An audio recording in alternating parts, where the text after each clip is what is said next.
今天我们会越打越好的。好，那期待你们在峡谷当中的精彩表现，比赛加油！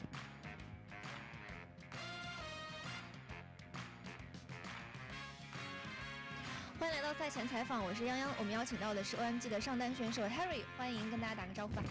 大家好，我是 OMG 的上单 Harry。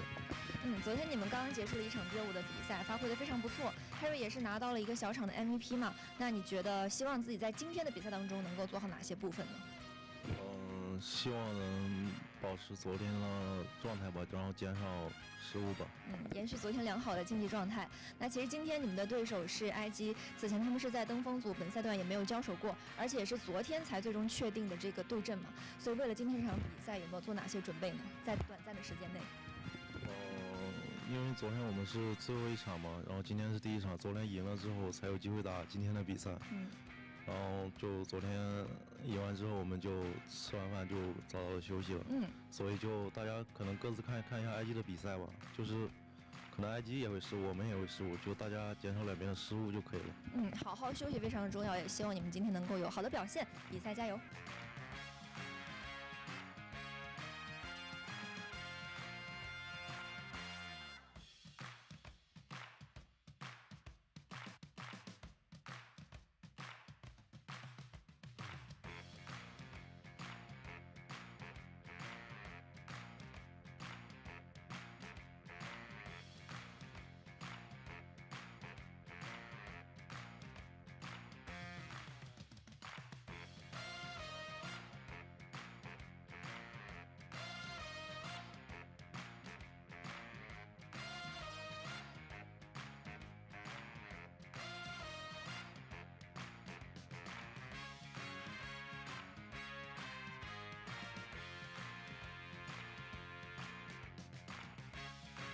Hello everyone, yes, did I remove the underscore? Yeah, I did. I ended up finally getting my actual username. The account which had it, which has been around for years and years, but never streamed or anything like that, has now gone. So now I managed to snag the username. Probably does mean that some people are going to randomly end up not being able to auto-complete the URL, but it should be fine now. It's, yeah. Username is good. Anyway, folks, I gotta go very quickly do that thing where start the adverts now. I'm gonna have to let the ads autoplay. That really sucks. Anyway, one sec, folks.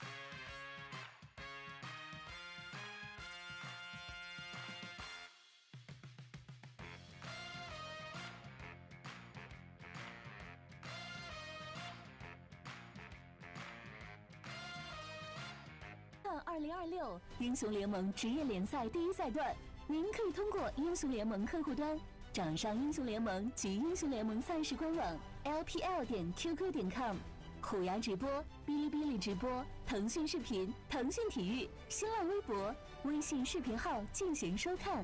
电视机前的召唤师可以通过百视通平台收看全程赛事。上京东搜“京东电竞直播”，赢千元耳机和游戏手办。穿李宁日进斗金系列，祝你峡谷稳赢，马年旺到飞起！开一局吗？开就开！感谢提供全场保护的杜蕾斯，今晚持久战力开一局。Sky Motor 手机电动，快人一步，稳赢一路。TCL 全屋智慧家电，峡谷英雄敢为不凡。2026 LPL 官方指定家电产品。更受电竞用户喜欢的能量饮料，醒神好喝，当然站吧！傲风电竞椅，职业战队的选择，想赢做傲风。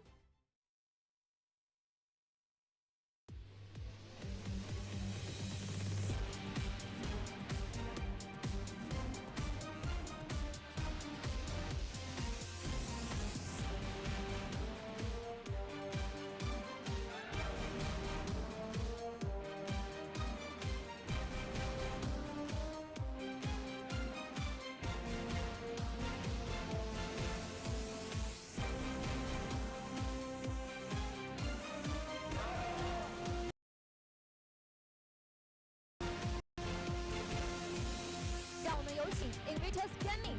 Oh my god!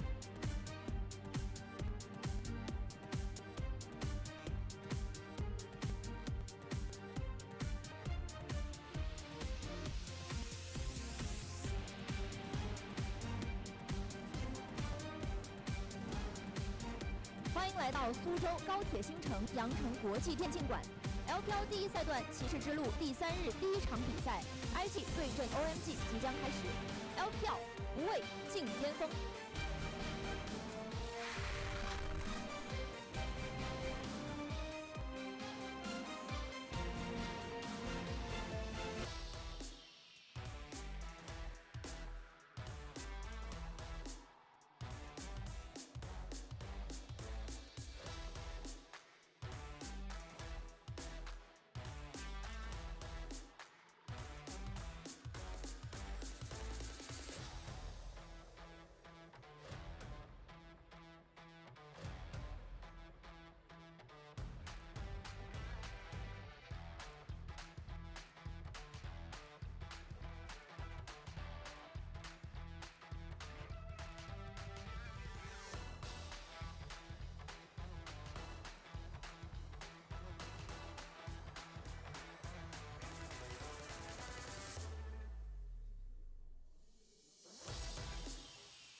So sorry about that, folks. Into draft.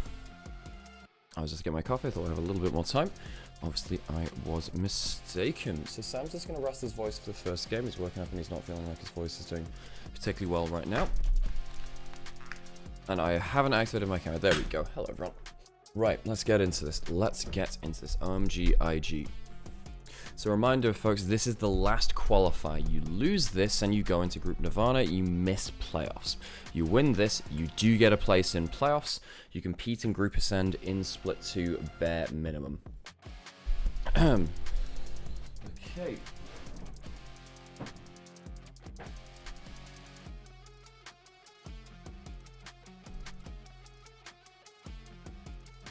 Right. For God's sake, we're going to now break right over drafts. Sorry, folks. Basically, what ended up happening was Okay, cool. Right, so Ryze has been banned. We still have Azir, but, well, Hydra does play it. Nico first picked. We still have Varus, so they end up picking the Nico over the Varus. That's the big choice here. Okay. Clean feed, just having a little bit of a wobble. Not a great start today on this whole tech thing. So had a PC freeze. And then clean feed's been bits all over the place.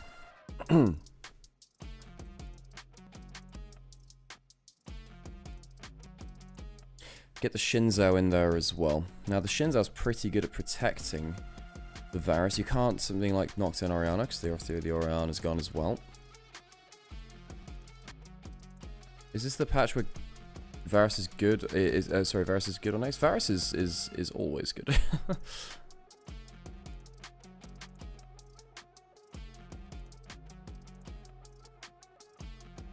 I don't think we're on point 3 though. I think we're still on point 2. Thinking about the Vi, and of course Wei's name does mean Vi actually in Chinese. In certain dialects anyway.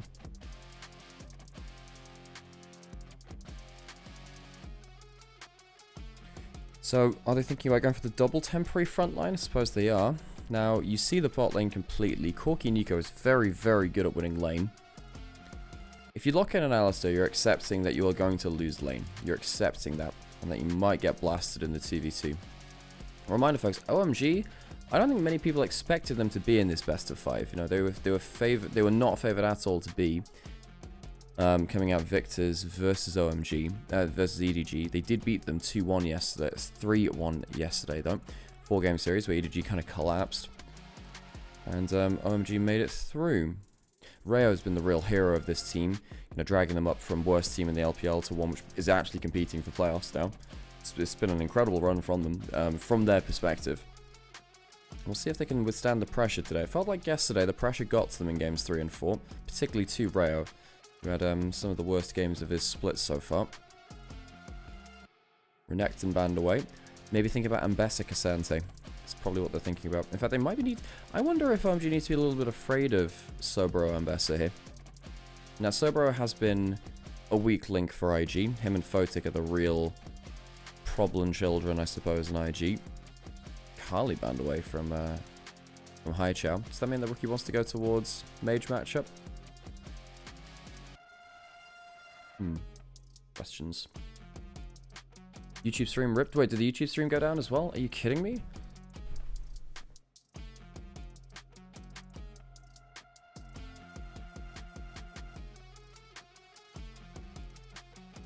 Great starts today.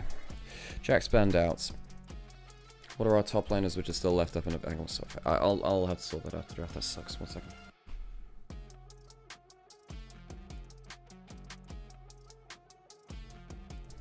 So strange. Don't know why that would be.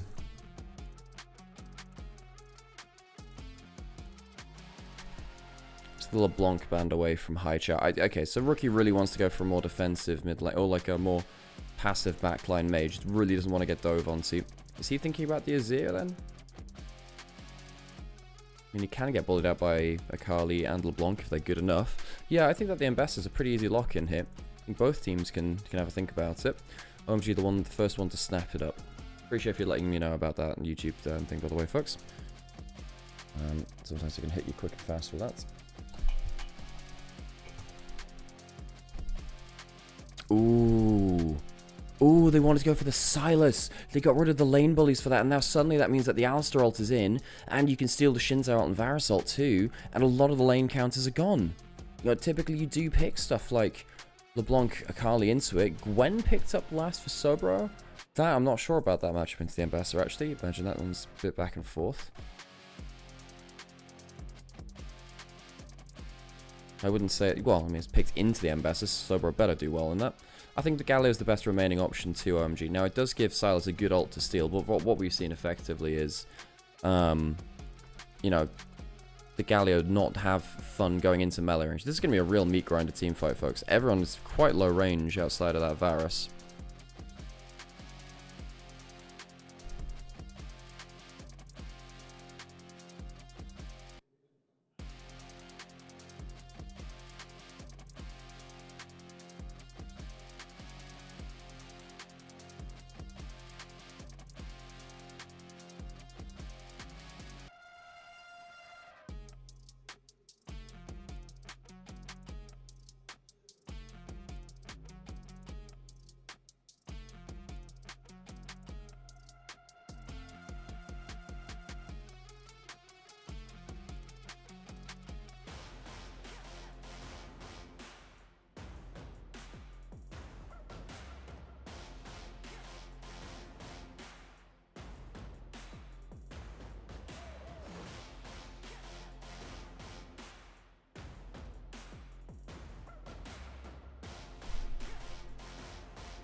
Onto the Rift we go for the first time today.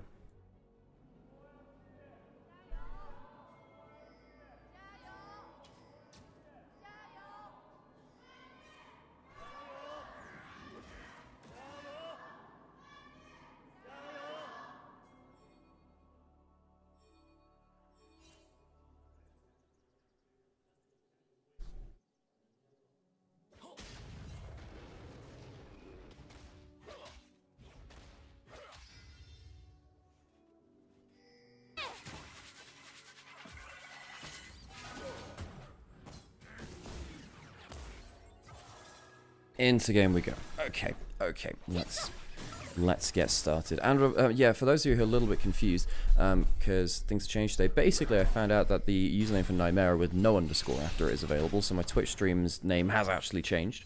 So if the, yeah, I'm not exactly sure. Like, I made a Twitter post about it, I made a post on my Discord, but yeah, effectively it's no longer Nymaera with an underscore, it's just Nymaera, and it looks a lot nicer that way.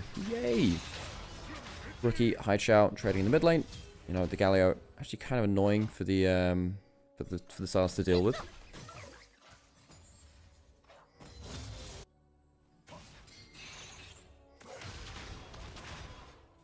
Oof, Rookie destroying Haicha in the early levels, though. Haicha should be doing better than this. Of course, Rookie Silas, one of his more... Well, yeah, I mean, I remember it from, you know, Season 8 years and whatever. I have to say, Rookie's been more on his mage arc for a while, though. It's another Q there onto Haicha. W was there. Another play into him. Waits until that Conqueror pretty much fully stacks. Hang on a second. Haicha's in kill range. Rookie's been doing really well at getting full channel on target. Haicha's not been able to kind of E out of the chains. Not been able to get that much poke down. Haicha not playing the laning phase particularly effectively. Rookie's been hugely getting the better of him.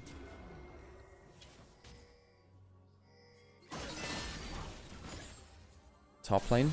One of the big things... Okay, folks, let's review a couple of things. OMG are coming in as heavy underdogs. They were heavy underdogs versus EDG as well. Now, we did question whether IG were going to be a bit weaker in this play-in stage. However, because they are the highest remaining seed left competing for a playoff spot, they end up facing the lowest remaining seed fighting for a playoff spot. And that just happens to OMG, who are, of course, our group Nirvana team alongside LNG. We have 2 Nirvana teams fighting for play-in spots, folks. It's pretty insane. Given that Nirvana are meant to be our weakest teams, and OMG were our weakest team in the whole league not too long ago. We keep revisiting that, but it is so important to talk about it because they changed out Juhan, their jungler. Of course, DRX is world champion jungler alongside Pioshik. Has a Maokai skin from 2022. He was really struggling. Rayo, this kind of rookie who played a little bit in Demacia Cup, came through and played really well. This guy's been playing really well. The whole team looks like it has a leader now. And now Rayo, particularly in stuff like the Shinzo, has been very good at aggressive plays, and in Group Nirvana typically not very good at being decisive. So that's been a big change for them.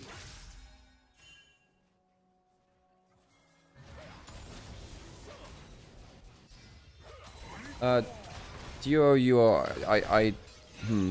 I really disagree if you say that. IG are the underdogs. I really disagree. Now, IG were definitely at the start of play-ins not favored. And you looked at, you know, NIP and WE, even EDG in the bracket, we think, okay, IG has a lot of stuff to sort out. Yeah, whereas, you know, OMG, they are very lucky to be here. If they make it, it will be insane. You know, OMG would be competing in Group Ascend next split. IG would be in Group Nirvana. Because, of course, if you lose here today, you don't get to play in playoffs. And you do play in the lower group going forwards.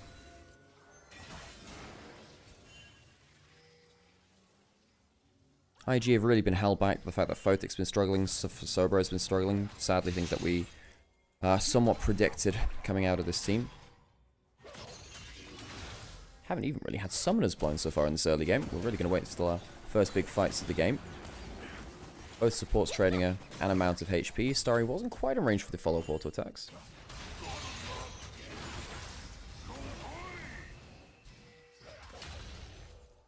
Not sure if saying that just based on yesterday's series is unfair. For sure they've improved in some way. OMG have in some way improved. For sure. But I think EDG also played down below the level we expected them to. So to be realistic, OMG, while they have improved, and we've noted that, this team is still going to have to probably rely on IG not having powerful playmakers. And I think one of the big issues which OMG might have is that one of the ways that IG have been falling apart has been through early game lane and bot side and top side. That has been one of the ways where things haven't worked out very well for them. But OMG, I don't think they are laning specialists. That's one of the things about this team. I think they draft very well. You know, you do have the Ambassador Galio here. It's a very powerful combo. So right there, the Ambassador missed the ult on, not missed the ult, but got Gwen W'd on the ult.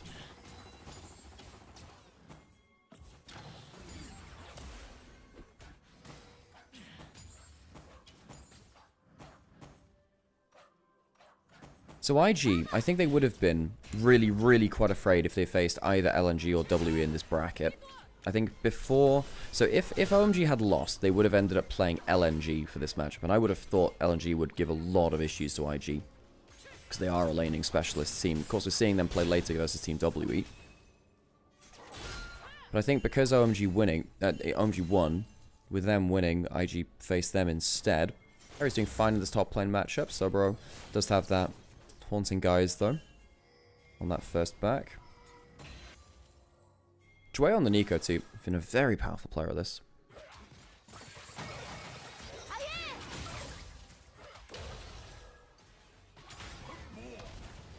Yeah, I think Nice says true. I mean, put it this way, folks. OMG, really impressed in games 1 and 2 to a certain degree in that series versus EDG, but even then, that took some... It took some throw-in from EDG to... For OMG to get over the line. Now, the game 1... Hang on, that's a Galio ult. Used from, oh, he stole it from the Galio. Yeah. Okay, I guess it was just timing out. Used it to basically get a pseudo teleport back to mid lane. Basically using Wei as a teleport back to mid. I appreciate that. Was one of the coolest things about Rookie is Rookie at his best is effectively a second mid laner, and with something like the Silas being able to steal and Besser ult, Galio ult, can get into plays very quickly from quite a long range. New profile pic? Yeah, I changed the profile pic for the channel too, because I thought, well, the old one I didn't like as much. I don't know why. I don't know why I kept it for so long. Hey, Angie, how's it going? My autofill doesn't work anymore? Yeah, that is a problem. Hang on, Wei's managed to get behind bot lane. Is he going straight on towards there? Yes, he is, and the Nico doesn't get that far into the play. Not great there from Wei. He takes a ton of damage on the exits. Starry down the flash. Double flash is blown for jungle support of IG. Not the best aggressive play there. Wei did have a good angle, but Moham, good defense there to make sure that Photic and Dre couldn't follow up.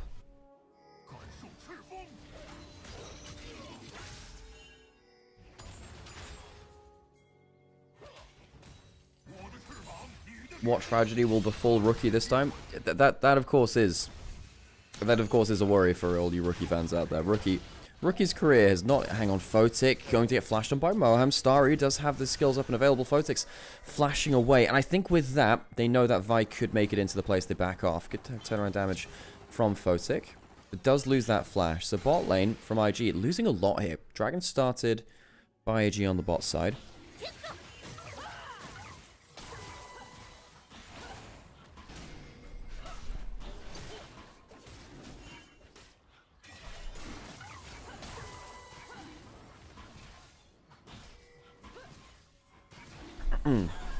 What's going on with OMG? They look like a team. Yeah, I really think that benching jungler and changing in Reo has really changed them. I think it's really changed them. Again, they were genuinely, and I will keep saying this, they were the worst team in the LPL up until second round robin. The problem is we didn't even get to see them play against LNG with Reo, so we don't actually know how they are compared to that. Reo's now going top side, so bro is going to be able to get out of the aggressive play. Good W and flash usage. Flash for flash between him and Reo. Sobro survives. Now, OMG getting a little more out of bot lane in terms of the summoner. What I expected from the summoner is getting the flash out of Wei on that bot side. Really saved their bacon, I think. And now everyone's kind of used their big tools across the map for now. Even though there is a Galio ult, even though Rookie can steal a big ult and look for a big play himself, the big ults are now down.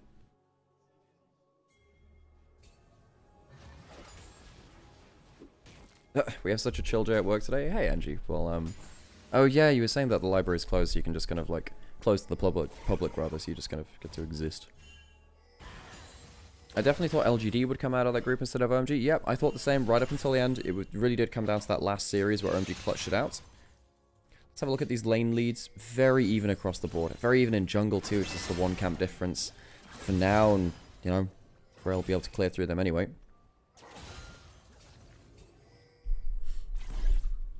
There was no way for OMG to face anyone else unless they lost and were out. Yes, that is true. Yes. If OMG were going through, but by being the lowest team in the lowest seeded team in the bracket, they had lowest preferential stealing. Wei realized that he's on vision. We'll clear that out on top side. Do they know that Reo's here? Not sure. Wait, they paid to place another ward there. He just ends up being cancelled again. So, wait, a lot of his time has been wasted there.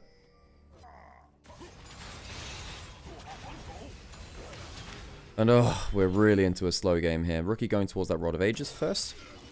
Don't always see that on the Silas, but I think versus the Galio gives you a lot of HP to work with. And one of the big things about Rod of Ages builders in the current meta is that you get that extra level, of course, and that means that you end up catching up the XP compared to top laners in side lanes who are typically level up anyway. Spot out Moham, get damage onto him, but wait, does he realize the amount of trouble that he's in? He doesn't have flash just yet. Rookie has the Alistar ult now. He's trying to use that to be a hyper tank in this fight. Galio coming in. When does Rookie pop the ultimate? Needs to pop it soon. Rookie, my dude, why are you not popping that before your HP's gone? A mistake by him, but he's going to go low. The arrow flashed away from. I think Rookie could have saved that if he just popped the ultimate just a little sooner. Ends up being a 1-for-1 jungler for jungler. You don't see IG beating OMG? Wow. I'm so surprised at that, given that OMG... Look, OMG did win yesterday, but you look at the way that they won those games. They were very exciting, but they weren't clean at all. Not that IG had been the cleanest team either. Guys, I still favor IG in this series. I do. And the reason is, look, if OMG do win this, I want to make sure that people really understand how much of an upset it is to go through this entire bracket.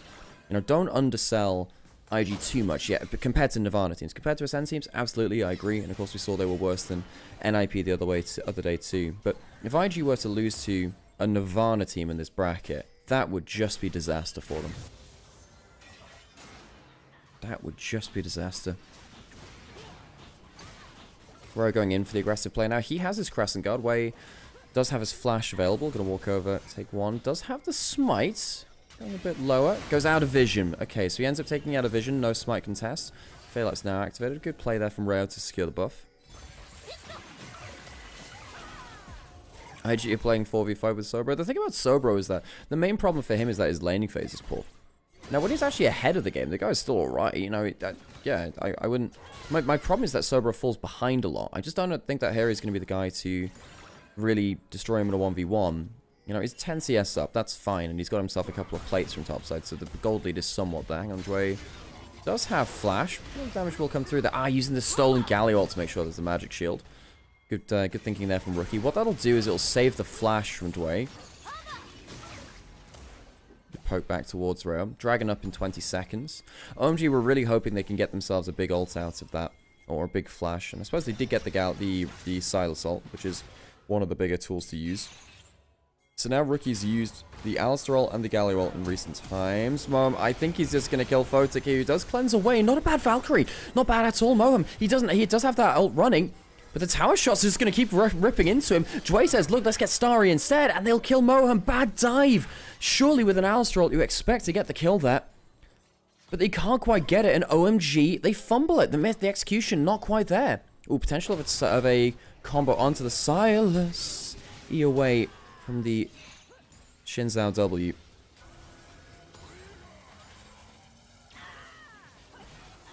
That's some weird sound effects on the whole clean feed there. Photic out playing under that turret could be very important towards IG. No Moham now down flash and ult. And yes, Photic also down flash as well, but no OMG don't get that easy kill onto the core keep. Dragon started. Do IG look to contest? No, I don't think they do. Ways on the top side. Stead might start Herald instead. Does he start it? Yes, he does. It might be a Dragon for Herald trade. Don't often see these objectives start at the same time. Typically, they tend to be a bit desynced. You'll see the Dragon, then the Herald. Blue Trinket put in. Varus and Alistair are moving their way up the river. There is a top lane push, though, and IG will be able to use that to start Herald a little bit more safely. Alistair is looking. Don't think he's going to be able to do anything about it, though.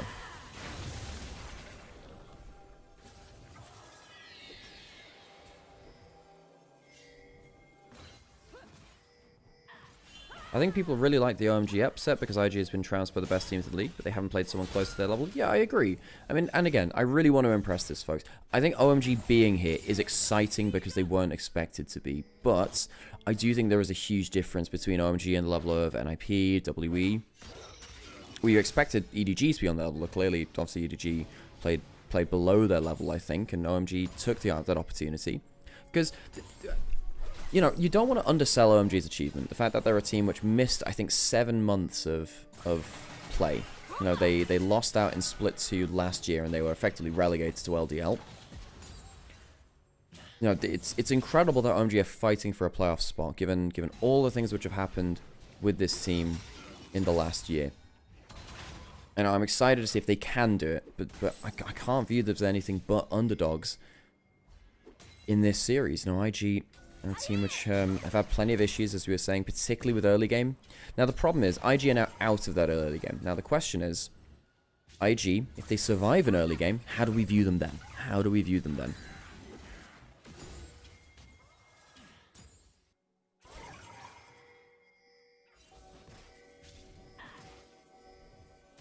Yeah, but Duo, I would argue that IG have been more coordinated mid and late game than OMG. It's just their early game where it's been a problem. No, I think that OMG are much more on the same page than they were. One of the problems that OMG had with Duohan is that they couldn't find proactivity. They just couldn't find it. Now, this team does have proactivity. It does. However, the cleanliness of that proactivity has sometimes been in question. Haichao's managed to pick up this matchup quite well against Rookie now. Got towards that first item, Hollow Radiance. Has the upgraded Merc Treads as well, as his Rookies, so both of them will be shrugging off a lot of these trades against each other.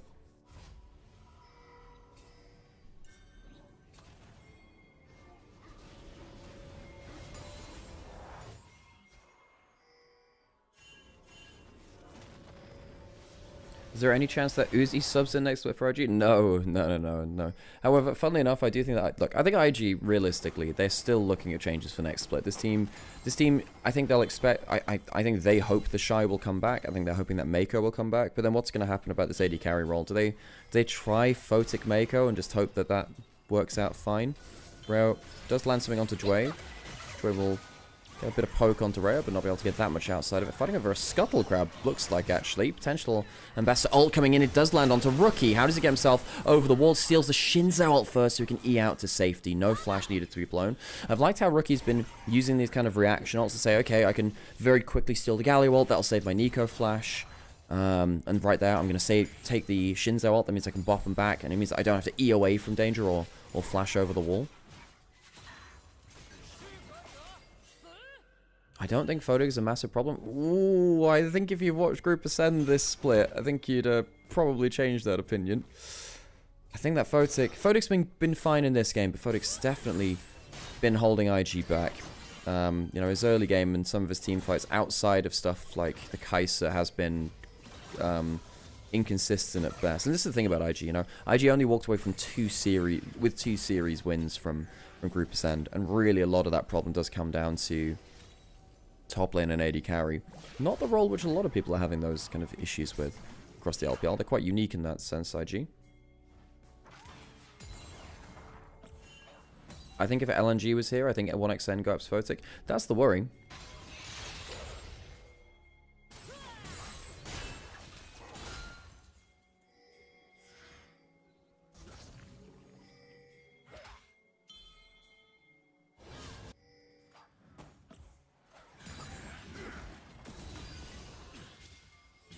So Dragon now in less than a minute. We're on a Chemtech Rift. Now in this game, of course, you've got things like Ambessa Shields. Hang on, Rookie going towards the Alistar, looking for the pick here. If things do get spicy, he does have that Unbreakable will to go pretty much unkillable. Rookie is definitely in a position where he can just kind of run away with this game with the ultimates he can steal.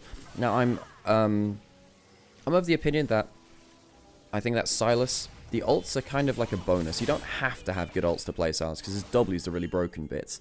They can dive with the Alistar, actually. If he takes aggro, they could just do that for free. Rookie just did choose to do that. I think they can do, but I'm still on that bot side, and with the disruptive CC, we are then still left just the 3 kills so far in this early game. IG Dokla next split? Yeah, man.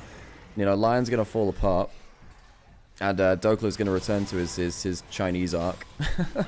Dragon started. They still have the Alistar ults to use. Teleport coming in, and LNG might be looking for their first big fight of the game. Good chains onto Rayo, and that'll force him away from the Dragon. Flash in. That's not bad. Photic caught out in the engage. Dragon goes down. Rookie forced the flash out of Starry. Both AD carries now down without that ability to escape as easily. Dre goes in, manages to get a 2-man ultimate, but it's not onto the carries, really. First kill will go onto the Alistair. Supports both down, though, and now the Galio's coming in, and it's a real meat grinder. Rookie gets out of the play. Again, Rookie gets a double kill. Way's gone down, so it ends up being a 2 for 2, but the Silas is so damn strong and keeps dashing forwards again. IG find themselves a slim win in the fight and get the objective out of it. That's going to get them closer towards that Chemtech Soul, and it'll get Rookie further ahead now. Harry going in. That was a real meat grinder of a team fight. Pretty much everyone trying to jump into the play, then carries flash out. See right here, very good chain at the start of it. Chunks out, the Shin's out, but Photic gets caught with the wind becomes lightning. It means that he loses almost all of his HP at the start of the fight. Harry misses his ult too because there's flashes away from the play. Now for a while here I thought, well, Rookie's used the Alistair ultimate, isn't that going to be a problem? You know, Dway does find an angle, restarts it. I thought that IG were really playing with fire. You know, the Vi had basically no HP. But this is the value of having Gwen and Silas against this kind of team comp. If they're not just immediately CC'd, their continual fight damage with Riftmaker and Conqueror goes through the roof. Highchat dies even with him blowing that flash. Slim win for IG, but now we're starting to see the issues here with OMG in this kind of comp, which is the Silas and the Gwen. If they get the angle to stack up, stuff like Riftmaker or the Conqueror for the Silas can be so scary. It's the Conqueror for both of them, of course, too.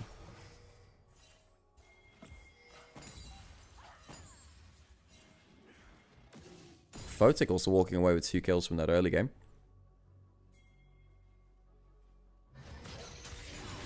Bin versus Dokler in the LPL would be the funniest timeline. I'm here for it.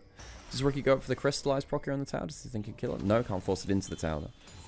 Now this is one of the annoying things for the Galio Silas matchup on the Silas side of things, is that you can never really force the Galio under turret. And particularly when you get the upgraded Merc Treads, you have both your W shield and the upgraded Merc Tread shield, the Chainless Crushers, because you have a ton of magic shield. Harry might have overextended here. Uses the ult to go unstoppable, but there's more CC afterwards, and Harry will go down in the side lane. OMG not quite aware of where IG were looking on the map. They weren't making a cross map either, so it's just 1 kill. I mean, OMG don't have a cross map in place. Harry was way too far up with... Typically you do want just a play to be happening somewhere else on the map if you're going to be pushing up like that. Right, trading back unfavorably against Way's Vi. Way, of course, one of the better Vi players in the modern era. Rookie goes up, manages to break that bottom tower finally. That Crystallize really helping him there. And Galio will just kind of stay alive for forever. Way, low HP, doesn't have flash, will get himself out of danger. I think Starry's ultimate landed onto him. Good damage from Photic. Heal has to be used from Moham. Did BLG already play? No, BLG are not playing today. Ooh, jumping towards Photic there. Photic. Bit spooky. Arrow onto him too. Now, of course, the Varus, very powerful in the current meta and has been for the last long time. As I was saying, I'm going to do a video at some point on most powerful... what were the best AD carries of all time? And this is only from a pro perspective. Trying to fit in Varus into that equation is really interesting, because he's definitely top 5. But then the question is, you know, how far up is it? There's quite an obvious number 1. I'm not going to spoil it too much. There's quite an obvious number 1 most powerful AD carry of all time. Best AD carry across all LoL esports history. Varus, though, you know, you look back to the early years of League, struggled to have that much value. And then he came in as the on-hit god of Season 7. Didn't have as much value in Season 6 or Season 8. A little bit of a poke Varus around here and there. Best AD carry is Nymaera? Yeah. No, Hawker, I don't think it is. I think it's quite obvious if you think about... Okay, if you think about across the entirety of LoL esports history, who's been the most consistent, the most picked, the most likely to break an item build, there's only one choice. There's only one choice. Blade's got it. Yeah. It's quite obvious who the king of AD carries is, folks. Ezreal is the best AD carry of all time. The question is who comes through 2nd through 10th. I mean, like, in any given patch, Ezreal is most likely to break an item. And if you look at the top level of pro play, he's the most picked champion of all time from Season 1 till now. You know, I'm just spoiling you the video at this point, but... You know, basically, if we have a League of Legends version of Incineroar, it is just Ezreal with a random item being broken. It's like, hello Ezreal, what have you brought into show and tell? I've brought the new item from the patch. Sighs. Dragon up and available, IG. Just the base Chemtech souls mean a lot to them. They do actually have some really nice healing. Oh god, Photic got caught again. Rayo manages to flash onto him. Good damage, good blast cone. Harry doesn't quite get onto Photic, but he gets onto Dwayne next to him, trying to land the PLCC. On the other side, Rookie gets himself the Unbreakable Will. Just full contact team fighting. Dive both sides of carries at the same time. Photic goes down, as does Starry. IG trying to trade pieces off with pieces. Mohem's ultimate now down as well. Galio's going into the meat grinder. Rookie flashes out. No one gets hit by that grand entrance.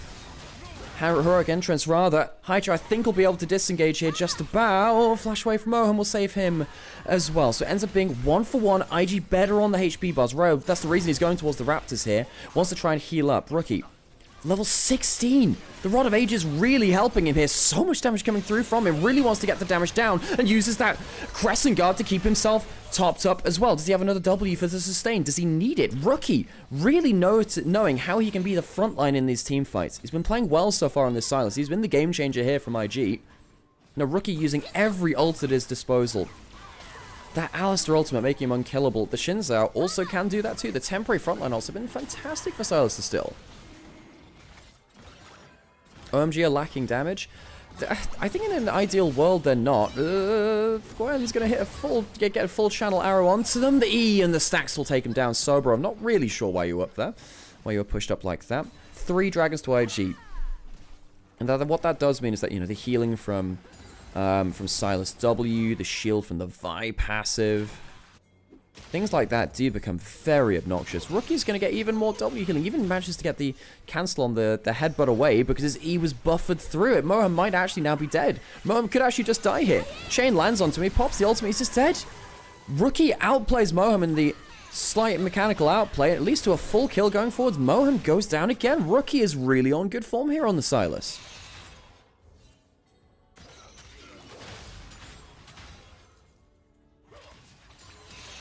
What is Rookie's all-time stats on the Silas?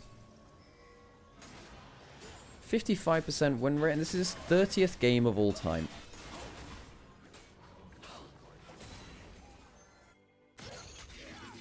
Anyone remember Burn Ezreal when loners could build jungle items? Yep, the original blue build with Spirit of the Elder Lizard. Then, of course, there was Runeglaive Ezreal back in Season 5 Spring. Pepinero, for those of you Spanish fans out there, might remember him back in 2015 Giants.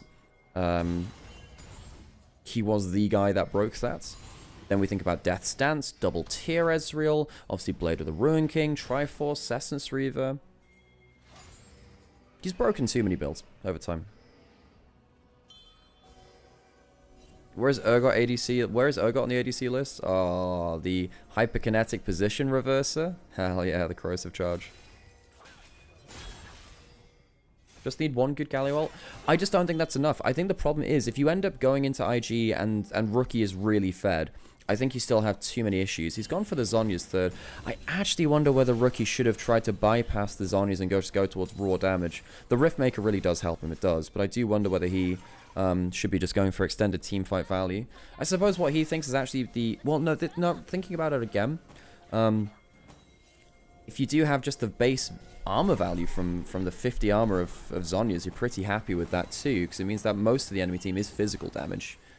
And you can shrug a lot more of it off with the HP from Riftmaker and Zhonya's. Sorry, Riftmaker and Rod of Ages. Red buff steal away. Potential engage coming through from the flank here. Reyes low HP. Rookie pops the Alistair ultimate. And yeah, that's the problem. He's still got that Alistair on. He doesn't take damage. He's taken the damn ultimate. Zhonya's to buy him the room for the next cooldown. He's out of the play. So annoying playing against the Silas with the Alistair ultimate. It's why when Alistair is ever in meta, you have to think about Silas. Whether it's jungle or mid lane, you have to think about it. Now, Rookie does end up losing the Alistair ultimate. Zhonya's is used, but he doesn't have to blow the flash. In any other world, you know, he just dies. Not here, though. Not here.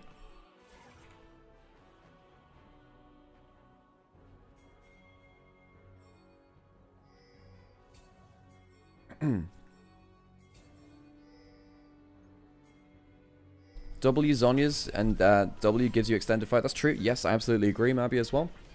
You know, if you don't have the Alistair ultimate or the Shinzo ultimate, you know, God forbid you don't have either of the instant invincibility ults, basically. You can W, go into Zhonya's, get your W again. You are going up towards your max levels in the game right now. Yeah, Rookie is really taking over this game. 5-0.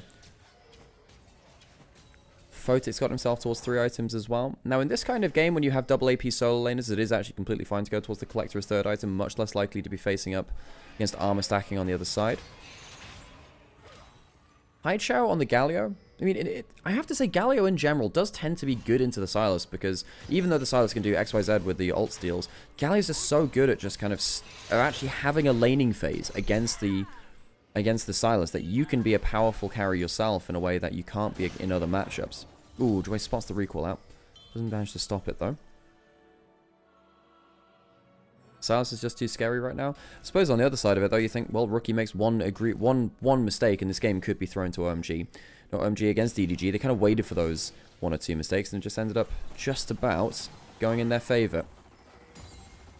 3-1 for them yesterday, for those of you that missed it. It was a real shock upset. Crazy to see. I've been very excited to see how this team has evolved under Reo, the new jungler. He's gone for the Titanic Hydra build again, actually, something that Sam highlighted yesterday. Wants that very quick kind of burst and knock-up combo.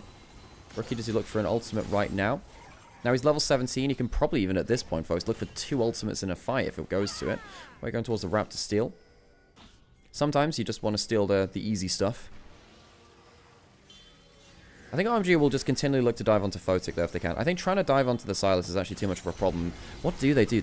I guess they just try to poke out someone who's free. Reo does get that knock up there from the Q, but look at the damage back. Photic and Rookie just return fire. Wave's pretty low HP. Flash away from Starry. Rookie found the angle there. Does go for the Shinzao ultimate. He's been headbutted back into the range of it, though. Rookie might go down. Goes down to Sonny's, but he's still so low HP. Rookie ends up flashing out. Does he live? Yes, no, he goes down. The Sylas, the public enemy number 1, does die. Goes golden a little bit too late, and suddenly the meat grinder is working in favor of OMG. The Gwen, good extended fight damage, and Photic is still alive. Remember, if IG win this fight, they get themselves a soul afterwards. The arrow, good damage from Wave. Photic is still alive, though.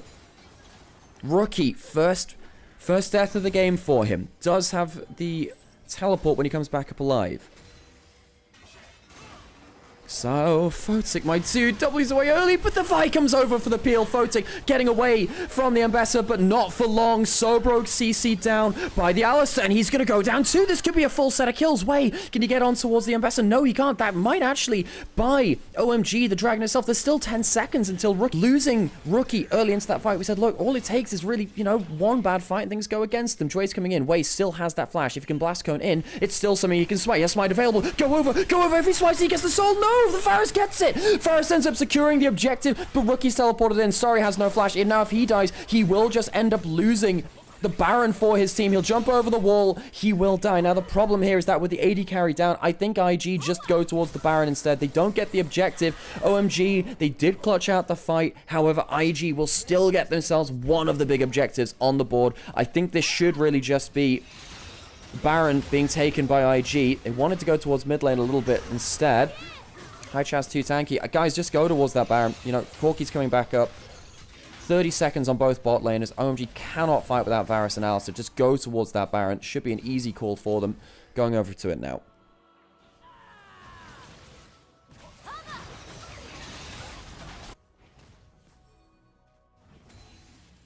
EDG, do you mean UNIP? I'm actually not sure what I said, so I can't be sure there. Baron will go down to IG. Losing that dragon fight. Showcasing that OMG do actually... They have become a much better late game team fighting team, have OMG.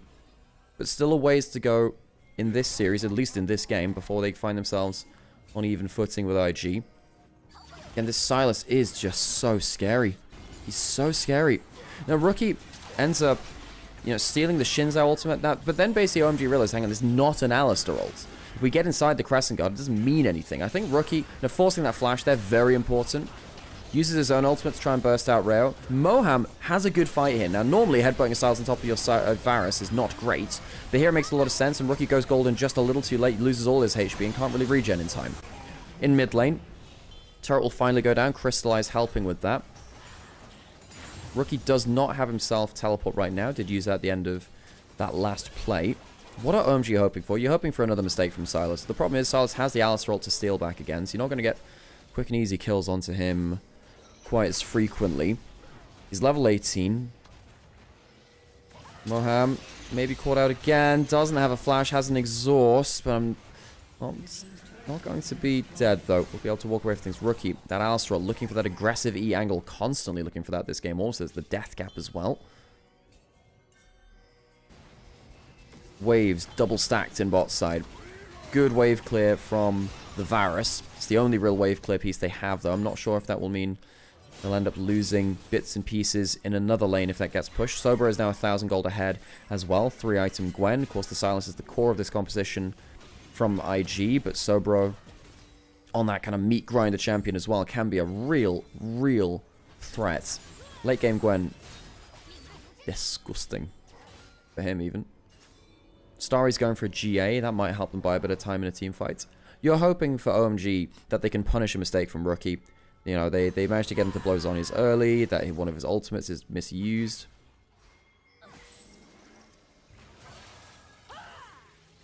IG no strangers to late game tragedies, but also late game heroics as well. IG has spent just a lot of time in late game in general. They tried to drag things out late game. Now versus NIP, they did get that huge turnaround. 14 to hang on. Reo is on the flank here. Maybe able to catch out Wade. Caught out with that Q though. Galio ult's coming in. It doesn't really lead to that much. Can't get anyone locked inside for it, so the hero's entrance not really doing that much here. Of course on the other side, well, if Rookie wants to, he can summon the villain's entrance. Steal it from Galio. Make the story about himself. I'm the antagonist now. The protagonist now. Death cap. Rookie has a nice hat. 5, 1, and 3. That one death was important, of course. Yeah, the silence angle was just too good this game, wasn't it? I think that OMG missed that in draft. I think they really missed that. I think they banned away, you know, when IG banned away Akali LeBlanc, that actually should have signaled the Silas, who, especially looking at the ultimates on the other side, those were the matchups which could be a real pain. Because I was thinking, oh, you know, you're banning away lane bullies from mid lane. What do you want to pick there? Do you want to pick like a weaker laning mage? And I just forgot that Silas is one of the champions which really struggles versus them.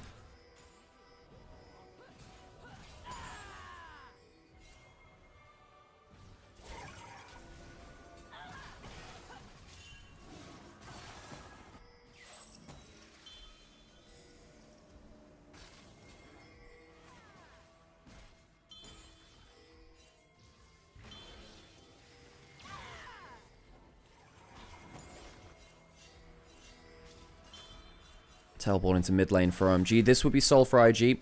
OMG looking to deny it once again. Had a decent play of it last time. Reo trunked out by that big one coming through from Photic. Has a full complement of artillery. Sobro on that flank. Teleport from Silas onto that flank as well.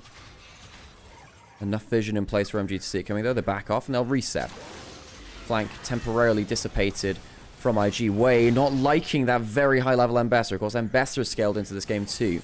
Perhaps Harry can be the guy who runs these team fights. Rookie has the Alistar ult, much harder to kill this time. IG playing things slow. Varus landing more poke, that one was blind.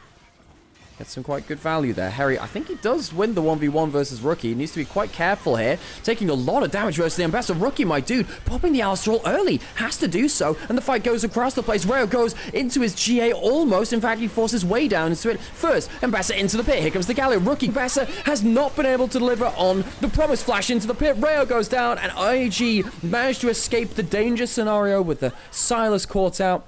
And Wei losing the GA, IG get themselves the Chemtech Dragon, and they'll be able to walk away with the soul from that. No Baron for them to push in. IG just better late game team fighters in this scenario.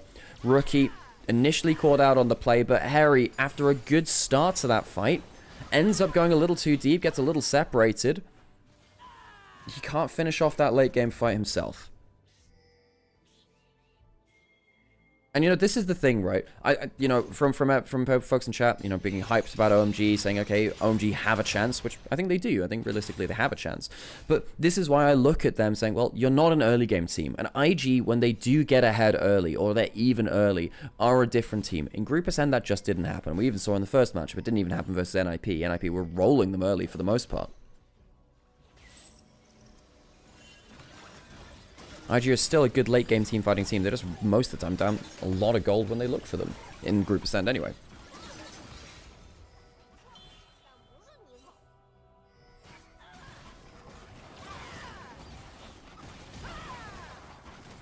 Baron started from IG. And that'll get taken down fairly easily then. No contest by OMG. The problem here now is that a lot of the members of IG were already hard to kill. Now they have extra healing and extra shielding. Now, for Sylas, that means that his W is now getting an extra 18% heal on it. For Sobro, with stuff like the Rift Maker, it'll apply to that too. The extended fights now, the meat grinder, when you get below 50% HP, when you get the extra 10% damage reduction and 10% damage, is disgusting for IG as well.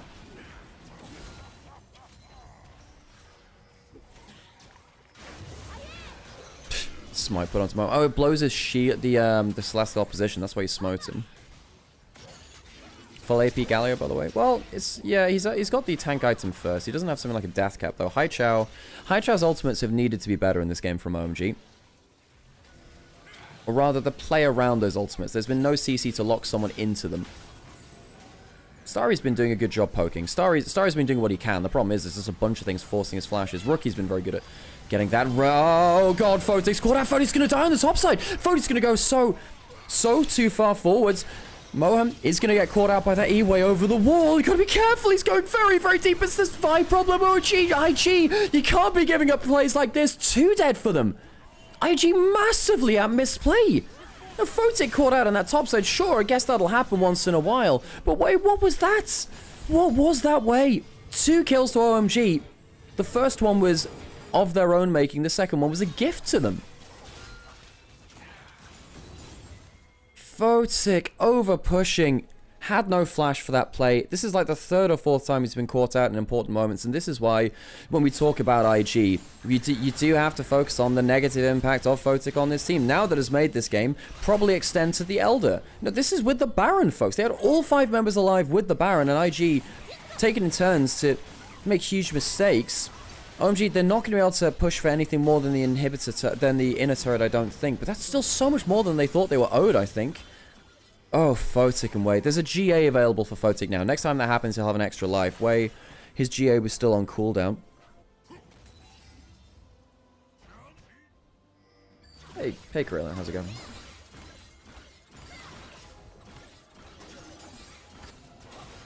OM magic? Perhaps a little bit. So what happens here? He just gets... Oh! The clone ends up activating the Xin Zhao Q. And he uses it for the instant flash knockup. So Rayo inspired engage from him there. One of the most dangerous things about playing against that Xin Zhao is just tracking his Q as a carry. Because if you get within flash E range and his Q's been stacked up, it's instant knockup. And of course with the Titanic Hydra, it can happen even from a single auto attack as well. You Q once, you wait for the second auto, and actually you can just flash in and auto reset for the knockup anyway. Godly's still in IG's favor. Soul's still in their favor. The basic Dragon's working in their favor as well.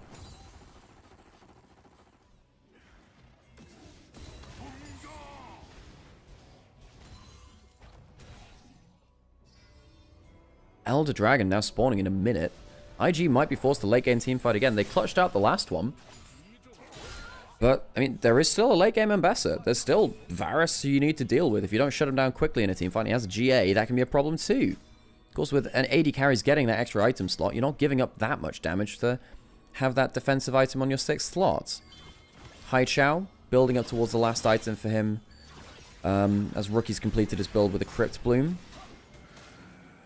Sobro is full build on a Gwen. This is a full build Gwen. Getting to the point where IG have capped out on gold. Now, if everyone gets 6 items, who wins? I mean, I still think it's IG with the Soul, but it's not a done deal. Again, as we were saying, Ambassador, scary champion, potential fight over here. The Ambassador is not at the play. We need to teleport in. Rayo does have that GA. Wei's GA is available too. Just where you're going for the flank. Teleport coming in from the Gwen. They're going for it. They get Starry up into that knock, but there's no follow-up after that too. Nico will die, but has she done enough on the engage? Here comes the Galio ultimate, but the GA is blown already. Rookie is very hard to... Can't escape that either. IG finally find the fight. Jway sacrifices himself. Oh God, no, he doesn't even do that. He somehow lives. Okay, so Jway doesn't even sacrifice himself for the game win. IG find themselves the engage they need as OMG push out onto the map looking for a position on Elder. And IG, after a 46-minute game 1, will take the lead in the series. OMG... They have been the late game team fighters in their series, but IG, that's something which they are always comfortable with. IG...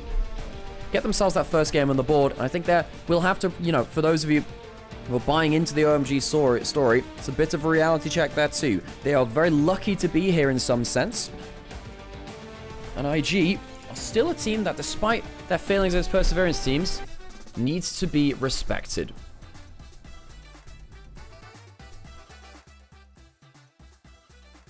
Game 1 done. Okay, right, let me, I'm still confused about TT thing. LoL Esports website says BLG beat them 3-0. That wouldn't have been today. That would have been... No, it wasn't BLG that played them. No, that was LNG that played them. Is this a LoL Esports wrong? Does LoL Esports have BLG beat... No, it was LNG that beat TT 3-0 the other day. It's kind of a draft if, not gonna lie. I think it was still playable for OMG. I mean, you had the Ambassador in late game. But yeah, I think the Silas was such a good angle, right? The Silas was disgusting. I still think having Galio into that, and you have Galio Ambassador, you should still be able to be competitive. Oh, you read they were both logos? Yeah, so it's not BLG, it was LNG that played them. To be honest, IG's loss is showing more of how good NIP is. IG shouldn't be seen as weak. I think IG should be seen as weak for an Ascend team. Durex commercial for League players? I mean, if you look at the demographic of people who go to watch the LPL and the LCK, it's actually a lot of young couples go to watch it because people just go and watch something of their shared interest, you know? I think actually you'd be surprised how many... yeah, I mean, I actually don't think it's a bad thing at all. Okay, I'm gonna go put on some adverts. Nymaera, thoughts on... I thought Tasty, I'm not gonna lie, I thought you just said thoughts on... thoughts about, and just had no topic, and I thought, that's just my thoughts.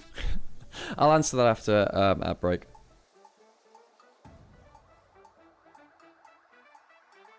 Okay, I need to, I was gonna say something. I need to put on the break music.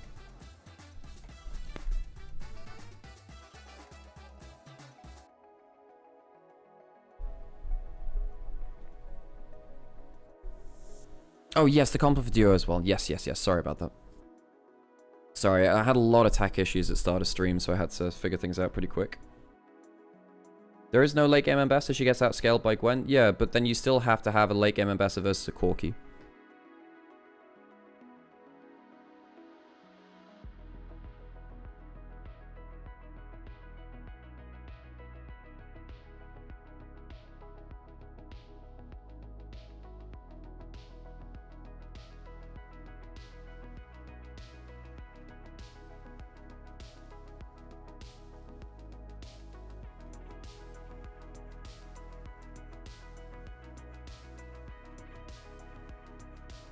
Duo, are you a card game enthusiast, Duo? Do you like TCGs?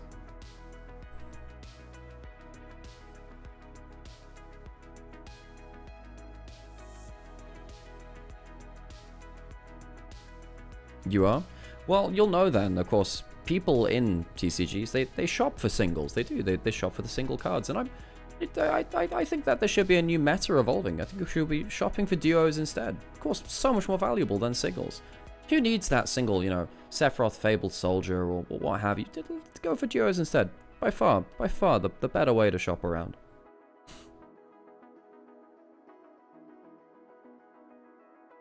Just buy dual-sided singles, exactly. just buy duos, you know? Who's the best LPL mid right now? Well, in their prime, Knight, 100%. Who's the best LPL mid in their prime? 100% Knight. I think that... Well, oh, in their prime, but hang on. In prime, that means you're dealing with Xiaohu and Rookie as well. I still think Knight. Isn't the problem that they lack damage while having the same amount of engagement with both sides, making IG the better pick? Oh, yeah, but then you have to consider stuff like Galio and Alistair Disruption.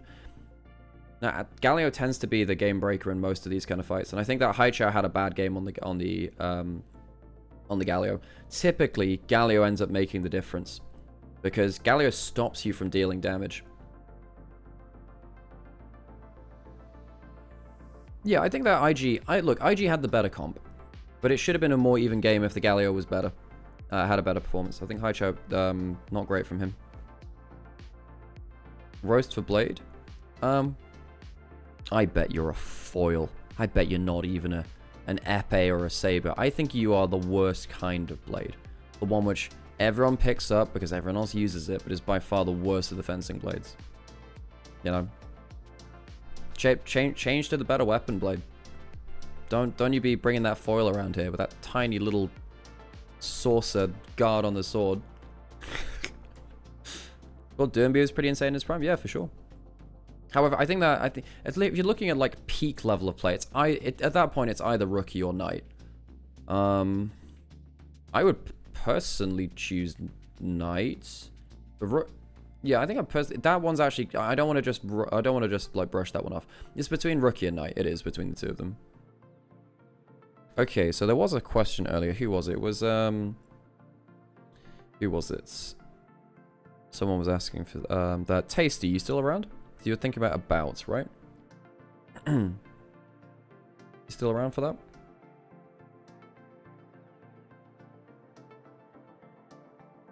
Aluminium foil blade? Yeah, okay. Thoughts on about. So, I think about is definitely one of our better poke AD carries when he has a lot of range. I think that about has struggled to... I think he's struggled to play out difficult games. Now, if he's in a really good situation where he can just sit back on a Varus or an Ezreal, he's actually bringing a lot of value. But whenever he has to go into a difficult team composition, play very aggressive, I think he's really struggled to land important plays. Compliment for Mobile Legends, Bang Bang, EN. You know, oh, hang on. Rookie gets player of the game? Yeah, of course he does. CPUs, that's the wrong thing. Sorry, just what is that? Yeah, sure. What is that?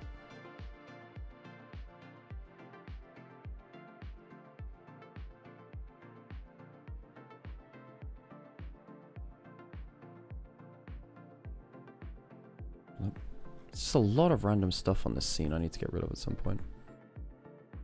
Yeah, compliment for Mobile Legends, Bang Bang. Well, I'm glad that you're a game that, you know, came out in a good time span, you know, caught the audience, was an early mover. I think you're an early mover, you know.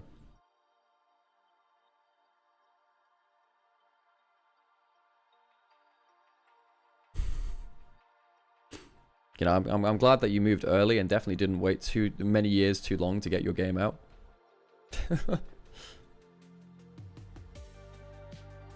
One of the observers voted for Photic. What? Photic is not player of the game there. Photic had like, he did put out good damage, and he did have that one dive on the turret, which he outplayed, but yeah. Have you wondered why people in League don't use resolution advantage like in Counter-Strike and StarCraft, like smaller screen to not have your eyes wander more? Some people do. Some people use window mode, some people play in 4x3. Some people do, yeah.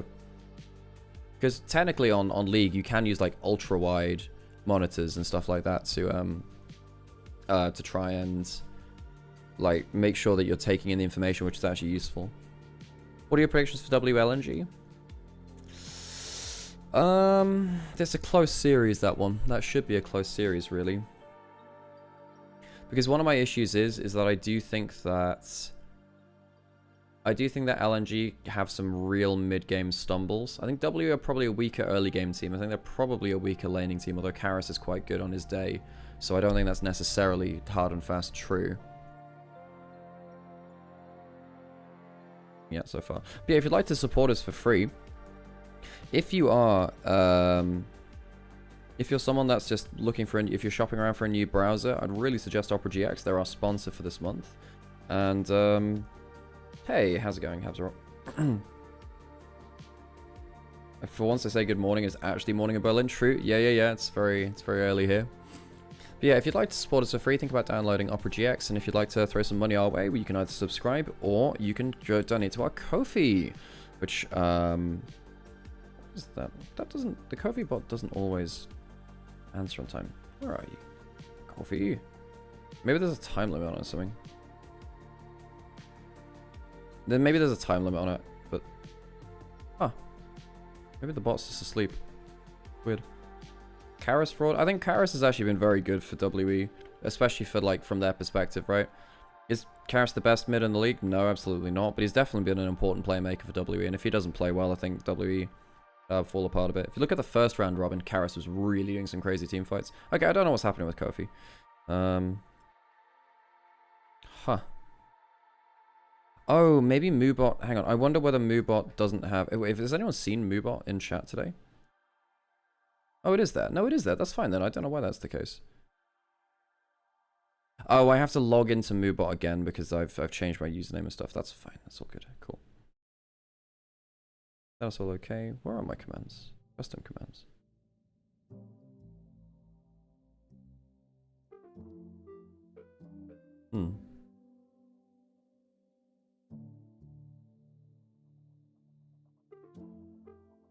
Oh, Moobot's not in Onivia. That'll be just on my one.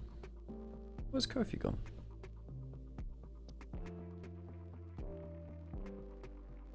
Did I replace my Kofi command, or is it just gone? Did someone delete my Kofi? did someone delete my Kofi command? What's happened here? Did I do that? I didn't do that, did I? Whoa. Okay, you're talking about these being fraud offs. So, no, there's a difference between, like, if they'd be frauds if people thought they were very good and they actually weren't. People don't think that IG are a flawless team. It's not their fault. Yeah, that's why I'm like, has someone deleted my goddamn Kofi command? Okay, I'm just gonna create the Kofi command again.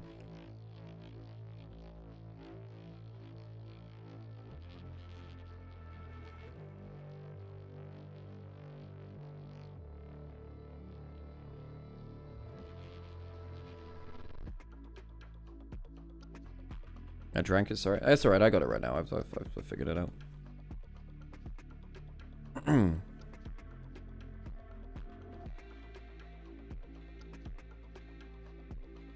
Why are the games so long? Because both of these teams are not very... They're not very...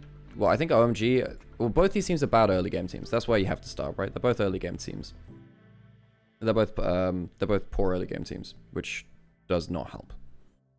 And that means that they're often having to play around big objectives. And then sadly, because they're both that... Overseas, I've just mistyped that. There we go. Cool. So basically the command got deleted somehow. I'm not sure how. And yeah, in this game, it's like you can't really do much against a Varus that wave clears for forever. So then at that point you need Barons. BDD and Rudy are BDD and Rookie are my eternal pain junkies. Yeah, they've definitely had a lot of pain their way. Fun fact for Brackish Brett. Let me have a think.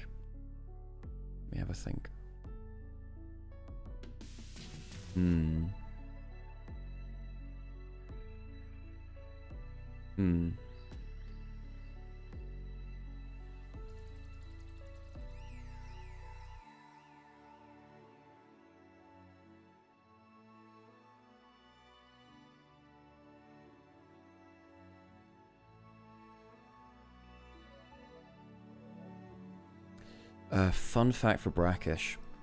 God, my brain's still not really online, you know. Compliment for Hawker. Okay, I've got a couple of things I gotta go through. I think I've managed to get everyone. I think I've managed to get everyone so far.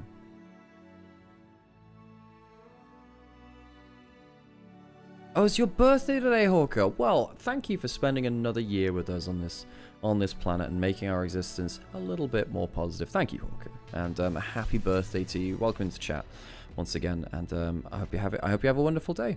Hope you have a wonderful day. Have you got any plans, Hawker? Any plans?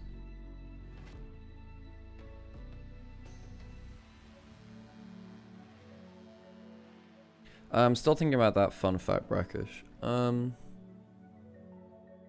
If there are rocks in pottery when you put it in the kiln, they explode. That's a fun fact. So you got to make sure you don't have like little pebbles and stones and stuff, because you will actually explode things in the kiln. So if you're like digging up clay and you're making clay pottery and stuff, you need to make sure that if you're getting it straight out of the ground, it does need to be filtered well. Otherwise, it will just pop. As I hear, prior to eat all you can eat KBBQ in a bit. Nice, cool. Thoughts on KC losing to Heretics?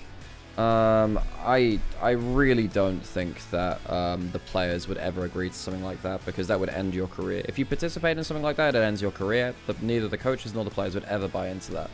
I think it's yeah. Yeah, there's no way that the players would ever do that. They screwed over LR. No, I mean, it's just the rules that they are. The thing is that they used to play tiebreakers for playoffs, and they haven't this year. That's the big difference, right? Because I think that LR will feel pretty hard done by that there isn't a tiebreaker. But the reason they're not doing the tiebreaker, they weren't doing the tiebreakers for either NA or EU really, is because they don't want to add on another broadcast day. One of the things that happened, I think it was last year, was that we had to have like we had to have tiebreakers on the day after the games normally. And that meant that there was another broadcast day, which increases your broadcast kind of costs. Okay, let's get ourselves into this draft for game 2. Now, last game, IG walked away with a better draft. That Silas angle was disgusting. Malphite Jace banned away. Yunara's gone as well. Still have Orianna Azir. Azir went all the way through the draft last time, and the Rumble is the big thing up right now. They had a tiebreaker, and well, the tiebreaker, yeah, there was like a best of 1 tiebreaker for NA, but it's more like for, no, the problem they had was not tiebreakers in terms of games, that was the seeding thing. But the problem is, how do you fix a Swiss 8-team seeding issue? Swiss is just not good at accurately seeding, unless you have like 10 rounds and like 60 teams and shit like that, you know, or like hundreds of teams. Poppy ban, where's that Rumble ban? Where's the Rumble ban? IG have first pick on blue side. Oh, so OMG chose counterpick. OMG have chosen counterpick. Jarvan's banned away. Rumble first pick for Sobro, pretty easy. Then Rayo probably, then Harry probably goes towards what? Cassante. What are the safe matchups into this? You have Sion, Cassante. They're the two which you typically tend to see. So you expect that on pick 2, like pick 3, I suppose, or pick 2. Now, typically on red side drafting, you tend to want to. Sorry, on like counterpick drafting, you tend to want to still answer that first pick with something. Yes, you'll pick the Cassante on 2, even though technically I think you should save the Cassante till 3 if you want to get some power picks here. The Ashe is locked in, now threatening the Ashe Seraphine, so Photic and Jway will have to pick something in lane which can stand up to the Ashe Seraphine, and that's a difficult thing. Ryze is a fine lock-in. Ryze is good. Ryze Rumble is a really nasty kind of like early game set of lanes. And then Haichao will have to think, well, okay, I'm either locking in a Ryze counter or we're losing the Ashe lane partners. So now on pick 3, if you see the Ryze, you either have to pick the Cassiopeia and Onivia, or you pick the Seraphine. Why is blue side banning Malphite with Silas down? Is it just the ADC Azir Pro needed to? Yeah, I'm not exactly sure on that, actually. That's a fair point with Silas down. I think Malphite is just a powerful champion in general, really. And of course, Malphite's very good versus stuff like Jarvan and Jace. So if the Malphite's gone, the Jarvan really enjoys life a little more. Wukong locked in. So no bot lane champion locked in for IG just yet. Do you lock in the Seraphine or do you lock in something like the Onivia and Cassiopeia? I think you lock the Seraphine. Ashe is so much better with the Seraphine. It's the reason you pick the champion right now.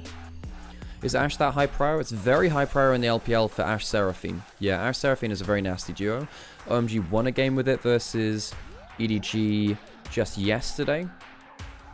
And it has been a pick which BLG have used. We've seen a couple of teams try it out.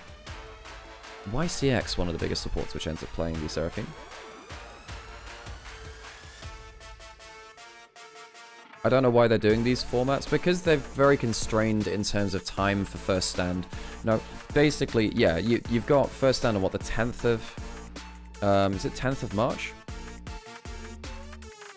Yeah, so then you've got to get things kind of done in your region very, very quickly. And I think they feel pressured for time. So I think that's why we've got the formats the way that they are. Yone banned away from Haichao.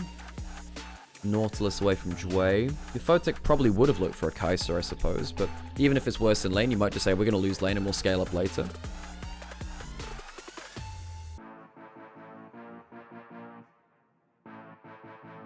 Thresh for Thrasher Phelios. What do you do here as Photic and Jway? You don't want to go melee support here. You could go Lulu, but then what do you do? Sivir Lulu might work for IG, actually. Yeah, Sivir Lulu might work here. You have that Wukong already, which helps you get into the backline. Cassiopeia ban away from Haichao. So now in terms of lane counters, you're looking at the Onivia for Haichao if he plays it. Or the Malzahar, but no one's really playing that right now. I guess, is it Showmaker that only really plays that? He played that in ASI. OMG are maybe looking for some good poke mid laner. They probably just want the DPS. They want to play front to back Deathball. So they're going to go towards the Azir. Oh no, they're not. They go towards the Mundo. So Mundo's going to come in to be that tanky front line. Ends up getting a bunch of value out of the Seraphine behind them, because Mundo survives through to like a second shield from Seraphine a lot of the time. So what do you do here? Do you go towards the Sivir? I think you need some scaling DPS. You need something that can kill a Mundo. I don't want to see a Jhin into Mundo Cassante. I don't want to see the Jhin. Ezreal is fine. Ezreal's okay. I don't want to see that Jhin though. It's good with the Rumble, I know, but I'm just worried now. They do lock in that Jhin. Now tank killing duty will be on the solo laners. That Jhin is not going to be that happy. Maybe they're afraid of Onivia. If you lock in a Sivir, then the Onivia is very, very dangerous for you.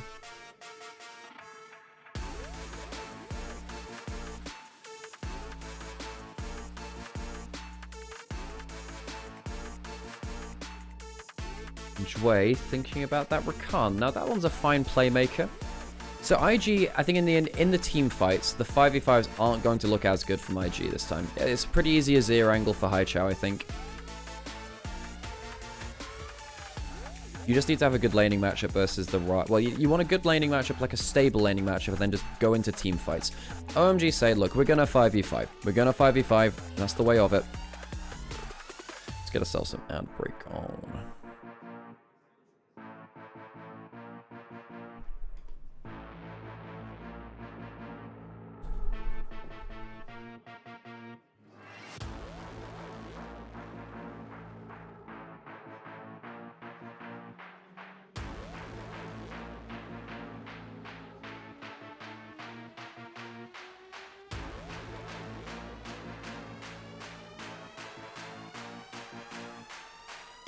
Draft chest? Yeah. Whole lot of that. OMG have just said... Oh, look, we know our teams here, folks. OMG definitely want to be a late game team fighting team. Who won this draft? The thing is, I think IG are trying to play outside of the team fights. You do still have Jhin Rumble, which is a very good combo. I think OMG walk away pretty happy, though. I think the front line feels very good from OMG. You know, yeah. I think that the Jhin's going to struggle to have value. But I think the power picks of the Ryze and the Rumble are going to have a good time. The Ryze and the Rumble have fine lane matchups, even in side lanes. Rumble's not too bad into Azir even, where Azir gets pushed, but if he gets hit by an E, the Equalizer can really threaten him.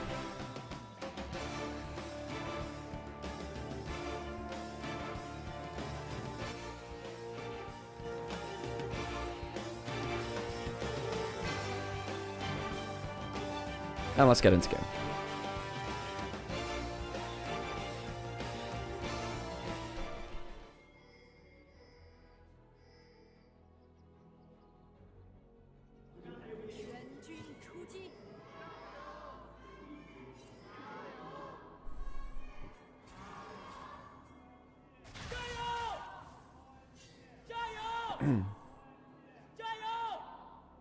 You're forgetting that Jhin might not be the fastest Mundo killing ADC, but he's one of the few that hardly ever dies to him. But then the question is, what's the worth of Jhin being alive in a team fight where Mundo are just going to stand in front of your skill shots? I think that you're picking the Jhin for the laning phase. You're picking the Jhin for the laning phase, and you're saying, look, we're still probably going to lose lane, but you know, Jhin is a very powerful laner. You hardly ever get to get much value from denying him CS because he's always able to get it. See right here, losing the push out. In fact, Starry and Moham might have over-pushed a little bit here. They're pushing in very quickly in this early lane. Moham did land a little bit of that Q in that first one, in that first double-up skill of the game. Watch him go collect a rapid fire cannon, true. I mean, maybe if Jhin goes Stormrazor LDR, maybe he'll have a bit of a better time. Did I get through everyone's... I think I got through everyone's compliments, fun facts, and roasts. I think I did. I need to figure out some other channel points rewards. I don't really know what to do during game, though, to make it... I mean, gimmicks are gimmicks. We can do gimmicks wherever, but... If you got any ideas for channel points, you let me know. Sorry, that's not the pro player approved Jhin build. Hey, we've seen a couple of times where it's been locked in. It's not completely all doom and gloom. Sometimes people know how to build champions. Sometimes. Tax? Just have a tax thing in there? Yeah, pay your channel points for that.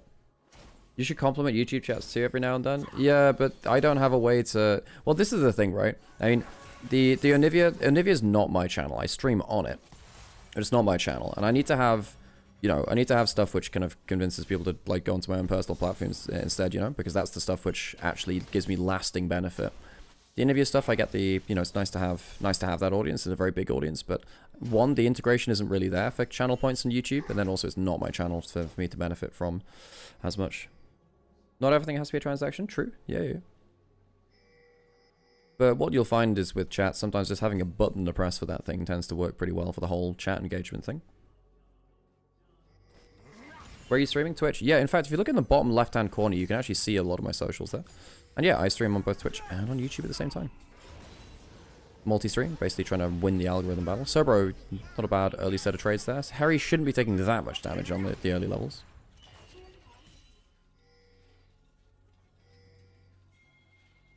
Hawk shot. Ooh, trying to spot out recalls. Interesting. Oh, were they going to try and spot out where Way's moving next? And they do spot him, though. Redeem for recommendations? Oh, that's fair, actually. Yeah, no, that's a good idea. I can give you like anime recommendations. That's what I can do. Watch enough of that. Or like video game recommendations. That's a fair point. Hey, Poison, thanks for the follow. Appreciate you. The Photic, that's kind of what we expected here. Anime, book, movie, video game. That's true. Food recommendations. Damn, that's a fair play. Yeah. Rate my MTG deck. Yeah, I don't know enough about MTG. Sam can do that. Essentially, Seraphine is modern Sona. They do some... Ooh, rookie. Good trade onto High Chat, who will be able to slide out. That's true. Yeah. I actually managed to get my proper username on Twitch now for a while, so I need to update some stuff, though.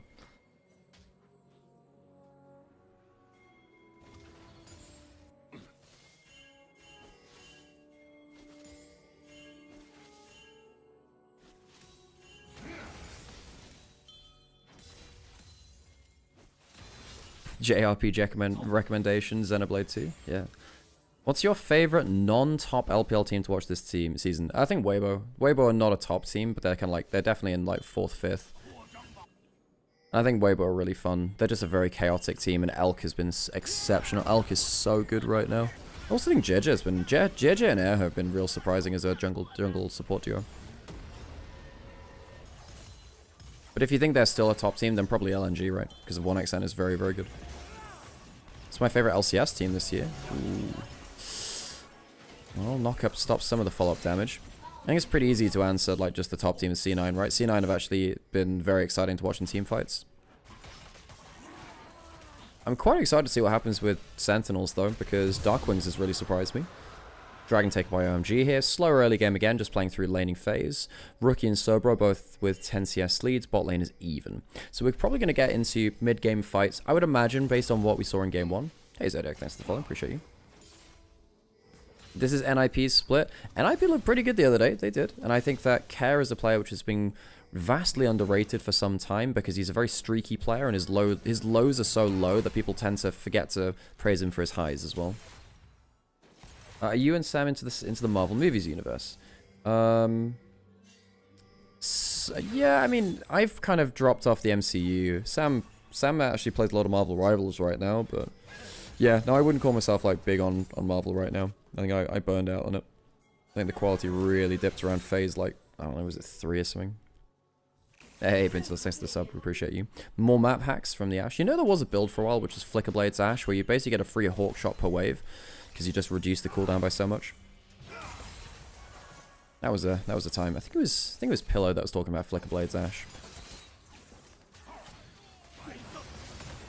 Okay, flip under turret, but Rookie doesn't take aggro, and he got the phase rush. The phase rush meant that he just gets out for free. But did they just point out the highlight game from YouTube? Hey, you can see Zodiac. By the way, I genuinely don't mind where people watch. You can watch through or other. I will say though, if you're not watching on either Onivia or on Twitch or my own YouTube, so if you're watching a third-party site, I would really appreciate if you come and watch it through on the main channel because it just helps with the algorithm.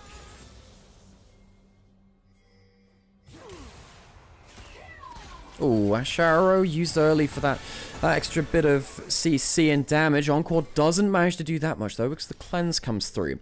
Ash Seraphine putting down the damage, but you will again notice there hasn't really been that much used, gained in terms of CS advantage. Rookie did blow that Ghost. Realm Warp is on cooldown. I missed where that was used the first time. Yeah, I watched them both on the same time. Hell yeah, Colgrave. You algorithm warrior, you. Disguise is my favorite LCS team. I love that squad. Didn't Disguise lose a lot of their roster and have to rebuild again? Wasn't that the whole thing for them?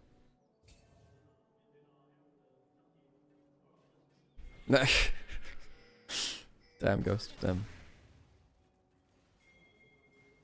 Hey, Sam. How's it going? Not so bad. Well, we're well into game 2 now, so hope your voice is recovering well. I think it is feeling a bit better, actually. Sure. Do you want to take this game off because I'm kind of sat in already, or would you want to? Sure, okay, fine. Right. So I'm going to have to... Oh, Sam making me shift around stuff mid-game. I know. Inconsiderate. I know. You know, I told him, like, yo, by the way, you know, you don't have to, you know, risk your voice and blah, blah, blah. He's like, no, I'm going to do all of this. And shout really energetically and everything because it's what I enjoy doing, which is very good at. But then his voice blows. I'm like, okay, well, if I knew there was someone who could have told you this would happen. One more day. Oh, God. Sobro, 20 CS up. He's looking pretty fine. And this is one of the big problems for OMG in this matchup. One of the ways which IG really have lost games before has just been Photic and Sobro are not good enough in lane. As you can see here, Star and Moem, they're not bad in the laning phase, but it's probably not their specialty, really. And Harry as well, he's not really a laning top laner. That's not really where he gets his advantages. So now we're seeing, you know, what happens when Sobro is even in a game, really. Yeah, and again, like, we got a little bit of this right at the start of the year, but that was like Demacia Cup. We made Realm Warp's coming towards bot lane there. Where's that arrow? There it goes. Blows the summoner, though, out of Starry. Nice route there as they came as well. But again, does get that flash, does get that heal. Good Realm Warp in the end, even if it doesn't lead to the kill. So I need to figure out where I'm going to put this for chat, Sam. Because if you want to sit the way that you normally do, basically, I'm not going to be able to have That's completely this month up. But I also don't want to end up causing some knee problems for Sam, actually, amongst other things. So you know, I don't know, just a gaze behind the curtain. Cerberus doing fine in this matchup again, up here in top lane, as you were mentioning.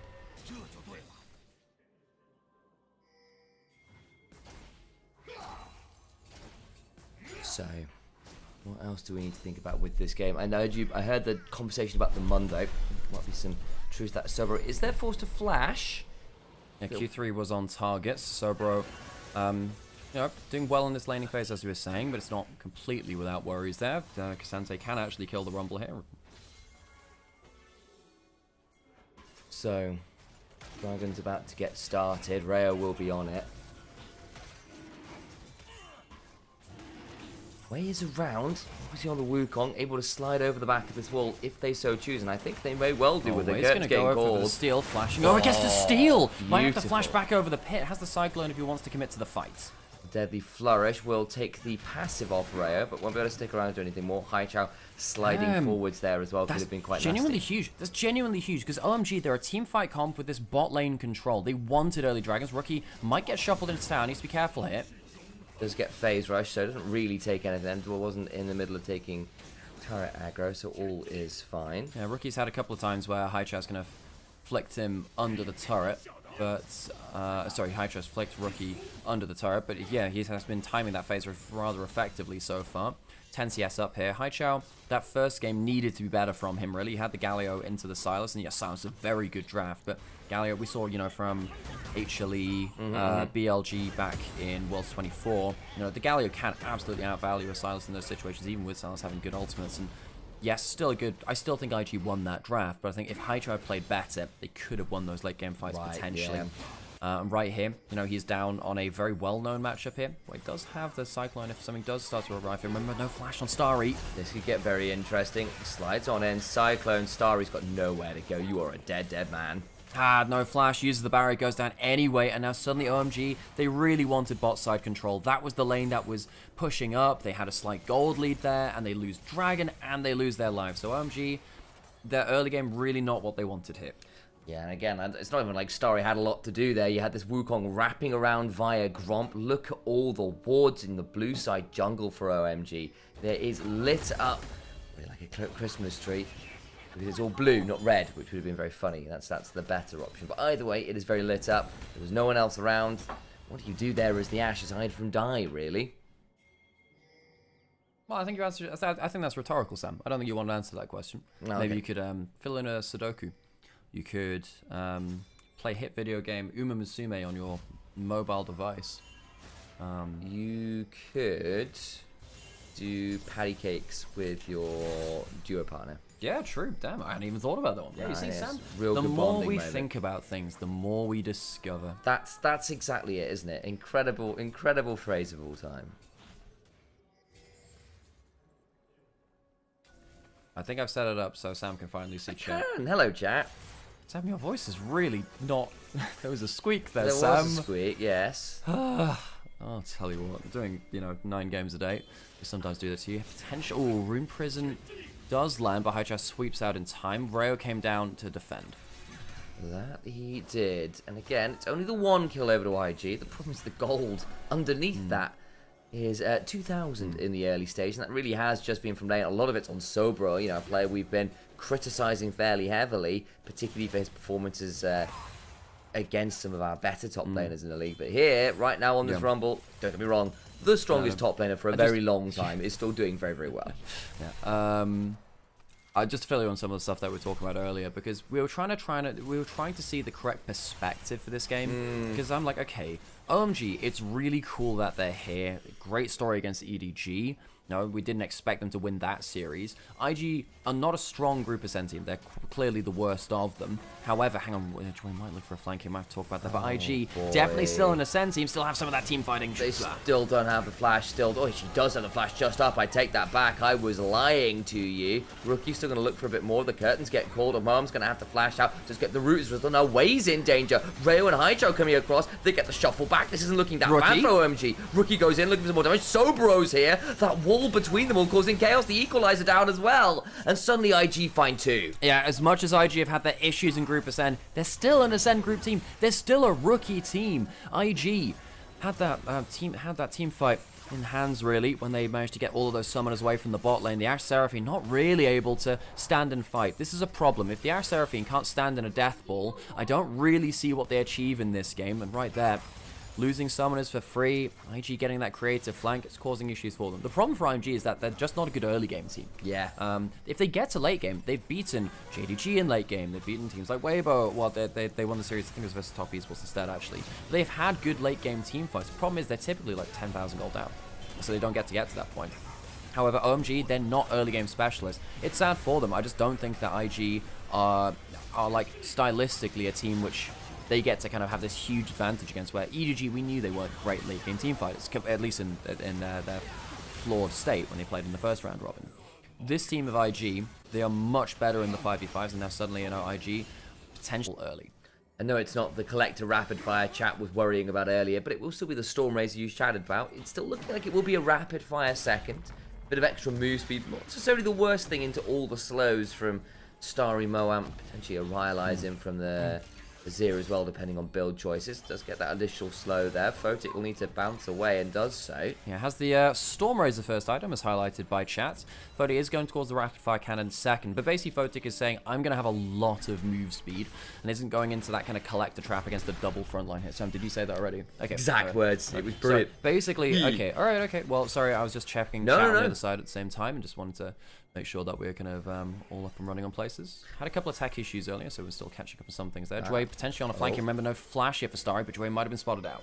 Has now. There comes that control ward. He's kind of between tiers 2 and 3. Where is he going? I don't know. I mean, he does have another W cooldown coming up. Rakan's cooldown's fairly long, but do they want to commit that amount of time? There might be a dive onto Hydra if they overcommit here. There is going to be that dive regardless. Way standing a ways back to prevent the easy retreat out. Does manage to get the flash and the ult away. The Herald set after him. Dway? Dway, what is Dway doing? Dway going on holiday, Sam. Dway realizing, look, this whole... I've always wanted to see the enemy Nexus. You know, this is a place I'd love to be. Calling Bilbo Baggins because he's going on an adventure. You're absolutely right, Ghost. There and back again. The tale by Rakan Baggins. Zaya's like, where have you gone? Why have you done this? Please come home. I miss you. Alternate universe where instead of Samwise and Frodo, it's Zaya and Rakan going to Mount Doom. Probably would still have as much like romantic tension, actually. Oh, God.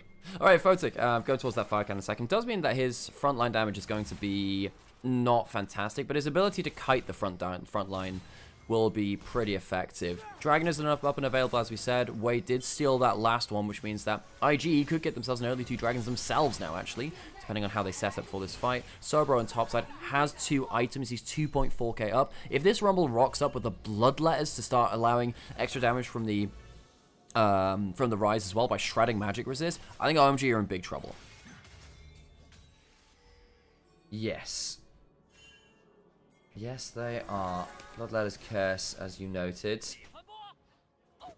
Second items beginning to come on forwards, basically on the people who are ahead of the curve, namely the Jhin and the Rumble, doing quite a lot of work with that one. Dragon's up. Mind that last dragon did get stolen by Wei, so that gets them to the second dragon here, and OMG a long way off anything resembling Soul.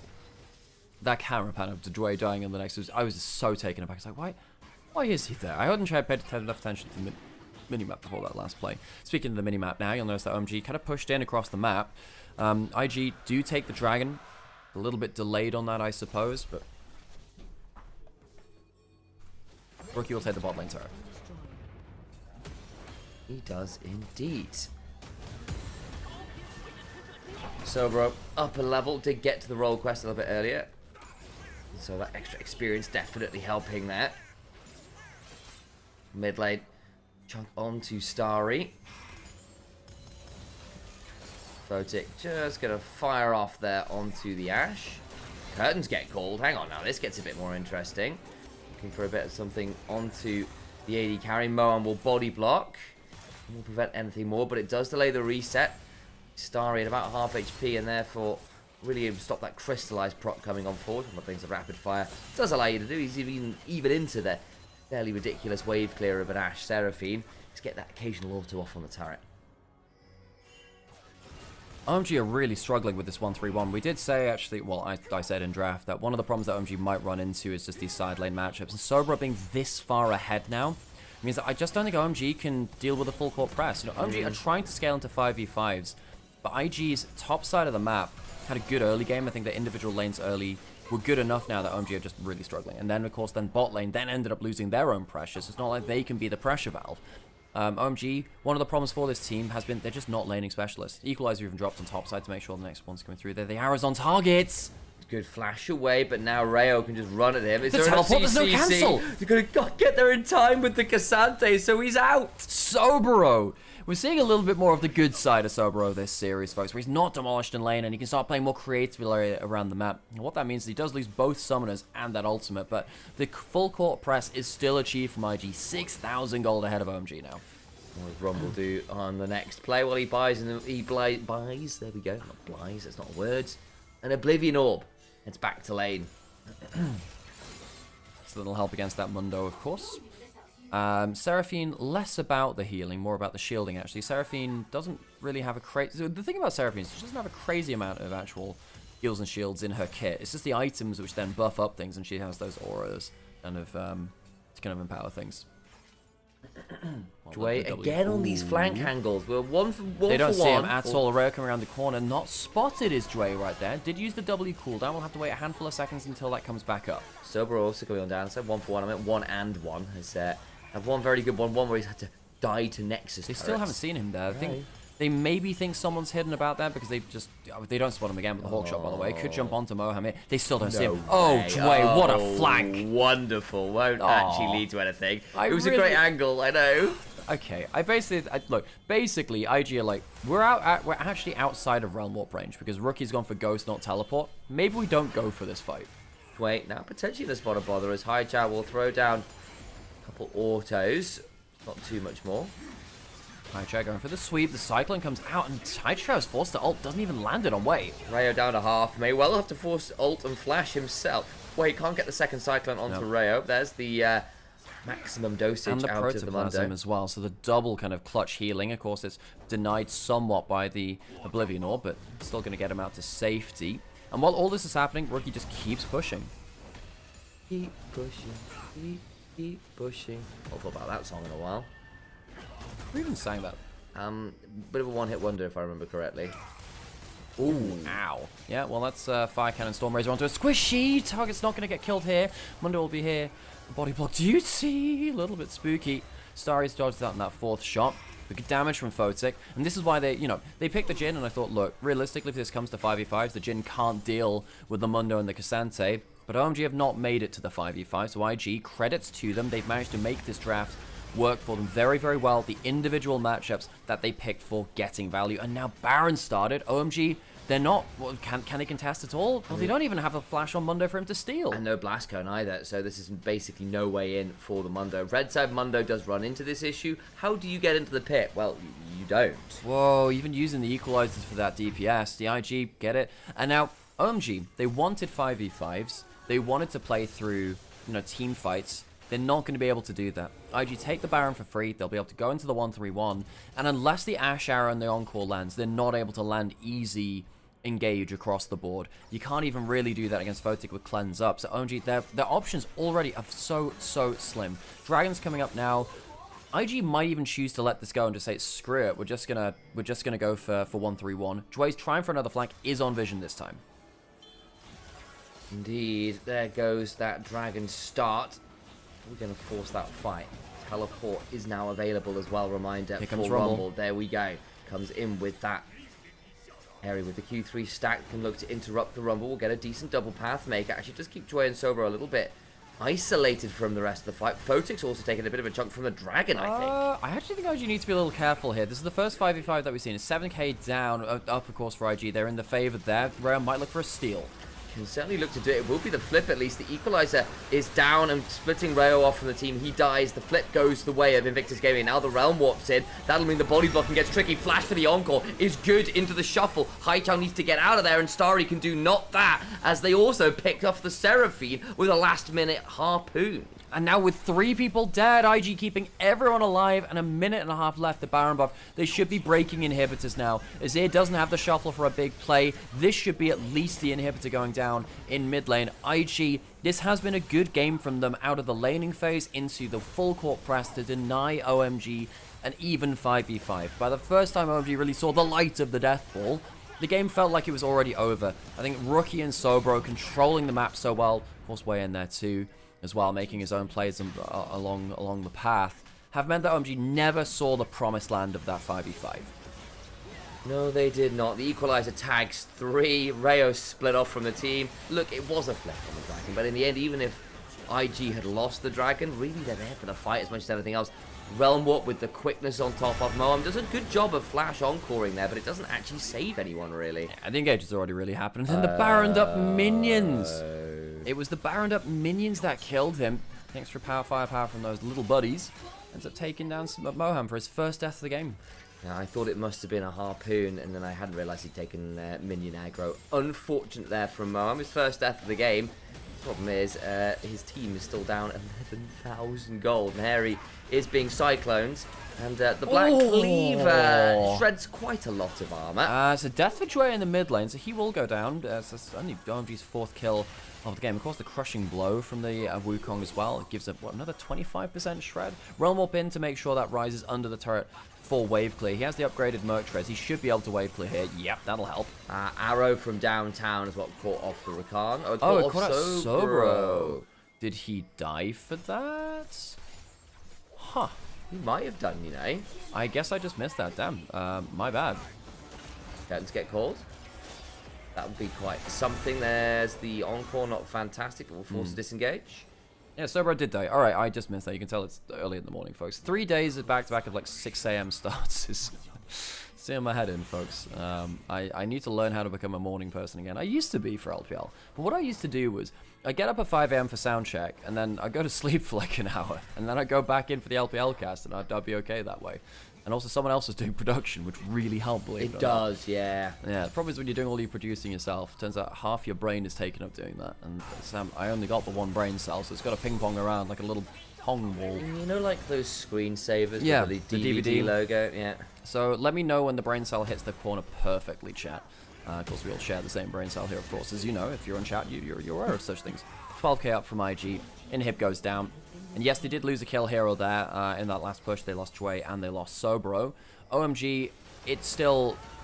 They're too far behind. Yes, you have a 3-item Ash, but realistically, the damage now from the Actualizer Rumble, 3-item with a Rift Maker, Sobro, who is Oblivion Orb, is doing tons of work onto the Mundo as well. It's too much for OMG to really handle. Ash Arrow misses. Starry and Moam, they'd hoped they'd get lane control, and they'd be able to kind of always be able to contain at least one lane and say, we're going to get push here, and be able to make plays off of it. That's just not been true because Photic and Jue managed to take control of that lane going into mid-game. Yeah, again, a couple of really nice wraparound ganks from Wei and the likes helped set things up, but once the damage was done, it was really done, and from that point, Photic has played a mean Jhin game, it must be said. Involved in every kill, actually, so far. 100% KP, good for him. Wei's not far off himself, actually, on the Wukong. Here comes with a Realm Warp play. They're going to try and get on top of someone as in comes Sobro with a TP. Starry is being run at under his own tier 3 as Rookie's in there. Starry just about surviving. That's a lot of sustain. The quickness is there. The encore as well. And actually Starry survives. Oh, for the now. Equalizer burning him down. The 4th shot still available from Photic.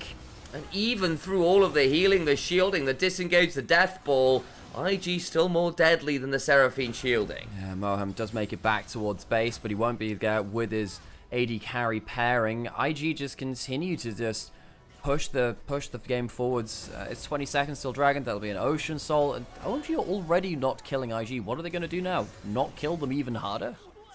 Definitely not kill them. Yeah. I suppose just not kill them. Like, you had to put an adjective in front of it. Absolutely not kill them. Yeah, exactly. It's like, you know how Absolute Batman is a comic. There's a lot of talk about comic chats in Onivia right now. It's like absolute not kill them. You've got like Batman who's got like this giant axe, which he does have that, by the way. A lot of the Absolute villains are really scary, by the way. They're like proper like horror designs. Bane's like as tall as like a 2-story building. It's crazy. That does sound quite scary. Yeah. Joker is like some real like Cthulhu-esque horror clown. Sobro getting jumped on. The Asher misses again. Might not be great for Sobro here. He's a bit trapped off here. I think he's gone. Might be. Doesn't have that flash. So Sobro goes down. Cost of that for OMG though is the give over soul. Ocean Soul gained by IG. Baron is up though, and you've just lost a significant amount of your gold lead and your solo lane there in the top lane there. So this might be OMG's last and best attempt at the game. Well, they don't have a great amount of ults there. The Realm Warp not going to be used from Jue, used for vision rather than anything else. Rookie, if he gets good spell flux in, is going to be crazy. Haichao needs to find a sweep, I think. Look at Jue, still unspotted, coming for the flank angle. Moam's in danger. Yeah, that bot lane's having a horrible time. The Actualizer is on, and unfortunately, mana is made oh so real for OMG this game. Out comes another few spell fluxes, an overload, a deadly flourish. And OMG find themselves aced in the Baron pit. IG will walk towards the Nexus, and I don't think there's anything that'll stop them. With the death time as being 30 seconds long, IG, I think they looked at the results of yesterday and said, oh, thank God we don't have to play against LNG. OMG, they're a team which has been plucky. They've had a great rise up in our expectations. But IG, look at a team which they can actually survive through into late game against, get through that laning phase, and we see what IG can do when they get on the board early. 2-0 up in the series, and OMG floundering here in this qualification match for playoffs. Nexus broken, IG 2-0 up. Some of the sins of yesterday being undone. Not yesterday, the day before. Indeed, it's all blurring together a touch at this point. Oh, everyone, I didn't change the camera over because That's fine. I didn't change the camera. That's over. fine. Hey Sam, can I ask for a coffee? You absolutely I would love can. a coffee right now. That's what are we really co-casters or are we actually just coffee runners? Yeah, I'm here as a coffee runner. Hey, I do the same. We do the same. Thank you very much, Sam. Appreciate that. So yeah, OMG now down 0-2, and sadly for them, just a lot of what made them a powerful team is that they were better at late game 5v5s than EDG, and it looked like Rayo was very good at those aggressive plays. He's not really able to get as much done in the early game now, as you see though. That's that me espresso, yeah. That's you know, they call him Sambrina Carpenter. That's That's what they call him. I don't think he heard that. I'll have to repeat that joke when he's in earshot. That would have been quite funny. Okay, like folks, I talked about this before, but if you'd like to support us on the channels, we do have a few free ways for you to do that. So if you'd like to download Opera GX and try out a gaming browser, it's really, really cool. It's got a lot of customization. And I've been enjoying using it myself. So let's... Bleeding Love. Yeah, that was the song that we were talking about earlier. Yeah. And we also, if you think about dropping stuff on our Ko-fi as well, that would also make a difference too as well. And also, if you're just enjoying the show, think about dropping a like, subscribe. Those things do matter to us as well. IG quite confidently cleaning up this series. Joy was pretty good too. Joy's flanks were really, really good. In terms of the actual MVP... Might be Sobro, actually. Not sure. That Rumble was kinda crazy. Some people calling for the reverse sweep already. Damn. Very confident, I see. I think Joy was pretty good, but I think probably Sobro walks away as my MVP. Those equalizers were kind of disgusting. Harry did nothing that game.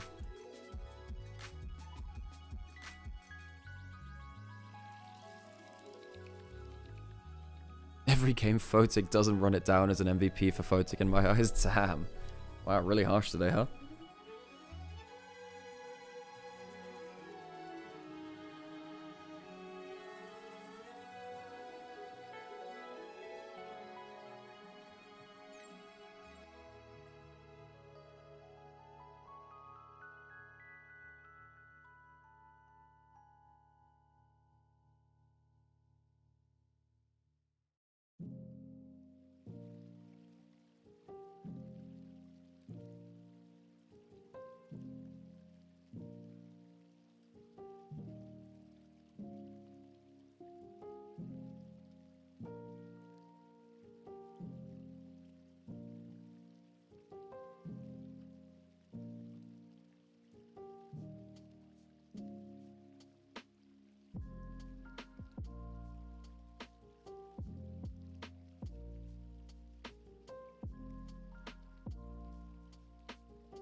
Are you a fan of the Gundam franchise? I do like Gundam. I just haven't really delved into it enough. I like the mech. I like a lot of mech genre stuff. So I like Gundam 00. I liked...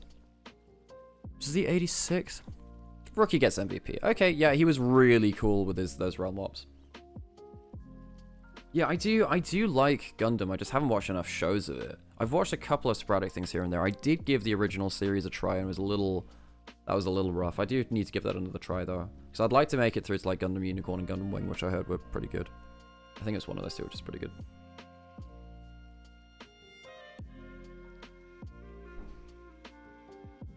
You thought that Rookie was relatively quiet? I thought his laning phase was really good and his realm warps were really good, so... I think that's fair. You know, he was very good in the late game team fights as well. One of the big things is that, you know, winning the Rise versus Azir matchup, you don't expect that from early lane, and then he just used that to just roll across the map.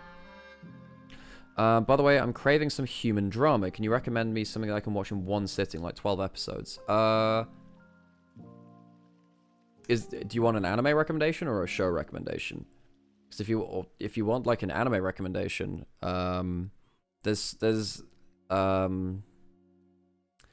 I think that there's an anime called Thermae Romae Novae, which is basically like all baths lead to Rome. If you just Google Roman bath anime, that's genuinely very entertaining.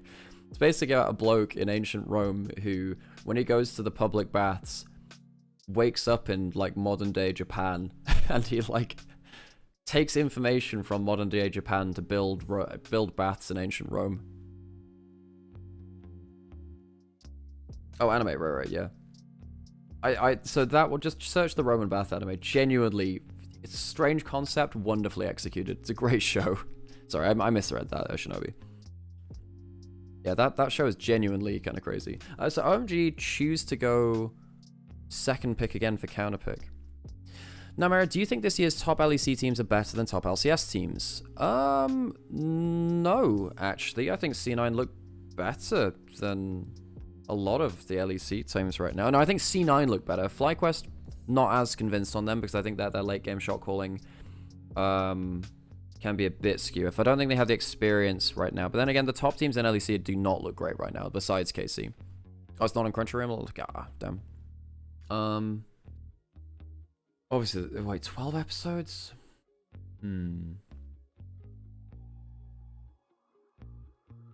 12 episodes.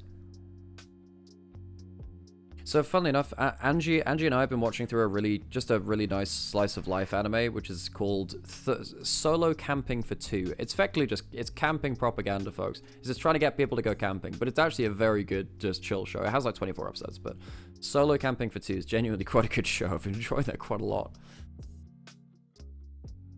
Who are your top 3 candidates for Hall of Legends this year? Well, it has to be someone that sells well, and it can't be a mid laner or support or AD carries. It has to be support, jungle, top lane. The Shy is actually probably on there because he needs to sell well. So the Shy is probably on there. Beyond that, it's a little bit. It's quite hard to tell who would sell well is the problem. Have you watched Eurocamp? I watched like a couple of episodes, then dropped it. But I did think about. I funnily enough, when I was watching this other anime, I was like, oh yeah, I watched this anime a while ago, and I dropped it. But I did think about that. Score would maybe be my pick, or Bengi. Problem again, it has to be someone that sells well. The Bengi probably is up there at some point. Problem is, do you want it to be people who are still playing? Because I mean, obviously the Shy might come back. People like, well, you could choose Mako, but I think Mako might come back as well. Again, it needs to be like a player which will actually sell globally is the problem. I didn't watch that Shinobi, no.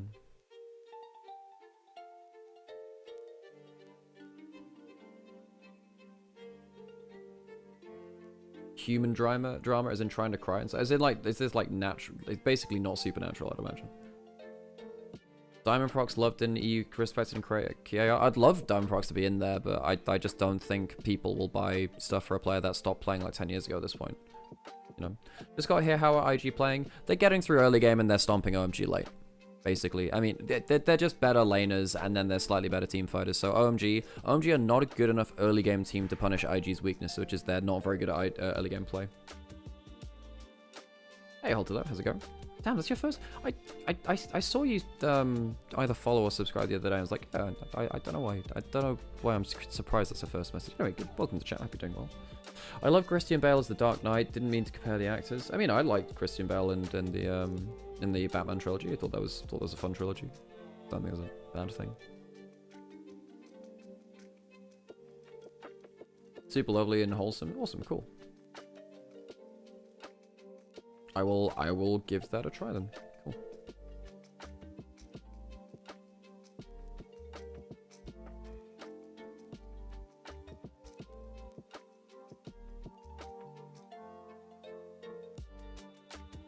Mum and I saw the latest Captain America, weren't impressed, enjoyed Thunderbolts, thought it was funny. Yeah, I haven't watched any of those recent movies thinking about it. I'm trying to remember the last MCU movie I watched. It's been a while, actually. It's been a while since I watched them.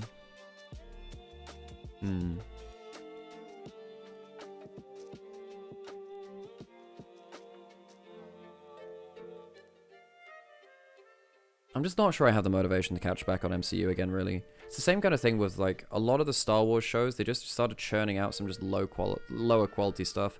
Like Mandalorian Beyond Season 1 I didn't think was fantastic, and then obviously it really fell off with Season 3. Book of Boba Fett was just not good. The Obi-Wan show had, like, 2 good episodes out of the full state, which was just not enough, really, to... And that was fine. I tell you what, the Goonies in Space thing, the Skeleton Crew, that was genuinely pretty good. I like that. And then Andor was exceptional. But like Andor has saved the quality of Star Wars for recent releases for them, really. I like bits and pieces of Visions. So stuff like The Duel from Visions was very, very good. Tales of the Jedi, Tales of the Empire and stuff had some good moments as well. But really, they focus so much on this like Mandoverse stuff, which is just not high quality. You know, it does somewhat dissuade me from following more of the Star Wars releases, despite being a huge fan of that. There was a Marvel fighting game, like a mobile game for the Sentry Void character. I didn't even realize that. Didn't Marvel just release a fighting game? Which is also kind of funny because it was just announced on the same day that Riot announced layoffs. Didn't Marvel just release a fighting game or just announce one? I love the thing with Ezra. That was Asuka, right? I thought Asuka was kind of meh. I thought it was mediocre. Same with the Acolyte. I thought Acolyte was just mediocre, right? So there were a lot of big releases which just didn't land well for me. It was announced a while. Tokon was announced a while ago, right? Okay. It's releasing later this year, right? Oh, Rebels, right? Yeah. Rebels was quite spiky. It had some good moments and some poor moments. This is a while ago though. Rebels, like Clone Wars. The end of Clone Wars is worth watching. The start of it's quite a drag actually. But yeah, Clone Wars is pretty good. Rebels was fine, I suppose. Had some good moments. The lowlights of that were kind of meh. Thrawn was a good part of that at least. Andor Season 2. Andor Season 2 was absurdly good. Oh my god. I mean, that's the show. If you have friends who don't like Star Wars, Andor's the show you get them to watch to like Star Wars. Good news, everyone. You didn't like Asuka? Yeah, I think that the choreography in Asuka was not great. I think that they regressed a lot of Asuka's character in quite unsatisfying ways. They've switched to using like NeoPixel lightsabers, which they just don't look very good, really, for like movie/TV show quality. A lot of the visual design I thought was quite flawed with that too. So for instance, you had like grey lightsabers on grey background, which just didn't visually look striking. And all of the contacts that the characters are wearing look like contact lenses. I think that a lot of the cosplay, it looks like cosplay. The outfits they're wearing don't look lived in. So visually, I'm not particularly impressed with it, but in terms of the character, I'm not that impressed with it. In terms of the choreography, not that impressed with it. The only good thing, the good thing about that was Balin Skull, which was played by the actor which now passed away, sadly. But that's the weirdest pronunciation of Asuka I've heard. Oh yeah, 'cause it's Ahsoka, isn't it? Which is very Americanized. Ahsoka. Which is like it's very Americanized. Ahsoka. Yeah, to my British sensibilities, it should be Asuka. Ray Stevenson, that's the one. Ray Stevenson's the guy. Yeah, which he was fantastic, and so obviously rest in peace to him. He was really, really good. I liked his story arc where sorry, I had to mute that up so I wasn't like leaning at the chair. So you have to spin that yes. Around. Oh yes, I'm with you. Yeah, sorry mate. Spin the things around. But yeah, no, Asuka I thought was firmly mediocre is the problem. I thought that there were a lot of things which just weren't special about it. I thought that the choreography was good for, I think it was good for Balin Skull, who I think his fighting style was pretty good. I think that Asuka, I think that the problem with Rosario Dawson, who's the actor who plays Ahsoka, is just not athletic enough to transfer the, I'm gonna have to quickly actually turn the camera off and then change the lens, but I don't think she's athletic enough to pull off Asuka's fighting style, which is the problem. Yeah, because again, I liked her in the downtime, right? Like, on the whole, I thought she was kind of wisely contemplative as a latter stage Jedi often is. The problem is they just made her into like someone that's like pauses, then speaks very slowly, and then it's just like, you guys are just you're just doing fucking like TikTok dialogue in terms of people can just watch on their phones so they can slowly take in the dialogue. Asuka is definitely one of those shows where I'm like, they designed this for a TikTok audience. You know? Yeah. Where like people are on their phone and they don't quite understand what's going on in the story. That really annoyed me, actually. Like, do I think it was like an awful show? No, I just think that it should be so much better when you've got shows the quality of Andor coming out. You know, I'm gonna put it out there. I actually prefer the Acolyte. Acolyte at least was more ambitious, I think. Yeah, and I thought the choreography in Acolyte was actually really good. I enjoyed the lightsaber fights in that one. Like, there's that one bit where he like headbutts the lightsaber with the helmet. I'm like, okay, that's aura farming. That's really good. And there's the Jedi Master guy who kind of just doesn't bother pulling out his lightsaber and just dances around the fight. It's great. Asuka as a character doesn't exist without Anakin, and that's the flaw with how she was designed. I also think that realistically, her story should have ended in Rebels with that fight against Vader. It should have ended there. I think that that's probably just one of the issues with Dave Filoni, where Dave Filoni just has Asuka as like his favorite character, and she's the character which he really kind of like championed, and I think that really that character needed the character to regress to give them they'd had the perfect story arc at that point, and I feel like I don't actually. So the thing about Sabine becoming a Jedi, basically I don't think it's a problem with the Mandalorian becoming a Jedi. I just think it's a problem of everyone needing to be a Jedi. Like Andor showed, you can have a good Star Wars show without actually needing all of the lightsabers all the time. Anyway, let's get into the draft. Is Game 3 IG on match points? I will pause the check. Episode 3, Revenge of the Draft. Invictus Gaming find themselves on blue side as the evil OMG Empire attempt to ascend from Group Nirvana into playoffs. It is war here in the LPL and other such Star Wars opening crawl kind of sentences. First pick, Jarvan on the blue side, by the by. Unusual we get that kind of old school side select siding. Yeah, OMG chose to counter pick for the last 2 games now, so they're really trying to use that second pick. Jarvan goes over, one of the best priority junglers left in meta. You don't have left in the draft rather. The Poppy's been banned, so you don't have as much anti-dash potential available. Rayo loves Elise. Oh, okay. Rayo loves Elise. And it's pretty good into the Jarvan. It's a pretty fun matchup. If you dodge away from the flag drag, you feel pretty good. But the Jarvan obviously better for team comp. You're going to go full skirmish now from OMG, it looks like. Locking in lane priority for their Misfortune as well. And I will say, Rayo, when he's been at his best, has felt empowered to go for picks that are his picks. He was playing AP Zac yesterday, guys, and got a win on it. Was pretty ridiculous. There's the Rel in for Dwayne. So the big AoE is there. Also denies the Rel from the Misfortune, which can be very, very dangerous because it's very difficult to get outside of the bullet time because the CC is so extended with the Magnet Storm. Sivir to go with the Rel and help her get through lane. Obi-Wan show killed my Star Wars hype. It had like 2 good episodes, and if it had just been those 2, I would have loved it. Yeah. Sorry, I'm thinking so much about Star Wars, just thinking about draft. We'll come back to the Obi-Wan conversation. We shall, even though it's match point, Sam. This is That's important. very important. Yeah, exactly. Haichao does get the Akali, Ooh, so now Rookie will have to think about what matchup he takes into that. We still have stuff like the Syndra available for him. Yone, I suppose he wants that route as well. Yeah, Aurora Yone. I mean, Yone's bad into Akali. It's in fact, it's actually Akali is Yone's hardest matchup, especially with current very nerfs. True, yeah. Some stuff like nerfs to Doran's shield and second wind make it a very hard matchup. I'd actually forgotten about the fact that he used to do the Shuriken flip into his Q3 that kind of when Yone was much more meta, and Akali became a bit of an answer to him. Also, just right from the level 1, your Q is just slightly lower cooldown and just slightly better before, slightly better really at level 1 really, so it's just... I'm just better. Yeah. Yes, you're going to lose this lane. Who decided that? Have you seen those memes, the who decided that memes? They're good.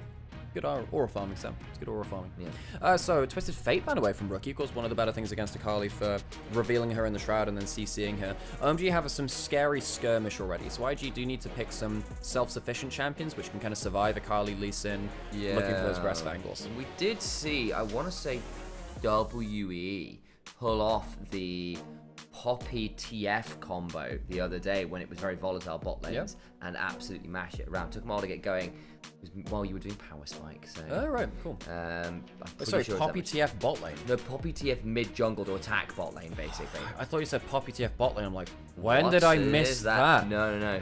Zahin away from Harry. So OMG do have a bit of that 5v5 in the Misfortune, but they're really looking at this mid jungle to pop off. Now, Haichao kind of diffed by Rookie pretty heavily here.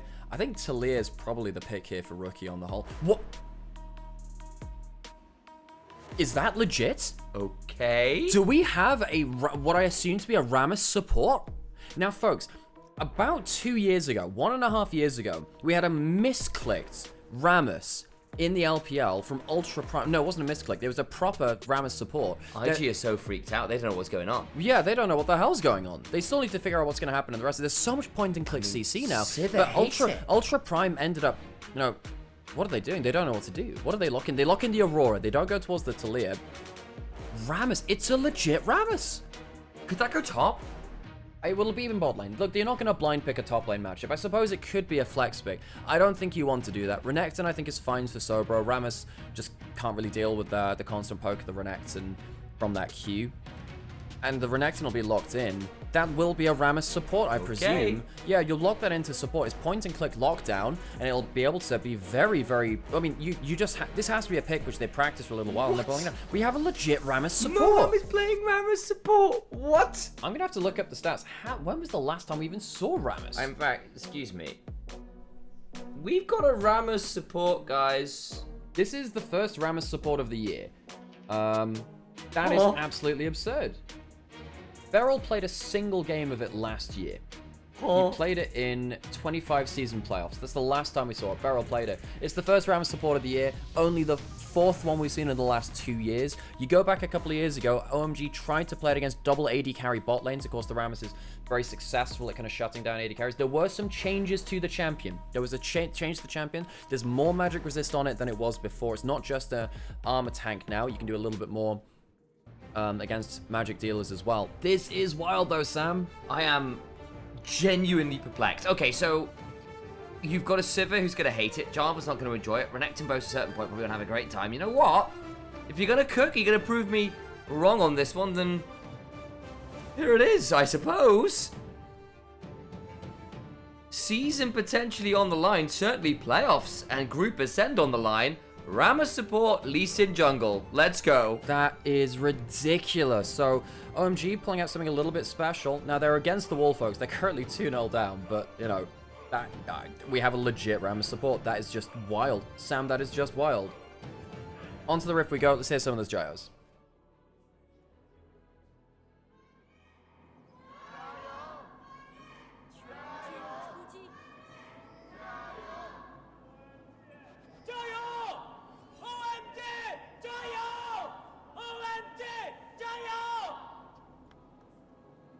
Some loud OMG gyosing.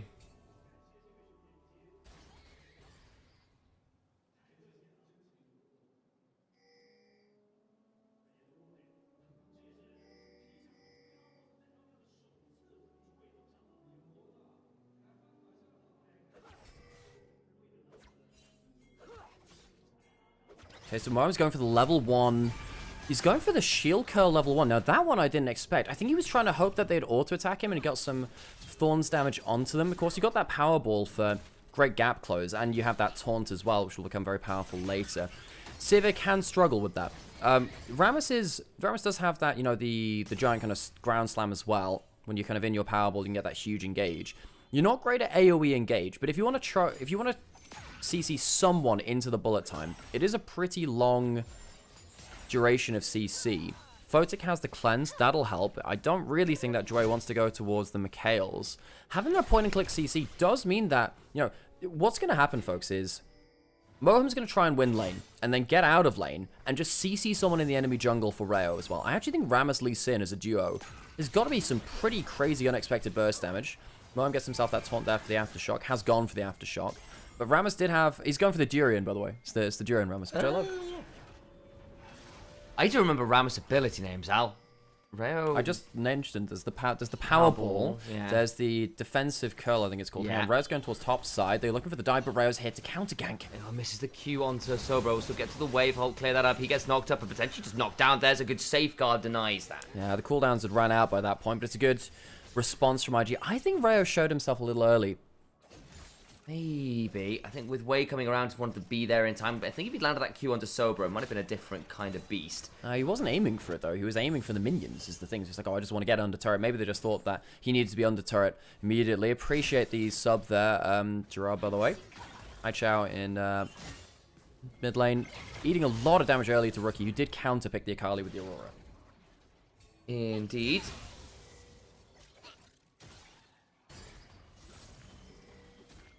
Wait, putting a ward down as Moam, in his Durian form, meanders through mid lane. He's so okay right now. Slurry just walked up and like ignited level 1 with a power curl. Oh, God. Oh, the power ball into mid lane, rather. Oh, can look for a potential taunt there. We'll get something, but not a lot. He's going to try and snowball the game. Just get control over bot lane. Now, what's happened is, the early levels have gone well enough that both supports are now roaming. And basically what Mohem will be hoping for is that IG don't understand the Rammus well enough to get away from this. Flashing in, gets the knock up onto the Rel, but Rao's been caught by the crash down. Oh, he's taking a lot of damage. There's the heal. The weirding goes wide, but it won't matter because a final Dragon Strike will bring down the Lee Sin. And you zoom in on the Rammus, who goes, aha, I've got to play. And no, you don't in the end. That's unfortunate. Yeah, Moham flashes, doesn't really get that much going. And I think what happened was Moham tried to flash onto Wei. Instead, the Powerball ran out on Jway instead. Jway's now on top side. Has the flick back available from the mount up of the Rel. Meganar's coming in. Wei's coming towards the top side. They might try and dive the Meganar. Rao's going to be spotted here. I think they might call this off now. We'll see. They're going on to Rao instead, who did just die. Trying to stay alive. Misses that Q. He's been struggling to get some value. Photic now left in a difficult spot though. The Spell Shield ignores the defensive. The Powerball, rather, will then have to cleanse out of the Frenzying Taunt. I just love this little Durian guy. Have you seen the ability icon for Frenzying Taunt, by the way? No. It's literally Ramos pulling a bear face with an nana. Oh, that's wonderful. That's it. That's how he's getting his taunt off. No magical abilities, just literally pulling a face and people going, I need to kill that little armadillo. He must die. Oh, no. 1 HP. Then gets taken by a standard. That's so disappointing. Won't Powerball in there. The Durian stays Durian shaped and not splattered on an AD carry's face. Okay. Man, I'm trying to remember. Was it Doggo that played the Rammus in 2024? I think it was. Ultra Prime. The Rammus Yumi bot lane. Yep, that's the one. Rammus Yumi. Oh, what a time. That's ridiculous. The fact that this is not the first time you've cast a Rammus in bot lane is slightly unnerving. Yeah, in LPL. I mean, if I were to have, you know, $1 for each time, like a bottom tier LPL team tried to play Rammus as a random counter, I'd have $2, which isn't much, but it is strange that it's happened twice. I do remember having to cast a Hail of Blades Rammus support. Oh once. Yeah, no, it was Rammus mid. Rammus mid. It was Hail of Blades Rammus mid into LeBlanc, because when she tried to W onto him, she just immediately tap Q, cancel a W, and then get this huge trade afterwards. So there was legitimately a LeBlanc counter as Rammus for a little while if the LeBlanc didn't know the matchup very well. Hang on, Rammus is going 1v3. What is he doing? What are you doing? Mom is 1v3 on the dragon. Yeah, the Photic takes a bit of damage. The spell shield's down. In comes Hightower looking for potential perfect execution. Between worlds we go. The rookie goes, guys, what are you doing? Photic flashes away from potential Shuriken Flick. Starry has to flash out. Rayo lands the Sonic Wave. Will not take the Resonating Strike as Rookie cycles through some Spirit Abjuration. Misfortune lives up to her namesake. Rayo will have to safeguard away, but I don't think any safeguarding issues are being properly Q's gonna come through. Triple kill. Oh my god, can he get a quadra here? He might be able to, you know. Haichao has flash, unlikely, but Rookie, I don't think he particularly cares. Rookie's walked away with 3 kills, but Sam, he's back. Do you want some durian? Sam, would you like to talk to us about our fruity savior, Moham? He's got no mana. This could be hilarious. All right. No! Frenzied Taunt tries to get the Shuriken Flip. Should do turret shot. Durian diff! Durian diff! Do I care that the Aurora gets a triple kill? No, shh. It's Durian diff, Sam. It's a Durian diff. He just rolls into lane. Just fucks him up with fruity goodness and gets a kill for his mid laner. Do I care that they're 2,000 gold behind? No, Sam. Rolling. Oh my god. Sudden urge to speak like Fred Durst. Go fight at the Dragon Pit. Welcome to the Durian support. Oh god. You know Fred Durst in German means Fred Thirsty. Durst is thirst in German, what can I say? Man, it's Durst. Oh god. Sam, this game's gone quite silly it's Durian Diff again! Durian Diff! Yes, oh baby. My god! Sober, you better run, you little toy, you toy crocodile. Get away from the Durian's lane. What's going on? Starry's in so much problem. He doesn't have the Durian diff. That's why he's gonna die. No. The true problem of OMG's draft is that they just don't have the Durian at all places and all lanes at once. I'm so sorry, Starry. You have not been elected for your government-mandated Durian today. What is this? Some socialist Durian? Whoa, no. So you just gotta, you know, like sign up on the Durian chart, Sam. You know, right. Whoa. I mean, you just gotta be prepared for your Durian, Sam. You must know when you're allotted Durian time. When is your Durian time, Alex? Well, I haven't signed up for it, which is the problem. Wow. Why would you not sign up? Well, I will do now. Well, I've already signed up for it. I didn't think it was important. You too should sign up for your. The problem is I'm on a 2-year waiting list. That sucks. Access to Durian is quite limited in these days.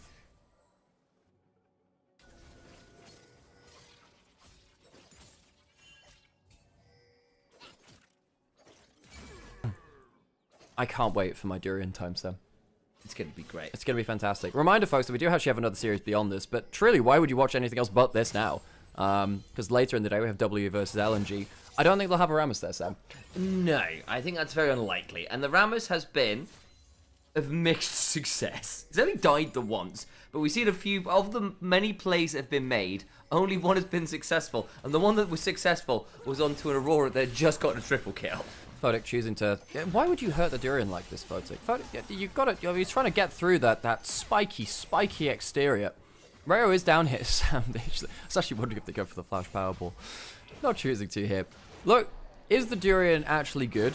So weirdly, I can actually see some twisted, perverted logic here, Sam. Where you try and win that early levels, and then you roam across the map, setting up for the point-and-click Lee Sin. Sam, the point-and-click Lee Sin is now 0 and 2. So it doesn't actually matter if you land that Q on target. You probably lose, Sam. That's your coffee. I didn't bring my own through.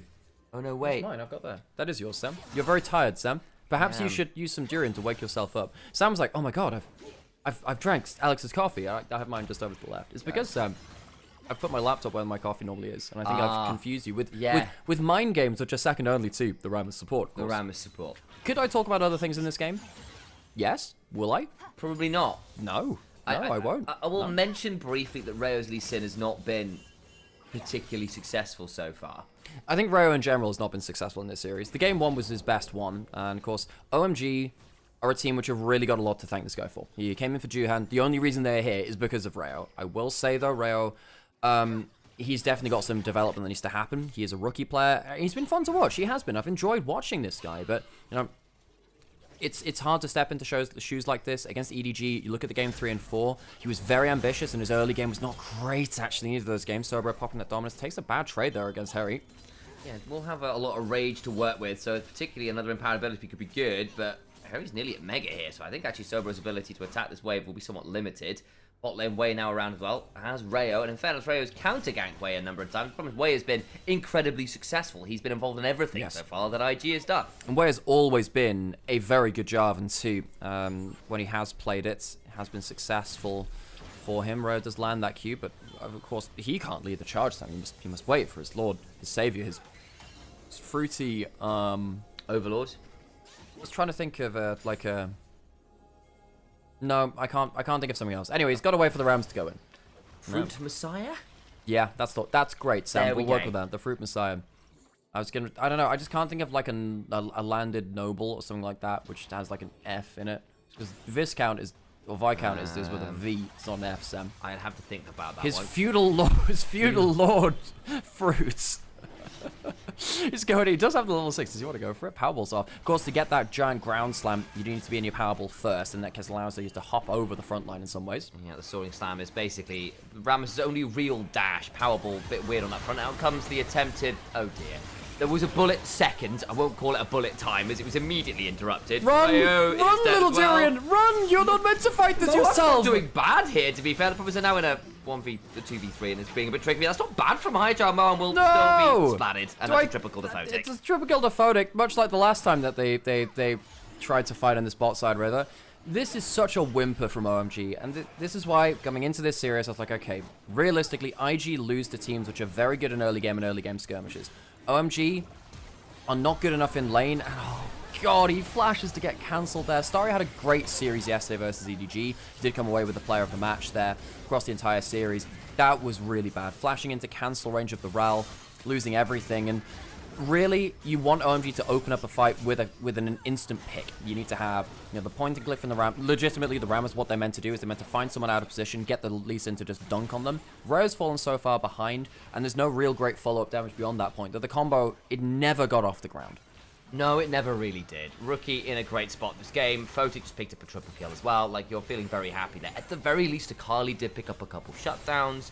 She's now 3-1. Haichao at 3-1 with a Gunblade. Well, maybe if the Lee Sin can't do it, the Akali can. Well, Haichao, we do know him as Chao. Yes! Gets him with the Powerball, yes! Cleanse forced away, respect the fruits. Yes, the soaring slam. He is the fruit ninja. You're not allowed in hotel lobbies, they're too stinky, but you're allowed in bot lane. Ooh, flash for flash. Is he gonna get out of here? No way is Sobro escaping. Oh, Sobro, Harry, I thought you deserved that so much. He's going very deep under turret. He's dead. He dies, basically says, look, screw this, I'm going 1-for-1. Does kill, well, we have double casualties in the Kaiju fight in topside, that Renekton Gnar matchup. Probably one of the most historical played matchups in all League of Legends, actually. I still think one of my favorite segments ever was Pick or Nah. Pick or Nah, yeah. For those of J-Real. you that didn't follow our early career, a guy called J-Real was one of our hosts over in LJL when we were doing like our fan broadcast, and he did just do this segment of like Pick or Nah in terms of all of these creative picks, and just would you just prefer to have a Nah? It was so good. So it's like, would you like this, like Zac top lane or Nah? And we're just like, nah, probably. It's fantastic. He had like a load of graphics. We did this for like a finals at some point. It's like, why have you got all of these graphics? Perhaps like because I asked production, like, what fair play? No, little Jurian, run! Roll for your life! Roll for your life! You're not supposed to be edible. Curl more defensively. Starry, not having a great time. We'll bullet time again, but again, the bullet time is over, and the age of IG's bot has begun. Sam, by definition, durians are edible, Sam. That they are meant to be edible, Sam. No, not in this case. This durian is supposed to be firmly against death. Sam, it's part of IG's diet, Sam. It's like Invictus Gains. They've got themselves some extra calories on the table. Content of a durian. High enough in this one, Sam. It smells like rotting flesh, but it tastes really good when you send them to 0 and 3. You ever eaten durian? Yeah, a little bit. Yeah, me too.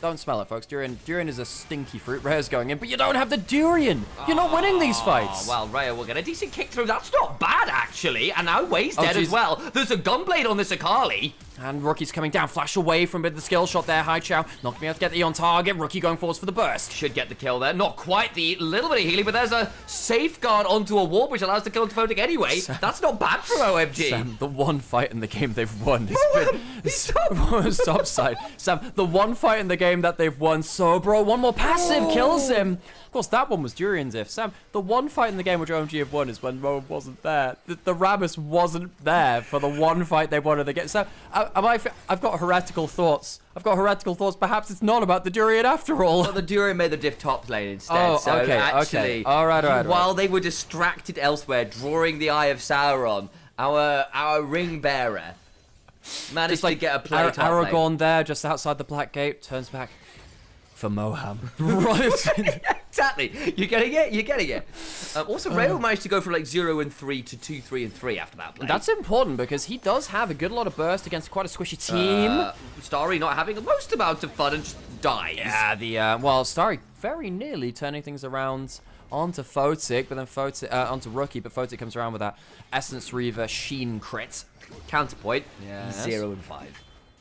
Yeah, it would have been 1 and 5 at that point, you know. So this is after, God, I mean, Akali Lee Sin is a terrifying dude, and you can say that after the combos come through, Rayo actually manages to survive pretty well. It's a good kick out to isolate Jue in the front line and allows Haichao to get kind of like a series of 1v1s. Akali is at her best when she can break down a fight, not into a 5v5, but into like a 1v1, then a 1v2. Right here, does get the 1v2 and it loses it, but then they split, allowing Rayo to do the same thing. Both these champions liking to do the same thing, finding out isolated targets, and they do manage to get something there. However, 2 dragons to IG still, 3,000 gold ahead, bring down the hilarity very briefly. There's some individual agency now from OMG. I think the top side of the map is going well. However, if this ever comes to a grouped up fight, IG are going to kick their teeth in. Yeah, basically because Photic is so ridiculously ahead.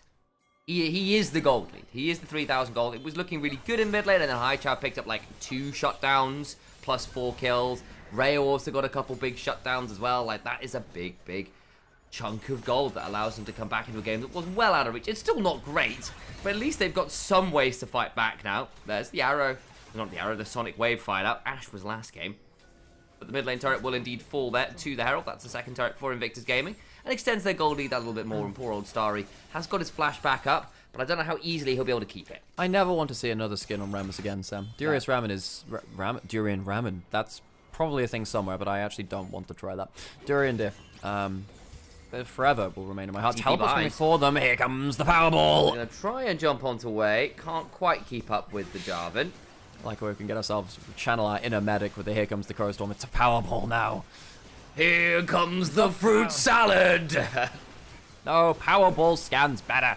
It's coming again. Q charged up. What? Backing off again, though. Look at the fear. He strikes into their eyes. Just get a frenzied taunt onto a Rel. Is that really the person you want to taunt? Well, who am I to judge? Attempted Magnus Storm angle between worlds. Bullet type. Sam, they're winning the fight. Photic's going low. They're winning the fight. They do get the other AD carry. That makes things a bit interesting. They blow up Starry, but it's the 0 and 5 Lee Sin really the card target. I mean, Photic ends up getting soloed out in the backline. He just doesn't find himself into the right position. There's Jway, I think he failed his combo. I think he flashed, then W'd the wrong way. I think he fat-fingered his W, and now suddenly the gold lead goes a little lower. OMG get themselves a dragon, and IG, they're starting to get a little bit flustered here now. So Rookie comes in on the flank, but watch as everyone goes forwards. They don't quite get themselves the combo they want onto the Misfortune, and Photic gets left alone as they dunk Starry. But when both AD carries are down, you remember actually your gold lead is on your AD carry. If you kill the Misfortune, it doesn't matter as much. It's the Akali which is actually the problem. I think IG misjudged the threats in the fight. Yeah, they do. And again, the Lee Sin is now in the game. The Akali is very much in the game. Don't get me wrong, it's not like Rookie's having a bad game here himself. He's 5-1. He's doing a great job. There's a restaurant in Malaysia that serves durian ramen inside a durian shell. That's wonderful. Not to be confused with jackfruit as well, by the way, folks. Make sure you get your spiky fruit correct. Yeah, it's just Jack Black's own brand of durians. Show on topside might be getting dunked onto by Rookie and Jway. He doesn't have flash. Ult's coming up now. Does have the Twilight Shroud, dodges the Shadow Strike and the Crash down, and just gets to back away. Alright, so little looking from IG. They don't use any cooldowns themselves, really, but not great for them to now see a 2-item Akali across the rift. He's 500 gold. Look, Rookie has 5 kills, and he's still behind in gold to Haichao, who still has that same amount of kills. He's kept up wonderfully in this game. Yeah, again, a lot of that for Haichao. In fact, he picked up a couple shutdowns with his kills. They were from behind the curve of the game. It's got him to a ridiculous position now. Starry is the new support. Yeah, he's a 0-6 Misfortune. I mean, again, he is not the carry in this game, folks. Hang on, Haichao could go forwards here. There's the Powerball coming in as well. That's a lot of damage. The Powerball indeed is Jerry and Diff! Jerry and Diff! Moab gets the kill! Execute more perfectly, Haichao. And in fact, he got the kill as well. My God, Moab. That's why I'm screwed up. Moab gets the kill. The Durian finally gets his just dessert, Sam. The Durian dessert. Oh, it's beautiful. The Durian. If Rammus support wins a game, Alex, I genuinely gonna have an apoplexy. I don't even know what that is, but I'm sure you deserved it. It's a conniption. Oh, yeah, I know that one. Yeah. Gonna have like veins popping out of his forehead. Yeah, apoplectic is that when you apoplectic rage, yeah. So when you're like, he's so fast, man. He's so fast. He's got protoplasm. Yeah, in fairness, a lot of supports do just go for that because it's just such a ridiculously cheap item. And he gets a lot of resist for free from his W. Oh my God, they're gonna try and camp this top lane turret. If they actually stick around, they actually could kill Rookie again. He's on his way to the wave. They have cancelled some resets. He's coming up. Oh, no, no, no. If they spot him hit, they actually could kill him. Turret goes down. Ray's going to go over the wall looking for the kick. Oh, there's the safeguard, the kick, the Sonic Wave, the taunt. He's gone. He's gone. Doesn't use his flash. A little too late for that. Rookie goes down, not understanding the power of legitimately a very scary point-and-click assassination combo. Yeah, it turns out Akali, Lee Sin, Rammus is actually a good combo. It is. If you're playing around split fight... Guys, Sam... Oh my God, the gold lead is even. The gold lead is even. That's a Sivir ult pop, but they can't catch Moam. He's just gonna Powerball away. I don't think IG know what they're facing here. They had an early game lead. They did, but now suddenly Harry has a 1,000 gold lead on Sobro. Haichao has a 1,000 gold lead on Rookie. Photic has the gold lead, but typically for IG, they don't win when it's Photic with the resources because he's been struggling to use his gold that well. I can't believe that it's coming through this because, of course, the last player to play this in Tier 1 was Beryl last year to knock them out of the season, which ended up going very poorly. OMG, I mean, you could call it a troll pick or whatever, but you can see the logic of it. It didn't work well in the early game, and right now, in mid-game, they're now even again. OMG, they're a team which are also good at their 5v5s. They're an aggressive team now. They found their ability to make plays after Rayo joined the roster, and that Lee Sin is in a good spot. The fact that Ramos support is not just a meme, and don't get me wrong, the memeing will continue until morale improves, but is legitimately providing value is kind of crazy. Now, that said, Sivir is still 6-2, is 2,500 gold up, will nearly be at a third item, and for all we've been saying, yeah, but, you know, this is looking like they've managed to come back in alright here. Sober, I'm a little bit worried for. I actually think this Renekton's going to do nothing this game. I think that the Akali can 1v1 him, the Nara obviously can as well. IG need to settle down. They need to settle down if they want to finish this off in a 3-0. OMG, of course, did win against EDG despite having some difficult situations earlier in that series. Dragon is now here. IG would love to get themselves that third dragon, threatening us all. OMG doing that powerball forwards. Wei is taunted up. Will have to come back. Buffers through the CC by flagging and dragging away. Moam just get chunked quite low. In goes Rayo! Wonderful angle onto Photic. Trying to execute him, but the Magnus Storm disengages. Well, tries to get him anyway. He gets the heal. Flashes out. Haichao golden. But look at the rest of the players. Rookie comes in with a rocket bell. Megadar into the wall though. Haichao dunked. Trying to get his way through. Doesn't have enough Omnivamp to get out. And IG finally win the fight. It is a close run thing. One death only, but now Starry. Alas, Starry, there's nowhere really for you to go, is there, mate? He's not exactly been the constellation which OMG were looking for. They'll have to search again sometime else in that celestial calendar. IG somehow clutch out the fight. Photic lives and Haichao goes down because Wei still holds his CC for the end of the fight. And OMG will see the dragon go over, the gold lead open up again after fighting back to even. OMG had done so much of the hard work, but the 5v5s, while they do have the good single target damage, are not easy to execute still. There's still a lot of ways that you can get disrupted on the way in. The Rel, the Jarvan, even the Renekton if he's there, can be a big problem. Great kick. Awesome kick. Almost wins this fight for himself. Rayo, a player who... There are many things you can say about Rayo, but you cannot say he is not looking for the play. And the last Q missed onto Photic would stop the kill going over. The Ignite was cleansed off as well. He gets out, and then that's so close. That is nearly some absolute genius. I will say, though, even if they killed him, this fight probably still would have ended the same way. Because the same way, Sivir was going out of the play, didn't commit any more damage to the rest of the team fight, and they still managed to get chased down. It's awkward. I don't think it actually changes things there. I think that IG very good on the follow-up to that play. And in fairness, Rookie this time around gets to have a major AoE fight. He's not on one target. He gets to put a lot of value in and do some really good stuff. Looking towards that mid lane. Sonic Wave lands on the server, they won't take it. I think now the problem is IG can push and roam so easily. OMG aren't going to be able to force split fights as much in ways on the flank. Starry still has no flash. It's going to get dunked down on Photic using that ultimate to speed the rest of the team forwards. And Misfortune, yeah, the name sometimes feels very apt. Yep, there's not a lot to be done there. Rayo tries to come and save them and will not. And that's your jungler dead. I think they go to Bold Sparrow. And look, the hype is kind of dying here. IG come towards the 3 items on the Sivir and life looks a lot different. Why is there a Rammus on my screen? Don't worry about it. He's just getting inted by his AD carry. Yeah, that's what's happening. This is not the Durian prop. This is not a Durian problem. The destructive force of the Durian is so powerful, but sadly Starry at 0 and 8. He's not able to contribute to the play.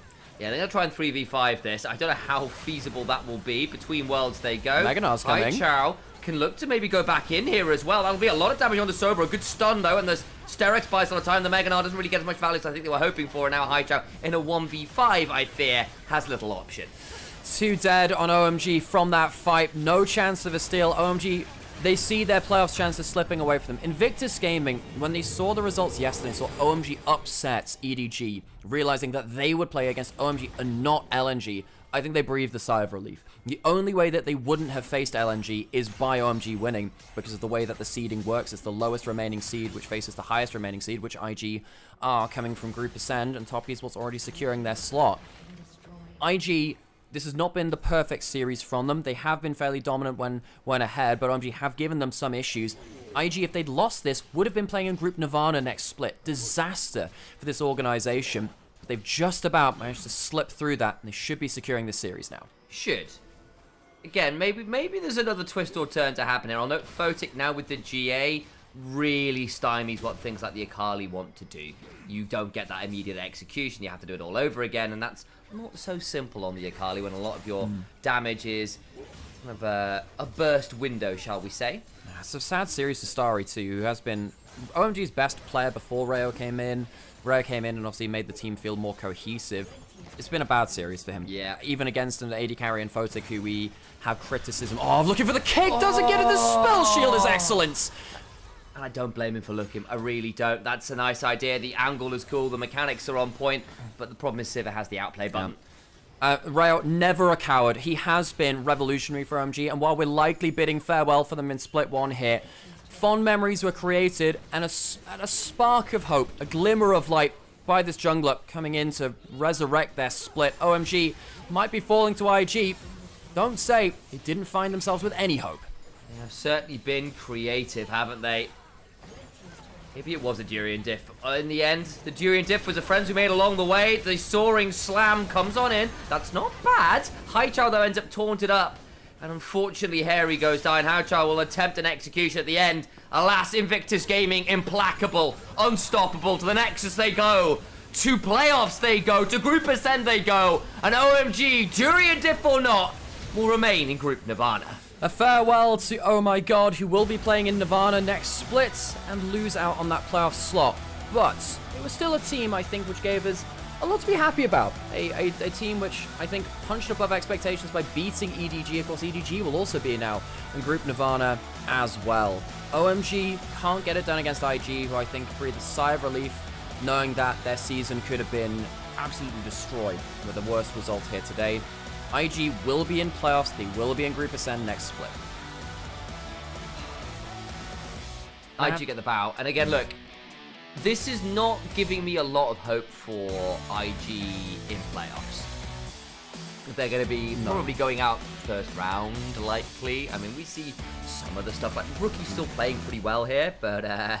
This means that IG locks presence in some... Yes, technically as well, because if you finish bottom 2 in Nirvana, that's when you don't get to play in split 3. So IG, if things had gone wrong today, it would have been abject disaster. There would have been no way to phrase it anyway. Well, yeah. I'm sure there probably, that's actually quite big words. So there would be different ways to phrase it, but it would have been really bad. I have to say, OMG, definitely one of the teams which I have enjoyed watching, though, if nothing else. Sam, I'm actually going to go on a quick break because I actually have been sat in the seat since the start of the stream. Go forth. And I need a break. Go forth. Quickly. That's fine. But now we get onto the interesting series, though. WE versus LNG. Yes. That one is the interesting one, because I have to say, so OMG upsetting yesterday completely threw this bracket into disarray. We were expecting IG, LNG, and OMG, and then EDG versus WE, which would have been, I think, much more even matchups. Now we get to see probably, I would say, the 2 best remaining teams in the bracket in WE and LNG facing off for one last playoff spot. Whoever loses this is going to feel awful. Man, and this is one of the flaws with this system, right? It assumes that the people in their different groups are that they're accurately seeded, right? And I'm not sure that's true. In fact, how was seeding done for Perseverance Nirvana? Was it off Demacia Cup, or was it just last year's results? So it's just last year's results. And the thing with last year's results, right, is that was a long time ago. These rosters are not the same. They are not anywhere near the same levels of strength. Everyone's changed. And that means that some of these teams go, actually, should WE be in this group? Should LNG be in this group? Probably not. And it means that actually potentially your year is decided for you before you even get there, and especially when it leads to seeding moments like this. Hey, Gaffel.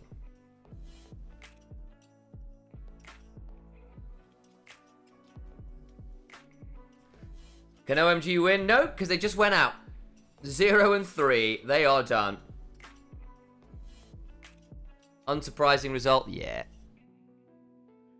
Not really, I agree. I'll move that way a bit.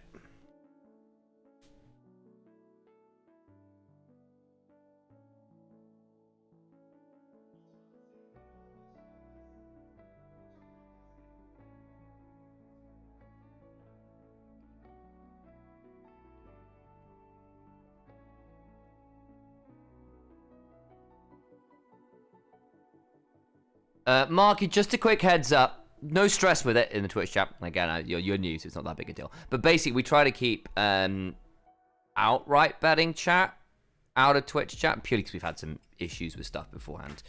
So feel free to ask questions about the game, feel free to chat about stuff, and if you use whatever you learn elsewhere, not a problem. But just like odds, odds and stuff, we try to keep out of the chat. So don't stress too much about it, but it's just a rule to keep chat on the right vibes. We've had issues with people getting really salty before, so we just said, yeah, we're done with that.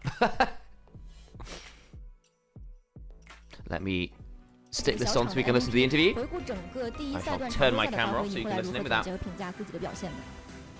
其实我们大家都是就刚开始磨合嘛，所以我们其实磨合当中可能找不到我们自己想要的样子了，然后就发展的方式也没有弄对。但现在的话，可能我们通过前几场的惨败之后，我们现在稍微了解我们怎么打游戏，怎么打比赛比较好，所以今天的话可能在这个方面做得比较好，所以才赢下。一边比赛还可以一边从这个比赛的过程当中去汲取一些经验。提到磨合，其实大家也可以发现啊，今天 Several 的状态还不错，尤其第2把兰博进步很大。作为队长，要不要夸夸他？他作为一个新人来说，其实也挺想夸他。他在这种压力的情况下，还是今天有不错的发挥嘛。但是他还是死的比较多，所以我希望就回去好好说一下他。希望淘汰赛能够好好的提升啊。那再问一个跟游戏有关的问题，第3把对面选出了龙龟作为辅助，也是 LPL 龙龟在辅助位的出场，当时他们锁下的时候，你们是一个什么样的感受呢？其实不只是在 LPL 没有出现过这个英雄嘛，但是我们会在其他赛区看到这个英雄在比赛上出现。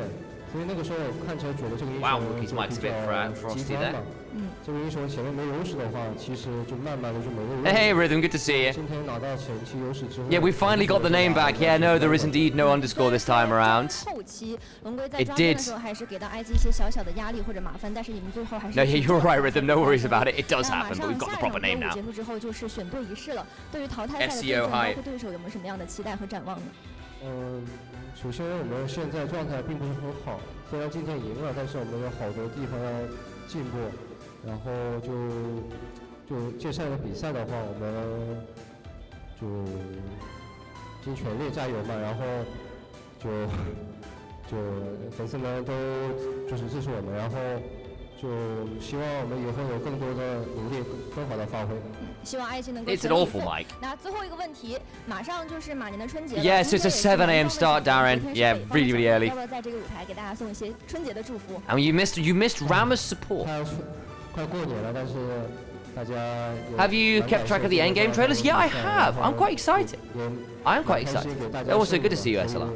就大家过好年吧，然后我们之后再见吧。IG 今天比赛的 Apparently Wonder Man was actually really good. I need to tune into that one, but apparently people say it was actually a really good bit of media, so quite excited. 下面把时间交还给解说席。 Nice little interview. Turn that off. And bring back Spotify. I'll come say hello briefly. I'll make sure we've not had any issues with YouTube because I put the interview on and that sometimes has happened before. We're fine. We're fine. Phew. Life is good. Life is good. Hall of Legends being commercialized is to such a mid decision. Can you explain by right as it values popularity over influence? Yeah, I think as well because basically it's only there is an issue of it only really doing players who are still known super well by people today. Because I agree, people like Diamond should earn a Hall of Legends spot at some point. Again, the guy who created counter jungling and was the greatest jungler in the West for a very long time, and that team of Gambit realistically should have been world champions in Season 2, and I stand by that. It's tough, right? It's tough. Actually, I'll turn this off, guys, so you can see the stats there. But I agree. I still hope we get those players make it to Hall of Legends. Whether they do it as a bundle with other players of similar kind of, like you do a Gambit bundle or whatever, that might be a way through it. Who won the last time WE played LNG? We've not seen it. We've not seen it. They were in different groups. This will be our first matchup this year with these rosters. So it is purely speculation. X only. Hall of what was that sort of thing? Can you explain how the LPL groups work and how a team moves from Nirvana to Ascend and Perseverance? Yeah. So, in short, you got seeded based on last year's results, which for me personally, I think is a really dumb system because it doesn't actually take into account anything along the lines of roster building, because actually the teams basically all changed over the offseason. AL is the only team that kept their 5 players together, which means that actually any team that put anything together resembling a competitive roster, but happens to be a bottom tier team or vice versa, you know, a top tier team theoretically has just put together a crap roster, still don't get to seed properly. And you're basically relying on this one tiny little tournament at the end of the split to find out whether you make it into playoffs or not, and therefore group Ascend.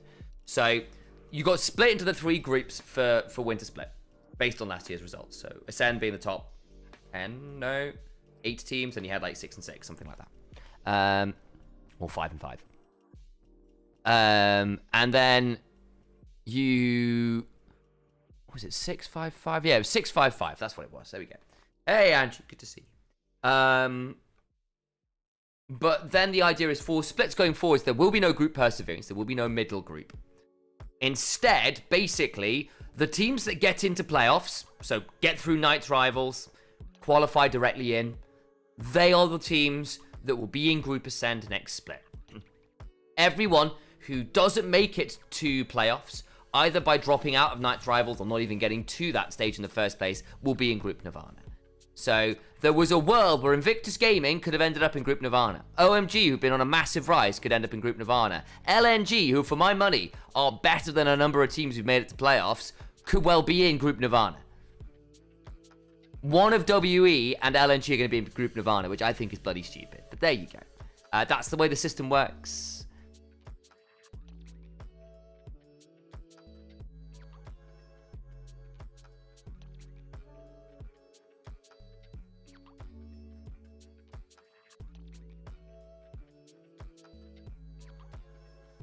Was the Croco Jace Masterclass a Demacia Cup? Might have been, actually. It was a very good Jace game. Yes. Because it was the blind pick game 5, wasn't it? And we saw the insane Jace v Jace scenario. Player of the game's way, he was involved in nearly everything. It's all except 1 kill. Did a lot of work on that. It was him or Rookie for my money, so that makes sense.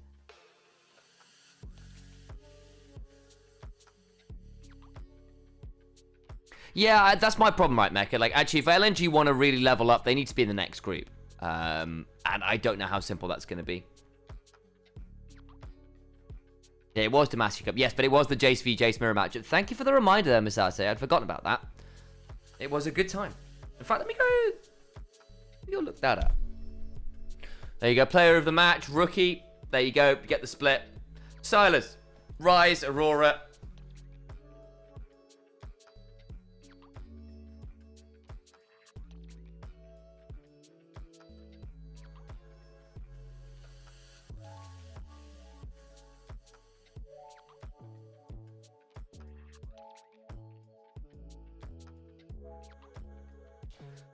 The Durian humbled Rookie's Aurora. It was pretty good. And next bits for Nirvana should be 1 round robin. Yeah, so it's worse. Oh, dear. Monkey versus Croco. Don't know which to choose. On the whole, I think Croco's been better than Monkey of late. I think Monkey's been really struggling to... I think Monkey's been overforcing a bit. Has been my issue. I think there's been a bit of anxiety to make things happen, and that's not always been fantastic for W. And I get that Monkey is the primary playmaker, but still, there you go.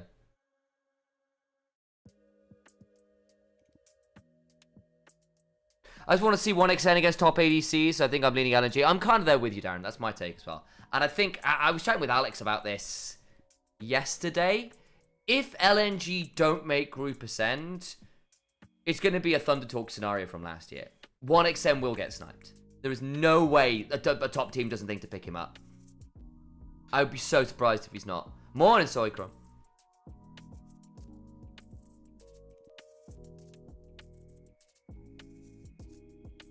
Have I not run ads? No, I did. I can run some more. I'm going to run more ads. Ha! 1xN to IG, please. Honestly, apparently it was a debate, and then basically because they don't like 1xN's agency, they said no. If you don't want to see the ads, guys, subscribe. That's the deal. You don't want the ads, subscribe. You know, you can throw Twitch Prime at us. Make things a bit easy.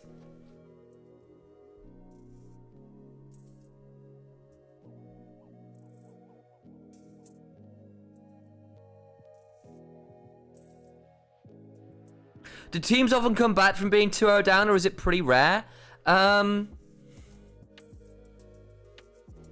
It depends on how good the teams are. League of Legends has a phenomenon called the reverse sweep, where you come back from being 0-2 down to winning 3-2 in a best of 5. The general rule is that if you're 2-0 up, the most dangerous game in the series is that third game. If you lose game 3, your win percentages drop dramatically. And if you, God forbid, you get to the game 5 scenario where you lose that game 4 as well, you end up in this position where your win rate in game 5 is like very, very low realistically. So yeah, it happens often enough, at least a couple times a year. Certainly not every time. And again, sometimes it's just strength of matchup, right? Like you're going against, like, this team is just clearly better than the other team. You get blasted. But if teams are close, yeah, it happens. It happens. Or watch on YouTube. There is that too.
Thank you for the sub, by the way, Mr. Popham.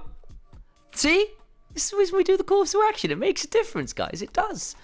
It does.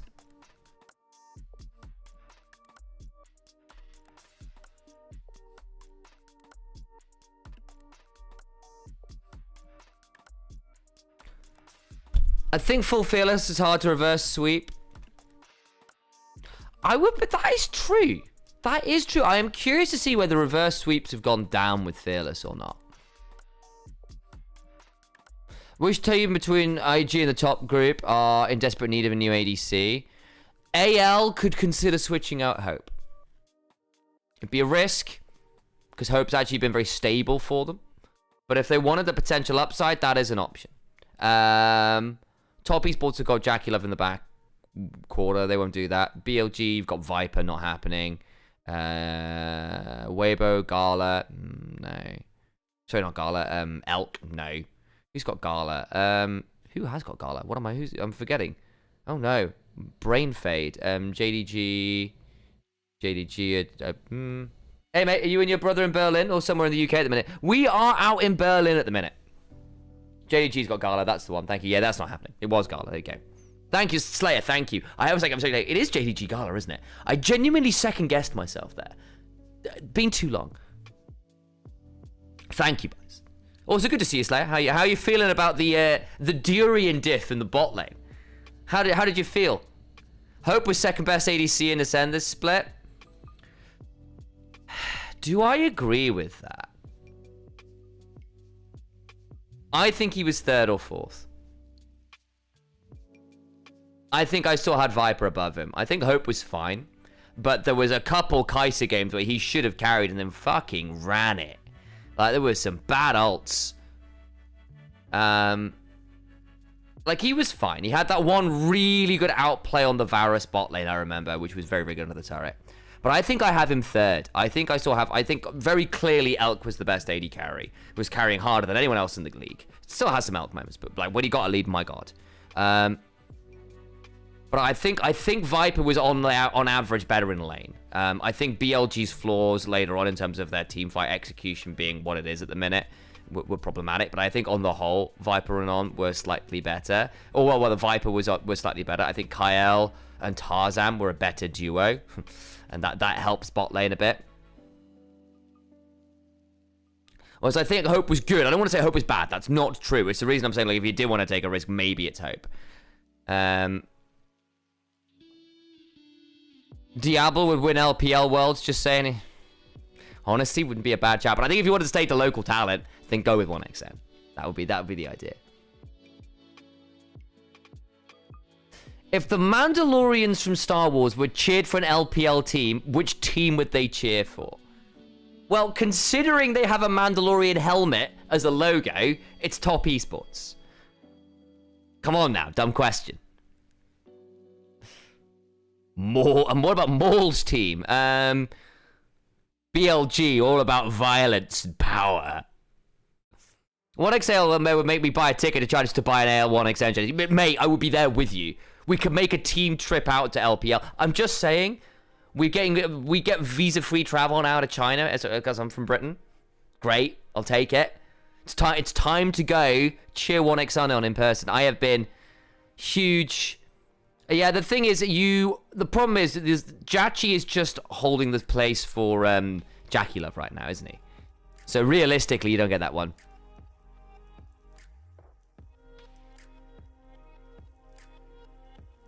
NIP, but I do think Assume has been good and one of their carries. Yeah, he had a very good Draven game, but again, I think 1xN is better, right? Like, if you wanted to step up, that'd be the choice. Not that Assume has been bad for the team, and he's done his job, but yes.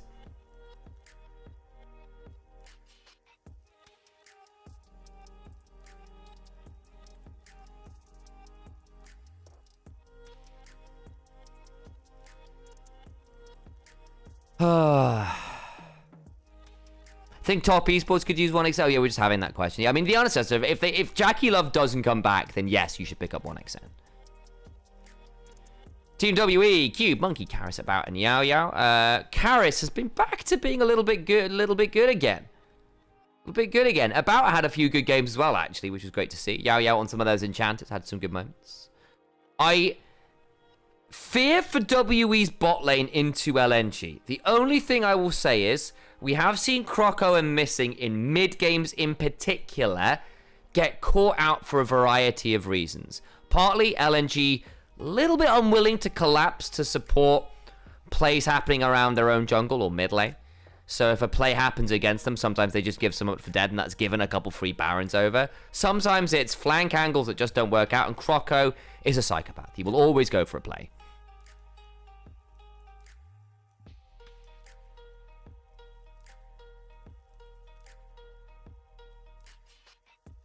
Yeah, Mecha, I'm completely there with you. Why do you think LPL's chance to win in first? What do you think about LPL's chance to win in first round? Who have we got? Cube versus Shearer is the matchup. You know, I can see that.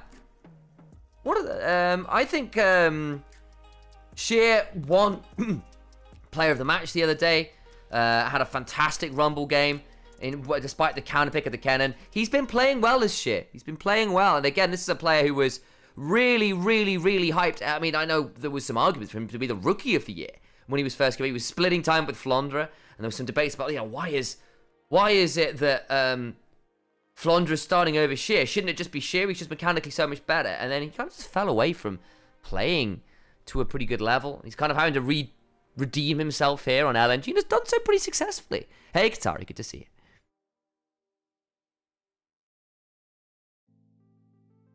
Yeah, Genji About is in LPL now, yeah. Yep.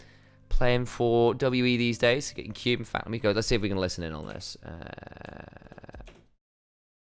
我们失误还是比较多， We'll have a listen. 把那些失误改掉就好了吧？我觉得。减少失误。那其实说到你们的对手苏州 LNG 最近也是士气正盛，昨天也是3比0赢下嘛。那这场比赛觉得着重 Easy win for IG, totally not stressed at all.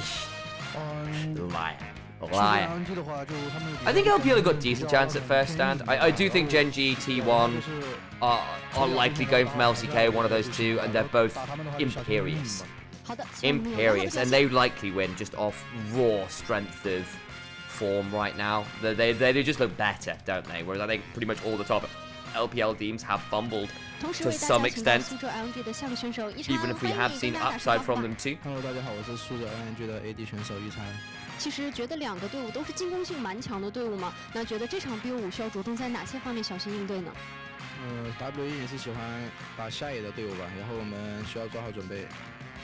那其实现在距离淘汰赛真的只有1步之遥了。今天抱着怎么样的心态来到赛场，同时想和 Missing 选手在下路有怎样的一个？They're not great mics, are they? I agree. I don't know what's going on there. 心态吧，然后跟 Missing 的话，就希望就打出一点压制力吧。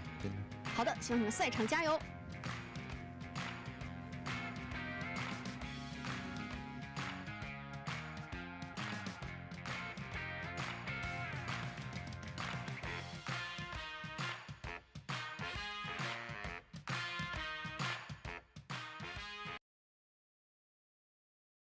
To the stage we go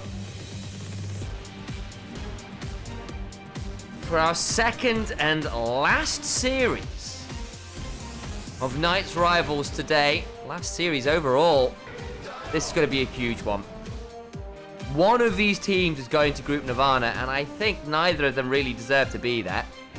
WE going to be slightly frustrated not to just make playoffs directly.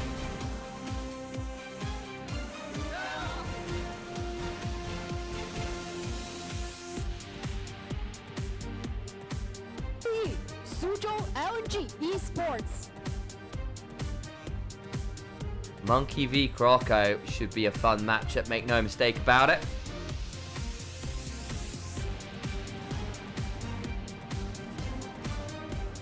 Interesting that the official broadcast highlighting top lane. Cube, a fairly okay showing this first round. It wasn't enough to get them over the line. They'll be very frustrated to be here. Now, LNG, early on in the game, their laning phases have been very, very dominant. Very dominant.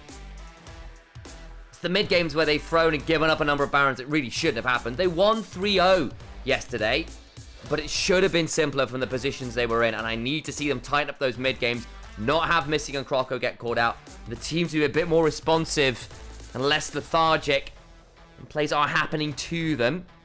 It has led to some tricky scenarios. For me, the matchup to watch is actually in the jungle. Monkey and Croco are the beating hearts of their teams in terms of the playmaking engines, and when it goes wrong, it doesn't look fantastic.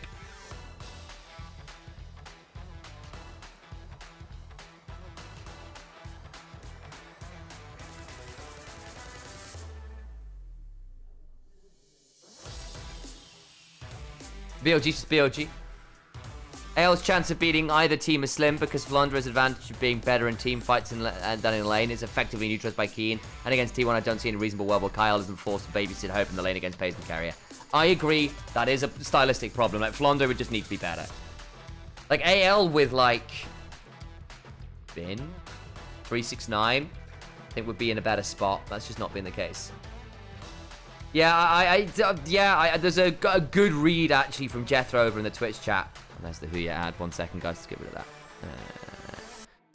Basically, chatting about the issues of Flandre perhaps struggling against Keen / potentially Doran as well. And that being tough because his strengths are in team fighting, not in laning right now.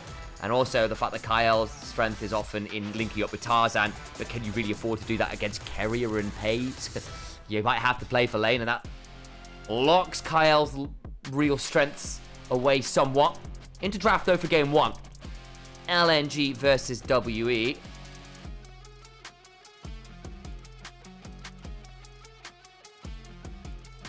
LNG blue side, WE over on the red. They are the ones with side select, well, not side select, first, like, pick select, I suppose. And they choose first pick. So they'll be on red side with that this time around.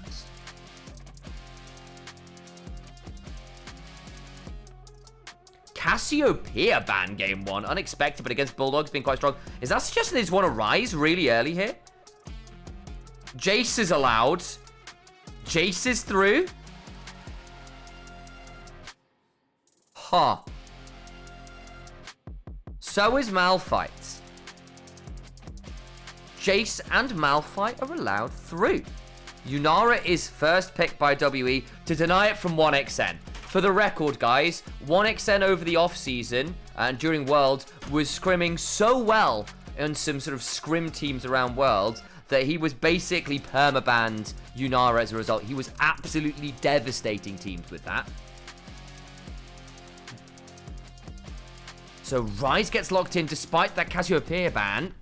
Interestingly, for LNG... Well, I think that would be because of that, really. No, the reason it's banned, though, by WE, who are looking for it. Sure. How I think on the other side, it's still to the benefit of picking the Rise. So I think LNG say, well, you banned that. Sure, we'll pick that out ourselves. They don't have to pick the Varus themselves right now. They can lock it here just to kind of...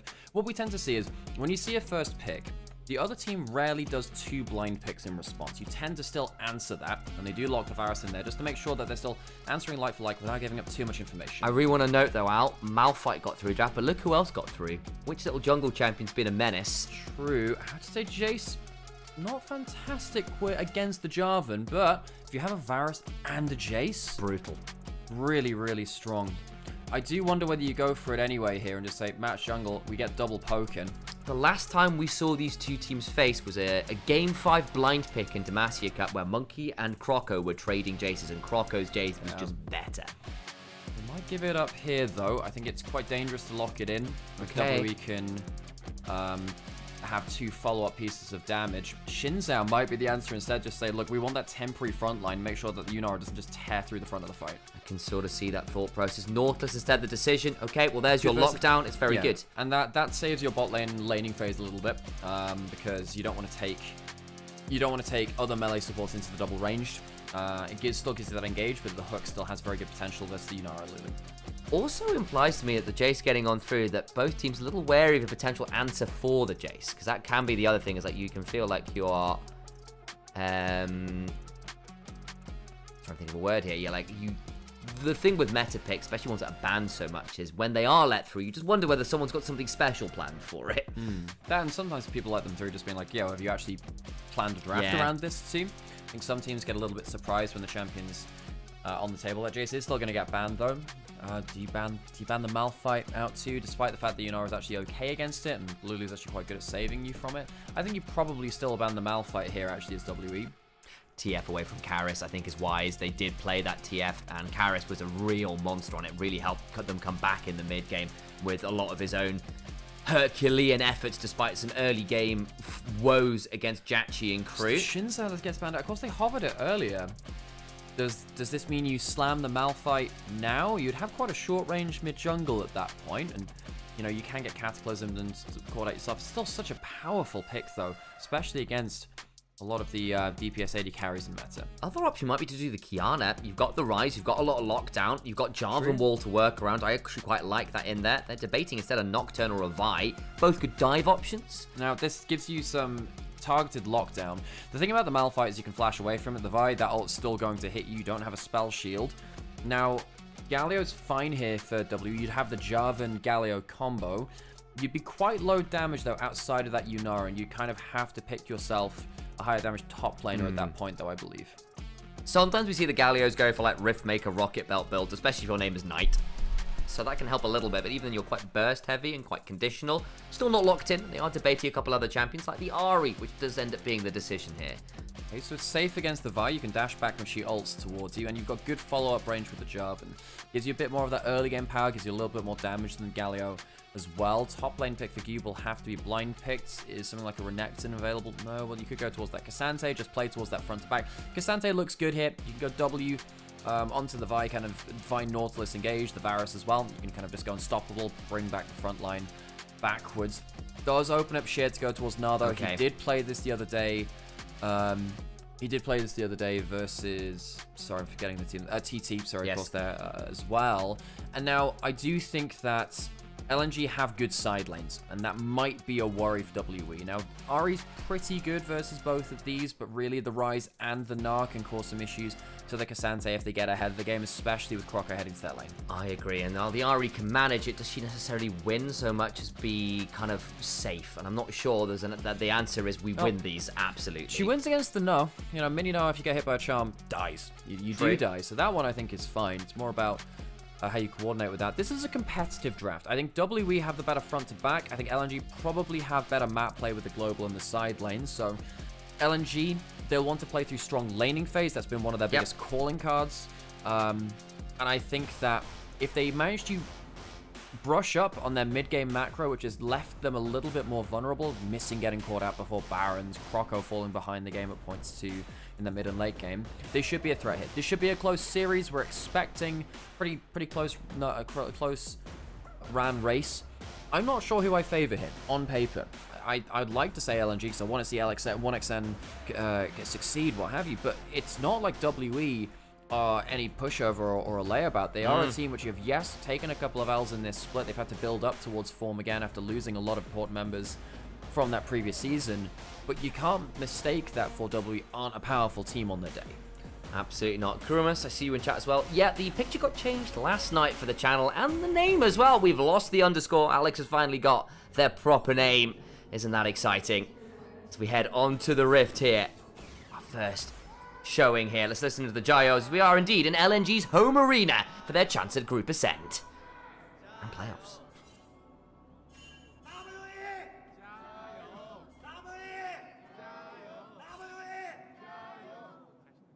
WE chat leader, I appreciate your energy.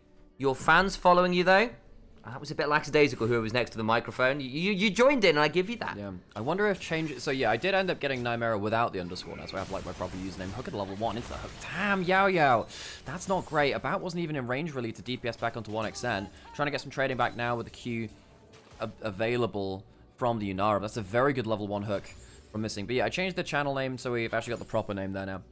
And then also, I changed the profile picture because I didn't like the old one as much. But yes, that probably has actually annoyed some people. So oops, the autocomplete is, yeah, a couple of people say, hey, the autocomplete doesn't work anymore. But hopefully what that means is if people are looking for us, they'll still find us. That's very nice. Indeed, you'll find us, I promise, guys. Monkey, we'll go towards these Raptors, is pathing towards this bot lane. And again, guys, just a little note as well. You can, this could be a fun matchup in the sense that, the winner here goes towards Group Ascend for next split. The loser is going to Group Nirvana, which is kind of crazy.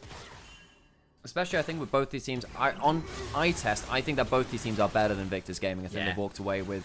The bracket really got twisted around with the OMG victory over EDG, because it would have been LNG versus IG, and I think they probably favored those, actually. Potential jump in towards mid lane. Bulldog on the wrong side of the lane. Does manage to dodge away pretty well there, actually, with the Ghost. He has to blow it, but you know, his jungler is going from top to bot. Maybe afraid that Jarvan could come out of the bot brush as well. Monkey low HP now, and he's been seen on his clear and slowed down a little. So Vi will be at that level 4 mark at the end of the clear, a little quicker than Monkey. And that also, with that HP advantage, maybe helps them go towards that bot scuttle as well, which of course is also helps out with the fact that 1xN missing, particularly missing with those hooks early on, giving them that platform they need to fight for the bot scuttle crab. Early reset from About and Yao, so theoretically they could come and fight with that kind of back and HP for About and for Yao, but 1xN being very slow to clear this wave. It's going to be a nice, strong, slow push coming with a big wave stacked when the Scuttle Crab is spawning. Actually, the Jarvan has skipped out on his camps to be there at Scuttle Crab spawn to try and rush it before the Vi is there. In fact, I think he smoked and got rid of it. Yeah, but does that mean you then have a smite fight onto Gromp? I think it does. You don't have your level 4, you don't have your blue buff. So basically, Monkey was like, I need to get this Scuttle now. As he was saying, he wouldn't have been able to fight it. Bot lane's walking over. There's this helper coming in from Karis. WE want to fight, hook misses. Oh, this gets spicy for all involved. They're going to go jump on forwards. The Vault Breaker lands onto Monkey. There's the heal trying to flag and drag out, and they will flag and drag out. What about Karis? It's now a 4v3. They're trapped in here. The charm doesn't necessarily under the main target. The blue buff does go over to the side of LNG with a little bit of killing back and forth, though. Flash over the wall from Croco. 2 for 1. Sorry, 1 for 1. Apologies. 1 for 1, but I think, as you were saying, well, I actually didn't see who secured that buff, but given that it wasn't a level 4 for the Jarvan, and I imagine it was actually Croco that walked away with it. This is just Croco in a nutshell. He always wants to go for the early aggressive plays. Was that unwise? Yeah, probably. Actually, Monkey getting that. I think Monkey got that. Because he has 23 CS. I believe he did, actually. Oh, no. Hang on. No, guys, I think I'm just trolling you. I'm trolling you. Who ends up getting this smite? We'll see in the replay. I'm not going to call it right now. It was close. Yeah, it did go down to very low HP. So, first smite comes in now. Second one... I still don't see you got it, by the way. I still don't see you got it. What the heck? Rocco, I think, has it. Although, in fairness, Monkey died. Yeah, so. I didn't see the buff on their feet. You know what? It's obviously still too early in the day for me, so need a lot more caffeine before picking up that stuff. Monkey still behind in gold, though. The gold went over towards Croco. However, about picks up the kill from the early lane for the Nymaera. Croco will will be the one with his flash down. Missing also the burn theirs, and about got a kill of his own, so that can be quite nice, especially with the cull already picked up. TP back in from 1XM with the tier and the longsword. Chat confirming it was Monkey that got the buff. Thank you very much. So, yeah, that's why I was like, I'm not sure it was Croco, actually. Despite both smites coming down, it got very close. Then, of course, he died and the blue buff went over. Anyway, Croco is still half a level above. Monkey, reminder that he slowed down his camp respawns by taking that Scuttle Crab first as well. So Monkey is still going to be strategically behind in the jungle matchup. Very much so. Still, invade occurs, bit of damage down, and again, forcing that teleport out, all those kinds of things. Still feels like it's all right for LNG, who have been very, very dominant in the laning phase. It's where they've found a lot of strength so far in Knight's Rivals here. But the other side of it is their mid-game woes have been notable. Maybe a Baron or two that should never have been given up. Potential for missing to land a hook here. There's flash available, doesn't land it onto about. Staggering blows still there. Vault Breaker onto Yao Yao. There's a Realm Warp coming as well. This could get interesting. Are they going to make a flash happen? They are. Yeah, Bulldog not going to help into his own ultimate. They get the summon away from about, missing the hook at first. Does he get the recall? He uses the barrier to make sure his recall goes through. He sees the arrow flying at him. He's like, I can't afford to get this stopped. Loses the extra summoner to make sure the recall completes. Yao Yao does have theirs interrupted, though, because the Comet stopped the back. So annoying for him. You're right. The Comet did stop him. At least Yunara gets to go back and fully heal up and lose less from this push in than you would have done. It's one of the most annoying things when you are losing a play. You have to recall and then you get that delayed. And LNG, this has been a strong early game from them. LNG have been a strong early game team. Their laning has been good. We've seen that from bot lane and top lane as well. Actually, Shea getting ahead there. And they have got ahead of the game. WE, not necessarily the early game team here from Group Perseverance. They've struggled with that a little bit. But they are a team which can mount some pretty nasty comebacks. So LNG, who've had their mid-game issues, will need to still have their heads on a swivel and make sure they're playing this game out cleanly. Sheer roaming down the river, has hopped. Karras could look for a really good angle here. That's such a good bait on the honey fruit. Nice run stuff from Karras. He gets that charm out of Fog of War. Croco doesn't have level 6. Karras ult's about to time out. Red buff is available. With no Ahri ult, I think that Croco might just say, look, we just lost shit, but we might be able to fight with Karras' ult being down.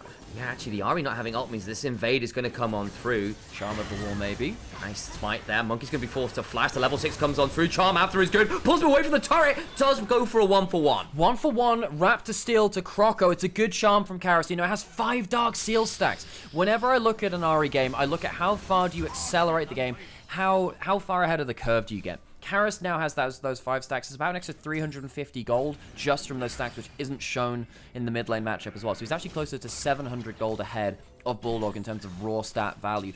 And he's also gotten himself, 100% kill participation. So he does have 3 ultimate hunter stacks too, to give him a bunch of extra ult cooldown. Yeah, that's really, really nice. And again, the level 6 came on through for Croco partway through that play, burns it immediately, and Monkey flashes just about in time. It has been a knife fight between these junglers, going very even in that regard. The thing is, though, without the ult on Karras, maybe we could see something about those grubs going on down. Unlikely at this point. I think Sheer is going to feel a little bit aggrieved that the Ahri managed to slip into that pit and punish him on the honey fruit. It was very a heads up, mate. It was, but also, you know, Sheer did go mini and get caught out by that bad trade from Cube, so I guess he's only really got himself to blame for that. I thought he had a bit of a freebie with the fruit in the river. See, that Jarvan is on top side. Sheer can't really commit to a hard trade onto Cassante, knowing that he is on the weak side of the map. He's still 10 CS up in the matchup. Cube getting that assist gets him a little bit more from this early game. The Gnar wants to be ahead. The Gnar always wants to play from ahead. A champion that doesn't really do well from even or behind, of course. Bulldog, waiting to see what he's doing with his next Realm Warp. I think that Karras, going for the Blackfire build, going for a little bit more consistent DPS rather than the accelerated playmaking. already has those Dark Seal stacks and the ult Hunter stacks, as you were saying, though. Good ult there from 1xN. Youch, lose about half his HP bar. Barrier, that's just the Whimsy coming on forwards. Crocker will nab away this blue buff. I think there is a few ults coming up and available very shortly. This is looking dicey. Bot side, teleport coming on in. They're still going to flash on forward. The depth charges in. Missing tanks it well. Just about alive for now. Goes down. The TP finally arrives. Karis looks for the charm. Can't quite find it. Will now get the angle onto Bulldog. And unfortunately, the damage still comes on forward. Bulldog will be traded, I have no doubt. But still a 2-for-1 in favor of LNG. Karis not able to follow up anymore. He does get the kill. So now he's on 7 Dark Seal stacks. And that's another ult Hunter stack. He's 4 out of 5 now. So this is actually a very accelerated Ari, who is very scary. I like the Realm Warp, though. Lots of low health members here. They're going to jump onto him anyway, though. They might not have HP, but they have damage. And they get the shield. Forwards, there's no chance to Cataclysm. He's dead. Karis still sticks around. I don't know how simple this would be without the ult for him to do much more than get that one plate, though. He can't, yeah, I mean, the charm's threatening, but doesn't even have the Q to follow up. Well, it does now, whatever. It's not kill threat. 1xN has the teleport, though. He won't care. LNG, on the whole, getting a little bit more out of these early skirmishes.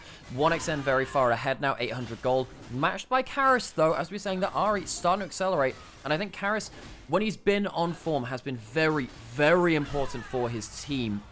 He had a bit of a duff end to the split. That's why we were worried about WE. Karis actually was falling off quite heavily towards second round robin from Group Perseverance. Seems like, though, from his series the other day versus Top Esports, and then coming into this first game here, Karis is looking very threatening, and that does signal good things for WE. Yes, it does. There goes another one of those turret plates for Bulldog, who's doing his best to stay involved with the game. It's not like he's playing a bad Rise game here. 3 assists, decent amount of farm. It's just that Karis has picked up a lot of gold. The problem is, for WE, you look at the jungle, you look at the bot lane, you go, oh lord, about got first blood and still down 1,200 gold, and a lot of CS at this point. 1xN and missing have been so oppressive down there. Top lane matchup really hasn't factored into anything so far in this game either. Early game skirmishes don't tend to. CF Cube, who's been on front on duty a lot for WE over the years, really. Whether he'll be able to peel 4 about, even though he's behind in gold. Even though the Yunara is behind in gold, you do have a Lulu and a Cassante helping you out. Jarvan standard as well, giving you extra attack speed. Maybe that'll be enough for to fight back in the mid game. They are, behind right now by a significant amount. Not game breaking, but an amount which makes you a little bit worried for them. Indeed. Dragon is up and about now. Worth noting, the Monkey did get the early grubs and the early dragons. So the neutral objective game, currently WE's. Over comes Karis, just threatening here. If he lands a decent charm here on a Bulldog, this could be a bit dangerous. Missed his Q. Q just off target there. Means he loses a lot of the damage he could have had. Important there. Now he's given up that brush control. You want to make sure you make as much use of them as possible. Level up on Bulldogs, only level 9. Here comes Karis again. Misses the charm. Oh, and he just gets CC. Does get wild growth, buys a lot of time. Can look to ult away and will need to. There's the dragon. Looking to get into the background. Monkey flag drags and kills off 1xN. And actually the cease and desist after not great from Croco, who can't stay on top of Karis. Finally gets a vault break and gets the shutdown. That's not bad. The problem is the fight back end as Yao Yao goes down. Bulldog trying to trade out. Will need to realm warp away. Does escape. Oh, and solo HP 53 is the number. And that'll be 52 HP more than he needs, Monkey. Can't reset here, surely don't. If he lands a flag, he will kill. If he lands the flag, he'll kill. Oh, the last order of the smite! He's gonna get it surely! He's got between turrets! And Monkey gets another. That means the 4 for 2. Move speed advantage comes to play, and LNG don't get that fight in their favor. Even though it looked like Karis had not found the right first angle, WE end up rolling through the fight, I think with just 1 kill advantage? 2 in the end by Monkey getting that last one. Okay, so that ended up being, what, 4 for 2? Yes. At the end of it. So Karis, not great first charm, not great second charm. Then, the disengage comes through. I wonder whether 1xN should have... He fired the arrow at Yaya. He should have fired it at Karis. I think it's a mistake to throw it at the Lulu. Ends up getting dunked after. It's not a great flash from him. Probably should have flashed the Yunara W. I don't think it really helped flashing the Jarvan afterwards. This is the problem with blue side dragon fights from stuff like the Varus. You're stuck against the wall, and the terrain's not great for you to escape those kind of plays. Indeed it is. Either way, they still get the dragon. It's not the end of the world for LNG, but considering, actually, with this kind of pick comp, you often want to be making more moves in the mid game. Gets a little bit harder to confirm that into teamfight wins later on. Not necessarily the best start there, and about getting some gold is great news, because he was behind a significant amount of gold. Now it's only 300 odd. Game is very even. Now, LNG, they've been a good early game team. Their mid games where we've had worries for them. Now they're going even into mid game. I do get quite worried. WE, this is where they tend to pick up the slack a little bit. Sometimes their early game is a bit more rough, and then they pick things up after that point. Of course, Karis, still on 5 Dark Seal stacks. He's not unhappy with that. Got himself those upgraded Lucidity boots as well now. So even though he doesn't have the Malignance with pretty much well, he didn't get the... Yeah, he got the kill on Tashir as well. So in fact, he has the 100% kill participation now for the Ultimate Hunter stacks. He's still very, very happy in terms of overall ult cooldown reduction. He's probably heading up to about, like, 80 now, something like that, between that rune and then the cooldown boots and the item as well. So Karis is at level 11. His ult is probably going to be at about 70-something seconds, I'll say. Yeah. Probably close towards 80. But even that's on a non-Malignance build. Yeah, he's going to be on a really happy point of power. Takes a bit of damage there from Bulldog, and I think the other thing is we've seen Croco's ults have sometimes dragged him quite a long way away. It's a very mobile team in some ways. There's no flash on 1xn. Monkey's going forwards. There's the dunk. The Ari's here. Is there any peel? No, there isn't.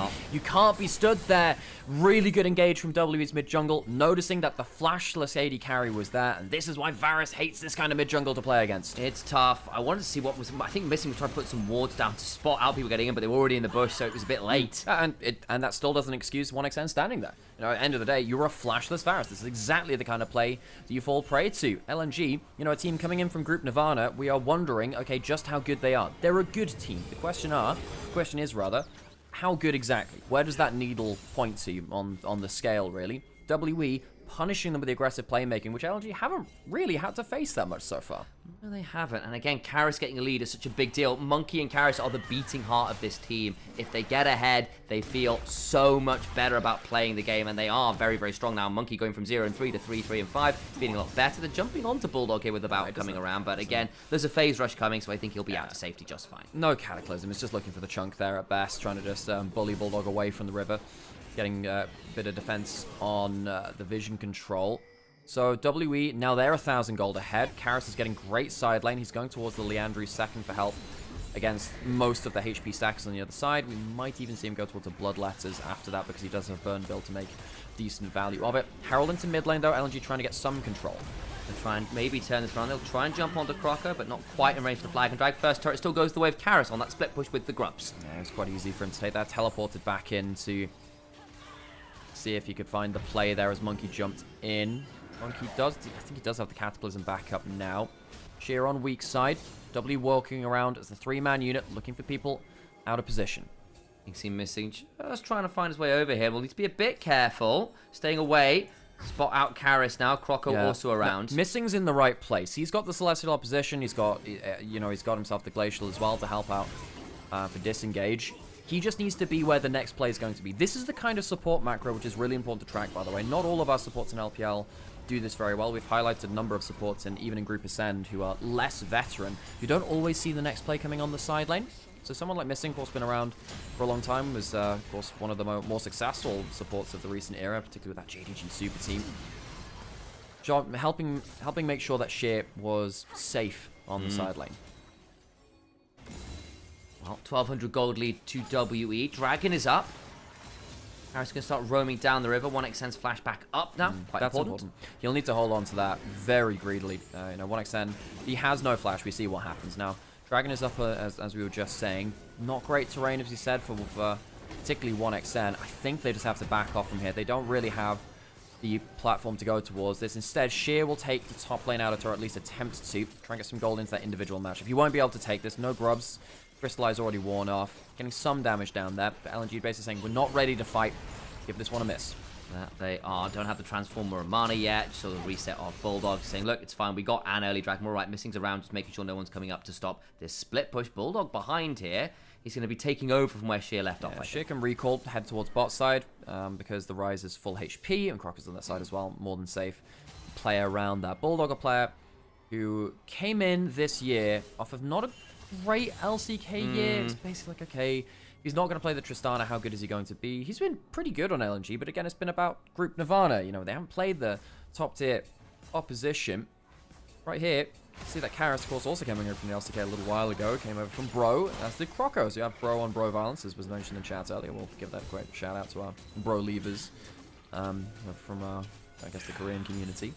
The Bulldog right here being outvalued by Karis is 2,000 gold ahead. Yeah. And he does have a... They might jump onto him, you know, if this goes badly enough. Jarvan, though, also on the same side of the map. A lot of this last 5 minutes has been support jungle wandering around the map trying to defend where the next play will come in rather than forcing it themselves. That's the one. 1xN should clear out those minions just fine. Blast cone potentially available. They're going to try and jump onto Missing. Is that the right target? They're going to make a play. There's the flash out. Missing now in danger. Going to throw the depth charge out. Is there any collapse? No, there's not. No. Missing goes down. No, it's just a little bit. I mean, Missing flashes to the side, maybe looking for an engage. Doesn't flash backwards. He's the one caught out. As we were saying, a lot of the last movements have been jungle support. Trying to move back to place. Might be a jump onto Karis. Here comes the Realm Warp. Vial to follow. Got the flash after this as well. I think Karis may well just be dead. The charm comes on full. Vault Breaker down. Karis gets Wild Growth. Where's the rest of the team? And WE just faster collapse again. They have the support alive. Yaya comes in. Croco goes to the aggressive play. Can't quite combo. And he'll go down. LNG going to lose their jungle and their support. Croco probably should get chased down there. Bulldog getting all in by Q out. He might just die here. That's a flash away. Cube's going to get him. He gets him very cleanly. Croco, okay, I guess he's going to escape on the other side.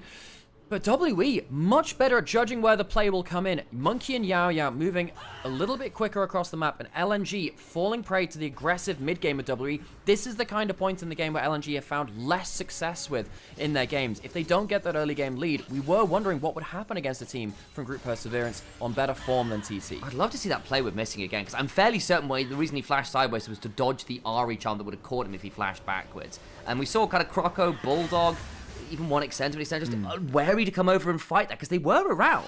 So gold lead for WE, 1.5k. Sheer will get himself this Another top lane turret. Yeah. Well, did he get himself? Well, he got the bottom one. That Okay. was happening. Yeah. Okay, right. So he actually ends up getting himself a decent amount of gold there. That's something, I suppose. So Cube. I mean, what happens to Bulldog? Does he just walk up? He just gets hit by the Q and he just gets hit by Q and W. What can you say? He level 14 Kasante. At this point, Bulldog's just dead. This With is a massive shield. He probably could have flashed earlier instead of getting CC chained. Bulldog, we were just saying, well, didn't come off a great LCK year. Karis has been better than him in this game so far. Bulldog now behind, and I think that one is entirely his fault. Yeah, I completely agree. 2 items now for Sheer at least, who again did get 2 turrets basically while all this has been going on. And WE well favoured now after this mid-game. Croco trying to link up with Bulldog again, maybe. Karis didn't spot the Vi there. Vial shouldn't... Pull down.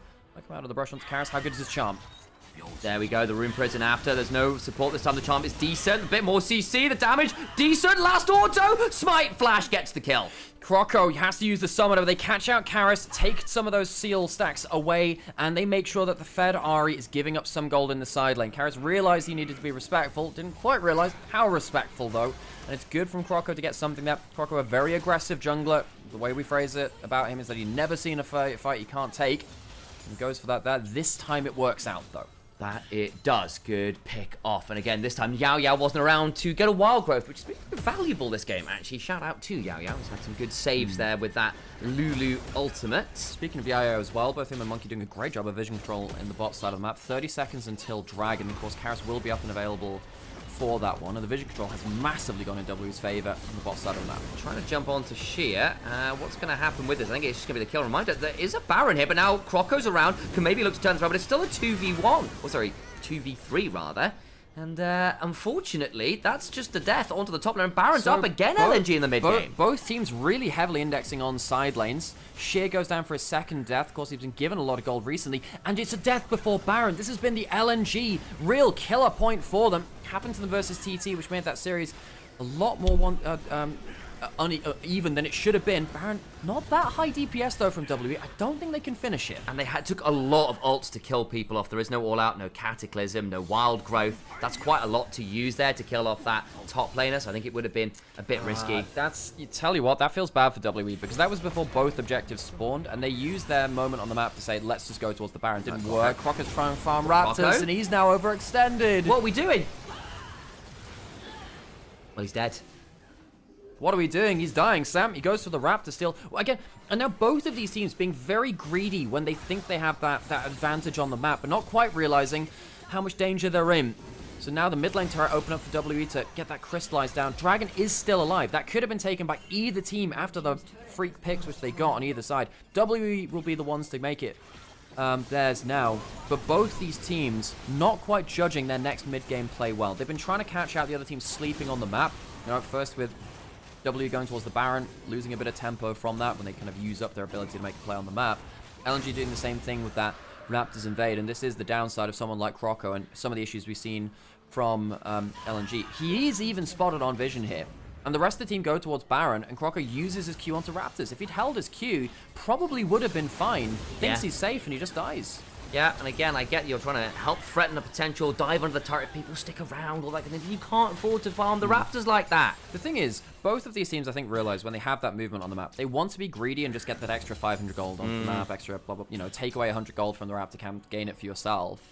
That'd be a nice win for them. Do you have Karis going towards a Zhonya's as a third item, so we can dive in and survive the Vial, but then also go in for a charm, go into Zhonya's as the play happens afterwards.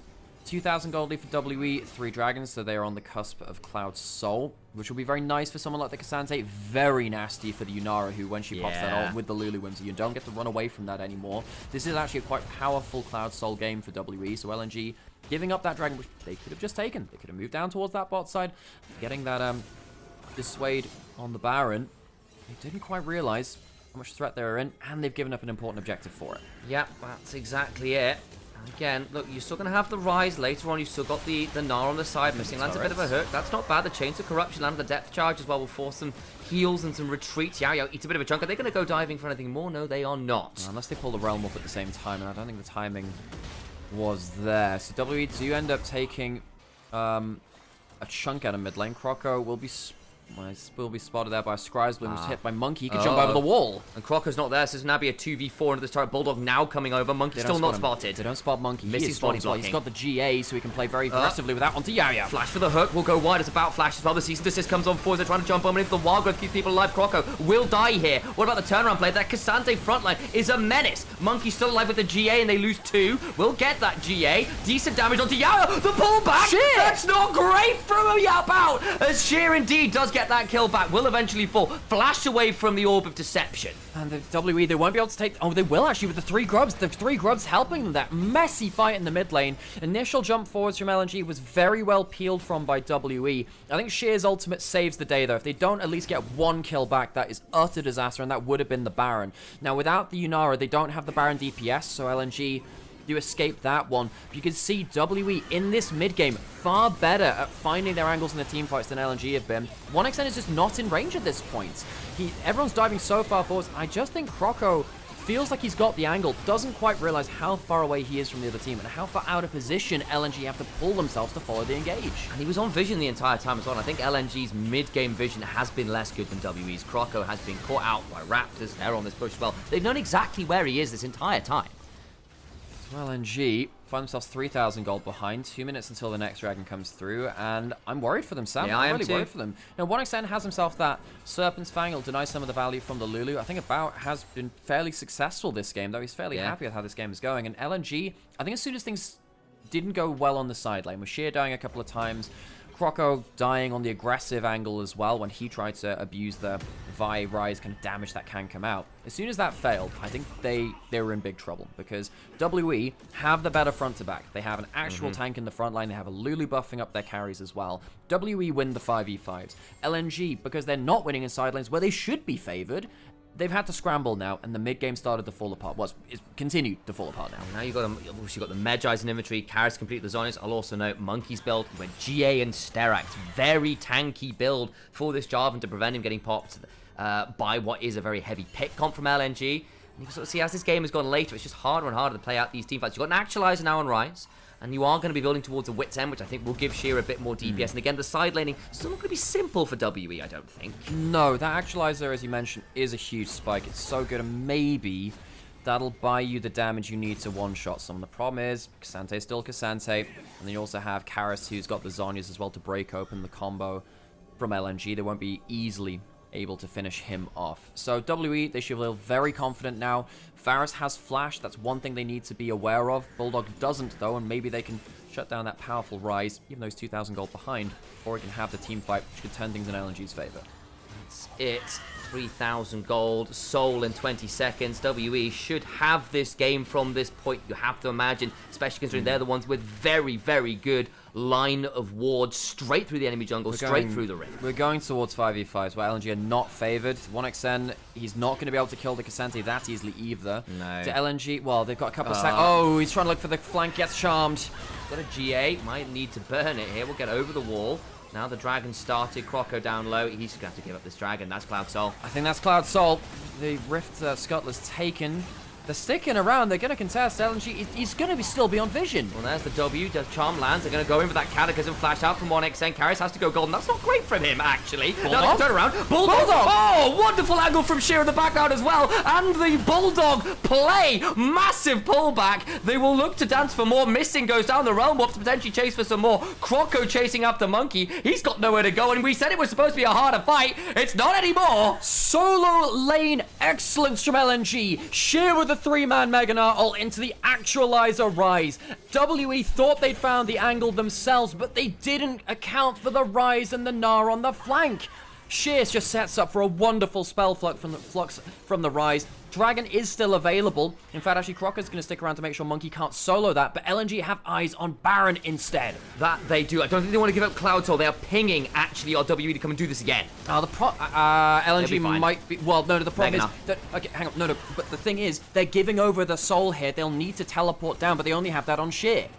They'll try and get over here as fast as they can to apply. They've got the Ghost Blade, they can come over. The TPs are coming, flying from everyone. Yeah, so W are going to get Soul. They're going to get Soul. Croco, I don't think he needed to be there. He's going to go for a smite fight now. Monkey jumping over the wall. Karras is here. He's got a gym, missed the charm. They pulled off the dragon. 4,000 HP, still going. Another TP fly. Yeah, W have everyone here. LNG are giving up the Soul. They want that Baron. They get it, but they've lost the Soul. They have. Is that going to be the breakpoint? We've seen this before. Baron for Soul is rarely a good trade. So it's the permanent advantage for LNG. The fight continues, but it's not going to be that much lockdown from LNG. WE, I think they just got away with a massive victory there because LNG make a mistake in the late game objective macro. LNG now must get a crushing advantage in the next 2 minutes while they have the Baron buff. Perhaps they don't think that the Cloud Soul is that important. Personally, I think it is. We've highlighted that before. I think that particularly the Yunara being able to run at you and find someone out of position as well, that's going to be very important for WE to try and use now. But they have to batten down the hatches and not give up too much gold on this push. Sheer is on a real split push build here as well. Trinity Force, Cleaver, Wit's End, wants to be able to hit things real hard. It'll probably be a Starax fourth, if I had to imagine, with the fact he's got the Wit's End, so we'll have that double tenacity. A little harder to lock down for him then as well. Okay, we calm things down just a little more. Sheer, sorry, did you say Starax for Sheer you were thinking about that? It doesn't build out of the giant spell, so it won't be that. So it's probably more like the Randuin's, That would make sense. That would make I've sense. seen that occasionally. Good against the crits of the Yunara, which is where you're taking most of your damage from now at this point. Now, Karras, he's lost his Magi stacks. He ended up selling the book after a pretty disastrous fight from him. Jumped in, achieved very little.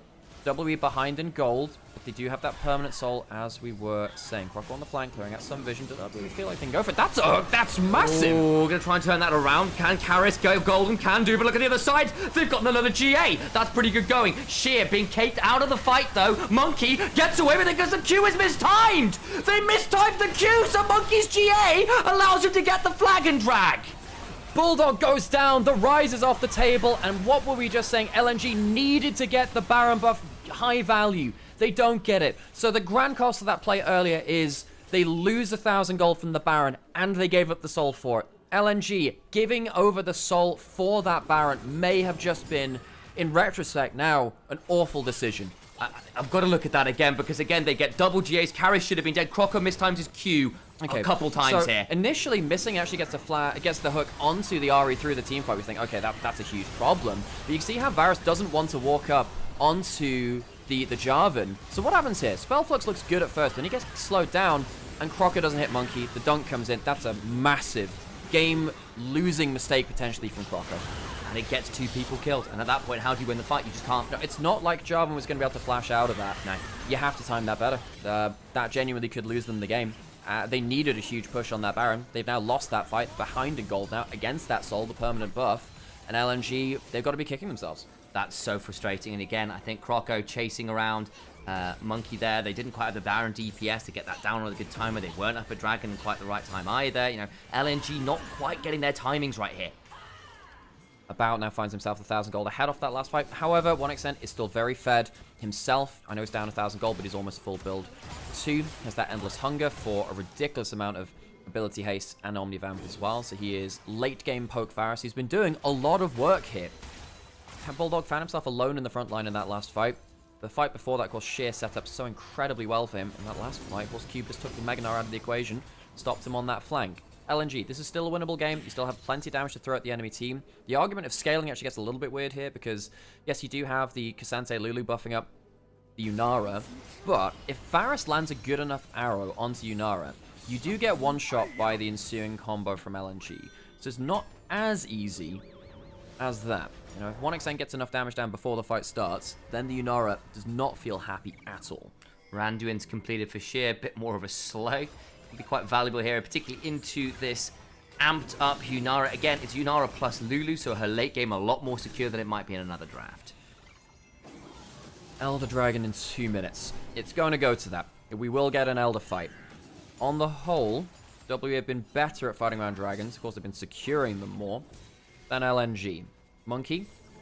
Is he going for an Axiom Arc, or is he going for that Profane Hydra? He might go for one-shot build onto 1xN, who's a little bit out of position there, might I add, as well. Mid lane turret siege down. That's a hook in the jungle! Yo has to ult, gets away. Now, that's a shorter cooldown. Doesn't have to blow the flash. If he blew that flash, it would have been a bigger problem.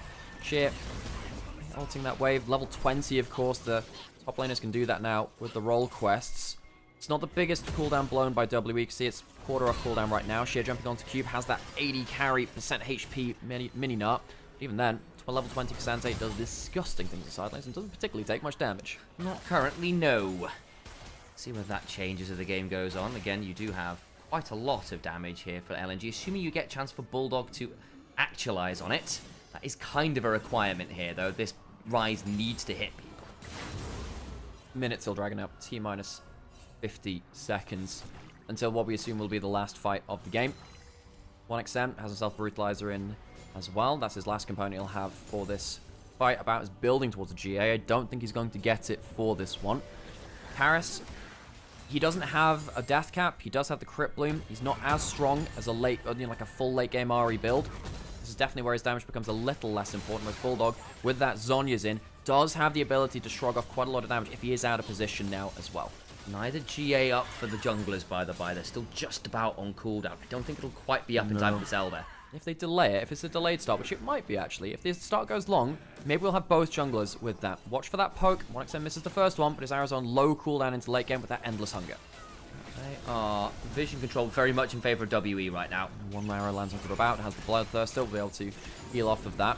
A bit of damage onto Monkey. This poke from LNG, very important. That's the hook onto Monkey. We'll try and turn that around, though. In they go. There's a decent turnaround missing. Goes the G back up. Oh my second. god! It's not up for Croco! It's not up for Croco! He didn't quite get it in time. Flash away from 1xN. They do kill off Monkey. Golden goes Bulldog, but his shield is down. Cube flashes for the Q3. The difference in this game is decided by 2 seconds on a Guardian Angel. Monkey goes down, but he has the revive. He's able to force 1xN to play defensively, and WE win off the slimmest of timings. Unbelievable. It's been a bloody game, folks. We are at 38 kills in 37 minutes, but in the end of the day, WE are the team with the better objective control. Some decision-making from LNG just not going their way, and WE claw their way to a Game 1 victory. WE, they were the ones engaged onto. LNG didn't track the GA timing. I don't think LNG can defend this. Sheer does have a Mega Gnar coming up now. Can try. The Death Charge comes on down to stop the Yunara, but I just don't think they've got enough ways to stop it. A valiant effort nonetheless, but the game is over. WE win Game 1. WE, it is knife's edge. Very, very close. It is just a hair's breadth between both teams. LNG, their ability to choose fights in this game felt just a little bit lacking. They had that early lead through that early laning phase, and it didn't see them off to a victory. LNG down 1-0 in the series. They haven't faced off, of course, against that many strong teams in this split yet. We had considered them. Look, they're a strong team, but how will they march up against these teams like WE or NIP or maybe even IG in the bracket. And this is the sad thing about this bracket. One of these teams has to go down. I think actually both of these teams might be a little stronger than IG. Of course, we'll never be able to, well, we won't get to know in this particular series because IG did go through earlier today. WE, I think on the whole, better at the macro, better decision making, and a little bit better in the team fights, but only by a tiny bit. Just those slight execution errors, like, well, what happens if LNG are a little bit faster on the collapse with more than just one person? How many times do we see 2v3s in favor of WE where they send one person defend and go, wait, there's more people here from WE, oh poo. Or Crocker mistiming that Vault Breaker to give Monkey the double kill back. Like, things like that. The Dragon, the Soul, that whole Baron decision making. Not quite going their favor, and WE just about clutch it through, though again, they did have to work for it. This first game of the series done. LNG, down 0-1. WE, clutch it out. And WE have had more experience, I think, as this roster, as kind of going deep into it before. Of course, they lost a 5-game series versus Top East was just before this as well. Which team came from the lower bracket? It would have been LNG, which came from that. WE lost a 5-game series to Top East, so I think were the strongest team in the bracket as well. But WE weren't that far behind them. Well, that's a fun way to start the series. That it is. Now, we expect this one to be back and forth. Personally, I'm hoping that LNG don't just collapse under this. I think that Karis had a much better early game than he's had in recent games. And it is really telling that LNG had that early lead, and once again, the mid game was just not what they needed. They had that one great dragon fight, and it felt like that was the end of the good news. Yeah, and it's sort of things like, actually, I really do need to make sure that LNG, I'm really hoping LNG do a little bit of stuff in the background around, like, okay, what are we doing about vision control? Because Croco got caught out doing things on vision so many times. It was hard for 1xN to team fight into Monkey's Jarvan. He almost one-shot the Jarvan just before he went to GA. If he died there, 1xN keeps the flash up. Maybe he can team fight back. That GA in that last fight, so close. And that's an LPL gold graph if I ever saw one. Folks, a little bit of shopkeeping here. Housekeeping, that's the one. There's a bit of shopkeeping as well, because I'm trying here to sell you a product, folks. And that product is Opera GX. If you happen to put in the exclamation mark Opera GX command. That's only in Twitch chat. Only in Twitch chat. Though we'll probably send the link over to the other chats as well. You can sign up for Opera GX, which is an amazing new browser. It's really, really cool. Uses Chromium, so you can even take over your extensions if you're a Chrome user, which can be quite nice. But it's just a lot less memory intensive. As we all know, for those of us who happen to use Chrome in the past, that thing uses so much memory. Lot better with Opera GX. And you can support us without having to spend any money by having a look at Opera GX. If you do want to spend some money. It's very customizable, and even if it's not something which you're necessarily looking for right now, maybe just consider it and try it out. Maybe it's something you'll find you find more use out of. And the other option, of course, is if you do want to spend some money, and we would love you if you did, you can subscribe on Twitch, which allows you to avoid adverts, join the queue and the crew, and help support us on our journey towards Partner Plus 1, Partner Plus 2, which would be fantastic if we can get there. So for those of you who do have that extra bit of cash, or a Prime sub, yeah, they're quite cool. Never seen a Prime sub before in my life. So anyone visual learner, by the way. Anyone want to show me a Prime subscription? I feel bad for Sheer because actually he had a couple of very big Mega Gnar ults in this game. That one there kills the AD carry, means that the Baron can't get rushed. I think it was this one here where he ends up getting that Mega Gnar. Yeah, this is the Mega Gnar where he just goes absolutely mental and saves the game. If he doesn't get this Gnar here, the game does kind of end, actually. And then the Spell Flux comes in afterwards. Sheer, in another world, comes away with MVP from this game. But WE do manage to clutch out in the last team fight. Just watch out this clip. Probably not this one, maybe the next one after this, actually. Yeah, I mean, obviously this is the big mistake. The last fight in mid lane is the one I want to see again. This is so frustrating because, again, it's a great pick with the Chains of Corruption. They get the GA, and then Croco just goes way too early. That's a solid second off. Croco is one of those huge snowball, positively and negatively. This guy, this is the fight here. So they were the ones that chose the fight, trying to get the fight before the GA came back up, and I wonder whether they should have just waited for both GAs to be done. And then you just look here as the GA comes back up. That means that 1xN has to flash the combo, takes more damage. They have to kind of wait for the respawn. I do wonder if they time that GA better, maybe, you know, Croco lives and then Monkey dies. Can't quite manage that though. And okay, oh, thank you everyone for shining up. Just got another bunch in there too. Appreciate you all. Oh, thank you very much. Appreciate you an awful lot. This is why we ask people. Do you need a break for anything? I could use one. Do you want a coffee while I'm out there? No, I have that. That's fantastic. I could use a fresh one, so I can do that.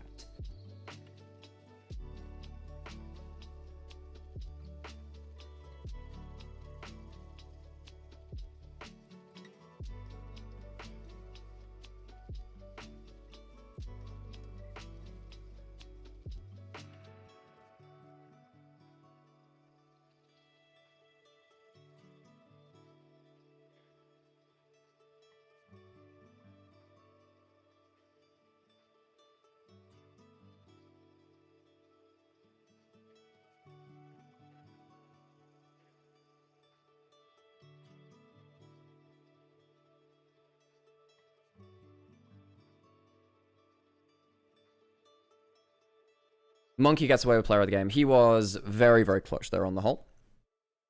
Okay. Oh, thanks for RN, by the way. Hope you're doing well. Is it Irene? Not great at the pronunciation there. Am I collecting a Warhammer army at the moment? Well, I mean, I haven't bought any new models for years and years, but I started off with Wood Elves and Fantasy, and then I collected Eldar and then Tyranids in 40k. I've always preferred Fantasy to 40k, but yeah, okay, I do have bits and pieces of both those settings, and I'm never touching Age of Sigmar because it killed my favorite setting in Fantasy, so yeah. Although if I'm gonna go back to it, I'd probably just end up collecting probably more Wood Elves, I guess. Yeah, 40k is in a bit of a weird state right now. I really don't like what they're doing with the lore, because the whole lore's just devolving into Primarch slop again. It's just like, oh wow, this is more Horus Heresy, which we've already had like 40 books for and stuff like that. Why would I need so much more Primarch slop? Stop bringing them back. Leave them as history. 2 votes for mid. Karras was pretty good. Karras was pretty good in that game. His early game was very, very important.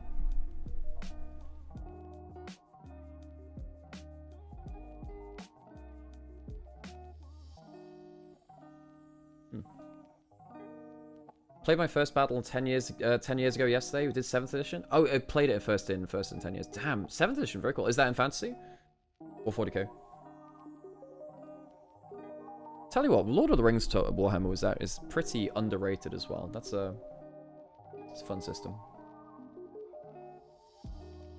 That was some bad vibe play. Well, Kroger had some good moments, but yeah, he definitely did not clutch that out. Oh, Fantasy, very cool, very cool. What do you collect?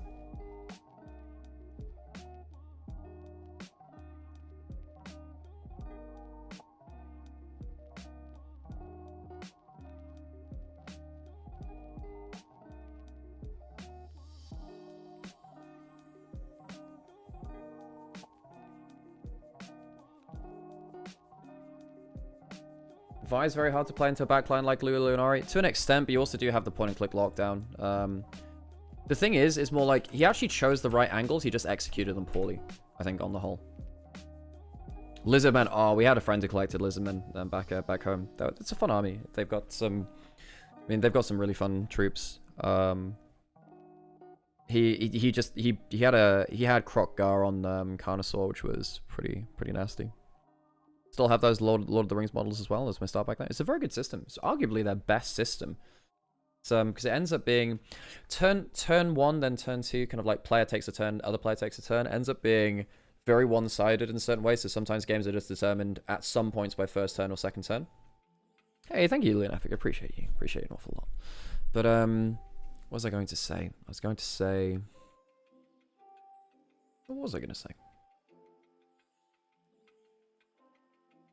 So in Lord of the Rings, as far as I'm aware, you move... If you go first, you get to move 1 unit first, or take an action first, and then the other player, then you cede initiative over. Have you ever found a game in your Steam library that you have no recollection of buying? I just found out I have Total War Warhammer 3 in my library, and I have no idea how I got that. Sometimes I claim some stuff through Twitch Prime, or like codes like that, and I do occasionally get them. Or I got something in a bundle, in a sale, and sometimes that happens, yeah.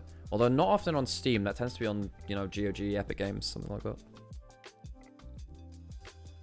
3D prints make it much easier now, for sure. Yeah. I think that the cost of Warhammer models is so prohibitive. I don't know if... I would probably 3D print a lot of stuff now. Not that I have a 3D printer myself, but I have friends who do, and I might just impose on them personally. I do recommend that game. Yeah, Total War Warhammer is a very good game. It's a very good game. Karras gapped Bulldog somehow, just like an LCK. Yeah, for sure. Bulldog had that one fight, but on the whole, Karras was more impactful. I think that Bulldog often ended up like alone in the front. You look in that top lane play where he was just alone in the front line. That was not great from him. I never see LNG win smoothly. They do sometimes get away with strong early games, and then they'll play through that, but they're not very good in mid game. They make a lot of mid game stumbles where they get someone dying for free and it opens up bad macro decisions for them.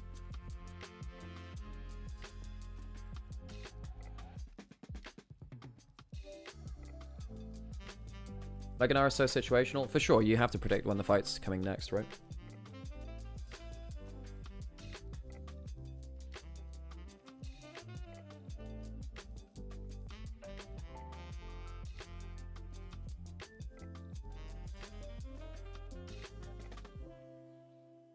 expected banger. Yeah, I mean, it's a great series, right? I mean, these two teams are these are the two best remaining teams. I think that probably, I'd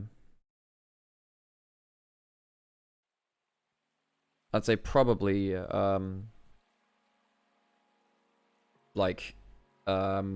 were better than IG, I think.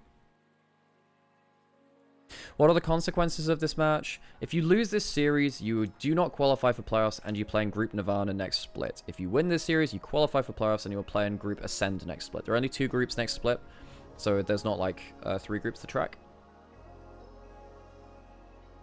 Sweep incoming. No, I mean, this should be a close series. I mean, I think for the side of LNG, you probably want 1xN on champion where he can actually team fight more effectively. You can see even there, you know, Varus into Jarvan is not easy, and he did end up team fighting still pretty well on the whole. It's still 50-50 next game. I mean, I think the problem is WE are just better in mid game, and I think that so much of League is determined through mid game. LNG, they're not going to be good enough to hold on to all of their early game leads, I don't think. Like we saw here. Hey, Sylph, good to see you.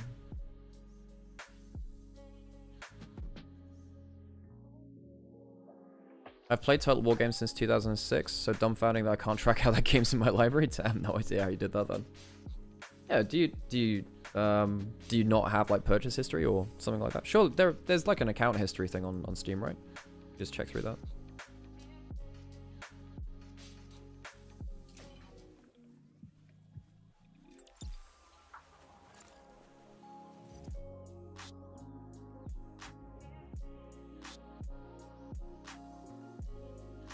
Yeah, you would have thought even if it was free, it would have been somewhere on your account record somewhere. You might have to scroll back a while though. I'm not sure if they have like a search function for it. Sheer did his best last game. Yeah, Sheer early game was not, well, he did get shut down in side lanes and he didn't get a crazy individual lead. Cube was very stable, which is something which is important to WE because he's not always.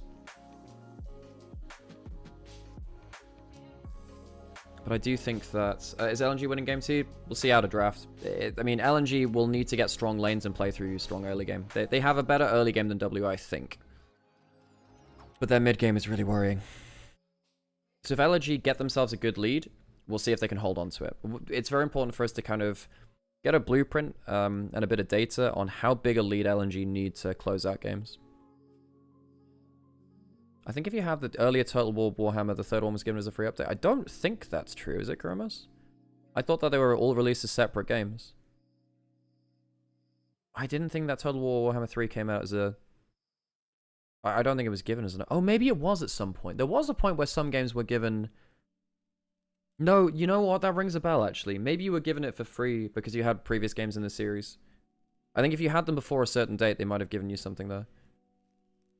The third one is already 6 years old, so I think it happened recently. That makes sense. It's a way to basically get people up onto the new game if they owned the early games. That makes sense. What the heck? 1-0 WE, what did I miss? So LNG, good early game, couldn't hold on to the lead, and their mid game was worse than WE's. And I think that Monkey in particular was very clutch. And Croco on the other side is very, very coin flip, and we had a negative coin flip from him, really. It was a fun game, though. Lots of late game, fun team fights. Karras' early game on the Ari was good. But basically 1xN ended up finding a position where he was a Varus into a Jarvan, and Jarvan just really makes it hard for you to team fight. Should be close towards stage now.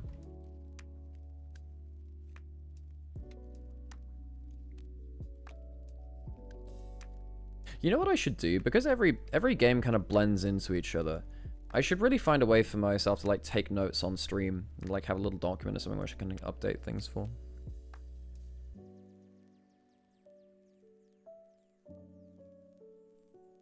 Okay, onto the stage we go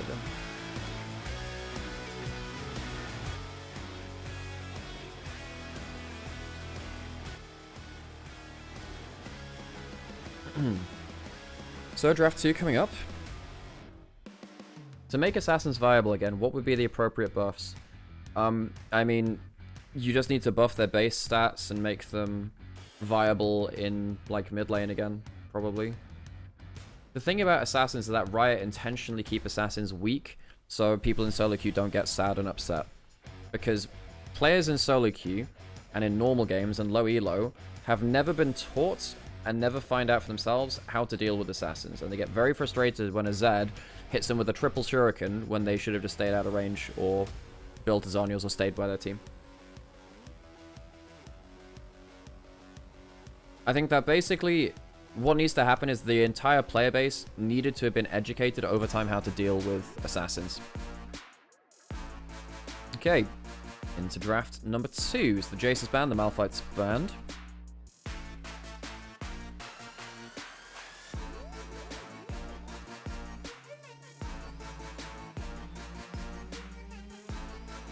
Nocturne, lots of jungle focus here. Monkey not going to get his hands on that one. There's still Wukong, Xin Zhao, Pantheon. We still have Rumble, Orianna, Azir. So we've got peak mid laners. The Ryze, the real power pick away from that lane. Ari's not really on that level. Okay, with the Akali banned, LNG want first pick Orianna. But they did ban the Nocturne away from themselves then, which denies them a combo for that. We might have ourselves an Orianna Azir trade coming up. You're not going to be able to ban both of them. Karras doesn't have his typical choice counter in the Akali into the Orianna should LNG first pick it. LNG might also say, whatever, if both mid laners are up, and which they will be now, maybe it's a first pick Rumble for Sheer. And then they end up trading the mid laners after that. Be the decision. Sheer has had some great Rumble games. I think basically LNG say, look, we're going to get one of the power pick mid laners anyway. We can get the Orianna, we can get the Azir. You get your choice of matchup, but we get the extra power pick outside of that lane. Or the Orianna is still up. You're absolutely right. So it'll be a trade of that. That's why LNG first picked the Rumble. The Azir is the matchup chosen by Karras. And you won't get the Akali into the Orianna because LNG kind of banned that beforehand. If the Orianna was up and LNG picked it, I think they would have gotten a Akali. We do get Sheer Jax. Now that's interesting. He has been a big player of this. He was a big solo queue player of this before he debuted on JDG in 2024. Cube might just tank matchup him though. Oh, it could be jungle.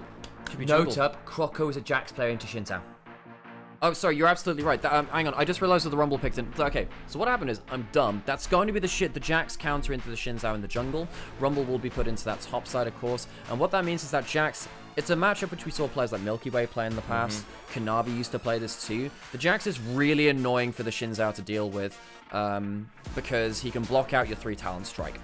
Is that Baby No Money? No, I'm Baby No Euros. I'm his lesser known European twin. Yeah, it's Baby No Caster. You know, dropping those sick lyrical flows in the game itself. 80 carries now banned away from both sides. Sivir, Ezreal. Of course, 1xN had a 16,000 damage Sivir team fight in the last game of LNG versus TT.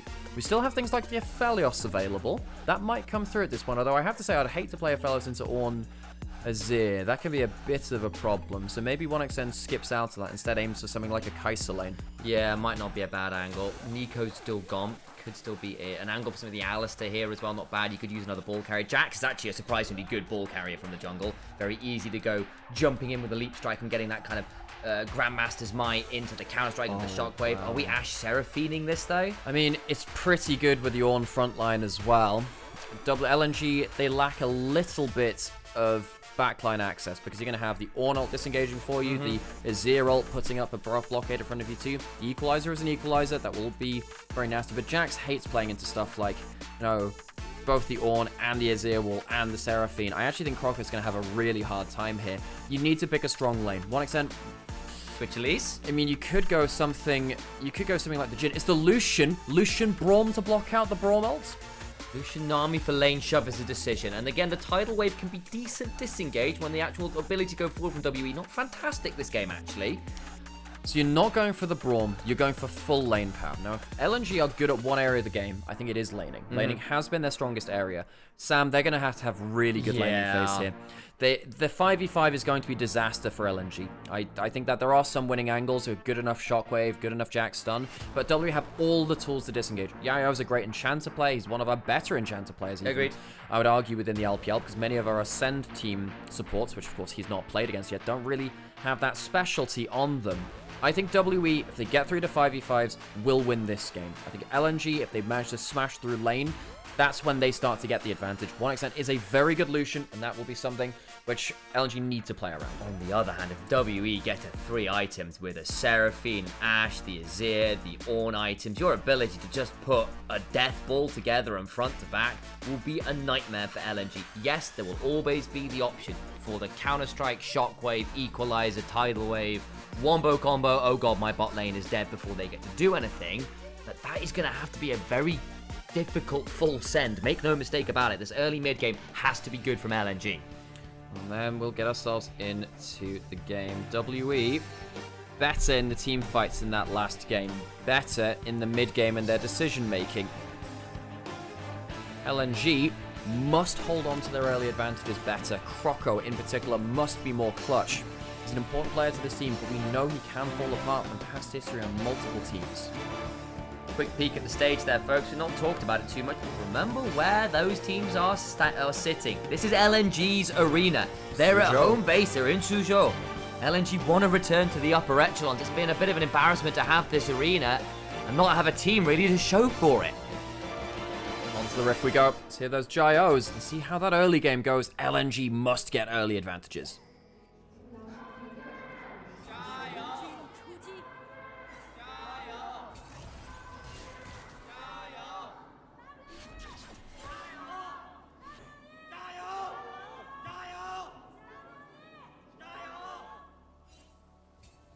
Monkey has just turned up bot lane very, very aggressively, warded out one of those bushes, trying to get lane control for the team, and is invading here as well. Has been spotted. Now, you do this to make sure that the bot lane has brush control, and you get that vision there. Monkey looks like he's heading up towards... Croco will know about this. He's used his W level 1. That's actually a problem now. Now he's used that skill, he can't walk into that camp. So what does Monkey do? What he's trying to do is make sure that the wolves are delayed for as long as possible to make sure that Jax can't immediately farm them. Monkey spotted. That's a big problem. Good vision control level 1 from LNG. Does mean, though, that there's a potential here where the Jax, theoretically, will not be pathing towards this bot lane. Good early poke there. Yeah, that's the power of the Ashe Seraphine, as we were saying. Now, you get some sustain coming through from the Nami. Of course you do. That's one of her most powerful things. Is Seraphine actually not the best sustain champion, actually. That Lucian will eventually, with the Imperial Mandate on their back, get good value, but as we were saying, you kind of need LNG to get early leads. Yes, you do have the Shinzao to Jax matchup. Jax is good for that. And using that level 2 spike, not taking any damage back for that first dash of the game. Isn't Croco sticky around this bot lane, has gone Wolves Gromp into blue, could theoretically look for an early gank here, might be worth a thought actually, though then again, could then get invaded in turn, so would have to be very careful with his decision making. Shinzao has had to take such an awkward path. Took his own Raptors, went towards top side, and is now pathing towards bot lane. Jax is pathing towards top lane. He is leaving bot lane alone on an island for now, which means that Shinzao will be around bot side to help his bot lane and leverage off of their winning lane. He is behind and is clear. Might be there at a weird timer, though, which can sometimes be a bit of a boom when it's looking for ganking, because bot laners and laners in general can get inured to particular timers of junglers coming in. If you catch people at weird lane states, ward timings can be very dangerous. LNG now at level 3 first. Bulldog doing a fairly decent job of bullying Karis out here as well. That's a nasty command attack distance trade. Got the good chunk there from LNG's onto WE's bot lane. Nasty. Yeah, the Nami passive, really useful there for the Lucian. Allows you to speed up and get that extra auto attack on target. Even against the Ashe slow, it means you can sometimes get the extra auto attack in. If you're very good at spacing with Lucian Nami, you get stuff like that. W in as well. Heal for the movement speed. The Vigilance passive activated. Can maybe start to turn that around as well, though. Missing takes a bit of damage. There's the ebb and flow. Keeps Missing happily topped up and about. Doesn't get to trade back super freely. Monkey behind on a really weird time. Oh, he's skipping his bot camps. He really wants to kill this bot lane. They do have the flash. Monkey might still kill them anyway. Audacious charge forwards. The ebb and flow does dash away. Flash. 3 talent strike. Knock up. He's dead. 1xN should have just died there with grace, I think. Monkey, a very ambitious path for him. Gets himself first blood, kills 1xN on the Lucian, who needed that early lead. Monkey, he slows down his camp to do this. But, I mean, LNG should know that the Shinzao would have a timing there. Missing could try and flash for the kill. He gets it. Subportal combat. The fish comes out of the water and spears the archer. Nicely done. Monkey is still around here. Missing may well die for this now. Missing really wanted to push in that wave as well. Bat was recalling. What does this matter? Oh, this is still really shit for them. Missing, he hasn't been able to reset the wave in. That's going to be a full wave denied from 1xN. It would have happened regardless anyway. 1xN coming in now. At least About will miss bit of 3 minions, yeah. I'm not sure because it's the cannon first tanking. We actually need the observers to go down bot lane now. What's happening with this wave as it crashes into turret? He loses the cannon, I think. Yes. He loses the cannon, but missing couldn't quite get that wave in. The wave control for About and Yao sets them ahead. Monkey getting that kill as well. I think 1xN thought he was out of range with that flash, but remember, Xin Zhao does get extended range when he has that 3 Talon strikes, so we got the knock-up regardless. I think the animation was coming through and he flashed during the animation, I believe was the case then. So he flashed forwards, and then as the auto attack is in motion, if you flash, it's still going to go through. It's a big thing which kills you against Darius with his W as well, and you know, things like that, where often you flash away thinking, oh, I haven't taken the damage yet. Yeah, if you flash away from the auto attack and the animation is a part of the way through, it will still complete, and particularly with activated abilities like the Xin Zhao Q, and Jack's W, things like that. They're very hard to cancel now. Equalizer gets there earlier than Cube, will force him to back away a little here. Note that Sheer has gone for the early first item Swifty Boots. Quite nice into Ornn, actually. And obviously very good for things like the Ashe and the Seraphine, who'll be providing a lot of slows, and when you are the Rumble trying to run them down, it can be a miserable time if you don't have them. I'm saying LNG need to get ahead of the early game. They really do. Sheer's having a good time in the laning matchup topside, but the teamfight impact of the Ornn is going to be really nasty against the likes of the Jax, the Orianna, because they don't love having to dance around that whilst also dealing with stuff like Ashe Hours and Encores, Ashe Slows, what have you. Croco, maybe leap striking over. Okay, he's done that now. Now, there are double flashes for About and Yao. Croco looking to even up the gank score on bot side. And jump on forwards can make this happen. We'll have a counter-strike angle, just force the flash. It's still not going to matter there for Yao, who will be hit by the counter-strike. Does get out with that flash blow. Looking at Bulldog. Oh, misses! Yeah. Bulldog just about able to speed his way out. Karis, the last time he played the Azir from memory wasn't great from him, despite him having an okay history on the champion.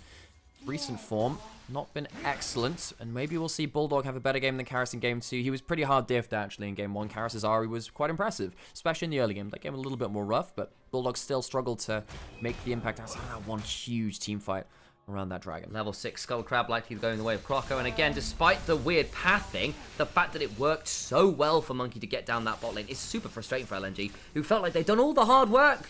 They managed to get Croco on Monkey on such a weird timer, and he still managed to wrap around somehow. We'll still lose that level 6 Scuttle probably, and then there's a dragon happening as well now as well. Bulldog has that triple tonic, the extra bit of damage there. Monkey potentially jumping in, doesn't have the flash, but does have the ult. Can look for something more. There's missing. Does get hit by the Aqua Prism. Missing's gone. He's just dead. Doesn't have the flash. Uses the heal. It's too late. Monkey, great pathing and punishing the Lucian Nami. LNG, they take pride in their laning phase, but I do think that they've misjudged the jungle pathing. Monkey making a huge impact here, and Croco, even though he's on the counter matchup, technically into the Xin Zhao, has not been able to keep him at bay. He's got level 6 first, allowed that Crescent Guard rather to be available. Made things really frustrating. The arrow flying through the river. Bulldog good escape pass from him. Again, 300 gold up from him from the plate and a slight CS advantage. The fact that the Lucian Nami doesn't have an advantage, though, is going to be very difficult for LNG to hear, because they are not a team which, as we said, that deal with even to behind mid games well. They want early advantages because their laning is their strength. Crocker has that level 6 now. I'm somewhat sad that Croco has not been able to get into the enemy jungle, put down vision control, and give LNG advance warning. If you're picking the Jax into the Shins out, you want to bully out that jungle matchup. He did do well at the level 1, but then they didn't have the advanced information after that, beyond that level 1, to make sure that Monkey stayed out of the game. And now he's 500 gold ahead, doing fine in CS, and he's managed to shut down, at least for now, the early stage of the 1xN missing Lucian Nami. Yeah, again, Lucian Nami tends to really spike at that one item these days, so it's not like it's the end of the world as yet. But again, the fact that the Ashe and the Seraphine are surviving this early lane is great news for them. Monkey starting up these grubs as well. Yeah, we know that the Ashe Seraphine is a strong lane in itself. It's just that 1xN missing really wanted that early lead, and we're potentially poised to do so. First grub taken. Any contest? No, doesn't look like it. Particularly with mid lane shoved in. Bulldog probably not able to do that much about it. Probably 3 grubs to W now then. I think as well, if you're looking at the build from Monkey going towards that Titanic Hydra build on the Xin Zhao for that upfront pick potential with the really fast stacks on the Q.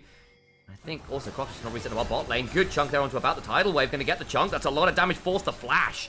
1xN still has the culling, pulling it out now, trying to drill the shots into the back of both of them. Ooh, gets it. There he goes, cleanse away. Oh, superb. And he flashes away from the tower shot. 1xN, this is why they put the ganks into him. His Lucian is a thing of beauty. Gets the kill onto the flashless bot laner of Yao. gets that first kill of the game. WE, they did a great first option of trying to shut down that bot lane, but now they get themselves that gold advantage. Yes, they do. Oh, hang on, Karis. I don't know whether you can. He's going to be fine. I saw that Neo face check there of a Jax could have been a bit rough. Crocker hadn't backed in forever, so just back for the Sheen, the Longsword, the Control Board. Again, Trinity Force is an expensive build for the jungle. 1xN going for the first item, Dirk. He really wants early power. Now, my issue with this is you are going to run into a problem as 1xN eventually where you have to face up against that Ornn. Now, maybe your solo laners can get good value out of that, but I'm a little bit worried that if you go too much towards lethality and a little bit less towards scaling, that you struggle with the Ornn. But I think in this game anyway, do you just double dip on early game and say, look, I gotta have the lethality threat to the one shot? I mean, is Lucian ever really going to be a threat into an Ornn? I think it's pretty tricky. You can be. I'm not saying it can't be. Lucian is quite a nice scaling crit AD carry, but yeah, Ornn's one of his tougher matchups because every time you're in range to auto-attack Ornn, he's in range to like hit you with a brittle potentially. Whereas I think actually the way you win the game, from my eyes anyway, for Lucian is like, well, can I just threaten Ashe Seraphine or with even, or even the Azir or the Shinzao, right, who don't build that many resists. Still alive. LNG not choosing to fight for it. Of course, Monkey still, he has the first item completion. He has that Titanic. Yes. Now, Jax is good into Shinzao. He's also a level ahead as well. Now, if Sheer comes down, then it gets interesting. Does Cube want to come down as well? He doesn't have teleport. I think if Sheer is around, then LNG do get themselves that. Sheer can always teleport back up towards top lane. In fact, he might have to here. I think he has to teleport up. You don't want to give Cube too much gold. Yeah, probably don't. And at least secure this early dragon. They really do want to grab a hold of that. That should be taken out. We'll be allowed to get back towards this bot lane. Sheer just roams back up, holding that TP. Does mean that a plate goes over. Does mean that Sheer loses some time on his roll quest. There's a full wave lost to turret as well. So Sheer has given up some of his individual advantage to make sure that dragon goes over. If he'd landed that E, it could have actually been some threat there, actually. He's quite scary in this early game. Bot lane, potential dive, but Jax is here to cover, so that will be seen off. Well, indeed. Again, both AD carries without their flashes or their additional combat sums. They are all coming. Oh, they are coming. Okay, so Bulldog as well. So yeah, they think they backed off. Karis does have the sweep threat. Here comes Bulldog. So this is a thing, folks. Even some Ascend teams don't do this very well, where they spot the dive coming in advance and to defend it well. LNG did that quite well last game as well, with missing on the Nautilus, trying to block out some of that. Monkey is still trying, though. They're really trying to, again, put 1xN and missing under a lot of pressure. Monkey is still in that brush. Rocco is here. Can they jump on him now? They might think about it. The Aqua Prison just wide. Yep. Does have flash. Might have been able to use that anyway. Monkey going towards the spot. Scuttle. W lands. Now the strike back. That's pretty nasty chunks there. We'll still have that leap strike. Could theoretically go in, waiting for that. Teleport from Rumble. The Grandmaster's might is popped. They go tidal wave. Everyone's come in. That equalizer is brutal. They're trapped. They're trapped. The encore is decent, but they're all on fire. Sheer makes his entrance, burns them to a crisp. It's barbecue WE. LNG get their protein fix. That was so nice. LNG murder them all. They spent so long around that bot lane, and LNG were just waiting. It will cost another plate top lane, but I don't think Sheer gives a damn. Yeah, Cube doesn't pull the teleport. I will say, I don't think it matters unless he would have teleported very early. Did he try and cancel it? I guess they just didn't see it for a while. Do they see it there? There's no ping on it. They just didn't know he was teleporting. Then he teleports, but it's too late. Realistically, he needs to teleport now, or before this, like 5 seconds before it. End up getting blasted. It is a wonderful equalizer. Sheer tried to... He's been showing that intention to roam bot lane the last few minutes. Finally makes it. Sheer, wonderful entrance into the game. Now 1xN is 3-1-1, and it's the Storm Razor first to really get that first item proc. Storm Razor. Yeah, you're absolutely right. That extra move speed as well you get from proccing that, and the extra bonus from the energized damage. Really nasty. Gives you that crit chance as well. That Dirk basically just sat on for laning phase. You know what? I actually wonder if he just sits on the Dirk and gets eventually a Serpent's Fang later. I would prefer that. So if you go Storm Razor into something like Lord Dominus Regards or something like that, and of course Flicker Blades does tend to be the build there too. I think he's going to sit on this Dirk and just not complete it. And you know what? I prefer that. If you go something like the Collector, you obviously get your crit value, but then you end up not gaining actually that much lethality from the completion of the item. Dirk sitting has always been a pretty good tech. And it earned that first kill in the bot lane, right? Because they had that damage shockwave back onto Karis, who does eat quite a lot there. Ouch. Didn't hit the level 11 before that, though, so it'll be a longer cooldown. That Ludens is the build. Now, obviously when Cube comes into the play, he's going to be a pain in the ass to deal with. However, if you do end up getting a shockwave onto anyone and the equalizer, they do kind of explode. Missing doesn't have flash or heal. This could be a really nasty gank. They have no idea that there is a Shinzao around. Here we go, Wang's in danger. Will dash away, the arrow lands. The tidal wave disengages somewhat, overcomes the Jax. Might get a bit interested. They get the knock-up. Can they turn this around onto anyone? No, they can't, because teleports are flying. Yeah, but now the teleport's coming in from the Ornn. What happens from this? They do have 3 grubs. They can threaten a little bit. You don't have big ultimates now to throw at this. Orianna's coming down. They have to try and get something more off of this turret. I don't think they can get much more than 2 plays, because, of course, with the more people around the turret, the tankier the turret gets. This is not easy to just take like this. No. Maybe thinking about diving now. 1x needs to dive away. Monkey trying to catch up to him. They can't quite catch him with either Wind Becomes Lightning or the Call of the Forge God. And the plates are going to continue. Oh, that's a lot of damage. Oh, on course there. Now he's dead. Now what about the turnaround? Monkey's going to just about survive. The culling eventually claims it. Now Cube's in danger. It ends up being an additional 1-for-1 at the back end of the play. Sheer still shoving that top lane. Can't get much more there. The turret stands on both sides. And this is why you don't do this kind of grouped turret push anymore. They're just so hard to kill. Every time you destroy a plate, and this is some changes, I believe it's on this patch as well, where you get tankier, turrets get tankier the more people are around them, but they're slightly less tanky when it's one person hitting them. WE don't get that much off of it, and LNG, their powerful early game is now online. They're 2,000 gold ahead. So much of that is in 1xN's pockets, who does have a decent ability to play through this game now. I think the Lucian Nami can really threaten the backline, as we were highlighting before. He's going to be so fed. It looks like he's even going towards the RFC. Rapid Fire Cannon, second item, to go for that real first strike, Imperial Mandate, one-shot build. He can jump beyond the wave, and if he gets that hit before he takes any damage back, he's going to take about half the HP off of the Ashe. Croco just needs to be a little bit careful about running at him. Has got the counters right now. Actually turned around there. About just going to be a bit afraid on the other side. As you noted, Shockwave comes on down onto Karis, but it's a good trade back from this is it. You can see that Karis slightly up in XP onto Bulldog. 10 CS up will help with that, despite the fact that Bulldog had been... A lot of that will be the fact that Bulldog was covering bot lane dice, and Karis moved a little bit later to them, so a couple of minions were given up for those opportunities. So, WE, they want to get towards those 5v5s, Death Ball around Ornn, Seraphine, where you have Enchanter tank frontline. Typically, you tend to win frontline team fights if it goes front to back with Enchanter plus tank. That's going to be the Scuttle Crab own. Croco pops the ult. Yeah, he's going to keep hunting this a little bit. He can probably hop away when he need to. Arrow lands, he's dead. He's just dead, could have flashed it. Ooh. Does have the counter-strike, and wow, Croco. I mean, I suppose that ultimate pop to the extra resist means he makes it out alive. Ashe arrow down, and Bulldog continues to push. That's first turret, actually. Wow, everyone kind of left to make that play. They'll give up the dragon for this, but I don't know. Well, they still fight this. This gets interesting. There's an equalizer to pull in. They don't have the teleport from the Orianna. This can actually be quite difficult. Here comes the Call of the Forge God. Oh, this is so much damage. They're trying to turn around. That's lots of damage to 1xN. Really good angle from Cube with the flash. Monkey goes down, missing flashes away. Doesn't get the knock-up. Bulldog's now here. Only just turned up to the fight. Where's the Shockwave? They're only coming up in a couple of seconds. Is also on cooldown. LNG choose an uneven numbered fight, and they get punished for it. They do. They've lost one. Croco in the back end of this. Needs to potentially hop over the wall and does. Karis went sliding there. That was a bit nonsensical from LNG. This is why we're a bit worried about them. When it comes to the mid-game and the objective fights, we don't know how they stand up to higher-tier opposition within the LPL. And WE, they have been one of our better Perseverance teams around objectives on the whole. LNG still 3.5k ahead. They've taken down 2 turrets, WE just the 1. And they end up, of course, LNG taking down mid-lane outer turret 2, which is an important objective to have. It's a great jump forwards from Monkey. 1xN should not dash like that. You need to use it reactively in this fight, in these kind of team fights. When you're going too close to Fog of War, great pick off from Cube and Monkey. We did say that the Lucian is very important to how WE wants to take away these team fights. And I think WE a little bit unlucky to not get away with more from there. Yeah, and again, I was going to call out LNG's vision control around objectives kind of sucks. Multiple wards there, they'll spot them out. And it wasn't the best contest on that front. Still, they are very ahead. They did get 2 turrets from that, because again, WE, part of how they got into that river is they just sacked 2 lanes.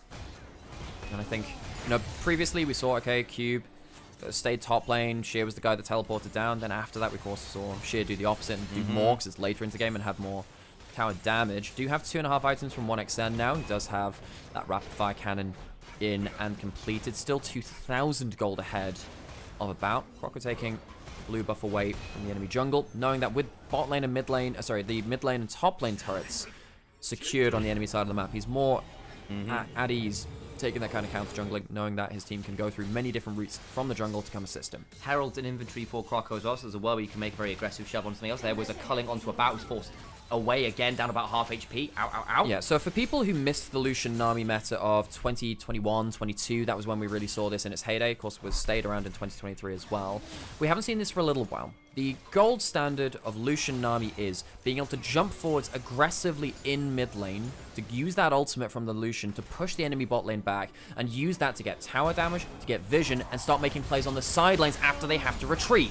Shockwave is well buffered through by Cube, but the thing is, there's still a Jax doing a lot of work here. The Equalizer buys a lot of time, and Cube is going to get roasted for all he's tanky. And now actually Monkey could be doing flash, counter-strike. They're going to get the CC chain despite the Crescent Guard. It's an encore, will not keep the jungler alive, and Shinzao falls well, and this bot side turret falls. LNG continuing to be incredibly aggressive. Croco on the other side of the play. And a lot of this comes from the pressure which 1xN and Missing had. It's the Serpent's Fan completed by 1xN, actually didn't even go towards the... We highlight that, maybe goes towards that, so it's working quite well for him. But being able to force About and Yao back in that lane allowed LNG to go towards the side lane a little quicker. This is good for them. We haven't seen Lucian Nami be that popular within LPL. Lucian in general, it's been banned occasionally, but not been that successful. If you're picking out stuff like Ash Seraphine, though, 1xN is, as we've seen, competent player of the champion, 3,000 gold ahead.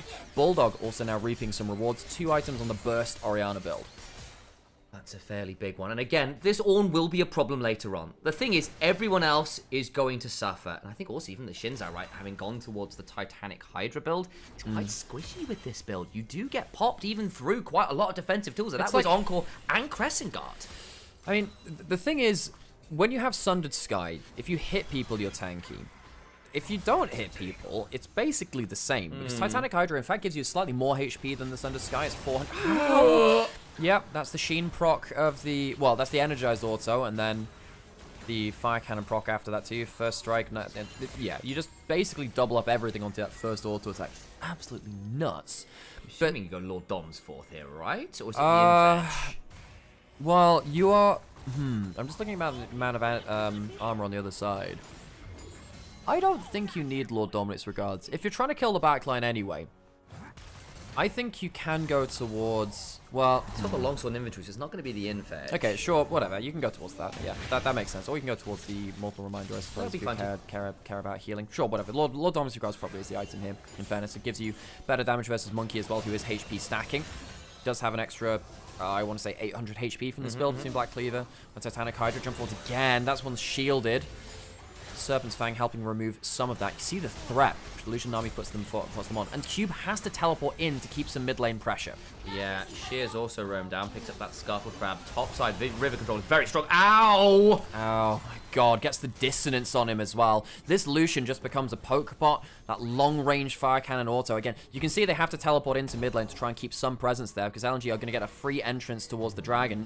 They give up mid lane control. Forge Guard, they're going to try and jump on forwards. They do get the knock-up on the Bulldog, but the turn around the title. Yao's deleted! Karis caught with the bubble as well, sent to a watery grave. Cube trying to survive. Shears flashing on in. A Monkey unfortunately sees and does nothing. Cube survives for a second or two longer. And again, you're tanky, but the rest of your team is not, and you die last. WWE don't know how to deal with the Lucian Nami. And this time, last game, they made a similar decision, went to the Baron, but they had too many dragons against him and it gave up Soul. This time, LNG have a chokehold on the map and they're pushing WE to the limits. LNG are a full court press team. They get ahead in lanes, they stay ahead, and you don't get much option to play back into the game. WE try and slip the noose. Instead, their feet slip, tumbling off the gallows. Let's have a look at this again. So they try to send, they jump on Bulldog, who gets defended really well here. And he somehow finds a way to get a shockwave in the middle of that. That's pretty unfortunate timing. I think they thought they had the CC chain. Doesn't quite work out that way. And the backline gets blasted by Missing 1xN after that shockwave ends. Now, the Lucian is actually not great at tank killing. The problem is you actually have a couple of really good tank killers in the Jax and the Rumble now with the Bloodletters in as well. So he's even happy with that. He will be building towards that Lord Dominic's regards, as we were highlighting earlier. 7,000 gold ahead. Dragon in inventory too, on the agenda rather. And you can notice About and Yaya have not been able to push up aggressively for about 10 minutes now solid. There's that energized auto. Even that slow can be really frustrating. That rapid fire Storm Razor, that ability to just dash forward every time you got rapid fire cannon up and chunk someone out is really, really frustrating, especially when you are 3 levels ahead of, say, Yao. Your raw damage numbers from those level discrepancies is huge. And Croco, he might be a jungler, but he's still a split push threat on this Jax now. This is a very interesting team, LNG. Most of our teams in the LPL have been teams which play for the team fights. But LNG are not allowing WE to survive to the 5v5. They're saying, look, we're just going to play through individual leads. The Azir is pushing top lane, but he's going to be slower on the push. Does have the 3 grubs, LNG happy to push in and break the inhibitor. They are going to jump onto Jax. Croco will look for the counter-strike. May need to jump out of here. Doesn't have anything like an arm guard, but a wonderful tidal wave. The arrow lands onto Croco. That's the turnaround there with the charm. Bulldog goes gold, but I think he's dead. This could be a turnaround. Actually, Bao has to flash as the counter-strike after. Croco gets the AD carry. 1xM missing, still chasing as Sheer is here to punish the death of his mid laners. Bulldog has got a whole pack to back him up, and his death will be avenged in very short order. WE once again try and fight back from the abyss, but they just can't land the knockout blow. They don't have the damage. It's so hard for them to get kills onto the counter-strike, the heals of the Nami. This is probably the game-ending push now. I mean, you've got, well, okay, maybe Karis can sweep things through. Do they get the inhibitor? No, they don't feel confident enough for that. The loss of Bulldog means that they feel like maybe they can't burst him out. Let's not throw it into the abyss. LNG, 9,000 gold, now ahead. 1xM is on vision, but I don't think it'll mean anything here. The reset's coming on through there, so he'll be fine. I'm expecting a Lord Dom's Ruggle. We'll see this again. Basically, they try to jump on Croco and don't quite succeed. It's very close, but this is one of the problems with the Jax. You're surprisingly tanky for an AD fighter. Even gets hit with the Brittle Arrow Ash prop, which doubles the CC length. It just doesn't matter. The Nami healing comes through. Croco gets his next counter-strike and realizes, oh, you flashed early. Bye-bye. Smashes him over the head with the lamppost. While the rest of this is going on, equalizing the choke point makes WE's retreat very, very difficult. Gets zoned out, die. And Lucian Nami continue to Lucian Nami their way forwards. There is that Lord Dominic's regards, and suddenly Cube, again, he was doing relatively well. He's now down 1,800 gold. And don't look at the bot lane gold league. Don't do it. It's not good for your heart. I did, Sam, and I feel pretty bad for About and Yayo. Yayo's been a good enchanter player. Yes. WWE put the resources in early to try and shut down the bot lane, and now you see why. What happens when LNG gets ahead in lanes? 1xM, how? Flash arrow is fired back. Equalizer's available. Doesn't hit anyone. They are going to go in. That's the encore after. That's all 4 people hit by that. Little bit deep. Shockwave back onto Karis. And I think LNG have gone too far here. Onixan gets away from the first part of the call to the forward. Croco coming in. Oh, that's a double knock-up as well. I think WE have got a fight here. It was a bad series of ultimates from LNG, and now they get to Death Ball. Running forwards as 5. 1xM does have flash, does have an E off cooldown. Well, should be able to turn around, gets a decent chunk there, dashes away, can still do quite a lot in the 4v5. Baron's in 2 minutes, so shouldn't lead to too much more. W won't kills. W really won't kills. Monkey goes forwards. Oh, that's missing gone. That's the flash. Forget that kill. Nice combo there with a Titanic Hydra. Think you about turning around, though. Massive counter-strike! Even though the 3v5 Monkey gets the knock-up regardless. Golden on the potential attempt there with the shuffle. Sheer still damn scary. About needs to dance his way around this very carefully. And Croco is still a menace. Leap striking forwards, looking for the flame spitter. The harpoon. I was going to say equalizer, wrong turn, doesn't matter. Croco now getting the waves, and LNG overplay that. Okay, they do a little bit, but I think they do end up getting a couple kills back, more than they thought they would get in the extended retreat. They thought they maybe were going to die for free. Bulldog alive again. Gold started to decrease. 1xM died in that play. Bulldog, Sheer, not great ultimates in that last fight. Equalizer hit no one. Encore was fantastic. Well, it was, but LNG funneled into it. They didn't even attempt to dodge it. They forgot that it extends the range. Watch this again. Equalizer hits, well, about for 1 tick, and then nothing. Croco goes in. We know he's a deep lane player, and then no one else even tries to dodge this. Everyone walks into it. I don't think LNG even realizes it's going to reach them with the extended range. Goes down, though, and then the call of the Forge God comes through, and I think W realized, look, we can finally Death Ball. We can finally Death Ball, run at them as a unit, as a 5. This is where we win. Even from this amount of gold down, LNG give them a good 5v5, and they don't use their ultimates well. This is what W's comp is designed to do. Got a little bit nervous. I think what happened is, looking at that encore, I think Bulldog thought he was off the edge of it, wasn't going to get caught by it, and the fact he did just caught everyone else. That's what I'm saying. Well, yeah. Like, the LNG didn't even attempt to dodge it because they thought it was just going wide or it was going to be short, and then they massively disrespect that. That's just not... Oh, God. 1xM trying to regain control of this mid lane, has that Lord Dominic's regards, building up to what will presumably be an Infinity Edge next. That will be the play. Deathcap's got done by Karis. He's getting scary now. He is. He got a couple of shutdowns there. He's 3-1. Karis not had a great game on the Azir. However, his late game versus EDG on this pick in the regular season was what saved them that first round robin matchup, which game makers consider, okay, WE, maybe they are still a powerful team, even though they lost Taeyun and Vampire, who were core to their style in that last time. LNG taking Dragon, W not even allowed to get close here. They are not. And LNG still favoured. He's still very much in a good position here. But again, that last play, you see what RW's comp is supposed to do. Baron's now started. Oh, wow. So WE, they want to force a front to back in a 5-man unit. Problem is, you are going to get your resist shredded, and Sheer will have an equalizer over the wall. Got this, I think. Spot. Well, we'll see what happens on the retreat after. They are going to get the E. They're going to get the Baron. It's taken. Gonna try and turn this play around. Shear's actually in danger, goes golden, but now he's trapped in an awful spot. Over comes Jax, looking for the angle. The shockwave on top of him. Wonky does get Shear, but the rest of the play's looking tough. About Karis must run. Cube gets interrupted on his retreat. 1XM flashes to kill Karis. This could be the end of the game now. WE, they had that one glimpse of life in the top side. About will get the recall off, but I don't think the Ashe can defend alone. I think LNG should just grab this mid wave or one of these waves closer to the base and try and push for an end. There's 30 seconds on the Xin Zhao, 40 on the solo laners. I think LNG should be pushing for a finish right now. I don't think they realize they can do this. They're splitting across 3 lanes instead. They want to get as much gold as they can. They get their wave shoved through mid. They're going to join Orianna on this shove towards the bot lane inhibitor turret. So they're not going to be able to end the game. WE have one Baron buff left, and that is on that AD carry. It's a good fight from LNG. They used too many ultimates onto the Zhonyas of the Rumble. Shear has had an excellent game. I think that his ultimates in the early game somewhat saved LNG. Got them ahead through that bot lane. Bulldog is left alone on the map.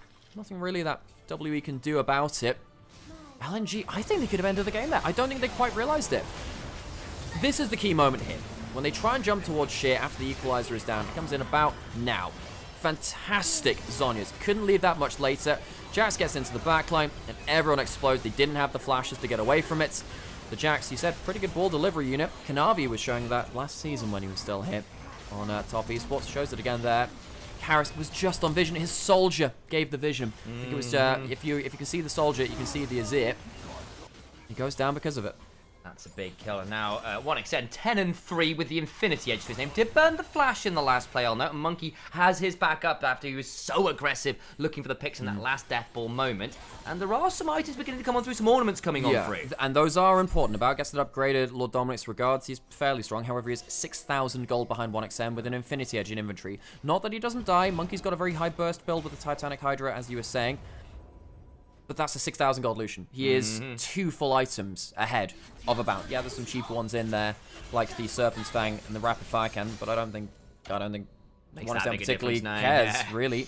1XN, very happy now to just jump forwards and potentially one-shot someone. He needs to be careful now, though, because he's still very squishy. It's like the LeBlanc syndrome. Even though you're very fed, doesn't mean you're harder to kill. What does he do now? Wants to jump forwards and get that first tap down. For something. Again, you do have strictly the Baron. It's just a minus 1,500 Baron power play. Yeah, you can see that they're using that to get mid control for the first time. Cube might go for the Call of the Forge God again. If they can catch out the Lucian, he is pretty easy to kill, even if his damage is absurd. Yeah, again, Rumble's split pushing away, not here. Croco coming from potential angle. 1XN in danger. The arrow's on. That's missing in danger. He's gone. He's gone. Monkey's still there as well. There's a teleport from the Rumble. The Rumble's not going to be there late. LNG, they're going to lose the game off this. That's such a bad TP. Croco's coming on in. They're going to keep hunting. Oh, WE. This might be your moment back. 1XN is still very dangerous. Oh my god, the damage back is ridiculous. But the healing from the Seraphine. So Shear ended up pulling Amarin, trying to kill the wave behind them. He has the equalizer. He needs to recall. That teleport from Rumble was too late. LNG get engaged onto, and WE realize that the death ball is still alive. Equalizer will clear the wave. I don't think this will be the end of the game, but the inhibitor goes down. When have we got Dragon? A minute and a half, so they'll have the inhibitor to work with. And that, again, we saw the split pushing lanes, and it was a bit of a mistake. And once again, we're seeing the flaw of LNG, which is they're not great at realizing the big fights. When they play for the full court press, fantastic. But we've been seeing around that last Baron fight, I think they could have ended the game. I think they split on 3 lanes and didn't realize that they could just finish the whole damn thing. Dash back from 1XN saves his life. If 1XN dies there, it is just end of it. Shockwave was good, but it's just not enough, and the Death Ball and the Redemption comes in to heal it. The teleport is not fast enough at this point in the game. You can't rely on the teleport being there in time. Back into live. Baron buff has one off. Mid lane push from 1XN is going to be harder now. You don't have that outer turret to stand behind. And suddenly, you know, that 6,000 gold lead, 5,000, that has a Hex Drinker in, whatever. Mainly, I'm just looking at the other items. Monkey is incredibly powerful, and Cube is a late game on. You are still level 17 Jax, 3 items. Not like Croco's not scary either. Monkey has got to be a bit careful there, actually. 1XN doesn't want to be jumping towards that Ornn, but if About steps too far forwards, 1XN will still take half his HP off. Does have Flash, very importantly so. If 1XN has Flash, he can dash forwards and then flash out of the counter to counter engage. So what was burned in that last play? Not a lot of flashes from LNG. There's a number down from WE, though. Importantly, Azir's on the flank. Crocker's on the flank. Now, if W find the fight before he's in position, then we see what happens in that last fight. If he gets a flank here, though, he has the flash to do some damage. Can jump onto Karis. Doesn't only get anything but the spell shield. He's been getting jumped on. Oh dear, there's the Zonya's turnaround is decent. Shockwave catches Yayo on about, but they just about left the redemption. Seraphine healing is ridiculous. Monkey's jumping forwards, he's very fed. The equalizer missed its targets, and WE, I think they see the death ball again. They're going to try and jump onto Bulldog, who flashes away from the knockup, and they will get the dragon off this. The equalizer wasn't good enough. Once again, the equalizer wasn't good enough, and WE, they realize we're better in the 5v5, and LNG, the team fights haven't been good enough from them. They've not been able to combo up in the way they wanted to. We thought maybe Croco could go for the huge play. I wonder if he should have just gone into the main clump of it, traded his life and said, look, Karis probably kills me, but we can get the equalizer on it. I think Croco scuffs the engage, and LNG weren't prepared to follow up. Yeah, and again, you could have command protected Shockwave that as well. And again, you do get some flashes, but it's just not quite enough. You give up. It's only one dragon, but it is a dragon. Baron now coming up. What did you burn? A lot of flashes on both sides. About has his. That's about it. Well, 1xN also has his. That's the thing. The big thing is actually about is 1xN's flash. So it means he can dash aggressively, then flash defensively. Cube is basically just putting himself in front of the Lucian at every turn and saying, you're not going to get the one shot onto someone stood behind me. I'm going to ward off for them. 1xN, if he does get a tap onto about, will pretty much one-shot him still even now. I think if the Seraphine is surviving the initial burst, her ability to basically heal up all the damage that is done is proving really difficult to undo. Now, Cube's actually out of position here. What's happening with the rest of the fight? WE comes back into the play. That's onto Sheer. Gonna turn that around with a tidal wave, though. Prevents too much follow, but he's dead. Zonyas buys a second, but he's gonna go. They don't manage to go back in time to defend their top lane. Here comes the call of the Forge. Got WE deathballing again. Bulldog's in danger. Doesn't speed his way away. He's gone. They're gonna get the Zonyas again for a second, but they can't do any damage. He's gonna go. They can't kill the Ornn. 1xN just has this giant tank in front of him. Croco's trying to kill the wave behind them. 1xN dashes forward, but it's only really onto Cube. Damage onto Yao Yao is good, but they can't get anything more. Can they TP behind? They're trying to jump onto Croco, but he's really slippery on this Jax. Gets the counter-strike Zonyas to avoid the ult. Can they be top away to the Raptors? Will not be able to do so. Missing tried to cancel the teleport from Karis with a flash bubble, but missed. It was a little bit off in the timing.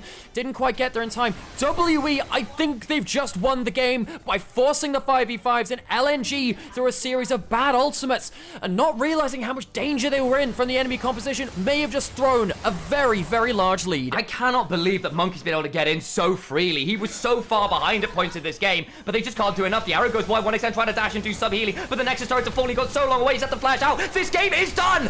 WE on series points! WE move up to 2-0 after clutching out an insane gold lead from LNG. The team fighting from LNG was not good enough to close off the game. You had to go for the head.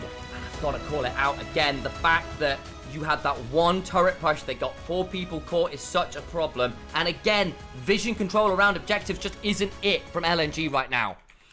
I can't believe that. The LNG will be kicking themselves. Yeah. LNG, they are not a good enough mid to late game team. They don't understand what's going to get them killed. And personally for me, I think I look at Croco and Sheer's ultimates in some key fights being disastrously poor. I think that Croco struggled on some of those flanks. Sheer's equalizers in the early game, exceptional. Going into the late game, needed to do more. That top lane inner turret push was disaster.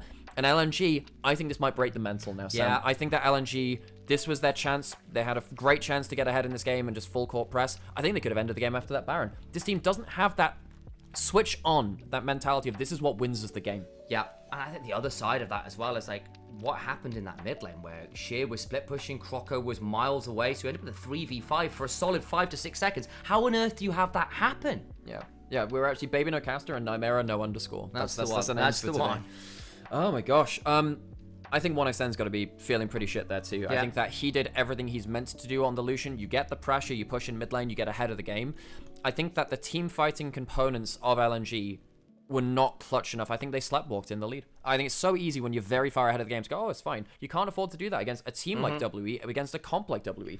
We were saying this. If you pick Enchanter plus Tank, you're probably winning 5v5s against people that don't do the same. Yeah. They do that with the Ornn and the Seraphine, and eventually LNG give them the fight that they want, and they lose the lead, and then suddenly the team comp just doesn't play itself in the way that WE's does in the 5v5s. How many times do we see people get chunked out to 10% HP and then the Seraphine redemption, shielding, healing comes through? It's ridiculous. Well, folks, that's our second game of the second series. We could have a really quick day. We could. First series was a 3-0, and somehow this might end up being a 3-0 as well. Somehow.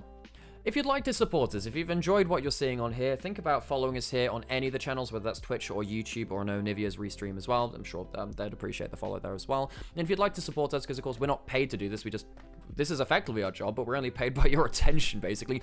Give us attention, and what maybe even give us a donation to the Ko-fi, a Twitch Prime, Twitch sub in general. It makes a lot of difference to us. If you're watching on a third-party site, I'm not sure if we're hosted on them. We never find out. Some people just say, oh, you're hosted on XYZ site. Okay, cool. If you'd like to watch through on here, it actually makes a big difference too. And that way, if you'd like to chat to us and ask questions about the game, you can ask us. Folks, this might be the first game I've ever seen where WE won. The winning team finishes the game with a goal disadvantage. Been a while. I've not seen it in a while. Not this year. No, but look at this. Like, look. I mean, that's ridiculous.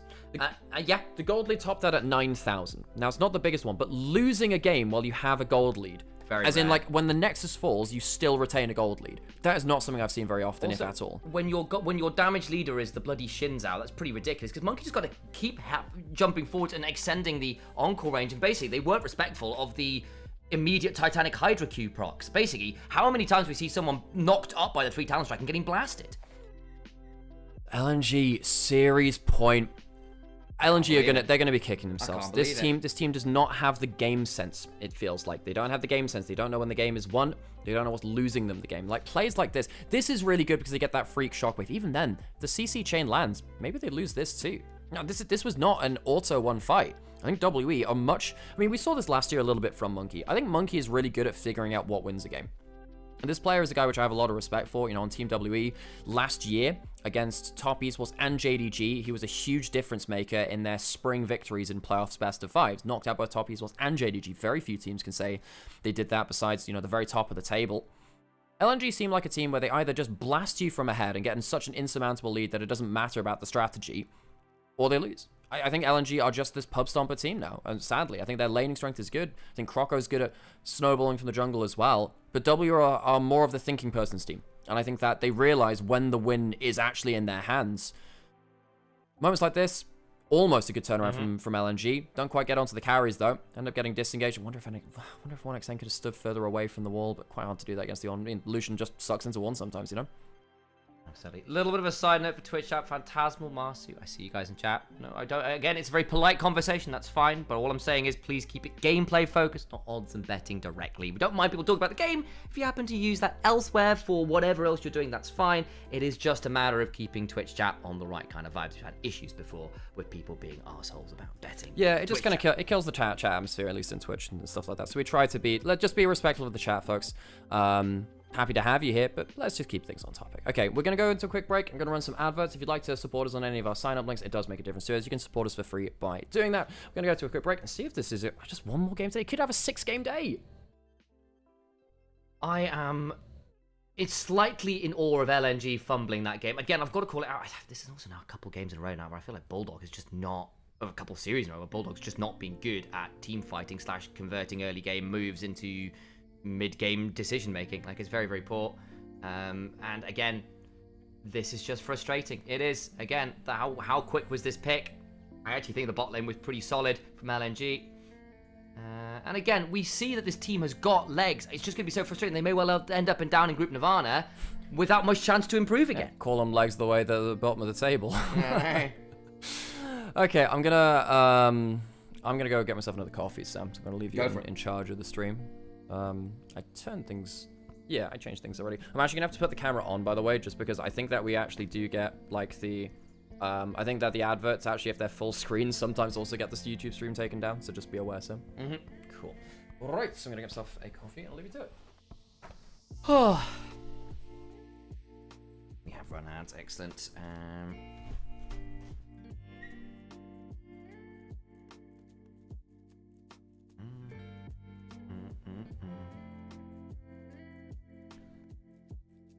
I want more WELNG. I've really grown fond of these two teams. Either leaving hurts. Yeah, and Monkey had a really clutch game here. Really clutch game. This could have gone very, very, very wrong in another world.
Oh.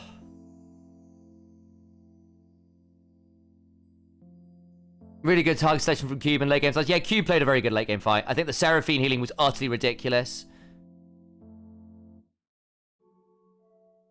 And again, basically, they stopped being able to chunk out the bot lane so freely. And we just never saw it. Like, did we see Croco get a good flank outside of that Baron play once? That's it. That's it. We didn't see the Shockwave combo there at all. Like, LNG just played straight down the line, which you just can't do. And then they were late to any potential teleport flanks in it. Disaster. Very frustrating.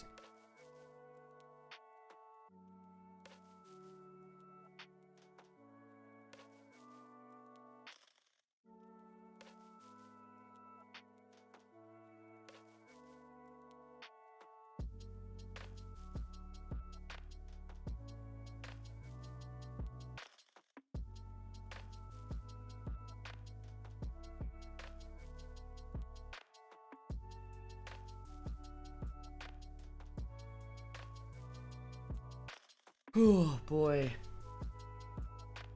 Both Ori and Azir was so open, so he was pretty much forced to pick one of them. And again, like, I don't think Bulldog, like, it was almost great. And then basically just didn't do anything in the mid to late game. Got caught out repeatedly. Yeah, I mean, part of it as well, though, you got to remember, Michael, is like, this is their first time playing against better teams, right? So I wonder how much of this has just gone unnoticed. And it's still relatively early in the split. Like, against the early game, very solid. I'll be so frustrated for LNG and for 1xN if they end up going down 0-3. It's possible at this point. In fact, it's almost likely. That's going to be a back-breaking loss.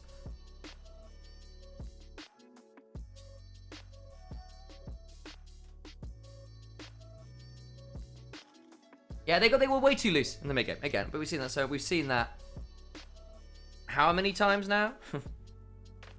Ugh, I turned the camera off briefly while I rest my eyes, nearly dead. 1xN's probably pissed. I wouldn't blame him. I think him and Missing had a pretty solid game on the whole. But the top side of the map was not it. Was not it.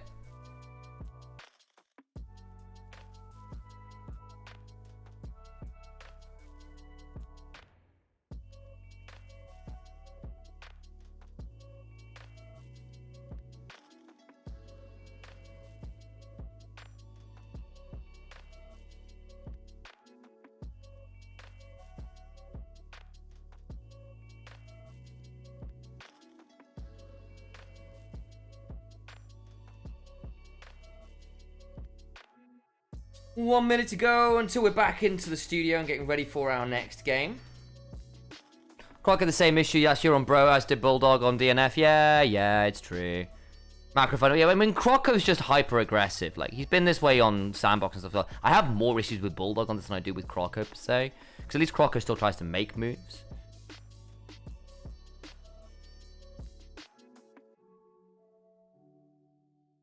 Any thoughts on the Henry Cavill 40k show? I need to wait and see what exactly the premise is going to be. Because my worry might, because again, from what I'm hearing, Henry Cavill's actually doing a good job of making sure that the Imperium is not shown to be the good guys, because they're anything but. In a lot of ways, they're the villains of the setting.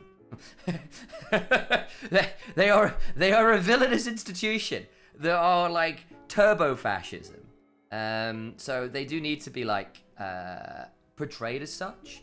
So until I see a little bit more, I will wait and see. I'll also note, like, I'm not necessarily the biggest Imperium fan. I'm more interested, honestly, in a lot of the non-human experiences in 40k. You know, your Eldar, your Tyranids, your Necrons, that kind of stuff. Tau. Yeah, Space Marines never appealed that much to me, especially because I often felt the media around them was often quite mixed in terms of its ability to portray the message it wants to. But I'm quite excited. I think Henry Cavill knows his stuff. He's clearly trying to keep this true to the vibe, and I think he's got the right kind of media literacy, hopefully in the writers' room, to help keep things on track. And I trust him as a producer that to keep things focused in the right way. So we'll wait and see. I have a horrible feeling it might end up being a little generic, but we'll see. It's a great setting, assuming it's done well. My personal favorite 40k experience in recent years has been the Rogue Trader game, which I think did a fantastic job of giving a vibe of what the life for humanity is like on a number of levels in the Warhammer 40,000 universe. Because you're playing this incredible zenith of human bourgeoisie freedom.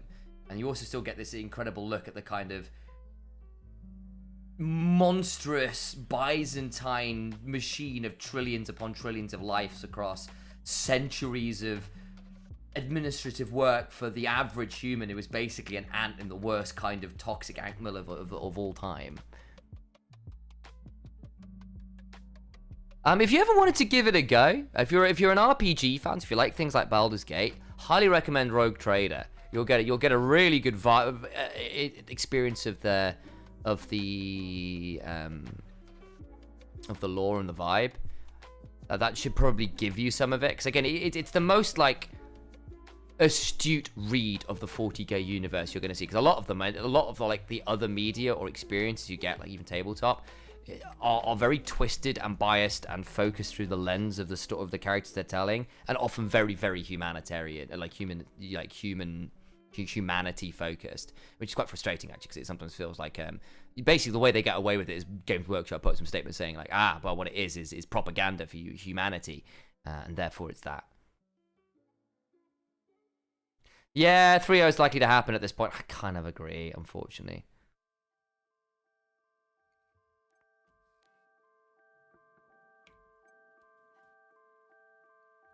Yeah, it's also just been going for a long time. Rogue Trader is probably a really good starting point. Otherwise, Space Marine 2, if you want to play that game, that's very tight. It's a little bit... It shows the Space Marines in an incredibly positive light, which is kind of fine. They're the protagonists in that game. But it doesn't do a really good job of showing the fact that Space Marines are effectively brainwashed, pseudo-human automatons that have been brainwashed into doing awful things in the name of the Imperium and murder as many humans as they do everything else. So it shows them in more of a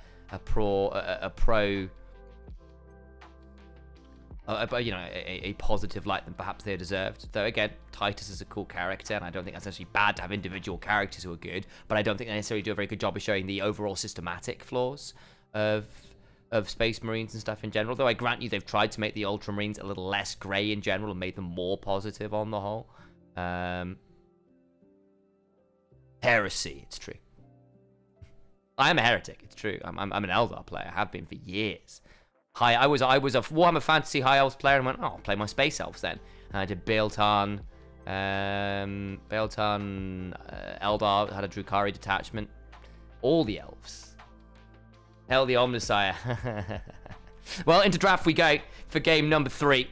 Pull this camera up and away. That'll do.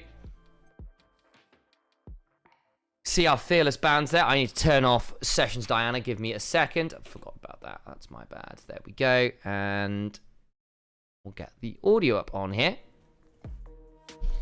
LNG will get first pick on... No, they won't. They're going for counter pick. Okay. Banning the Jace, banning the Nocturne. Nico, Aphelios down, as is the Galio away from Bulldog. Mundo away from Monkey, who has been really, really spamming that. Could theoretically look at a Trundle. He has looked to blind pick that occasionally to mix success. All right, LNG. Game 1, didn't get the leads as well as you wanted to. Game 2, you had the game in hand and threw it multiple times. Can you hold onto the mental edge here? Monkey with nerves of steel to help the team come back in there.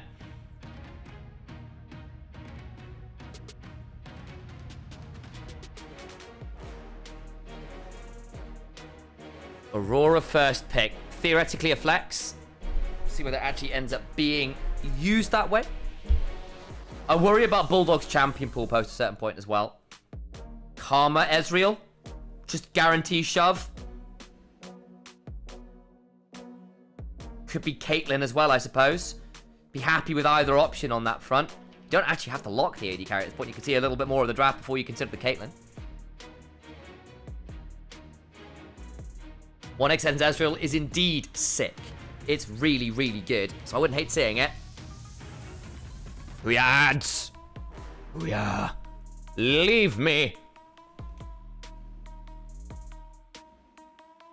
Zoe for Bulldog. Okay. He was a big Zoe player. In fact, if I remember correctly, he was picked up in part because of his prowess on Zoe way back in the day before she fell out in meta.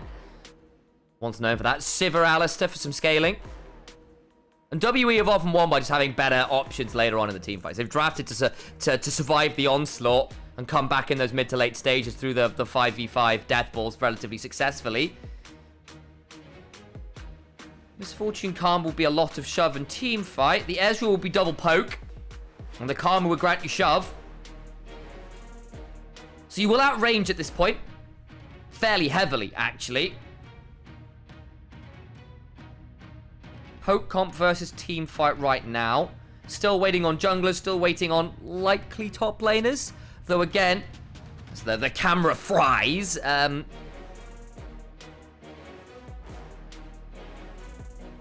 the camera fries. I was going to say something else. You know, there is a one where the Aurora gets flexed. That's what I wanted to say. There we go. Reminder, folks, if you don't hit the follow button, please do follow. Makes a massive difference. I see a load of you in here. Up to game 5. Not game 5, game 3. Come on, you know you want to hit the follow button. Poke comp versus team fight comp right now. LNG going for the Zoe Ezreal. Oh, wow, okay. Well, that's the way to play it. Getting a bit slower and maybe have a slow position. And honestly, like, LNG played 70% of that last game so well and then just fumbled later on. It's like, again, it's the frustration points. They're going to ban out 2 of Cube's options topside against Sheer. Largely very good early on and then struggled to get as much value from the Rumble later, late on the teleports again. Yeah, so the thing about the whole playing 70% of the game well is that they play the mechanical brawn part of the game pretty well. The whole 10, 20, 30%, how much it depends on drafts in the game state, where it comes down to decision making. No, it's done. Sorry, I'll keep going. When it comes down to decision making around objectives, particularly in team fights later on, that's where things aren't looking as hot for them. LNG banning away 2 split pushing threats actually in Investor and the Yorick. That actually, with that in mind, it does mean that maybe with the Yorick ban, they're happy to put something different in terms of that top lane. Sheer goes Kennen. Okay. And I have to say, Sivir does not like that matchup. You can't spell shield every tick of damage. Might be on the Alice to just headbutt them out. The other thing I'll note is, does Cube play Vladimir? We saw 369 pull that out very successfully. So the thing is, Cube has not been... His strength is not individual laning. Cube on WE has been about team fight impact, just like we saw on the last game. He's not really been about the 1v1 in top lane, not for a long time. Anyway, potential of that Yone. Yone's mixed matchup into the Kennen 2 in terms of the side lanes. If we won't be going into that lane, the Kennen destroys him 1v1. That does mean the Aurora goes into the Kennen, and we get a Sylas jungle. Stealing the Kennen ult's a bit weird, because you don't get the W from the Kennen to instantly proc the stun. Croco gets to counterpick Sylas jungle. And I'm not looking at the best amount of ults the best kind of ults to steal here. Maybe just go for the Wukong, and that's an okay ult for the Sylas to steal at least. But again, Kennen ult's the only one I'm looking at here going, you know what, that's really good. I think the Wukong's a really good pick here, because the Cyclone's not fantastic for the Sylas to steal either. The best one you've got is the Ezreal ult for a lot of situations. The Kennen, it is worth noting that you do get the passive stun stacking up. They did change it a little while ago. But you don't get to... So a lot of the thing about the Kennen is that you proc your ult, and because everyone gets the mark applied to them, you W, and it instantly fries everyone and pretty much stuns them with that. This Sylas, I actually don't like very much. I think WE have walked into a very squishy composition against a Kennen, and a lot of lane matchups which are back and forth, which I think personally LNG are better at than WE. Yeah, and don't get me wrong, things like, say, the Zoe, you can see where the portal's going to be and potentially full send a Sylas Abscond Abduct, or an Alistair, or a Yone or whatever. There's that, but I'm also aware that, like, actually, Sheer and Croco don't have to go forwards this game. They can just sit on their poke core and go, yeah, dive into a Slicing Maelstrom, dive into a Cyclone. That sounds like a lot of fun for your melee range carries. How's that going to be? And you are horribly outranged this game. Ezreal Zoe can just sit out there throwing poke onto things like the Alistair, who hates dealing with that. And then you're going to be forced to engage, and I don't know how simple that's going to be. This is not what you call typical compositions. The front line in the engage is very limited from both sides. I mean, the Alistair typically pretty good. Both the Yone is quite good there too, but it's against quite a long-range composition. The engage won't be easy. The front line's going to be even harder because everyone's very squishy and there's a lot of bursts. LNG, they don't clutch this out. They don't learn how to team fight in short order. They are out. They will not be going to playoffs. They will be in Group Nirvana. Let's hear the Gyos.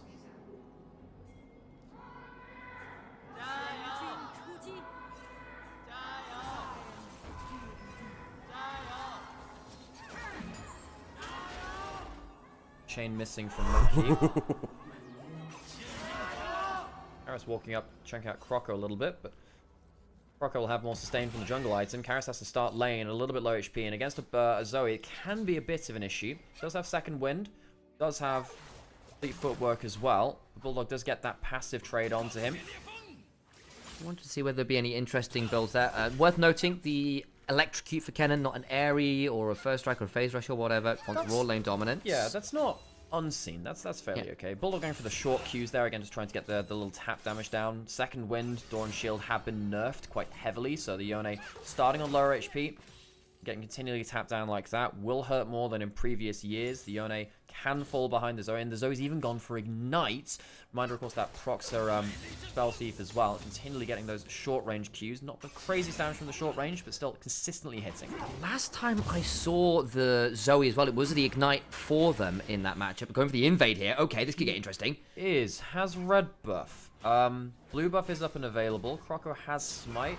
Monkey, what does he do? Bot lane, he might go behind bot lane. That's what he's doing. Now, he's going to spot out, he spots that the blue buff's not down, they're going in, and Monkey's going behind him. Another wonderful early path from Monkey. It's the same one, actually overcomes the Wukong. Can they turn this around? Monkey's actually in danger now. This is a lot of turnaround. It's all gone wrong. He flashed away for the engage. Monkey doesn't get the kill for the first time in an early game. Yaya flashed for the combo earlier, and a snipe will take him down. 1xN starts the game 2-0, doesn't even have to blow his summoners. Croco was there this time, and Monkey tries to do a redux of last game's pathing. It goes wrong. I mean, it's an inventive path. If they manage to combo it up in a bit of better timing, that's a tongue twister when you're working on a 12-hour day schedule.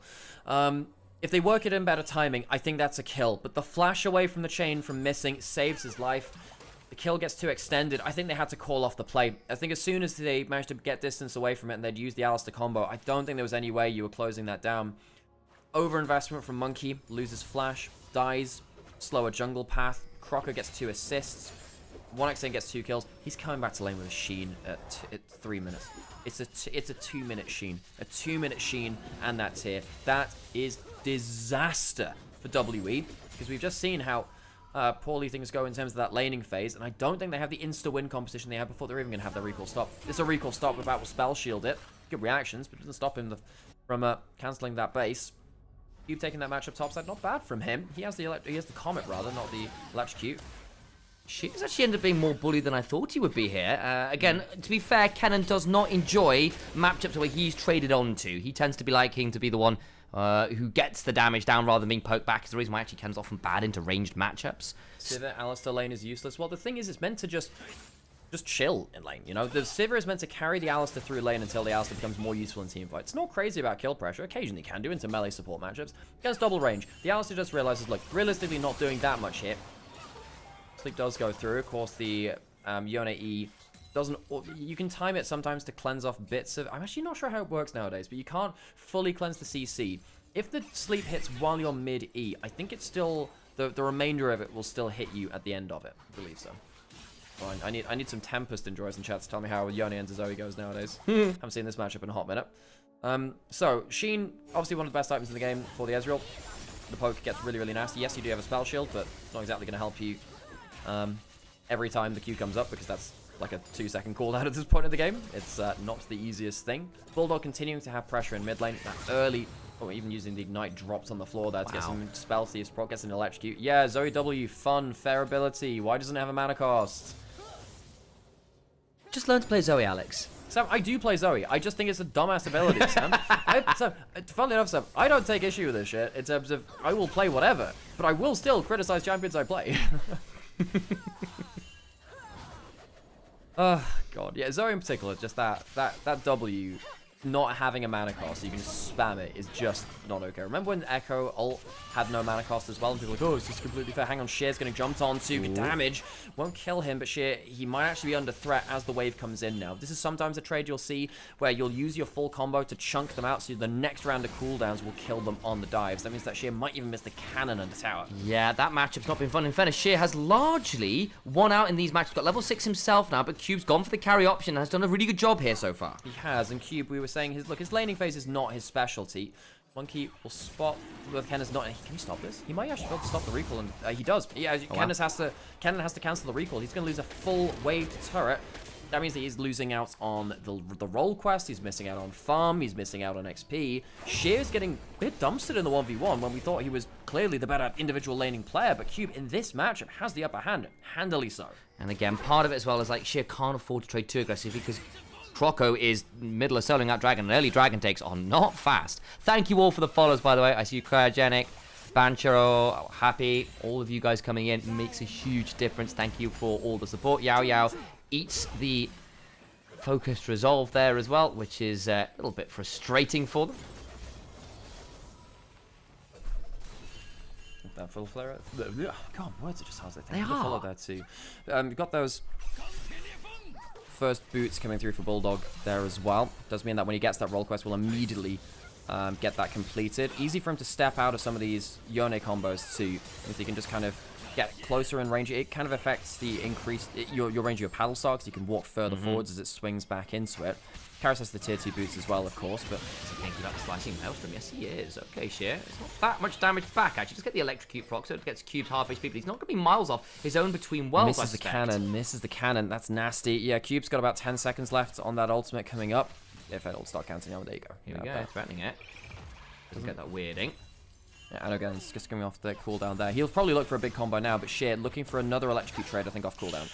That twofold hex finally lands, and Sheer did not enjoy that. One of the things Aurora sometimes runs into in mid lane is that she's often just about outranged by a lot of other mages. Into the Kennen, her ranges are spot on. Oh yeah, chat did confirm this, by the way. Basically, if the sleep activates as your E is going back, you actually cleanse the sleep on the Yone. So that's important there, because most of the time Yone doesn't cleanse CC anymore. They changed that, which is, I think, a good thing. That was, again, just a dumbass ability in terms of how much value you would get from just a single regular skill. Kind of nullified a bunch of other people's kits.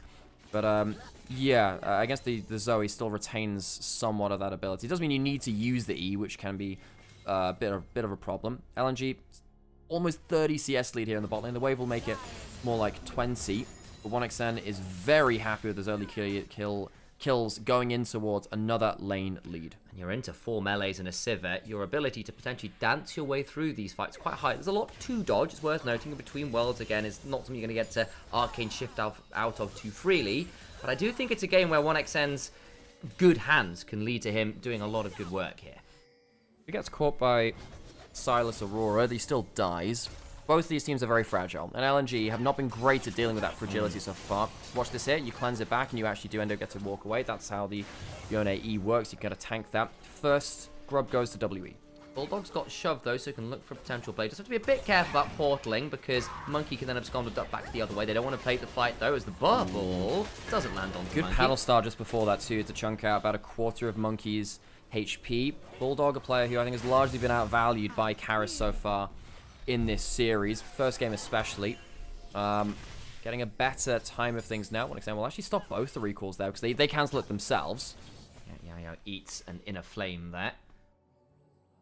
And again, just chunking out the way of 1xN, looking to keep people trapped in lane for as long as you can to get as much value out of the fact that you're just ahead. So WE, they're probably waiting to hang tight and see if they can get a big turnaround fight again. Cube on a flank, Karras on a flank, catch out some squishy people. Missing, Bulldog get caught out. Pretty easy to finish them off. Problem is, LNG have a ton of damage to throw at you with the circles of doom of Sheer and Croco. They throw their ults into the equation. WE are as squishy besides the Alistar. Is that like the opposite of the Lion King? Why? It's the circle of doom. Right. Yeah, it has to be like in a minor key, but don't attempt it. Don't try it. I'm really tempted, Alex. My musical powers have quadrupled since we last met. No, they haven't. Anyone who's seen a hit YouTube parody, Jedi Party, speak up now or forever hold your peace. Sheer looking for that Q does, and potentially looking for the ults. He was looking for at least the stun there. Gets a good chunk. The twofold hex going wide. Dropped about 4 CS to make that play. Yeah, Sheer building towards that Hextech Gunblade as well. Karras will be able to stop the recall. Not bad there. Bulldog will have to try again as the E was used from Karras. Indeed it is. And again, the fact that the Vamp Scepter's now in makes Sheer's life a lot easier. He's still going to be behind in this lane, but he does mean that actually as long as he gets to keep trading, it's a lot happier for him into the Aurora, who's gone towards the Rocket Belt because she's going to be outranged and outmobiled by quite a lot of people this game. Yeah, we've seen that a fair amount into very squishy comps. Seems like the Proto Belt is the option of choice for a number of Aurora players who kind of just want to go higher burst build. This is one of the big things about the Zoe, by the way, why she occasionally got played last year. They changed their Q AoE damage. Ult is hit there from Cube, gets the comment on target, but that's the only thing. Sheer happy with that. Overcomes Monkey. There's a slicing maelstrom up, I think, by the looks of that cooldown. Yeah, I don't like this dive. I don't like this dive. Oh, that's pretty dicey. Monkey's going to eat a lot of damage. Doesn't quite get the kill. The turret shots being tanked. They've got to turn this around. Rocket Belt nearly gets the kill with the comet. Monkey in danger. Stunned to the turret. He needs to back away. The chain lash gets it as he flashes away from the shots. That is a risky dive. And yes, Real clips Cube, but doesn't die to it. Bulldog rushing up towards topside. Cube is on vision. Monkey trying to get a recall. Can Bulldog stop either of them? I think he's going to check the wrong bushes. It's somehow, some way, it's going to be a kill in the dive and no way they get one back at least. Okay, Cube dies. Good cancel on that recall by death by Croco. So 1 for 1, and it's Cube that dies, which means he will lose probably a wave under the tower because he dies late. At that point, it would have been better for him to just die early. Didn't want to give the gold over to Sheer, of course. He's 700 gold ahead of that lane matchup. Cube, very rarely do we talk about WWE playing through top lane, especially for a carry matchup. Cube has forever been on tank duty. He has been falling behind various opponents here in the LPL top lane pool. But in this moment, he is doing very well against Sheer in a matchup which he chose to take into that cannon. Bulldog does drop a couple plates for that move top. That gives Karis a couple 100 gold back. Quite nice for that Yone to get a hold of what gold he can early on. 1xN though nearly got the 4th plate down here. That bot lane turret will die just by passive lane priority at this point. LNG 1.5k ahead. Yeah, he is going to hate that. Pops the ult very early. This is the problem with that Ezreal Karma. At this point in the game, before the base damage of Karma falls off and gets outvalued by increasing magic resist per level and HP per level, so much poke means that the Alistair very rarely gets to play for free. Thank you, Sarcasm. Thank you, Sarcasm. Oh, yeah, you're so great, aren't you? You're so good at this Twitch viewing thing. Sleep ends up going on to Karis as he goes back to his soul there. You can see that Bulldog 10 CS lead, not led to a crazy lead in mid lane. Both those quests completed at effectively the same time. So only really Sheer who's been delayed in that quest, and that is important. Lower XP. He's 2 levels down his own mid laner right now. Bulldog having a much better time, I think. Sheer struggling in the individual matchup. Again, they put a lot of priority towards him. Sheer nearly outplayed tops. I couldn't quite get the turret aggro to stick on someone who was stunned for long enough. And again, once he gets the gun blade, we'll feel a bit happier. At least it stopped bleeding quite as much CS. But still not fantastic. Again, part of what happened mid lane as well is because Bulldog roamed and didn't get anything for it. It gave Karis quite a lot of time. Is he going to back off again? Monkey's here once more. He just knows. He's a level up on him. He's a level up on him. If he zones him out of another wave, that's such a problem. So Missing's coming up to save that. We see mid laners have switched down towards bot lane. Of course, with roll quest largely in. You can start to assign your lanes a little differently. She'll be able to clear that out. In fact, he keeps looking for a bit of a chunk there. 1xN. Needs to potentially flash here. It does. Not great from 1xN. Got to be careful with that. Your flash is worth an awful lot. That's going to be engaged coming through from Yao Yao. Potential Cyclone for Cyclone trade. Monkey with that hijacked Cyclone. Looked for something, couldn't quite find it. Now back away. Nice little angle there from Monkey coming around the corner there. As 1xN trying to poke out about on his way back into lane. You want to call that one a typhoon? Yep. You know, funnily enough, they are separate things. It depends on where on the planet they happen as to what's their thing is. Karis going to get good damage onto Bulldog, half the HP.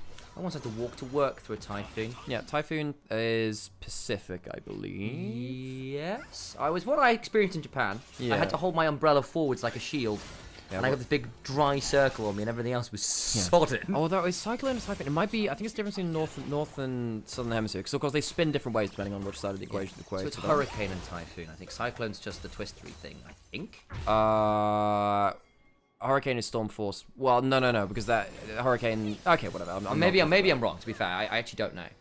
Hey, thank you for the sub as well, Jethro. I appreciate you. Typhoon is Western Pacific. Good to know. Gotcha, but I'm pretty sure they also changed based on. And then like a monsoon isn't actually about the rotary effect. That's just about the their level of rain. Right. Maybe it was a monsoon ahead of Japan. Typhoon. I can't remember. Well, Japan has plenty of them. Herald has been started. Monkey still has the Cyclone in inventory.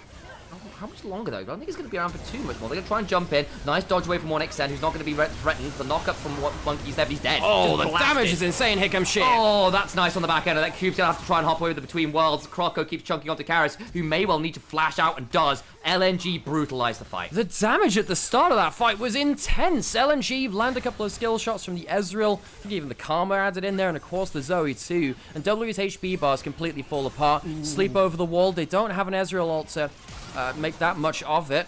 That's going to be a turret chunked out in mid lane. Is that going to be the full kill on it? I don't quite think so. But LNG, you can see how powerful this combo is. The question is whether they can continue doing this into late game. I think the thing which will save them this game is that W don't have the death ball advantage. If you go 5v5 in situations like this, it's not as simple as that last game for WE to play that front to back. Monkey doesn't end up landing those chains. The combo from Yaya not able to dunk onto 1xn in time, and it means that their engage fails, can't kill the carry. At the very least, Karis does pick up missing, so that he at least gets one kill back. Could have been very difficult otherwise, I think. Either way, a lot of damage. LNG up a lot of gold here. But I will note with that kill, actually, Bulldog's down in CS now and in gold. That's not what I expected. I guess he's been grouping a little bit more and doesn't have the teleport. Bulldog hasn't actually gotten here that kill participation himself. Oh, the gold is nucleated in 1xn again. Yao doesn't have the ult. He could be in danger here. Monkey's going to try and steal the Karma ult to run away. He's going to get rooted up. No, this is two-shot rush. Doesn't matter as the Paddle Star claims the kill. Might try and another one over. Bulldog also is allowed to get a little bit of assist on that one as well. Mid lane about at least get some plates. This bot lane turret will still be rushed for and claimed by LNG. Worth noting, Cube got free time top and did get that first turret. That's where a lot of this gold back from WE has come. Missing's in danger here. The shield back is good. Well, tried to rebind his soul. Doesn't quite get the kill. Hit by the bubble and doesn't have the E anymore. There's a rocket bell after.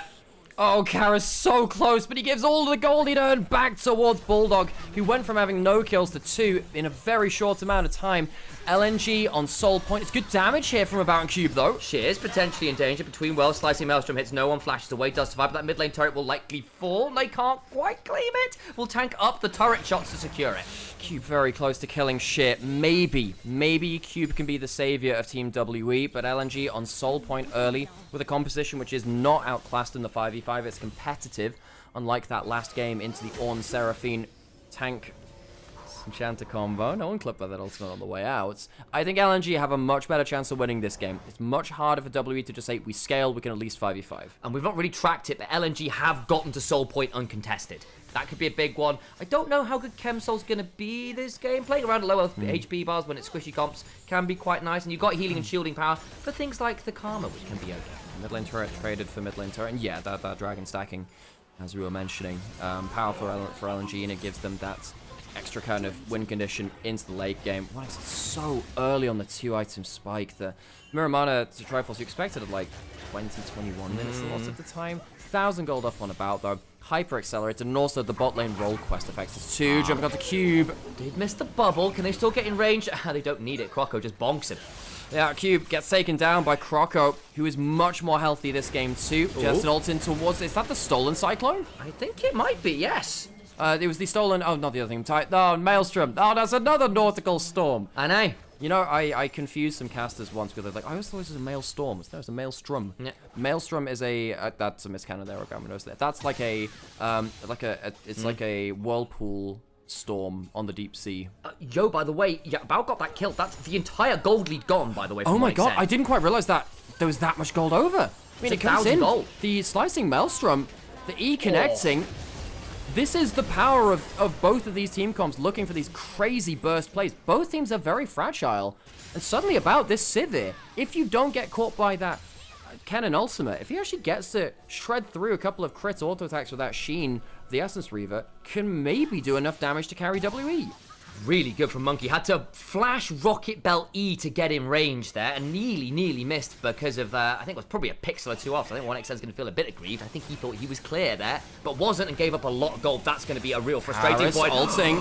This is the mid-game flaws again. Missing, goes down. Karis gets the kill, and suddenly LNG, we were talking about this before, saying, well, you know, they're not going to get diffed in the 5v5s. That doesn't change the fact that LNG, their mid-game positioning and their decision-making has been poor. If you go back and watch the TT series, which they had, Missing died before a Baron, which opened up TT to almost take a game off of them, despite the fact that TT were much worse than, I think, than the rest of our Perseverance teams. And right here, LNG have been just outclassed in terms of decision-making from WE. Now, they have been very far ahead.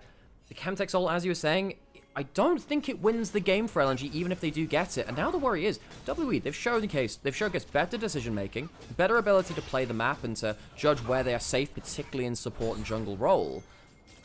Do LNG throw another game, Sam? Because this would be a thrown game. They had another great early game lead. If LNG go out to 3 good early games into just disaster in mid-game, I don't know how they recover. It'd be so frustrating. And again, you know, things like missing there was going to put Warthboost dead by himself. I have a bit more sympathy for the Leona death in the last series, because at least there was like 5 people set him and it took him 20 seconds to die, and LNG were just lethargic on the response. No one bothered to come on over. But that's been an issue as well. How often have we seen LNG playing the map wide and they're not being good at collapsing back? Because the thing about, because that Leona death is really important. The whole thing is saying, oh, it's 1v5 and it took him 20 seconds to die. The fact that it took him 20 seconds to die and no one could get to him in time, in that time zone, shows you how much LNG have been misplaying the map. Now, I'm not going to say it's all on missing, or because it has happened to Crocker too, it's happened to various members. If LNG continue to give up these crying on a second monkey, that's not great. He's got the Karma ult. Is that enough to keep him safe? No. There's no Raptors. He thought maybe Raptors are over the wall. Massive mistake. He hits an E onto a minion, and now suddenly it's Monkey's turn to enter in the mid lane. Cube can maybe look for something here, but not enough at all. And you just lost your jungler. Do they want to think about a Baron? But no, it'll be Soul. It's going to be Soul. So Monkey dies because he hits a chain onto a minion. His worst game of the series by far. And now you're having to deal with Poke with no vision, and this is miserable. Look at the Zoe and Ezreal. However, Harris does have the ultimate to throw in. Gonna look for something there. Sheer, he's potentially just dead. Will just about survive for and unfortunately, Yao Yao actually also gets away with it. Unbelievable. Look at the ricochets. Flash on force. The bubble causes some strife. Go for the kill. Gets it. Flashes out. Karis looking for more. Unbinds his soul. Gets the kill. Will be traded back, though. And now Croco is here, and the exhaust will not stop his death. Another bubble lands, and down goes the Aurora. The reason the fight was looking close was because Croco was taking the dragon. He comes in at full HP, and WE, their jungler who has been their player of the series, makes a crucial mistake to give over the soul for free. Neither of these teams are flawless, and you're seeing their WE, despite the fact that they'd managed to clutch through a bunch of late games up to this point, give up an important fight to LNG, which might just give them the go button with the extra stats from the Chemtech Soul to finally get themselves a win in these team fights. That is just disaster. Why would you throw it out like that?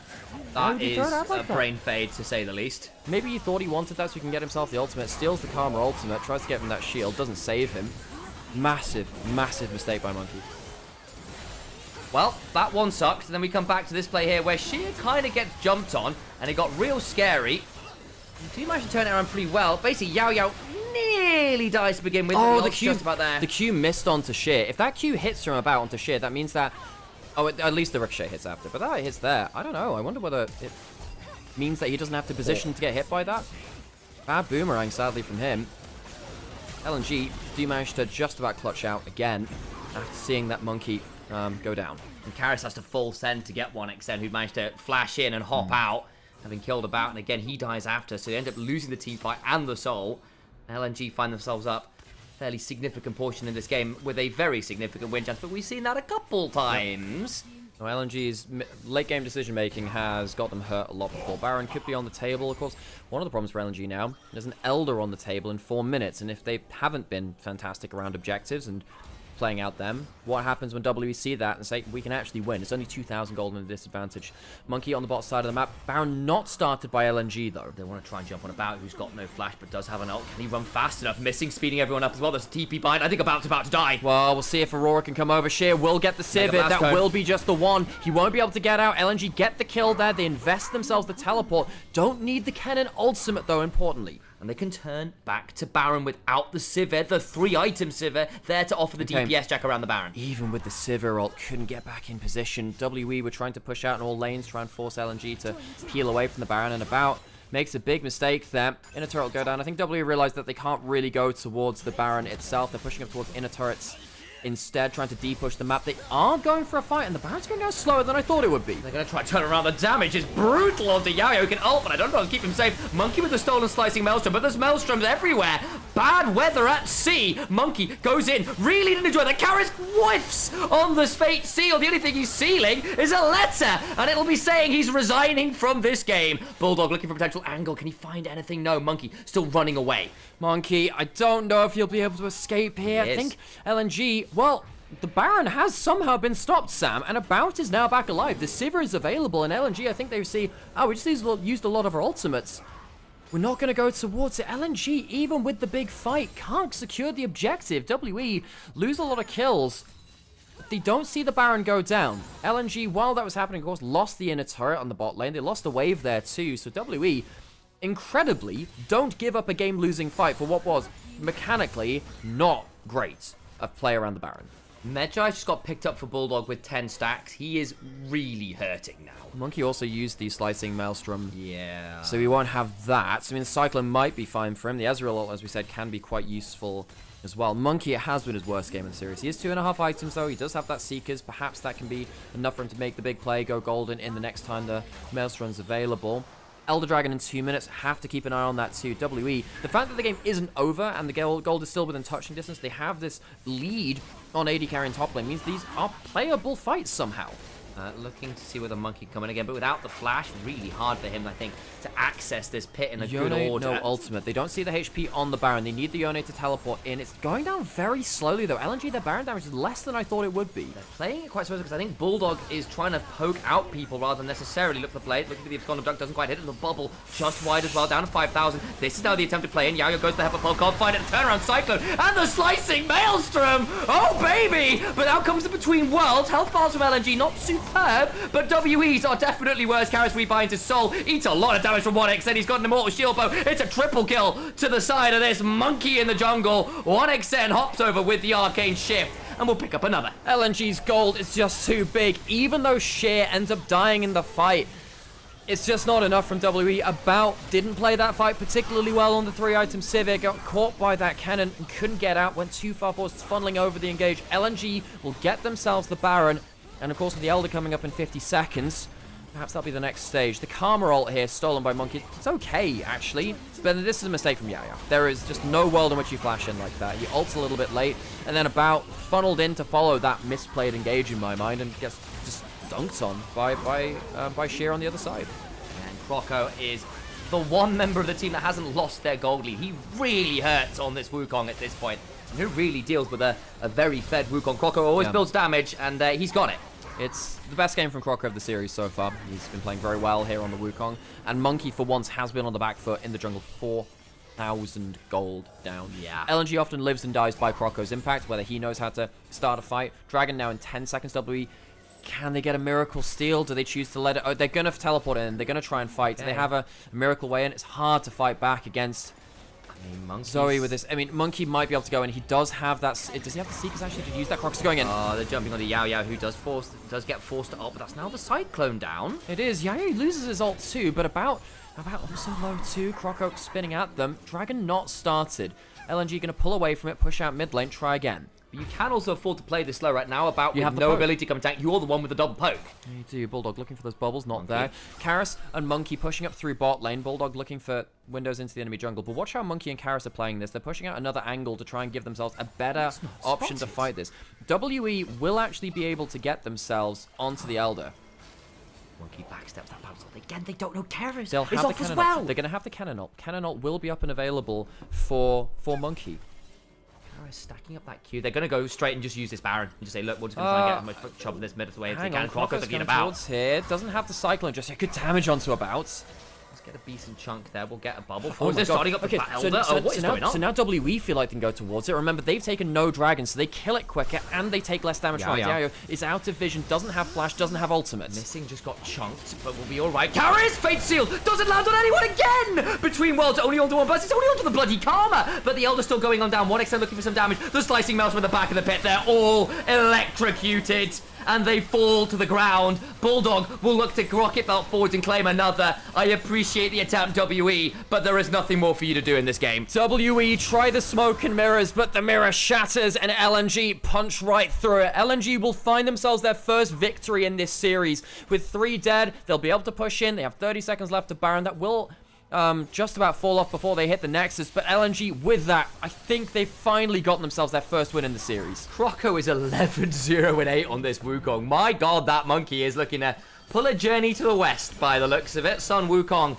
returning to fame here in the LPL. It's been the best game from Croco and Bulldog of the series. Sheer, his slicing Maelstrom is important too. The Elder, you can't defend against this. Even more damage, Yayo just about living.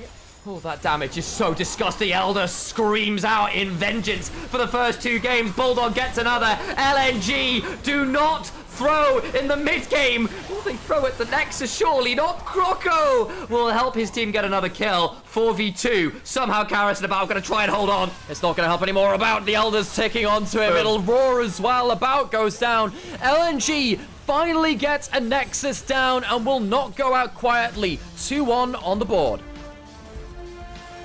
Surely we thought after that game 2 that the mental would be broken, that that massive gold lead and the fumble after would put LNG into a spiral. It hasn't. They come back with another comp, another look, another non-standard option as well. This isn't our standard front-to-back comps and the team fight comps we've seen a lot of that is so damn strong. Very, very good stuff there. I think the mid-jungle performing from LNG was so important.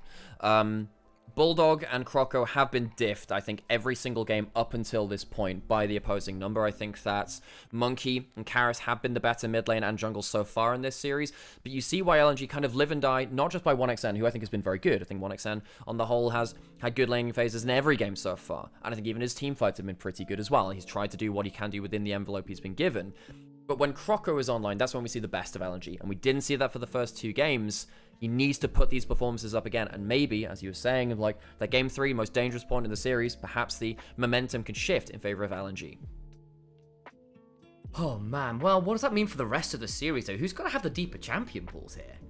Sam, we don't know that yet. These teams have played best of 3s. They haven't played best of 5s. We're getting into our game 4 drafts. Of course, we saw WE play the 5 games in the best of 5 the other day. It's the only information that we have there. Now, things which are important, I think that Yayo needs to be on enchanters. I think he had his worst game of the series by far on the Alistar. His engages were poor. I think that around the Baron, around the Elder, there were times where perhaps he could have made more of a difference and he couldn't clutch it out. Well, how many enchanters left? Nami, Lulu, Seraphine, all down. It's a good question, Sam. Maybe something like the Renata comes out. Maybe, Good help for them, which is again that halfway house. It's not a bad Rakan as well, but he needs to not be on these melee engages, I think. Yeah. And worth noting again, there's still things like Karis' TF to consider, and at least we are seeing LNG flex around some of these muscles, and we are still getting to the point where things like the Aphelios can be a consideration. Yeah, Bulldog and 1xN did quite a lot of damage this game. What a surprise. The double poke does double poke things. That is such a difference in damage. Now, a lot of that is poke, as you're saying. You know, a lot of that comes through, and you're just like, well, okay, it's gonna be left. Can I move this down? Ooh, the gold lead. Way! Wow. Great damage there from Bulldog and 1xN as we saw to work out the poke there. I don't really know what to put it here. Oh, we're gonna hide. We're hiding from you. I was hiding! Bulldog didn't even die that game, man. Mid-jungle from Bulldog Croco is so much better than the previous games. Yeah, I think Croco probably ends up with MVP purely off those ridiculous options, but I think also you could make an argument for Bulldog, you make an argument for bot lane. I think 1xN had a great game as well on the whole, with the exception of that one time getting caught mid that was a little unexpected. There you go. I know some people talking about, well, why'd you pick the Sylas into this? Yeah, I somewhat agree. And I think just Monkey didn't play it well. I mean, the Cannonal was actually fine to steal. Even the Karma was fine. Like I was saying, the thing about Sylas is that the broken part of your kit is actually not really your ult in a lot of games. It's actually your W. And even then, you don't get good W value this game. You know, there's too many ranged champions. You're realistically not going to be able to burst out people that well. Sylas tends to prefer heavy melee games because of that. Yeah, and we kind of had those conversations. We said, actually, are the ults that good to steal? Maybe it was trying to protect their Alistar. Maybe it's just trying to protect the Alistar and saying, well, if they pick it, then we're screwed. Yeah, because that would have been bad, to be fair. Yeah. Didn't help them though, because then you're picking something which is not useful for you. Now, there's something to be said. How much am I gaining compared to how much am I denying? And right there, didn't feel like they won that equation. No, they did not. Okay, I'm going to put some adverts on, folks. If you'd like to like, follow, subscribe, follow our links in chat. It makes a lot of difference to us as well. We're not paid to do this. There is no official LPL broadcast anymore, so if you'd like to support your favorite LPL streamers, it might even just be us. Think about following our links and signing for stuff like Opera GX, new gaming browser as well. A very customizable one, I'm sure you'll enjoy. I'm going to put an ad break, and then we'll get back to the next game of the series.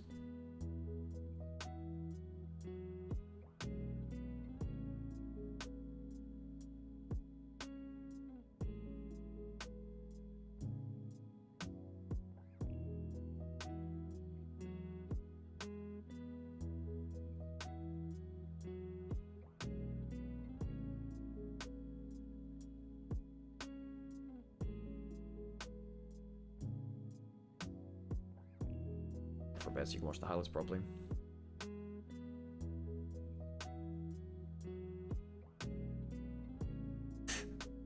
Like, whoa, new channel covering the LPL? Yeah, who's this Nymaera person? Like, what's this Nymaera channel? I only know Nymaera _ Yeah, for those of you who got really weirded out by your autocomplete and stuff like that, and also the change in the profile picture, yeah, we kind of revamped, so I finally got my name available on Twitch. I killed the previous owner. I took the name from their corpse. I am the one true Nymaera. You need a break for anything, Sam? I do. You go do that then.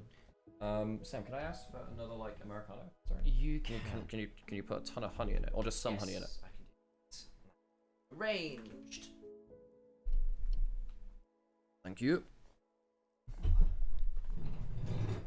So I can sit up straight here. Sit up straight when I'm talking to you.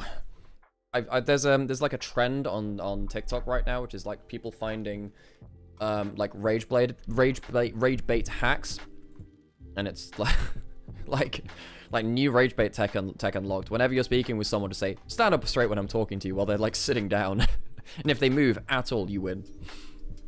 And what's the other one? There was like, you know what? It doesn't matter what they say about you. I think you're pretty cool, just regardless of what people say about people, you know?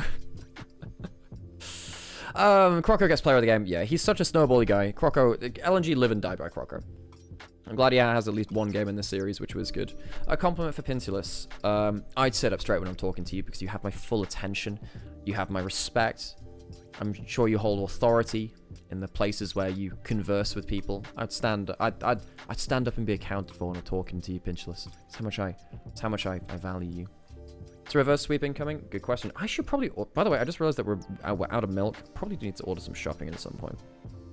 Chat, what do you think I should get in for shopping? Do you have any suggestions of what I should get in?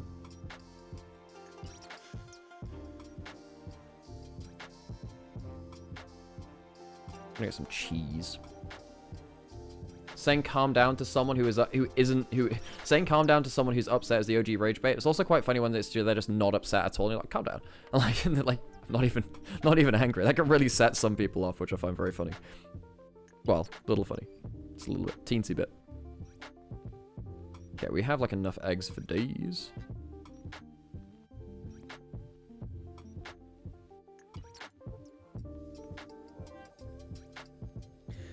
So reverse sweep incoming.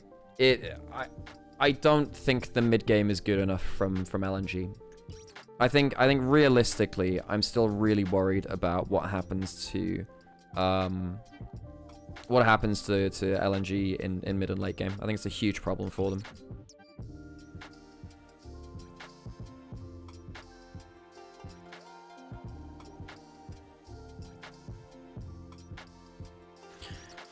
That'll work. Oh, I'm so tired. Waking up at 6 AM every day is just not fun, folks. I'm just not a morning person. Okay. Not too long now, though. Are there any Uma players in chat? How are you looking forward to the sprint, CM? It's all RNG. Do you think that in a hypothetical world, Flandre replaced Bin on BLG, would that put them on a level to compete with Genji T1? Well, Flandre has way more teamfight impact than Bin. It might help them. I do think that Flandre is the best top laner in the LPL right now. Because even though he doesn't have a laning phase, really, he's very good at teamfight impact, and that's all you need, really, from him. He's so good at teamfight impact, it doesn't matter. No one's actually winning through laning phase from top lane right now.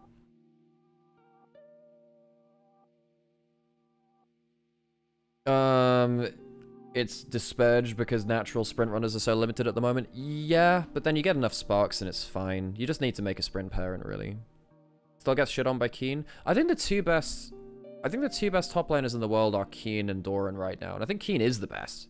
Yeah, by far. I think Keen's just really, really working very well. But I think probably Flandra's the one guy that, from the LPL, I'm like, maybe he'll win you a game off of Teamfight with Impact. Will we see Zach again in this series? Probably not. It's a rare special, I think. Did I see him play that in LDL?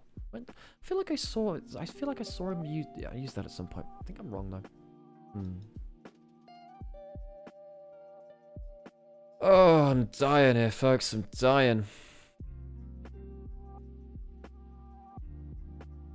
Oh, hey, my actual YouTube channel's got some decent viewers on it today. Nice.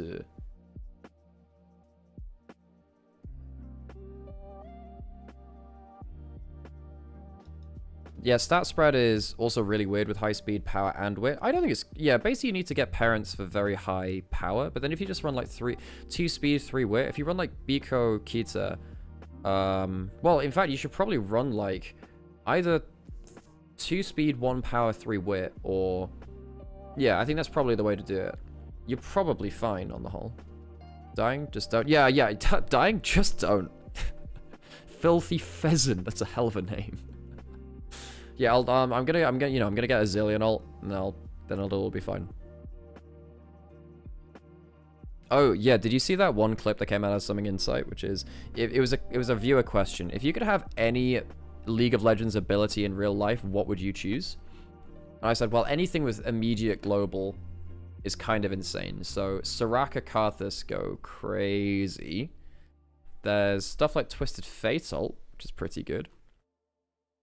I run Kita, Bakshin Speed, Triple Wit, Rico to get stamina. I don't think you need Rico. I don't think you need Rico for sprint. I think you can just go... If you have Nishino Flower power card, you end up getting straightaway acceleration. That's not a bad card in general. Nocturnal? Yeah, just turn the lights off for everyone. Insane that game had so many kills. LNG lives to give other teams a chance back into the game. Kind of. Yeah. I feel like LNG just don't know how to play mid-late game. They don't know how to protect each other on the map when they're wandering about for vision control and stuff. ASOL will be insane ult if it scales to proper proportion. The thing is, bros, if you could choose it in real life, why would you choose anything which kills anyone, you know? Like, I mean, Karthus ults the entire enemy team, but who do you choose who's on the enemy team, man? At that point, you've just got a death note. Echo, so you can reset any mistakes. That's a fair play. Go back a couple of seconds, yeah. Echo ult's a good one. Soraka, I think, is the big one. Soraka just periodically just heal the entire world. I'll take that. Using Karthusar on all Zyra players? Damn. Yumi Zeri is still in the game for WE. Worried about Karis Monkey pool, though? Monkey still has Skarner. We might see a Skarner game coming out soon. Do you have a Skarner game in the pocket somewhere? Wait, it heals no one because humans are all our enemies? Damn! Hey, Archangel, how's it going? Kale passive, so you get more powerful the more you age. That's a fair shout. I like that. That's a good one. I actually appreciate that. Kale passive. Haven't thought about that. Zac passive, obviously. Pretty good there too. TF ult represents a massive problem though. You proc it and suddenly the position is that every single person on the entire planet fills your brain. You explode before you could gate. Huh. Huh. I hadn't considered that. The Destiny part of Destiny Gate would maybe overload your brain. Okay, I would imagine it wouldn't. Because you still have to like actively see them, right? I don't know how it would work in real life, because obviously we have a third-person view in League, so... TF passive and become a trillionaire, but don't you have to kill things to use TF passive at that point? So... What if I accidentally see into Area 51? True. True. Kill bugs. Yeah, just kill ants. If you kill like an ant... If you kill an ant farm... If you just kill an ant hill, you'd get, like, billions. Yeah, if you just become an exterminator and you, like, go removing wasps or hornets' nests. Honestly, the most important thing in UMA right now is in a few weeks the Majora Ardan is coming out. Oh, is that your Oshi? Yeah, fair. Am I okay with slaughtering ants for profit? It could be something... No, what you should do is you should go join the Lionfish Extermination Corps, which are an invasive species into, like, around a lot of the American coastline. And you just go... You just go, like, cleaning up in like, invasive populations, and you do it that way. You know? Lionfish, I saw them on my YouTube. Yep. Spiders from the devil. Nah, spiders are chill. Spiders are chill. Oh, did I get to the roast for Xerath and Pinchulus, by the way? Did I get to them? I'm actually starting to zone out, and I forget these things. Did I run ads already? I did run ads already. Nice. Not Xerath. I wish we could have like 1 million Xerath so I could farm TF passive. I feel like it's more humane. It's more useful, you know. Yeah, we've sold it. You care about me killing ants? What about Xerath's chat? Like, well, you're going towards a great... You and your other million selves, Xerath, are going towards a greater good. Which is my bank account, Xerath. Oh, God. Volibear would go crazy if you were in the NBA. Yeah, you go for, like, the Volibear ult just so you could dunk. Yeah, that's gonna get you, like... You just ult from one side of the court to the other. That'd be crazy. Yeah. There is no, I know that. That's why I asked for the Americano. Fantastic. Okay, so so did you put some honey in it? Cool. I did order a shop, so we're gonna get some of that in at some point. Talking about the age-old question, if you had a ability or passive from League of Legends, what would you choose for real life? Yeah, it's all for the greater good. Gragas W? Yeah, Gragas W, just free drink on cooldown. Yeah. Love tap, because I'll tap it real good. That's, yeah. Got it. How's that? Yeah. Chat, what do we think? Sam's free for Valentine's Day, everyone. Just saying. Darius R for dunking? Yeah, I just really wanted to cut someone in two on my off time. Yeah, I mean, Twisted Fatal's a good one. I think Sirakarol is probably the one I'd go for.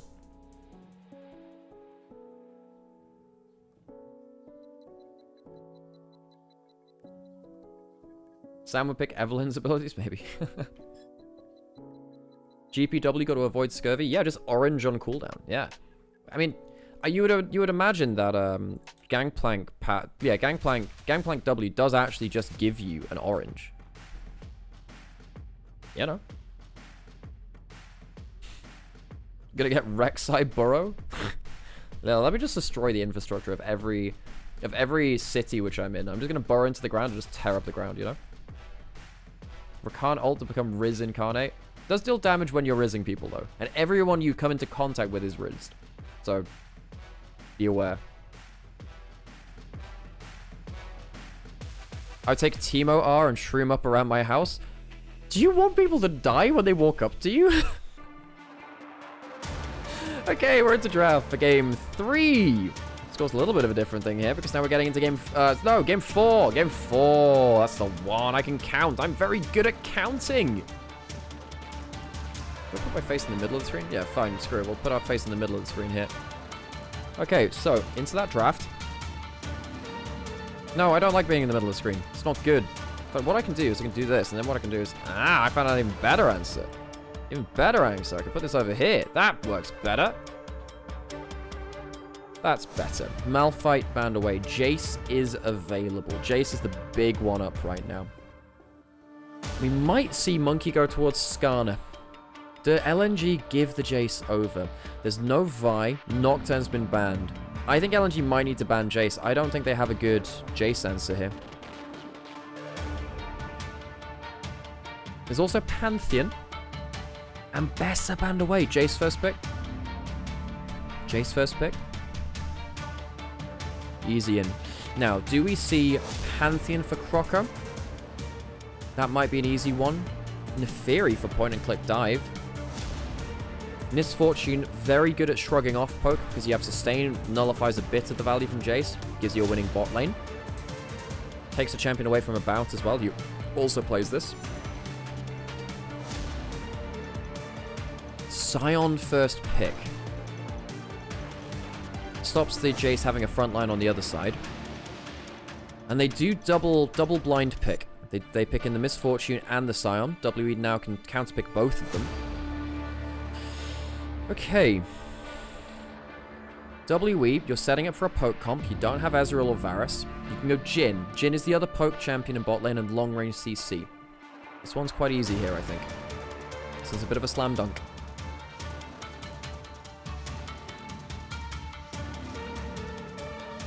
And they go for that Jhin. Do they go Jhin Bard?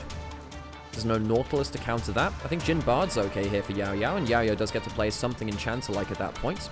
A ranged support would be better for him. We haven't seen the Nico. By the way, Nico is... Oh, Nico's banned. Nico's banned. Ugh, okay. I don't want to see Yao Yao on the engage. I don't want to see him on the engage. I think that might be a mistake. Yao's looked way less good on the melee supports. If they want to poke, they want to go Ziggs as well. They could do. Depends on the matchup of mid lane, of course. You can do that into an immobile mid-mage matchup. LNG, looking for the wombo combo. The Rel's good. Missing is a comfortable player of that too. It's a fine matchup into the Leona. Rel's easy there for LNG. Into the second round of bans. W presumably ban away Pantheon, I think. Not even sure what else Croco would play. Cube might go towards something like a Yorick if needed. He does play a lot of that. Still plays a lot of it. Renekton available too. Twisted Fade away from Karis. Of course, Sam highlighting that in the game 4 against Top Esports in that last round. Karis also has his Akali available. Comfort pick from Victor banned away from Bulldog. Mid lane champion matchups. That's what they're banning. Surprised to see WE not ban away junglers. I think Croco is so important to LNG. Ban away his powerful champions. Anything he's got left, I think you get some really good good value. Beer's been acquired. Good for you. Lots of jungle bans so far in the Ambessa, Nocturne, Malphite, and then of course the other 6 from the series. Zarhen banned away. Stops one of the better matchups in top lane into the Scion. Now Cube probably is left with just the Renekton, really. The Renekton seems like it's the easy one. It's a double mid ban from WE. They want to get rid of Bulldog's champion pool instead. Croco could go Trundle. But Trundle doesn't feel great versus Jhin Jace. Okay versus Leona. It might have to be a Trundle angle. Croco Trundle. Is that it? That's very different. Mel's been nerfed a lot. I think that... Okay, that's a hover. Syndra is okay as a blind... Oh, were you really blind picking mid lane? Maybe afraid of the long range stun. Maybe they think it's a takeaway. Can't Karis Akali now? Akali into Syndra's fine. I think Yorick Akali fits out the draft very well for WE. Akali's fine here. It's a dive threat onto the Misfortune. It's a good lane matchup into the Syndra. He's comfortable on it as well. He's one of our best Akali players in the league. And I think the Yorick is good into the Scion. Gives you the anti-tank value. And then if there's a Trundle locked in for Croco, that works well too. They lock in the Aatrox though. Maybe they're afraid of the Trundle pillar. So I think if the Trundle gets locked in here, the Aatrox at least dash backwards. Aatrox very good at cancelling out the Misfortune. Croco thinking about the Skarner. Typically a monkey special. Oh, Kha'Zix. Kha'Zix is actually pretty good here, folks. Do we get a Kha'Zix? I think it's good here. It's good in the individual matchup. Is it good for the team fight? We'll talk about it. We get a Kha'Zix.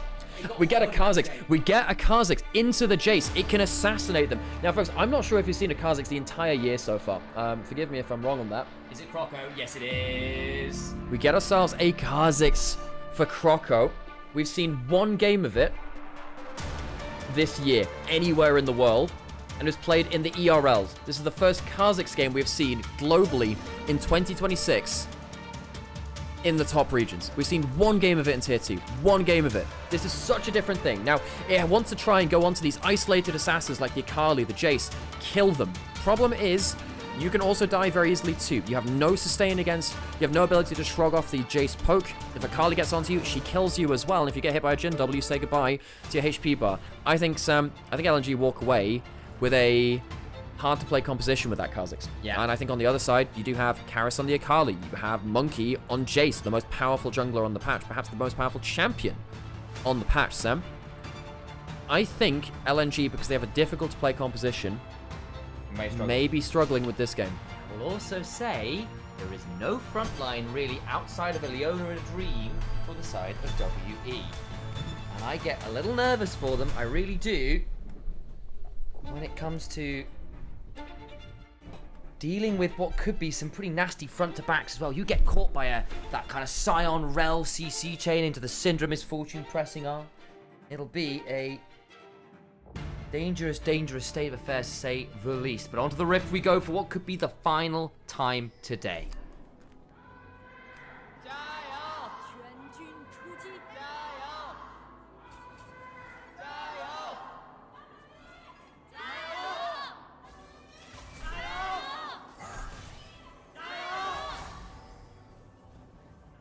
I will note, the CC from WE is limited. You've got Jhin, you've got Leona, and that's not bad, but everything else is quite conditional. I think Cleansers and Mikhails might become quite challenging for WE to then confirm the full assassinations after. But you still have Aatrox Q for Misfortune cancels. If he just gets a flash, EQ, quite easy for that. Aatrox very good into Misfortune for that reason, because he has multiple... He's pretty much always got a cancel available, because one of his Qs will be up. And I think that WE will be looking to, you know, catch out the 3 squishy members, even the Rel's fairly squishy, and just dunk down on them with Karis Akali, which has been one of his best champions. Bulldog has shown quite good mastery off of the Syndra as well. Getting good Qs on target here. Doesn't get that first Splinter, though.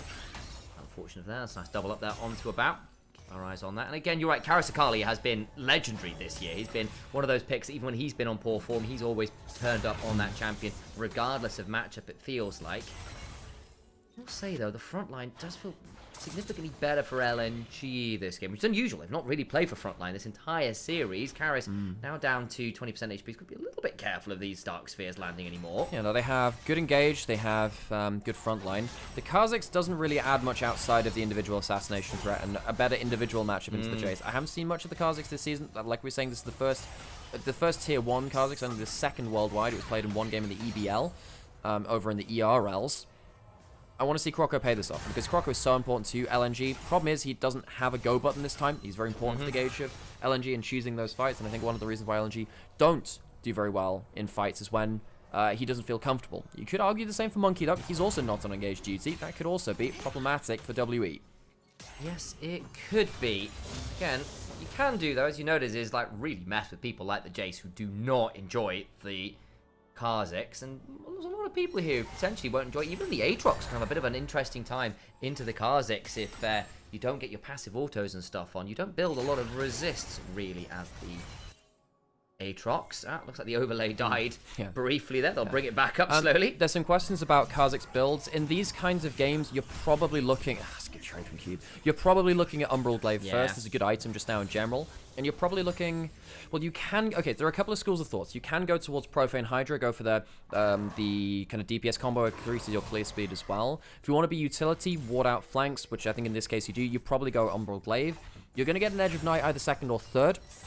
And then you're asking questions about, you know, stuff like the Ghost Blade as well for extra mobility. I think the Umbral Glaive will be the choice of item, though. I think in this game in particular, dealing against Akali flanks, Jace poke, the pick combo coming out of nowhere with that Jhin W landing onto him, I think that Umbral Glaive is certainly first. It's just a question of what happens after that. And of course, eventually a Cyril's coming into the build. I kind of agree with you there. And again, when we've largely seen WE be better, I think, with the vision control on average across the game, particularly as the mid-game rolls around. Even in that Lucian game, we actually saw it was LNG, sorry, WE, with better wards around mid lane, which is not what you expect from a Lucian Nami combo that's far ahead. So there's a thing in chat saying, well, actually, if...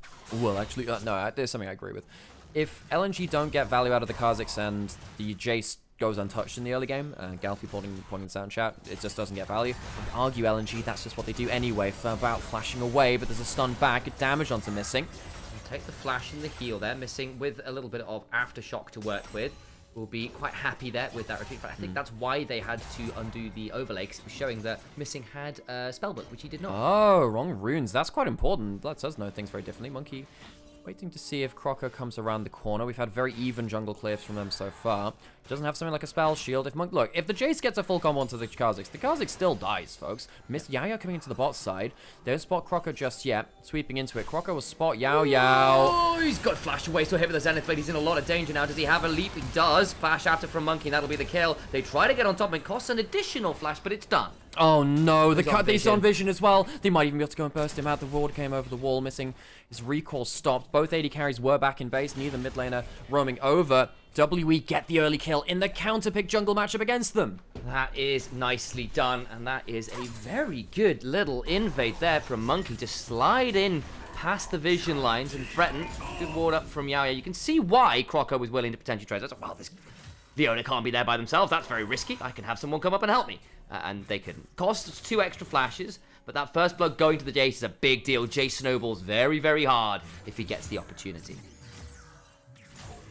Early Cole now from 1xN is going to be building towards the Bloodthirst. And one of the other reasons you often see Misfortune into things like the Jace and the Jhin is her ability to sustain through the poke. It's better than most AD carries because she's one of the very few who first items Bloodthirster.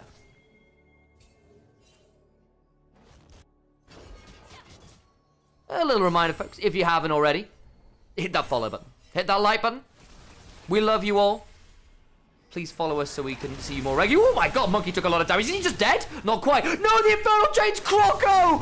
No! Took damage back onto Cube, but it's a reset. And now Bulldog's in danger. Does finally execute Monkey. Both junglers dead. Cube looking for more, but overcomes the Scion. It's a 1-for-1. Oh, Croco nearly had the one shot. Doesn't quite. Now it's 0-2. Does cost Cube his ultimate, and he's going to have to try and get back to lane. Dropped quite a lot of waves for that. In fact, Cube is dropping 10 CS into the Scion here for this. So, you know what? For a 1-for-1, maybe not as good as you'd like. See, the Aatrox drops in to try and pick up this and this Scuttle Crab, and actually Monkey very, very nearly one-taps Monkey there. But knock away the Infernal Chains, make it not quite as clean as they like, but Bulldog is able to roam over and get the kill regardless. So that's kind of nice. I don't know whether there's been a shutdown already on the Jace, who did get 2 kills. Either way, Syndra getting the kill is nice. And somehow, some way, Sheer is up 15 CS on Cube and picked up. Not a play. Well, actually, the bullet time now bot lane. That's a lot of damage onto a Bout who's not enjoying that play at all. The level 6 hit earlier from the side of LNG. Sheer may be in danger, will be forced to flash. Does he have the ult? No, he doesn't quite. So Sheer going to get thundered back towards Cube and Crew. But now Croco coming up. He's got the ult himself. This could get interesting. Jumping back onto Monkey. Does a fair amount of damage back. We'll still have another Void Assault to jump forwards. And we'll be able to save his top lane. A flash was blown, but nothing else. A couple ults. As expected. Ghostblade being rushed by the Jace, who does love that additional move speed. About and Yao Yao in this bot lane. Again, suffering to 1xN and Missing, who've been by far the best laning duo out of this series. Even with the Cull discrepancy. They're not going to bother with the ward clear right now. They know it's there. They just want to get the reset timing off, and Missing's there to shield off from any potential deadly flourish interrupt. Quite astute there. Now can clear up the wall. Other things you can do, by the way, is subscribe. Not subscribe. Think about that. Who wouldn't love to subscribe to a channel as cool as Nymaera with no underscore? I think that's pretty awesome. I think you could even commit a free subscription that you get with Amazon Prime, guys. You thought about that? No. Really show the others how cool you are. Karis slides forward. Doesn't get necessarily absolutely he's looking for that. And thank you. It works. Thank you, Brocco. I appreciate you. Appreciate you all. Almost 400 viewers in here. It's really awesome, guys. Thank you for coming and supporting us today. It's very, very special. Missing will crash down. Does get hit by the Deadly Flourish. Z-Blade access the thing. The Magma Storm after Bulldog can potentially come on over. Nice slide away from Karis, who will be donated that kill. Very good from WE. This is their best early game, really, across this series so far. 1,000 gold now for WE in the lead.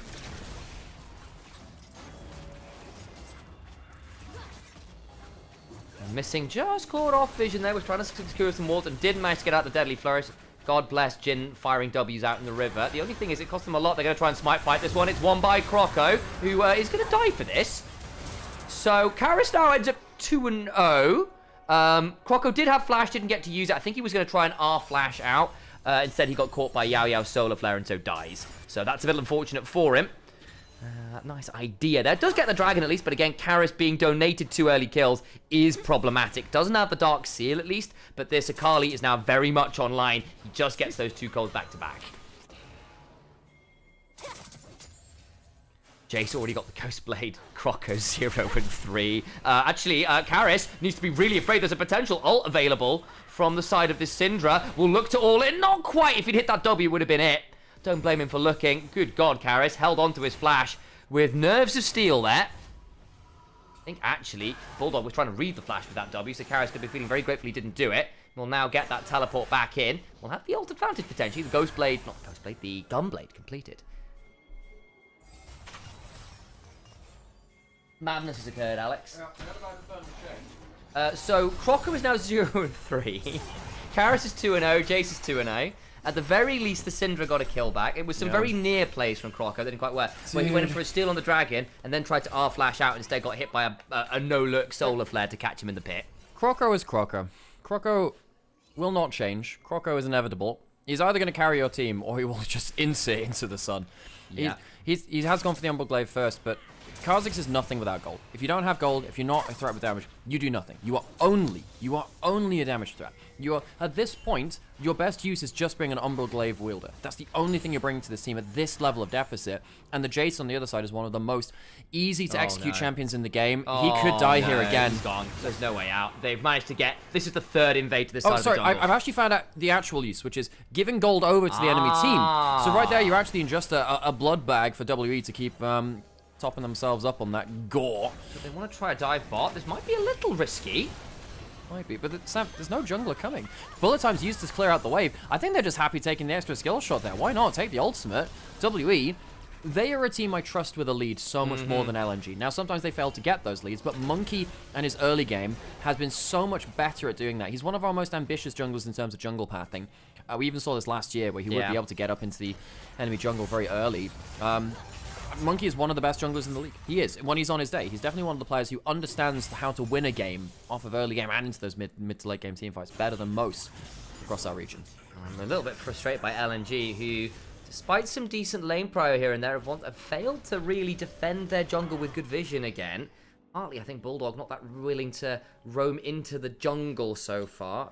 And that's given Karis a lot of free movement alongside Yao Yao, who's managed to link up with this Jace very, very well. Croco, understanding the mission, is still going to try and keep up with these potential steals. Should be able to Q-smite this away. He has actually gone for the upgraded Reaper claws here to ensure that he can get that clear a bit faster.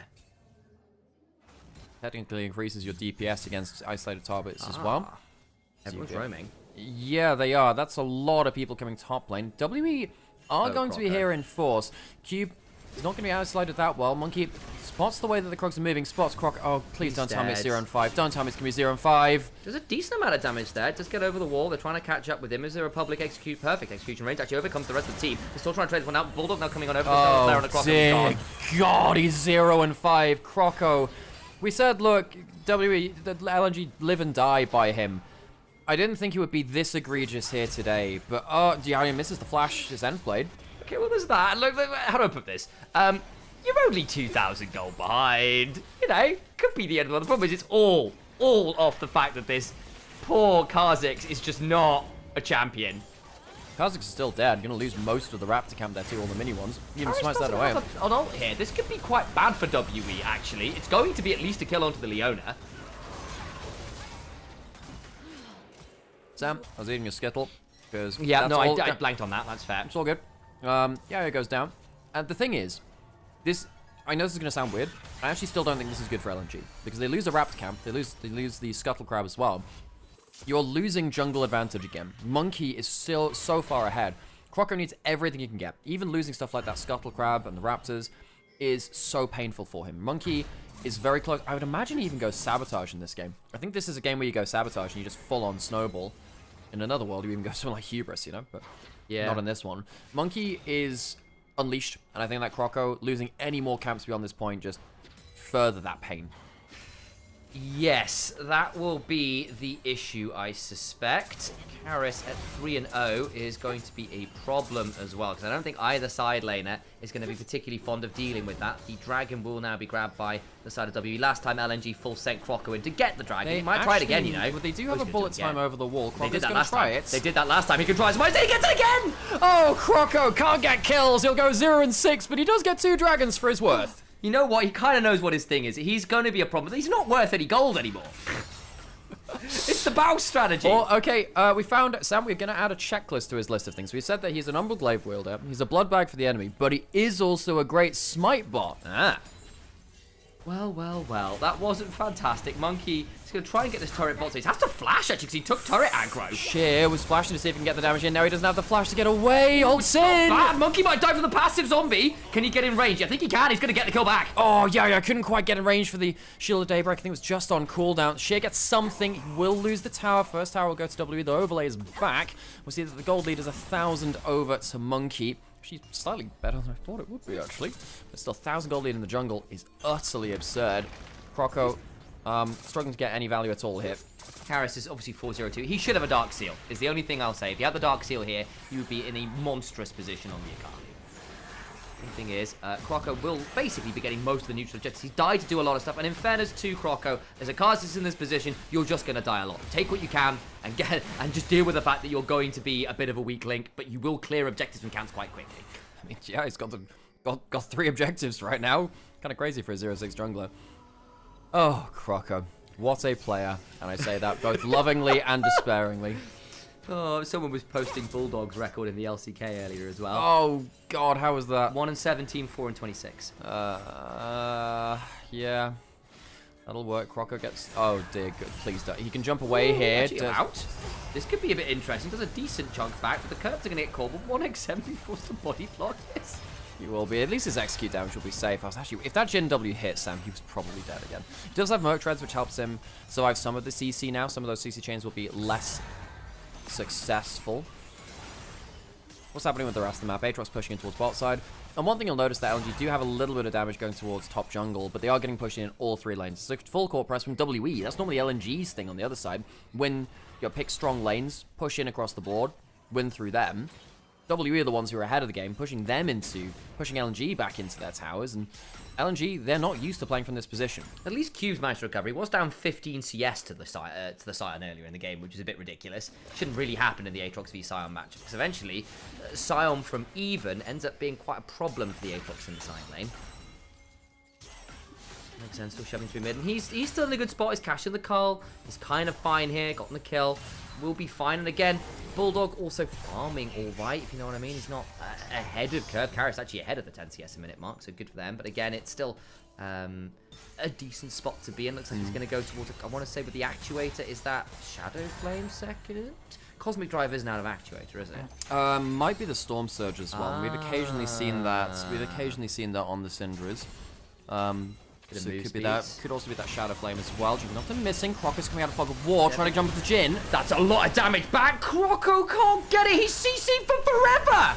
He's going to jump away. Monkey needs one more auto attack. Goes into hammer form. Smite. Flash away from the Q. Can still keep running. Bulldog's still not here, by the way. He's late to the play one more time. Damage back is good to Yao Yao. Trying to get more DPS down Cube with the ult rolling flashes for that Q3 and kind of fumbles it. Karis is TP'd in now. And good luck to actually 1xN. Flashing for the kill. Karis trying to get the kill. Ults away to Scout of the Week is kind of poor. It doesn't hit Karis. The ult comes on down. Shock Blast is there. He's still invisible. Force of Will surely get the kill back. In goes Monkey. The Thundering Blow. The Deadly Flourish is wide. Cube's still healing, by the way. Karis is alive. Curtain Call is available from About. Shin needs to be careful here to body block for Bulldog. About does have it. Does he actually get the shot on target? One away. Flash outside of the range of the ultimate.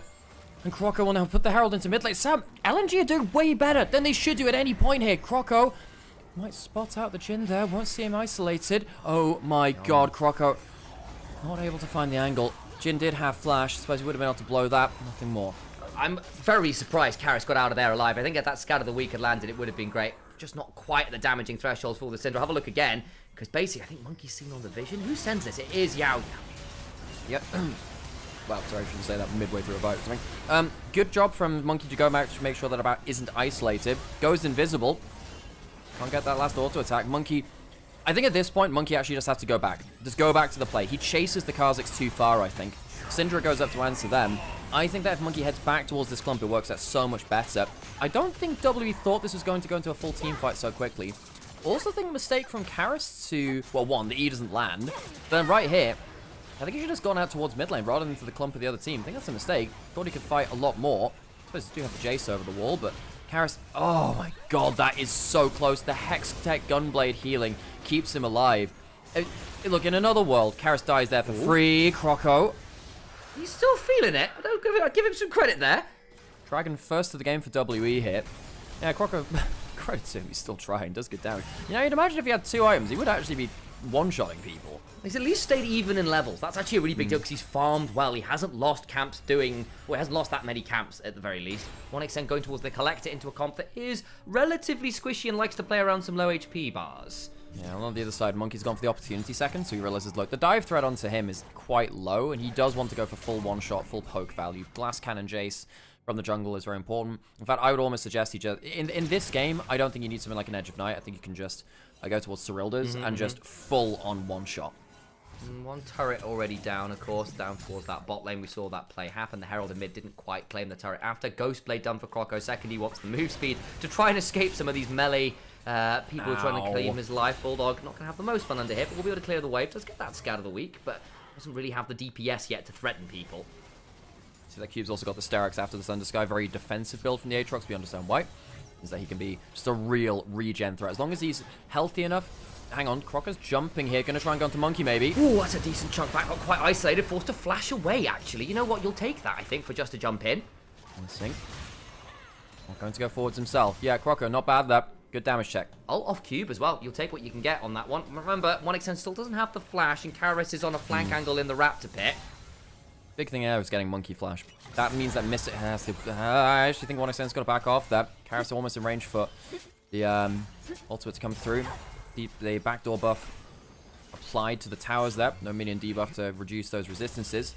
Won't lose the mid lane turret just yet. Sheer is actually getting quite strong here. And there's not really a good threat onto him this game.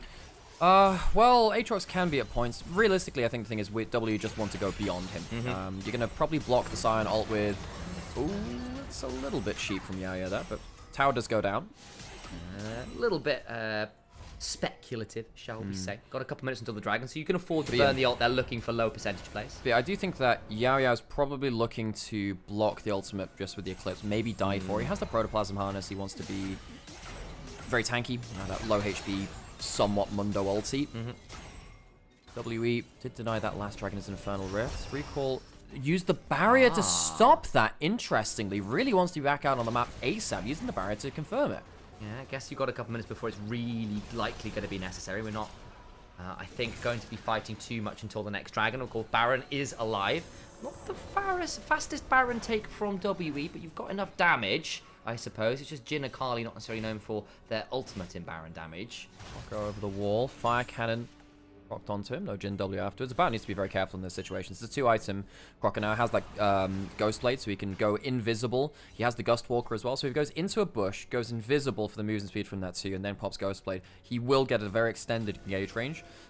Didn't see what his second upgrade was. Might actually be the ult upgrade in this case. I wonder if that's the case to really have as much disengage as possible. Karis needs to get out of the side lane matchup. He can't actually play against the Scion here. Uh-oh, and here comes the Kha'Zix. I'll know what's going on there. It's the Shura, the flip, ult. Still going to jump on top of him. Oh, he's gone. He's going to Zhonya's and die. He'll have his ult, but the Q will be charged up. Oh, last auto will get the kill. Doesn't 1,000 gold. 1,000 gold. Karis, you needed to get away from that matchup. Easy kill onto him. Realistically, had to tank that Scion ult early and then jump over him. I think it's a mistake for him to try and flash and dodge and glide like that away from it. Bad overextension from Karis. Gives some gold over towards LNG. Doesn't go towards Croco, but as you were saying, this Scion is getting fed. Yes, he is. Scion onto this turret, and again, I think if you do come to straight front to backs, a Scion that is a Giga tank that is actually threatening the squishy members diving forward, like the Akali and the Jace will always be at risk from this Scion if you end up in melee range of them. And Monkey, you're going to be okay here, I think. Rocco's popping the ult. Who's going to jump? That's a lot of damage on the Monkey. I think he might just die. No flash goes down. This is the problem. WE are the ones making the mid-game plays now, making mistakes. And Croco is making an impact. As we said, pop that ultimate, pop the Ghostblade, Gust Walker as well. Very fast at getting out onto the map. Wonderful stuff from Croco. After an awful start, he's making an impact. I'm not going to lie, I think Monkey 36, he had wards everywhere. They've just been cleaned out, but he could see that whole jungle. It's just that, like, as you said, Croco is so bloody quick from the bush. This is the thing. He can see the shallow jungle, not from the deep parts of it. But he's so fast, he's not expecting that damage to come out so quickly. Teleport into mid lane. They really want this mid lane turret. Croco, seeing Karis. He's not isolated right now because he's on the minions, but Croco trying to ward off that flank angle. Can he interrupt it with a W? If he walks in out of the brush, there would be that. He wants to get that recall, Taris does, and teleport back in. LNG fancy themselves a front-to-back team fight. 2,000 gold down.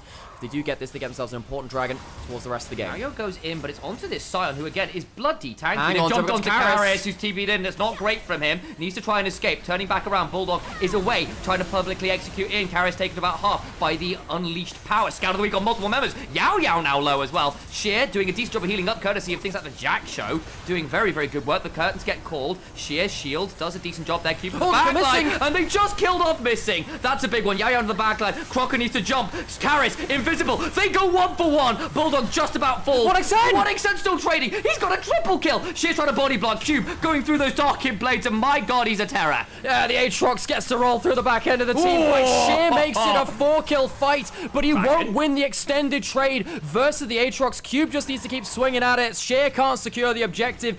WE lose every... Oh my god, he actually might. Who's going to win the dragon fight? It's going to be a smite fight over it. Darkin, but he's going to go to the Scion soul point, and he's still alive, by the way. Missed the Q3, finally goes down. 5 for 4, but LNG get dragon. They get themselves infernal soul points. LNG, they pick themselves a front-to-back team fight with a tank for Sheer for the first time, and it makes all the difference.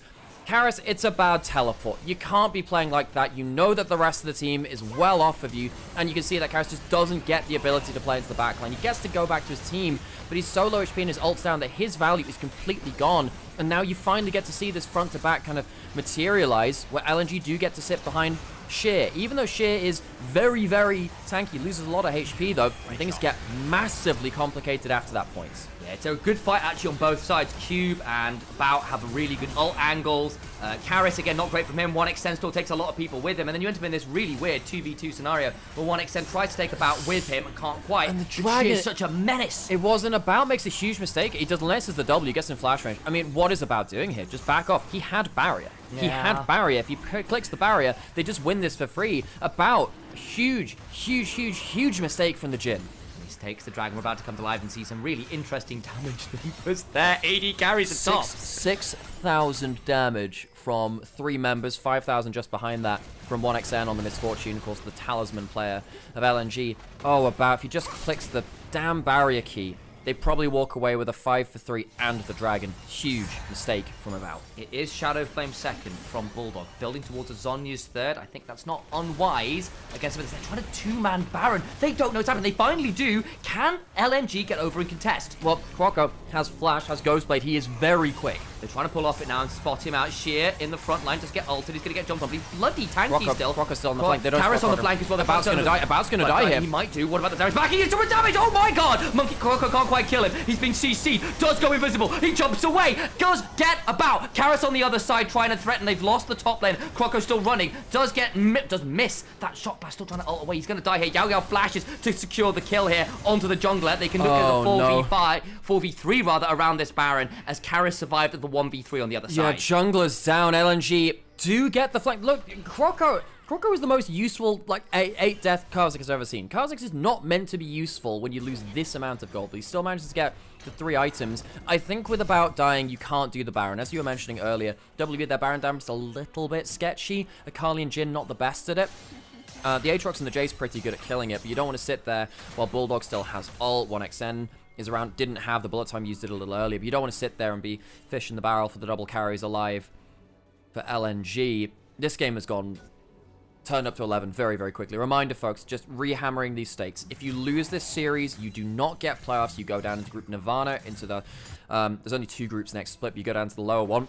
and you'll have to fight again for a chance to rise up to Group Ascend. You win this, you get playoffs, you get Ascend for next split. Okay, so let's just do a bit of a check-in in terms of where we're at in terms of gold, in terms of map state. Monkey, Karis very ahead, but again, the Jace is being useful, but you somewhat expect that lead. Karis is very scary, but hasn't managed to find any assassinations of late. Sheer as a frontliner, very scary. Soul point for LNG, gold lead for WE. Karis having the Zhonyas really changes things though, because now it means that if he is caught out on the flank, it's quite easy for him to go into W, wait out for that next cooldown, or try and go, you press the full first part of your ultimate, Zhonya's, and then use the second part because it's already charged up. You can also Zhonya's the Syndra ultimate as well. Sheer might be able to hold off the rest of the team though, long enough to happen. It's all going to come to a head around that dragon in a minute. Baron, of course, available too. Chance of a trade. So LNG could give up the dragon and take the Baron. So we've got a little bit of time before the next set of resets come on through. We see what gets completed. There is an arm guard for Bulldog, even if it's not the full Zhonya, so there's still some of that utility there on the half item. I think Croco was trying to... If he clears through the rest of his camps, he might get level 16 before the next big fight, but it might start now.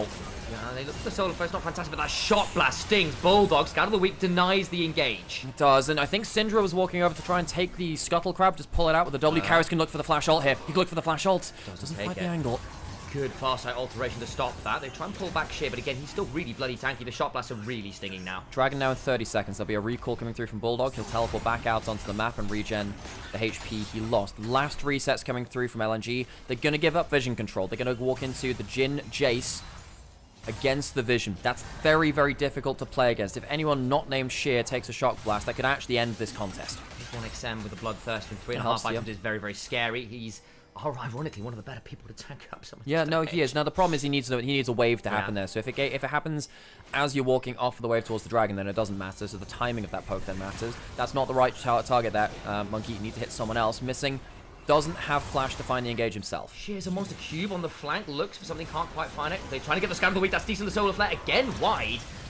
Damage onto Cube. Croco dealing with him, keeping him well out of the way, and that's actually not bad from the Kha'Zix. Yeah, Croco's doing pretty well against that. Shit, that's a good bullet time with Yao. Just get some damage back. 1XM surviving with the curtains. Get called Karis. Goes golden, but he's so damn low. The Akali's not threatening. Flashing from Cube. Croco kills Karis. That's 2,000 your gold gone. The damage from Cube, though, is big. Missing, surviving. Scattered like the weak man he is, though. Monkey tries to get something. Over we go. Croco leaps in. Tastes the fear of a bout. And WE, despite the gold lead, it's just the early games inverted. I just watched Karis flash and not get in range for his ultimate, immediately die in the front line, and not Zhonya's enough damage. Karis might have just thrown this late game scenario, Sam. Infernal Soul to LNG. Croco, from the depths of the early game, gets a kill onto Karis in that fight, and they get the Infernal Soul. Baron, 30 seconds on Monkey, 20 on Karis, and you've got to watch this again. Watch this again. Watch what Karis does here.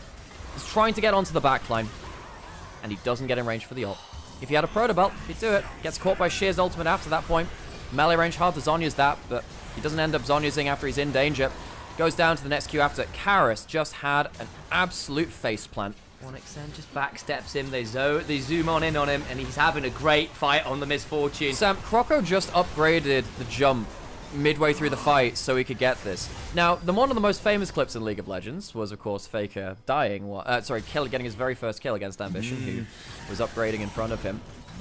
Croco trying to do a bit more useful in mid-combat. Yayo caught out, does have the flash. Is he going to be asked to burn it? The damage starting to sting for actually from Bulldog as well, who's... Here comes Aatrox, and if they can get the flank, that means that the Sheer Aatrox... Hang on a second, here comes Cube. They were trying to get on top of that. 1XM survives for 9's taught, and the Infernal Chain still gets pulled back. Monkey looking for the Q, can't find it. The bullet time! They tried to cancel it with the Aatrox Cube, but they didn't have everyone in position. WE are falling apart in the team fight. For that decimating smash, missing goes in and mounts up, gets popped by the fourth shot, but will take another with him. They've lost the jungler. It's a triple to 1XN. They can keep hunting for more. We're going to 5, Sam. We're going to 5. The Aatrox and the Jace are dead. 50 seconds on them. I think Sheer can just body block the Jhin ult if they try and wave clear with it. I think, well, it would be the Jhin ult. He can body block it. You're so right. You're so right. You're so right. Inhibitor now under siege.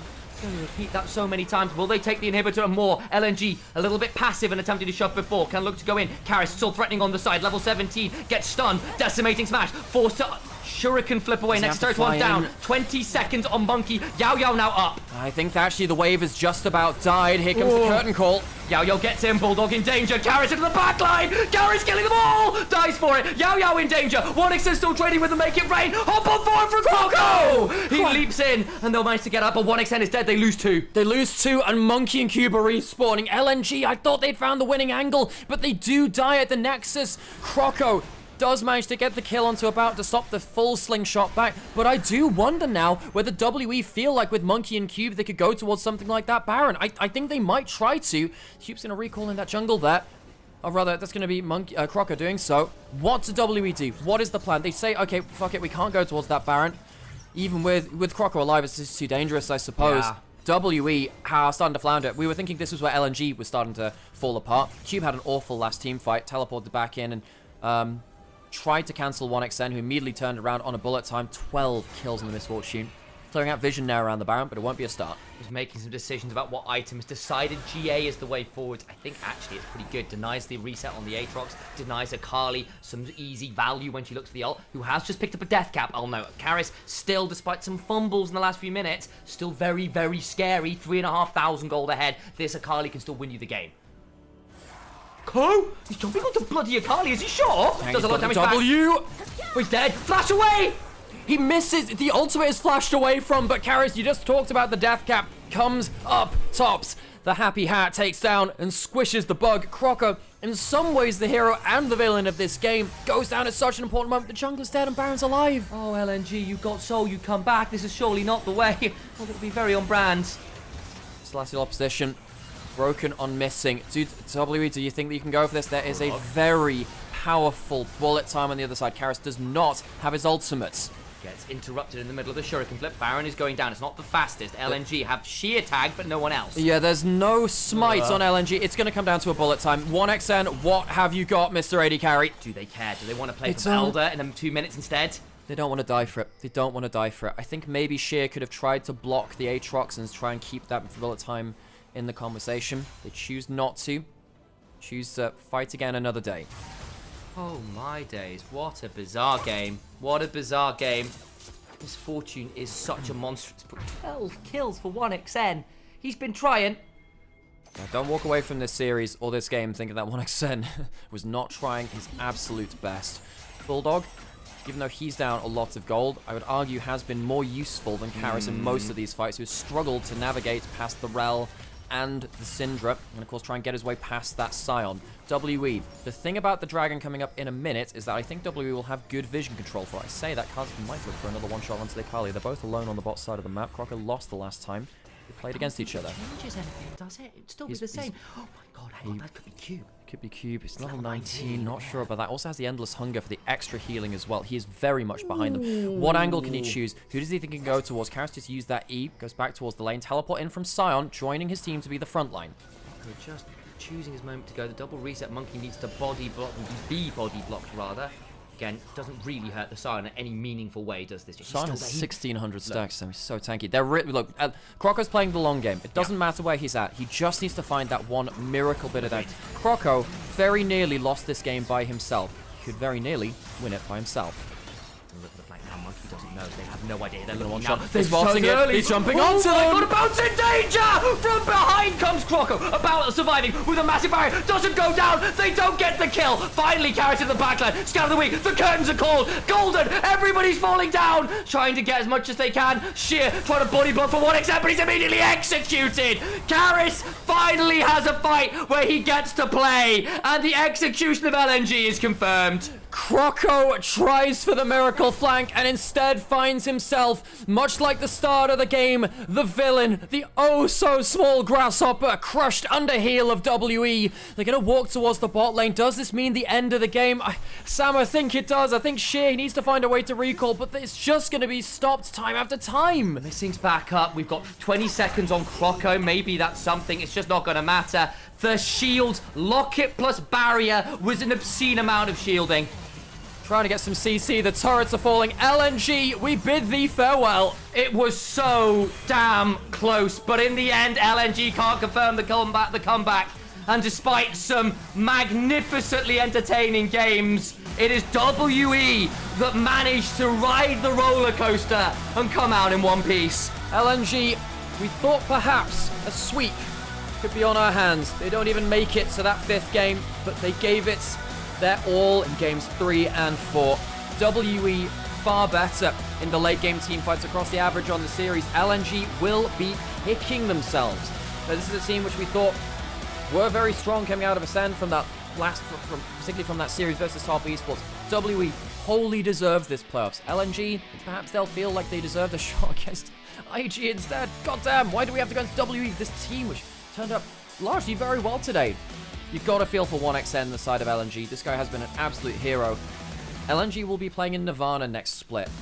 And I don't know, Sam, whether they'll keep 1xN. I think a top team should immediately look at this AD carry going into split 2. There's very little more this guy can do. And in fairness, actually, LNG early lanes were strong. But we saw really good winning states. Game 2 was winnable. Game 1 was a decent lead for them as well. It's tough. And I think LNG, part of it, I think, will be lack of experience against these Ascend teams. I doubt they'll have gotten that much scrim time there. And you can see what the potential of this team of LNG is if they can just figure out what they are doing. Thank you for the gift subs, Marsu. Appreciate you being here and having some cool conversations with us today. Okay. So as far as I'm aware, we are getting playoff selection after this. Oh. So we can stick around and see what our first round of playoffs is. So stick around if you'd like to know what our first round of playoffs will look like. So we have our 8 teams confirmed. We've got our top 6 teams from Group Ascend, and then of course our remaining 2 coming through. Sorry, our remaining 3 coming through from the rest of the bracket. Thank you so much again for those gift subs that we really appreciate as well. And the extra sub as well, we really appreciate it. Thank you so much. Thank you. If anybody else hasn't hit the follow button on Twitch, make sure you do, or YouTube for that matter. Please do so. It makes a huge amount of difference. It means you'll be here the next time. You don't have to go looking for twitch.tv/Nymaera with _. Or, of course, you can help out in other ways. We've already had a load of people come and help us with Opera GX. We're only 11 days into the month. We've already picked up 55 new users, which makes a huge difference to us. I'll slow down my speech a bit. I'm quite excited after that game. If you type in !Opera GX into Twitch chat, and I think the code will get copied across by Nymaera here into the YouTube chat as well, you will find out that you can basically click on the link and download a really cool browser that's based on Chromium. So if you're used to Google Chrome, very similar there. You get to keep your extensions even. But the additional benefit is it's just much more efficient, guys, and much more customizable. Like, it's just a better version. So why not consider upgrading rather than dealing with the horrible memory leak that Google Chrome always has? We're going to be waiting for the playoff draw now. Frag, is it happening on stream? Do you know if it's happening on stream, Frag? Because we'll stick around for it if it is. Congrats on removing it _. Yes, really plagued me for years. You know, I had to battle the last user for it. I defeated them in honorable combat. And I took my name from their corpse. Yeah. So apparently it's happening on stream. Nice. Feel free to stick around. Feel free to not. You can do what you want, really. Do you need to get off camera for a bit? I am actually feeling slightly faint, so Yeah, I might do that. Are you going to be all right? Yeah, Because otherwise I'll do it. Otherwise, no, it's fine. I'm chill. We'll stick around, folks, and we'll wait for the playoffs draw show. I guess they'll do some interviews, do player of the game, and then we'll have the draw show afterwards. So probably stick around for like another 15 minutes. I'm shopping through there. Fantastic. There are 2 frozen pizzas if you need one of them. We've got food in the rice cooker. I put the remains of the yakadon for us, so I'll come get that for you as well. Nice, cool. I'll take my chair out while I'm at it. Cool. Nice. Okay, so we're waiting for the playoff draw show, folks. That'll be coming next. Slide this out of here. Yeah, let me put some text on screen for that, actually. Where's my text?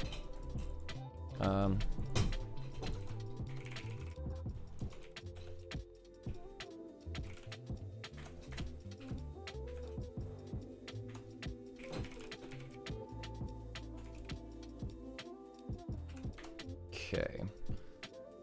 So we're going to have ourselves a thingamabob. So we've got an interview coming up, of course, this one. Oh wow, my CPU is really low.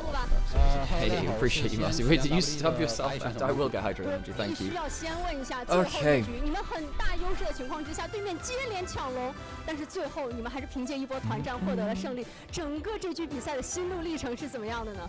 就一开始5分钟杀完团狼就觉得这把会赢得很轻松嘛。 What a series, though. That was fantastic. Thank you so much, Marcy. You're very, very kind. We appreciate you. 我们的心态还是有点影响的吧，我们就是可能稍微乱了一点。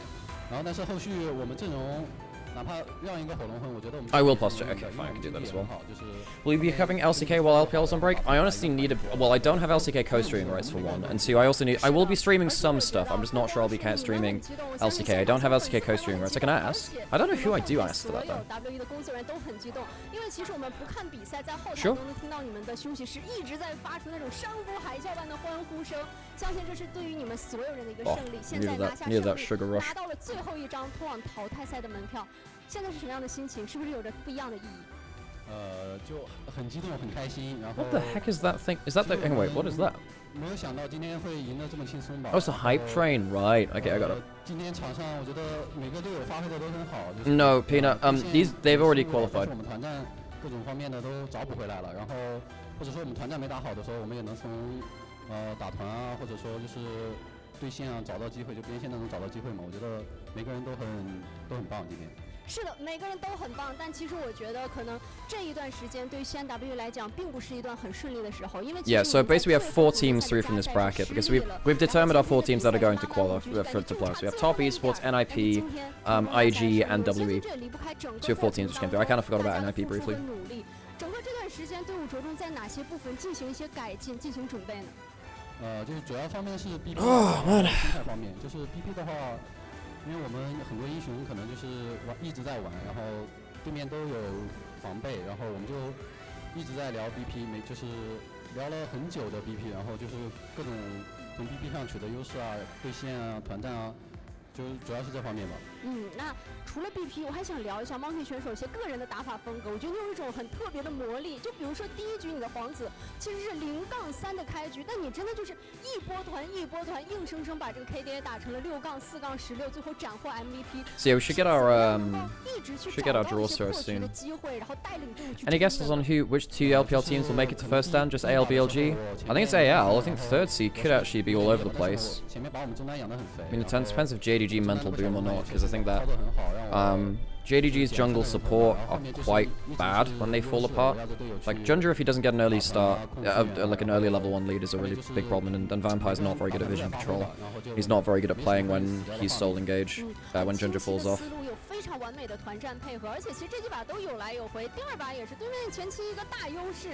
So basically, I think if JDG don't get a good read against BLG in the early game, I think there could be an issue there. But they're better at teamfighting than BLG. They're a better teamfighting team, and I think that, yeah, I think that there's a threat that JDG beat them. Weibo potentially could upset some teams too.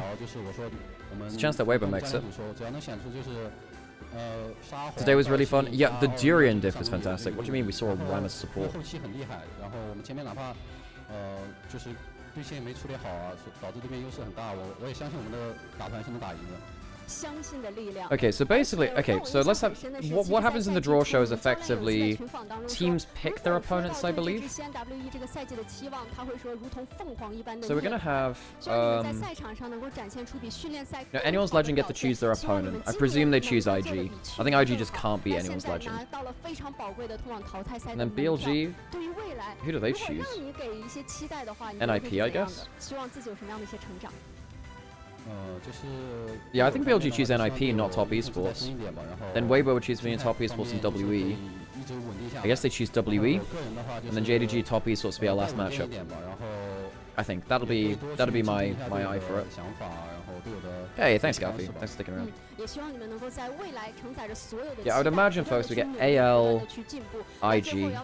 I reckon we get BLG, NIP, maybe WE.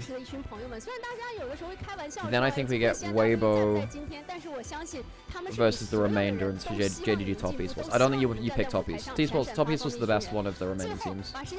有什么想要对所有支持你们的朋友们说的话呢？同时也是过跨年了嘛，给大家拜个年。就是大家新年快乐嘛，然后在临近年前的这个时间点还能来看我们比赛，就非常感谢大家吧。然后注意保暖吧，天气有点凉，别着凉了。 I'm tired as hell, folks. I'm going to take a couple of days off. I'm going to go see Angie for Valentine's Day, and that's going to be cool as well. I'll be streaming a little bit over the next few days, maybe. I might do a short stream on a better time for me. Maybe not tomorrow, maybe the day after. What day is it today? Wednesday? Maybe I'll stream a little bit on Friday, like Friday afternoon. Wait, no, yeah, no, I'm going down on Friday. So I might stream before I go down on Friday. I think I take tomorrow off. I'll stream a little bit on Friday, maybe. I'll stream one of the next 2 days. And then I'm off from Friday evening through to Tuesday. And then I'm back on Wednesday. So I'll stream back again on Wednesday. Yeah, that's probably my schedule. Let's go back to the chill music. I'll take that off. Whoa! This is the final stream before Lunar New Year. Yeah, it is. Yeah, so we've determined we've determined our teams. Oh my god, you couldn't ask much more for 1xn, could you? 1xn really tried his best. Fuck, I feel so bad for him. You doing that with the cameras? You will do that with we'll do that with the camera each time. Whoa. Whoa. Oh god, it makes me laugh. Gotta entertain gotta bring my own entertainment sometimes. What a ridiculous game. I actually think Karas had a pretty bad mid-game considering how fed he got. The teamfights were difficult. He was playing into, you know, decent CC. A Kha'Zix that could actually duel him on a side of the fight. And then also the Scion, which is blocking off one access route as well.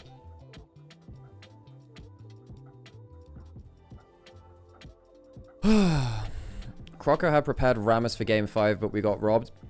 Rammus jungle is... Well, it only depends. I only care if he has the Durian diff. Yeah, I might stream tomorrow or the day after. I'll see. I'll just do a short stream because I want to keep the channel live, you know? Sam's going to ask for LCK stuff. Yeah, I guess, I mean, I could just chill and watch LCK for the next couple of... When's LCK actually playing? Is it playing the next couple of days? It is, okay. I mean, if I can get them, then it'd be really cool to do BFX, DNS, and DK DRX. The only problem with the LCK co-stream rest is I don't know if they have like a minimum amount of games that you need to do. Because if they do, I obviously like LPL takes priority. Starting tomorrow, okay, right. Yeah, because basically, if I can only do a certain amount, if I have to do LPL, right, I have to do a certain amount of LCK to keep co-streaming rest. Because that's what happens with LPL. You have to stream at least a certain amount of games a day. Not a day, a certain amount of games a week. So if you only stream like one series a week from LPL, you can't do it. LPL has 14 best of 5 in the same amount of time as LEC has their playoffs. What? That's absurd. I guess we're... thank you, Sango, for the follow. Appreciate you. Yeah, the LCS and LEC just aren't playing enough games. They're just not playing enough games. This is... You can say it as many ways as you want. We say it over the years. The Western regions don't play enough games. Now, I think one of the problems is that one of the problems leading to that is that we don't have as many broadcast days, and I don't think there's that much money in the broadcast right now, which makes it harder to pay for more broadcast days. But, yeah. It does suck to see like our teams play a third of the games, even at the top end, compared to top teams. Oh, thank you, Sam. Fucking scholar. There you go. Let's see the food I got. Sam made some oyakudon. Look at that, man. Scran. That's like, it's basically like fried rice with egg on top of it. But that's nice to say. Very cool. Oh, I needed that. That's really good. Okay, player of the game. I don't know if I agree with that. Wait, do I? Maybe it is. Do I agree with that? Alex and Sam, what do you think? Is LR gone? Unless Riot picks up the phone and just changes the script. Yeah. I think LR won't do anything without external intervention. I think it's run its course. So actually something that came up on Summoning Insight yesterday was, because a viewer question was really on point with this. I actually think, because LCS has a partner team, I think LCS should try and get Lost Returns. I think LCS should just say, screw it. Get them in as a partner team. I don't know what would happen in terms of, like... Yeah, Monkey player of the match, absolutely understood. Yep.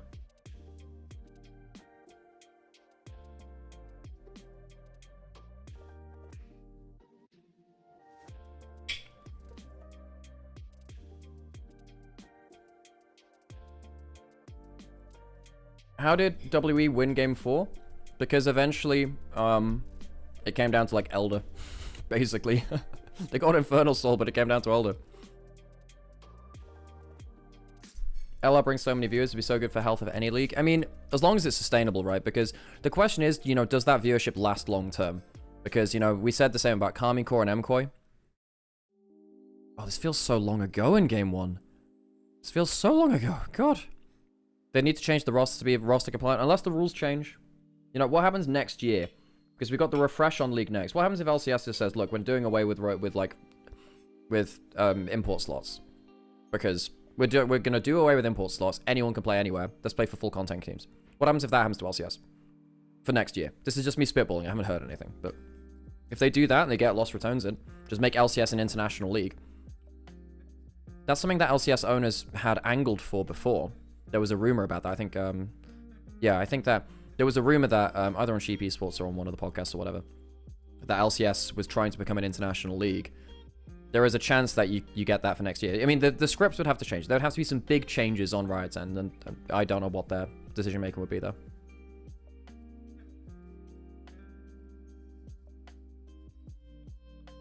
Is LEC spot still worth 20 million? I'm actually not sure. I haven't checked up on that in a while. But obviously it's still a lot.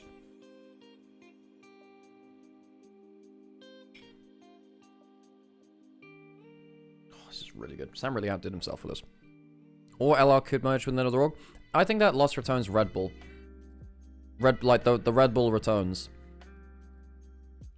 That'd be kind of crazy.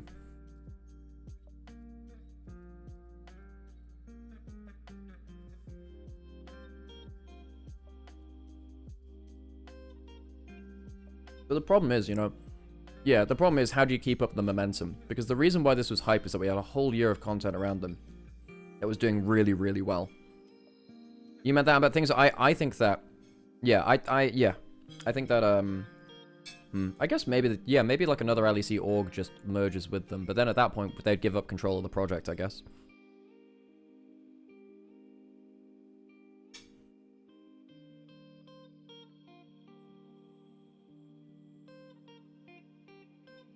You can make the argument that because Cage will co-streams, you aren't missing much viewership from losing LM. A lot of people said that they were only watching for that team, so I'm not sure about that.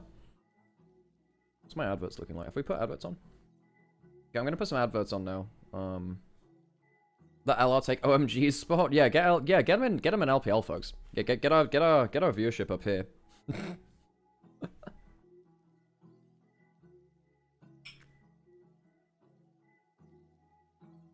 I guess we're still waiting for the... We've got to still wait for the playoff draw. Instead of OMG, have OMR, Oh My Rat, maybe.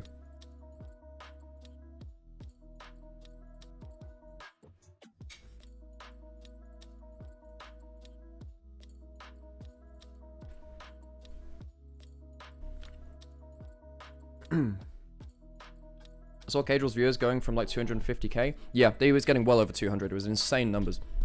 You know, this project has been insane from him. Monkey player of the match? Absolutely.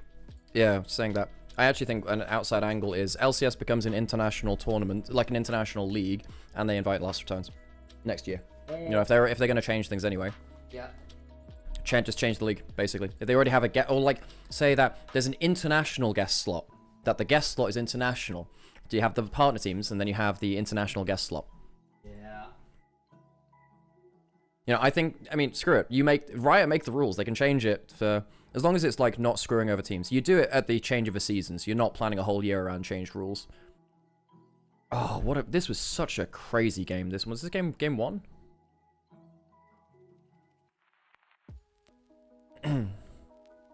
What an insane series, man.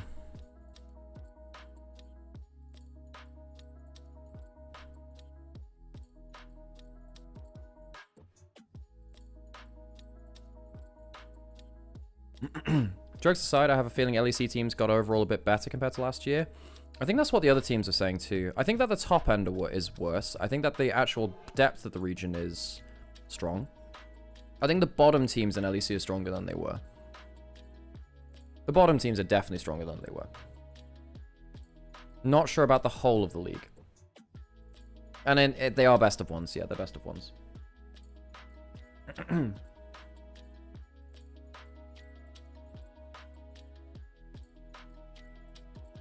feel what you say, but with the new meta of co-streams, it's hard to get back to 2015 to 2019 numbers. Yeah, and I think that stuff like the failure of the LoL Esports website really hurts them too, because LoL Esports used to be very, very good at directing people to any game across LoL Esports. I think it was a huge own goal, really, to basically just unnecessary to let the LoL Esports website just fall into disrepair. And I think it's because they were planning on having their own, like, broadcasting system, right, where they had, like, this whole broadcasting platform to compete with Twitch. And I think that basically letting LoL Esports become defunct and just not a useful website has really hurt their ability to drag audiences onto any product that they have. You know, it's much harder now for them to have a collated site. What Caedrel does is basically become the main channel for any good esport game and league. That's the big thing about Caedrel, is that you turn into a stream, you know, you're watching the best League of Legends that's happening at that moment. That is a genuinely very important thing.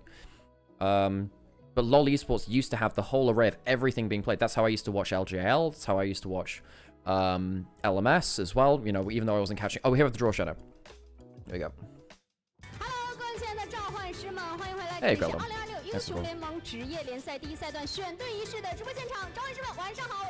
So basically, we're going to get the team captains, like choosing teams. 天的比赛刚刚告一段落，我们淘汰赛晋级的8支队伍也是正式全面出炉，同时也要恭喜我们的8支战队，恭喜各位进入到我们淘汰赛的征途当中。那等一下，我们8支战队的队长也将代表4个战队来选出淘汰赛第一轮的对阵情况。那在此之前，也让我们有请我们淘汰赛参与8支战队的队长来跟召唤师们打声招呼吧，好吗 ？Like I said, I think realistically, the only difference will be whether a team chooses to face NIP or WE. That'll be the difference. WBG、北京 JDG， 以及从骑士之路一路打进淘汰赛的滔博、深圳 NIP、IG 以及西安 WE， 恭喜各位！好，也欢迎各位队长。 那我们为了让大家能够更好的了解彼此，同时给大家一点小小思考的时间来决定我们淘汰赛最终的对阵和选人。我们首先和大家回顾一下Jersey tier list. Hey, I'm down with that. 情况。那我们也为大家准备了一些问题。我们的8位队长，大家的身后有小小的题板。I think anyone's legend pick IG. 把自己心中的答案 Oh, so they have a whiteboard to choose the team. 虽然回答对了，我们没有其他的奖励，但是会得到。 So they're gonna go down the line. Well, hang on. Why do they have a whiteboard for all of them then? So that doesn't make sense. 所有弹幕前的我们观看的召唤师们也可以一起参与进来。还有咱们的2路主播，没错，一起答题。我刚才我们看了一下，这题确实有点难度。Can anyone translate? Frag you around? 巧了，我们来看一下我们的队 Any Mandarin speakers? 答题情况如何？那我们毛毛有请展示我们的。But you wouldn't need to choose. You would need whiteboards for the other teams, right? 是的，第一赛。 Because only the top 4 teams would need to do that. Do you speak Mandarin? Can you tell what they're saying? A B C D E 代表 Wait, are they doing a quiz? 中下辅。可以在我们的题板上作答哦。大家可以互相看一下回答。以你们对比赛的记忆。 This better be just for fun. Don't tell me we're doing a pop quiz for playoff selection. 我们也有在讨论呢。我问一下老宋啊，就以你的第一感觉，你觉得哪个位置是最多的？这个赛季。 Yeah, the microphone quality has not been fantastic. 所有的比赛，对吗？嗯。 We have a game show before playoffs draw. Okay. Fine. 你觉得哪个位置？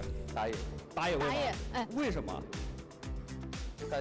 This Chinese edition of The Bachelor, that's the one. Yeah. Yeah, we should actually just pop quiz for side selection from now on. 那我问一下，刚刚得胜的打野选手还拿下了 POM， 你觉得是哪个位置？我也觉得是打野。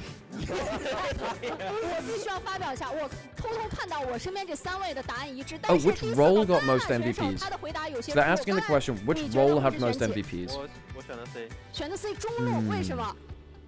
感觉每个赛季中路的 MVP 都挺多的。I think it's jungle. 主要是聚焦 Maybe 在中 jungle. 野当中，有人有其他的选项吗？有没有别的位置的？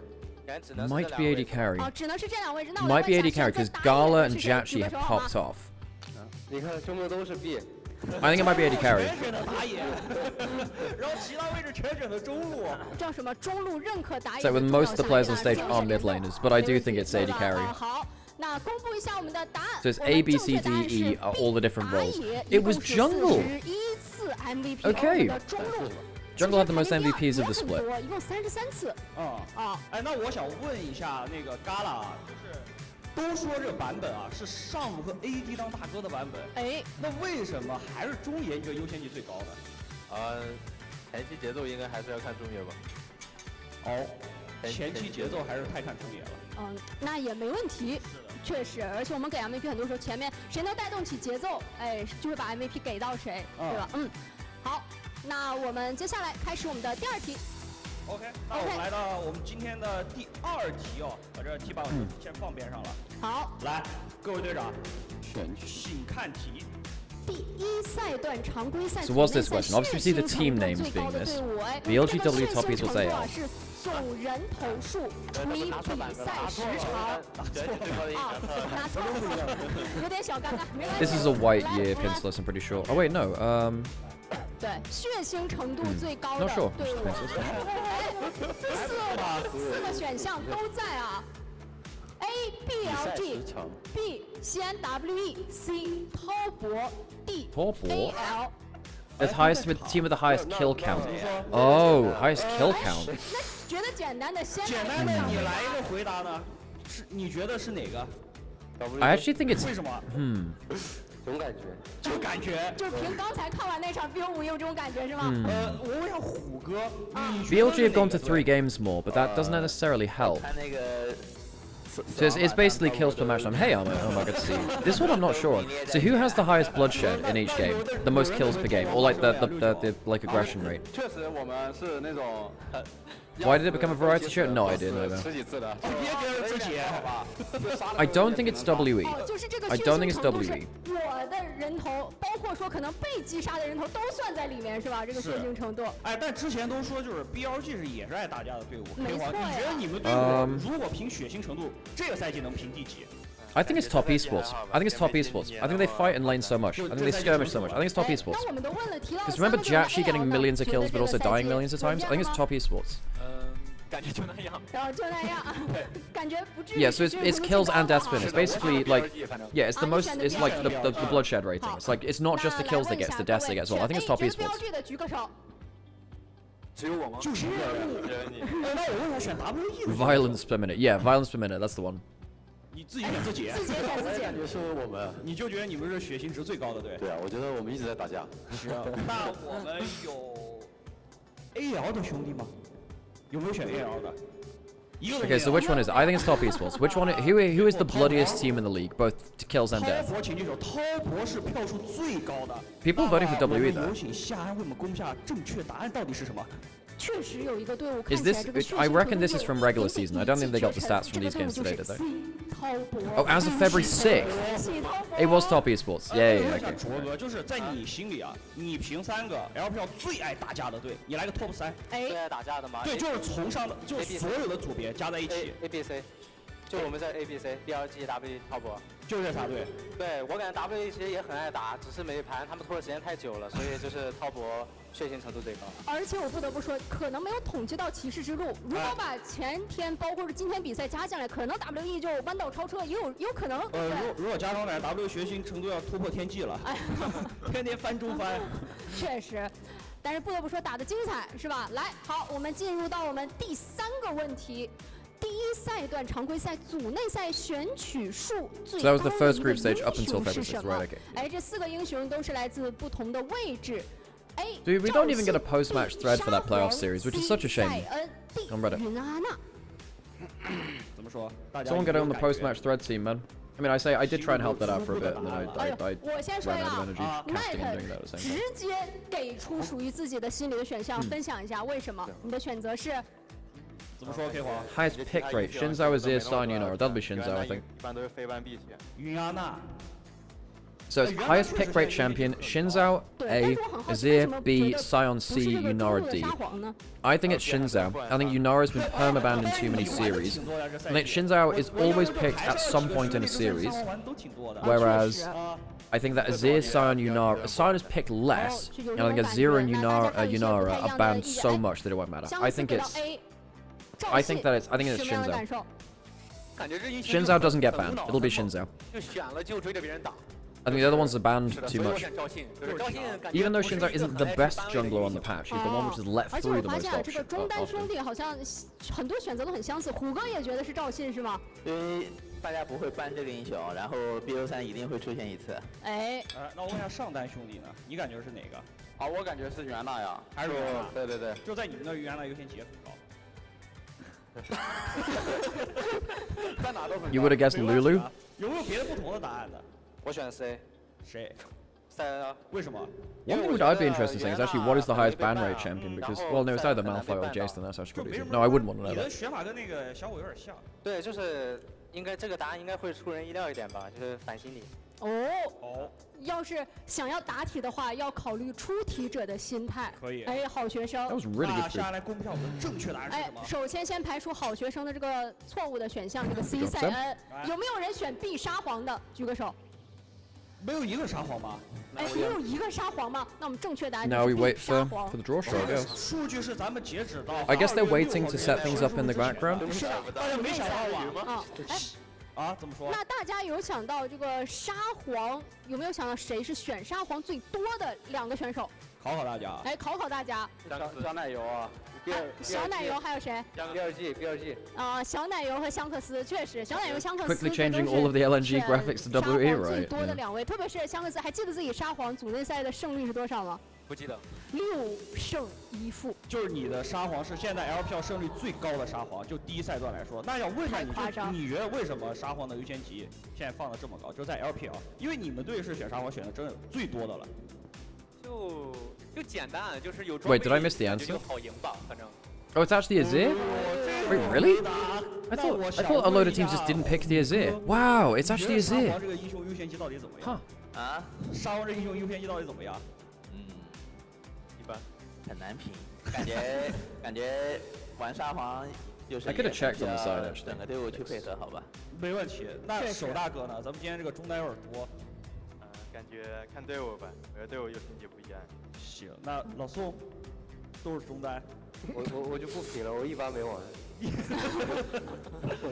行，那咱们 LPL 确实现在把沙皇优先级已经提得非常的高了。但是确实啊，其他这个英雄也都是出场率非常高的。那接下来我们进入到我们第4个问答。哎，这第4个问答有一点复杂，大家可以 No, it was Azir, then 左邻右 Nymaera, 舍 then 互相一 Right. 起讨论 The 一下。 Shinzo's fit, and Sion's 是的， below 我 that. 们 Alistair 登 was 分 above 组 both 有 of 自 them. 己的大循环。 Oh, is this the circle of suck? Okay, this is finding out the circle of suck. Okay. 中间就是它左边是 AL 击败 AL 了谁，而右 lost to 边是谁 BLG, 击败了 lost to AL。 JDG, lost to IG. 巧了。这个有点难。这个有点难。咱们 LPL 又闭环了。 Lost 是的，第1 to 轮的一个闭环。 Top 我们都知道第2 Esports. 轮是 AL， 后面是一路连胜。那香克斯这第1轮的要不要给大家一点 No, 提示 IG lost to Weibo, lost to AL. 左边是你们战胜的队伍。 So I think it's IG. So AL lost to BLG, lost to JDG, lost to IG, lost to Weibo or Top Esports, doesn't matter, lost to anyone's legend. This is in the first round, or isn't it just in any of the games? But I think, yeah. You need to have AL, BLG, JDG. That's the easy one. 这样吧，给大 To 家一 AL, 点点提 to 示。 AL, 我 BLG, 们 AL 的 JDG, 这个是 BLG， then IG because they just lost to, they only won to limited 先前出 teams. 第1位，这是谁第击1败了位啊。 BLG？ So this isn't game. Oh, game score was 3-1 to LNG. Sorry, to WE. 3-1 to WE.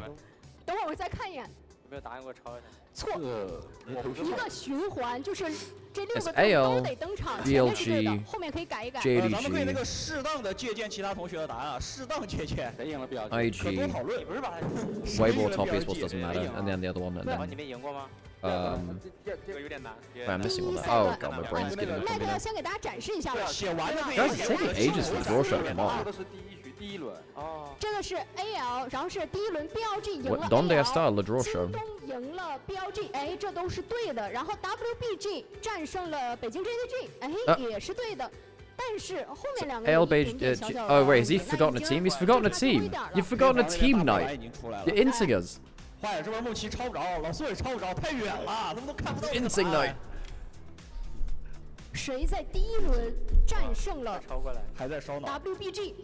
Top Esports forgotten, right? Yeah, 回 yeah. 忆，大家得好好回忆。 They've all got to drew the damn circle of suck. That's funny as heck.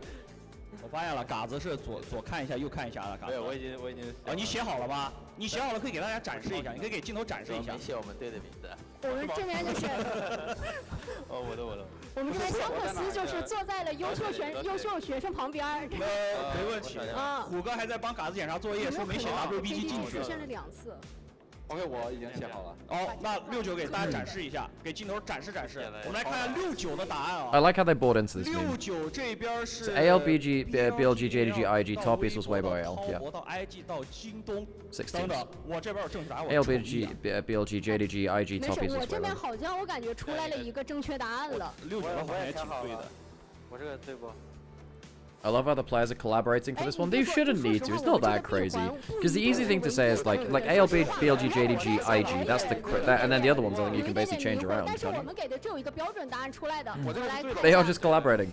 Shanks and Knight checking each other's homework. 大家可以把你们写好的题板都展示给镜头，我们来看一看大家答案到底对不对。哎，这里目前看上去好像差不多，但是老宋的跟其他人 Yeah, they're trying to guess the circle of suck. Yeah. 这边我们这边这个香克斯是出现了一个 Oh, doing JDG top esports. Yeah, JDG lost the top esports as well. BLG 击败了 AL， 然后京东击败了 BLG，WBG 击败了京东，滔博击败了 WBG， 然后 IG 击败了滔博 AL， 再击败 IG， 形成了一个闭环。当然，这不一定是我们唯一的可能性，更多的可能性交给大家来探索。而且他特别理直气壮的说，那他问说 AL 给出的答案，他说我抄你的呀。AL lost to BLG, lost to JDG, lost to Weibo, lost to top esports, lost to IG, lost to AL. Okay, so they did it the other way around. Is that the second round robin? 不得不说，我还真看了一下，就是我们给 No, that can't be, because that was still first round robin. And if it was in the first round robin. 但是出现了2个双杀。So maybe that's from the first round robin. K 黄了。再面对，如果再面对京东。Because IG also beat JDG in the first round robin, so I thought it would be that way. Because IG also lost to Weibo, I think it was, too, in the first round robin. So I think you could replace IG and Weibo on that list and it would still hold true, I think. Yeah, I think you can replace IG and Weibo in that order and that will still be true, basically. 就坐在你的身边。这时候你要面对面放句话，你要跟虎哥说点什么。None of them were sure. That's funny as heck. I think that's also legit. That one, Gala's one is also legit. Also, damn, he has some real cheekbones, Gala. 没问题，有没有信心？没问题啊。Wish Weibo didn't have the mustard. It does. Look, the yellow lines on that kit take it from being quite a nice sports outfit to kind of being a McDonald's outfit. It's like a McDonald's tracksuit. 没事，有机会咱赛场见真章，是吧？啊，对，话不多说，赛场见真章。好的， One with the top esports shirt. The top esports shirt's quite nice. 还是蛮成功的，我们的这个大循环。那接下来进入到我们的最后一个问答环节。 Oh, there's one last question. 赛后 Okay. 采访的时候，我们的选手们经常会说一些名言金句。那到目前为止，大家有没有什么比较深刻的赛后采访的发言呢？那第一个是斌，现在就是英雄联盟有史以来最好玩的版本。第二个。 小奶油在看到阿水看他们比赛的时候是下回我们赢顺畅点吧，不让他心率这么高。那 C 是卓哥说对粉丝说什么？他说别压抑。当然开放性试题。还有很多。大家可以。A is the long. I know A is a lot of characters. What the hell does that mean? 任何地方的都可以，对吧？只要是第一赛段大家印象深刻的，什么都可以。大家可以把那个当时。 咱们在那个休息室畅所欲言的都写出来。Anyone translated it? Yeah. 说实话，这是我看到选手们，我这边选手们落笔最快的一次。哦，哎，我们这边有选手卡住了。来 ，Something about interview quotes. 你有没有什么印象深刻 Oh, asking for the most memorable interview answer. 没有吗？对，所以我卡住了。Okay, did they ask a group of people to choose the answer, or is this just subjective? 果断给了 A， 认同吗？ 认同，就是主要那个 BLG's kit is really cool. I like BLG's kit a lot. 前面有点搞笑，说什么开局领先2刀嘛，这个就印象特别深刻。D is others. Oh, okay, others. Right. 首哥填的什么？首大哥直接选了 D 啊。 Is this from this split, presumably? 的话，单改微博比较经典一点。哦，那么是哪句呢？ 好像可以直接连接到，是能连接到。 So they're asking for most memorable interview quotes. Which ones become memes on Weibo? Oh, is it basically like which one was talked about most on Weibo? 这句话原话是什么，虎哥？无需多言。无需多言吧。第一赛段经典话术。一切尽在不言中。好，我们再连接到。 Go on, just give me the playoffs bracket. 我依旧是 A。你也是 A， 也是斌哥说的话。这个主要刷到过很多次。 没问题，没问题。而且到目前为止，斌哥那个参团率是100%。来，9哥。我也是，你也是，9哥为什么？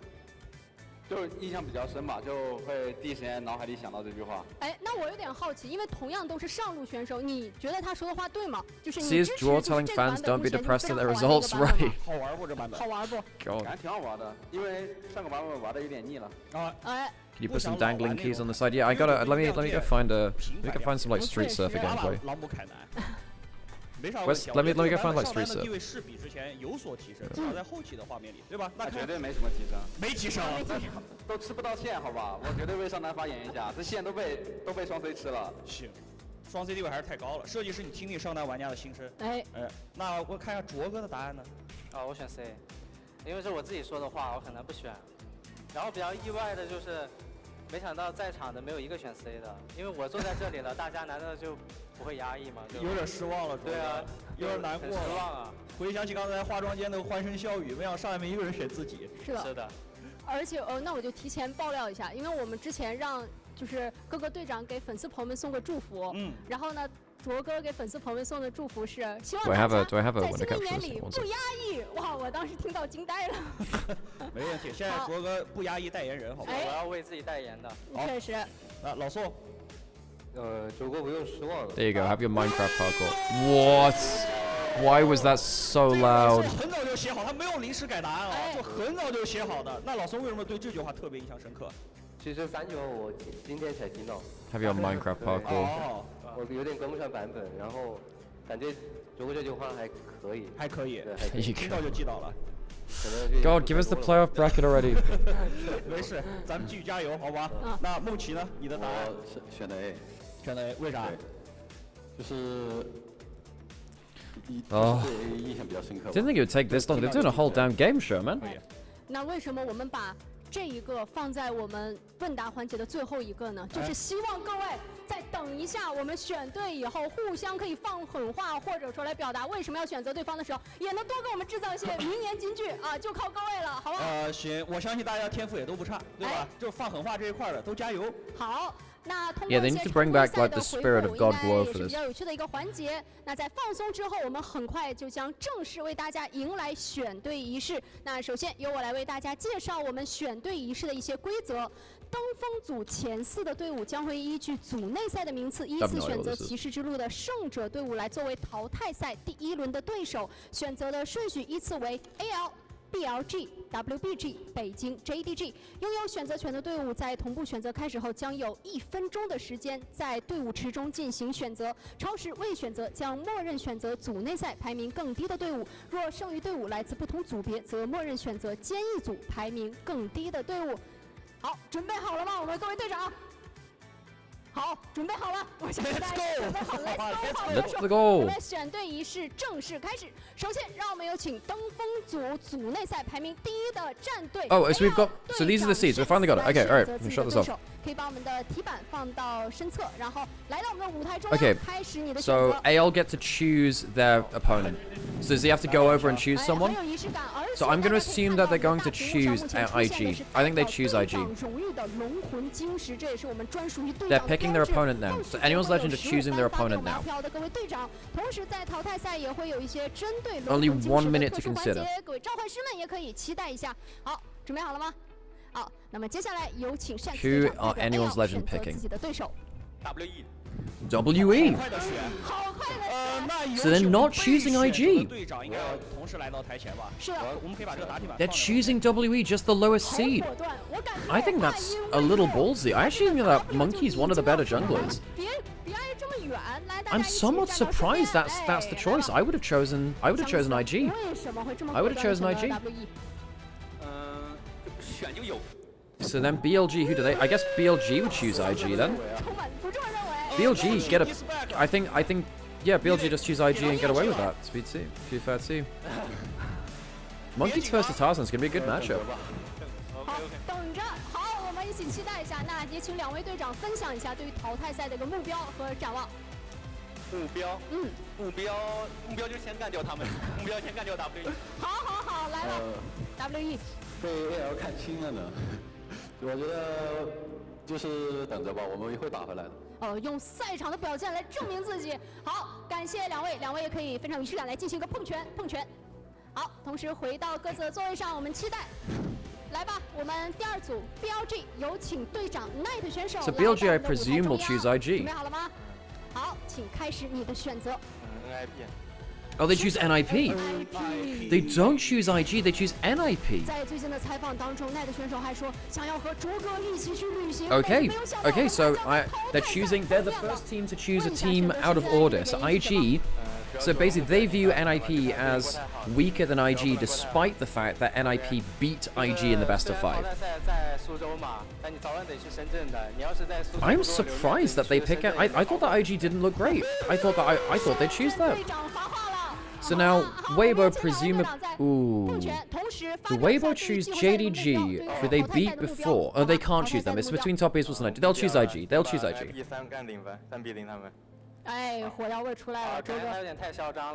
I'm very surprised that they chose them over IG. I thought that IG would be an easy win for BLG personally. 没问题，好，我们期待一下。好的，感谢两位。那接下来让我们有请 WBG 的队长小虎来到我们的。Okay, and they'll choose IG surely, unless IG just look. I mean, IG they just didn't look that great. 说出你的选择。我选的 IG。 IG. Okay, so we have our matchups now, which means it'll be Weibo, IG, and then JDG Top Esports. We get JDG Top Esports. Top Esports just beat JDG at the end of regular season. I mean, in fairness, I think I do think that everything but matchup 4 is quite one-sided still. I think BLG, it's not a huge difference choosing NIP compared to IG. I think IG can actually beat Weibo on a very good day, but I just don't think that'll be consistent. Weibo looked really good towards the end of regular splits, actually. And then JDG versus Top Esports, they can lose that. They can genuinely lose that. Top Esports look better than them in the end of regular season. Okay, well, we have our matchups. There you go. So I think anyone's legend demolish WE unless Monkey. Well, I mean, Monkey does have very good early jungle clear. He has very aggressive early jungle path. But even then, I just think that anyone's legend's early games is way better than WE, which has sometimes been their issue. And I think they're the best team fighting team in the LPL. So WE are going to have to pull out some magic drafts. Gala versus 369 there. JDG Top Esports, and one of our best matchups here in the LPL over history. I think IG versus Weibo is winnable for them. IG versus Weibo is actually winnable for them. Okay, well that's our matchups. I'm probably going to head off now, folks. I think what I do is I radio over to someone. If you're watching on YouTube, the show will end here, and we'll find someone to radio over to. Thank you everyone for watching, and we'll see you next time. Let's see who's online. Get some telephone. Let's send you over to Soaz. Soaz is playing. Soaz is playing, so I'm going to send you over to him. Okay, folks, I'll see you in a bit. Thanks for stopping by, and we'll catch you. Well, I'm going to be streaming a little bit in the next few days, but we'll see you back for LPL.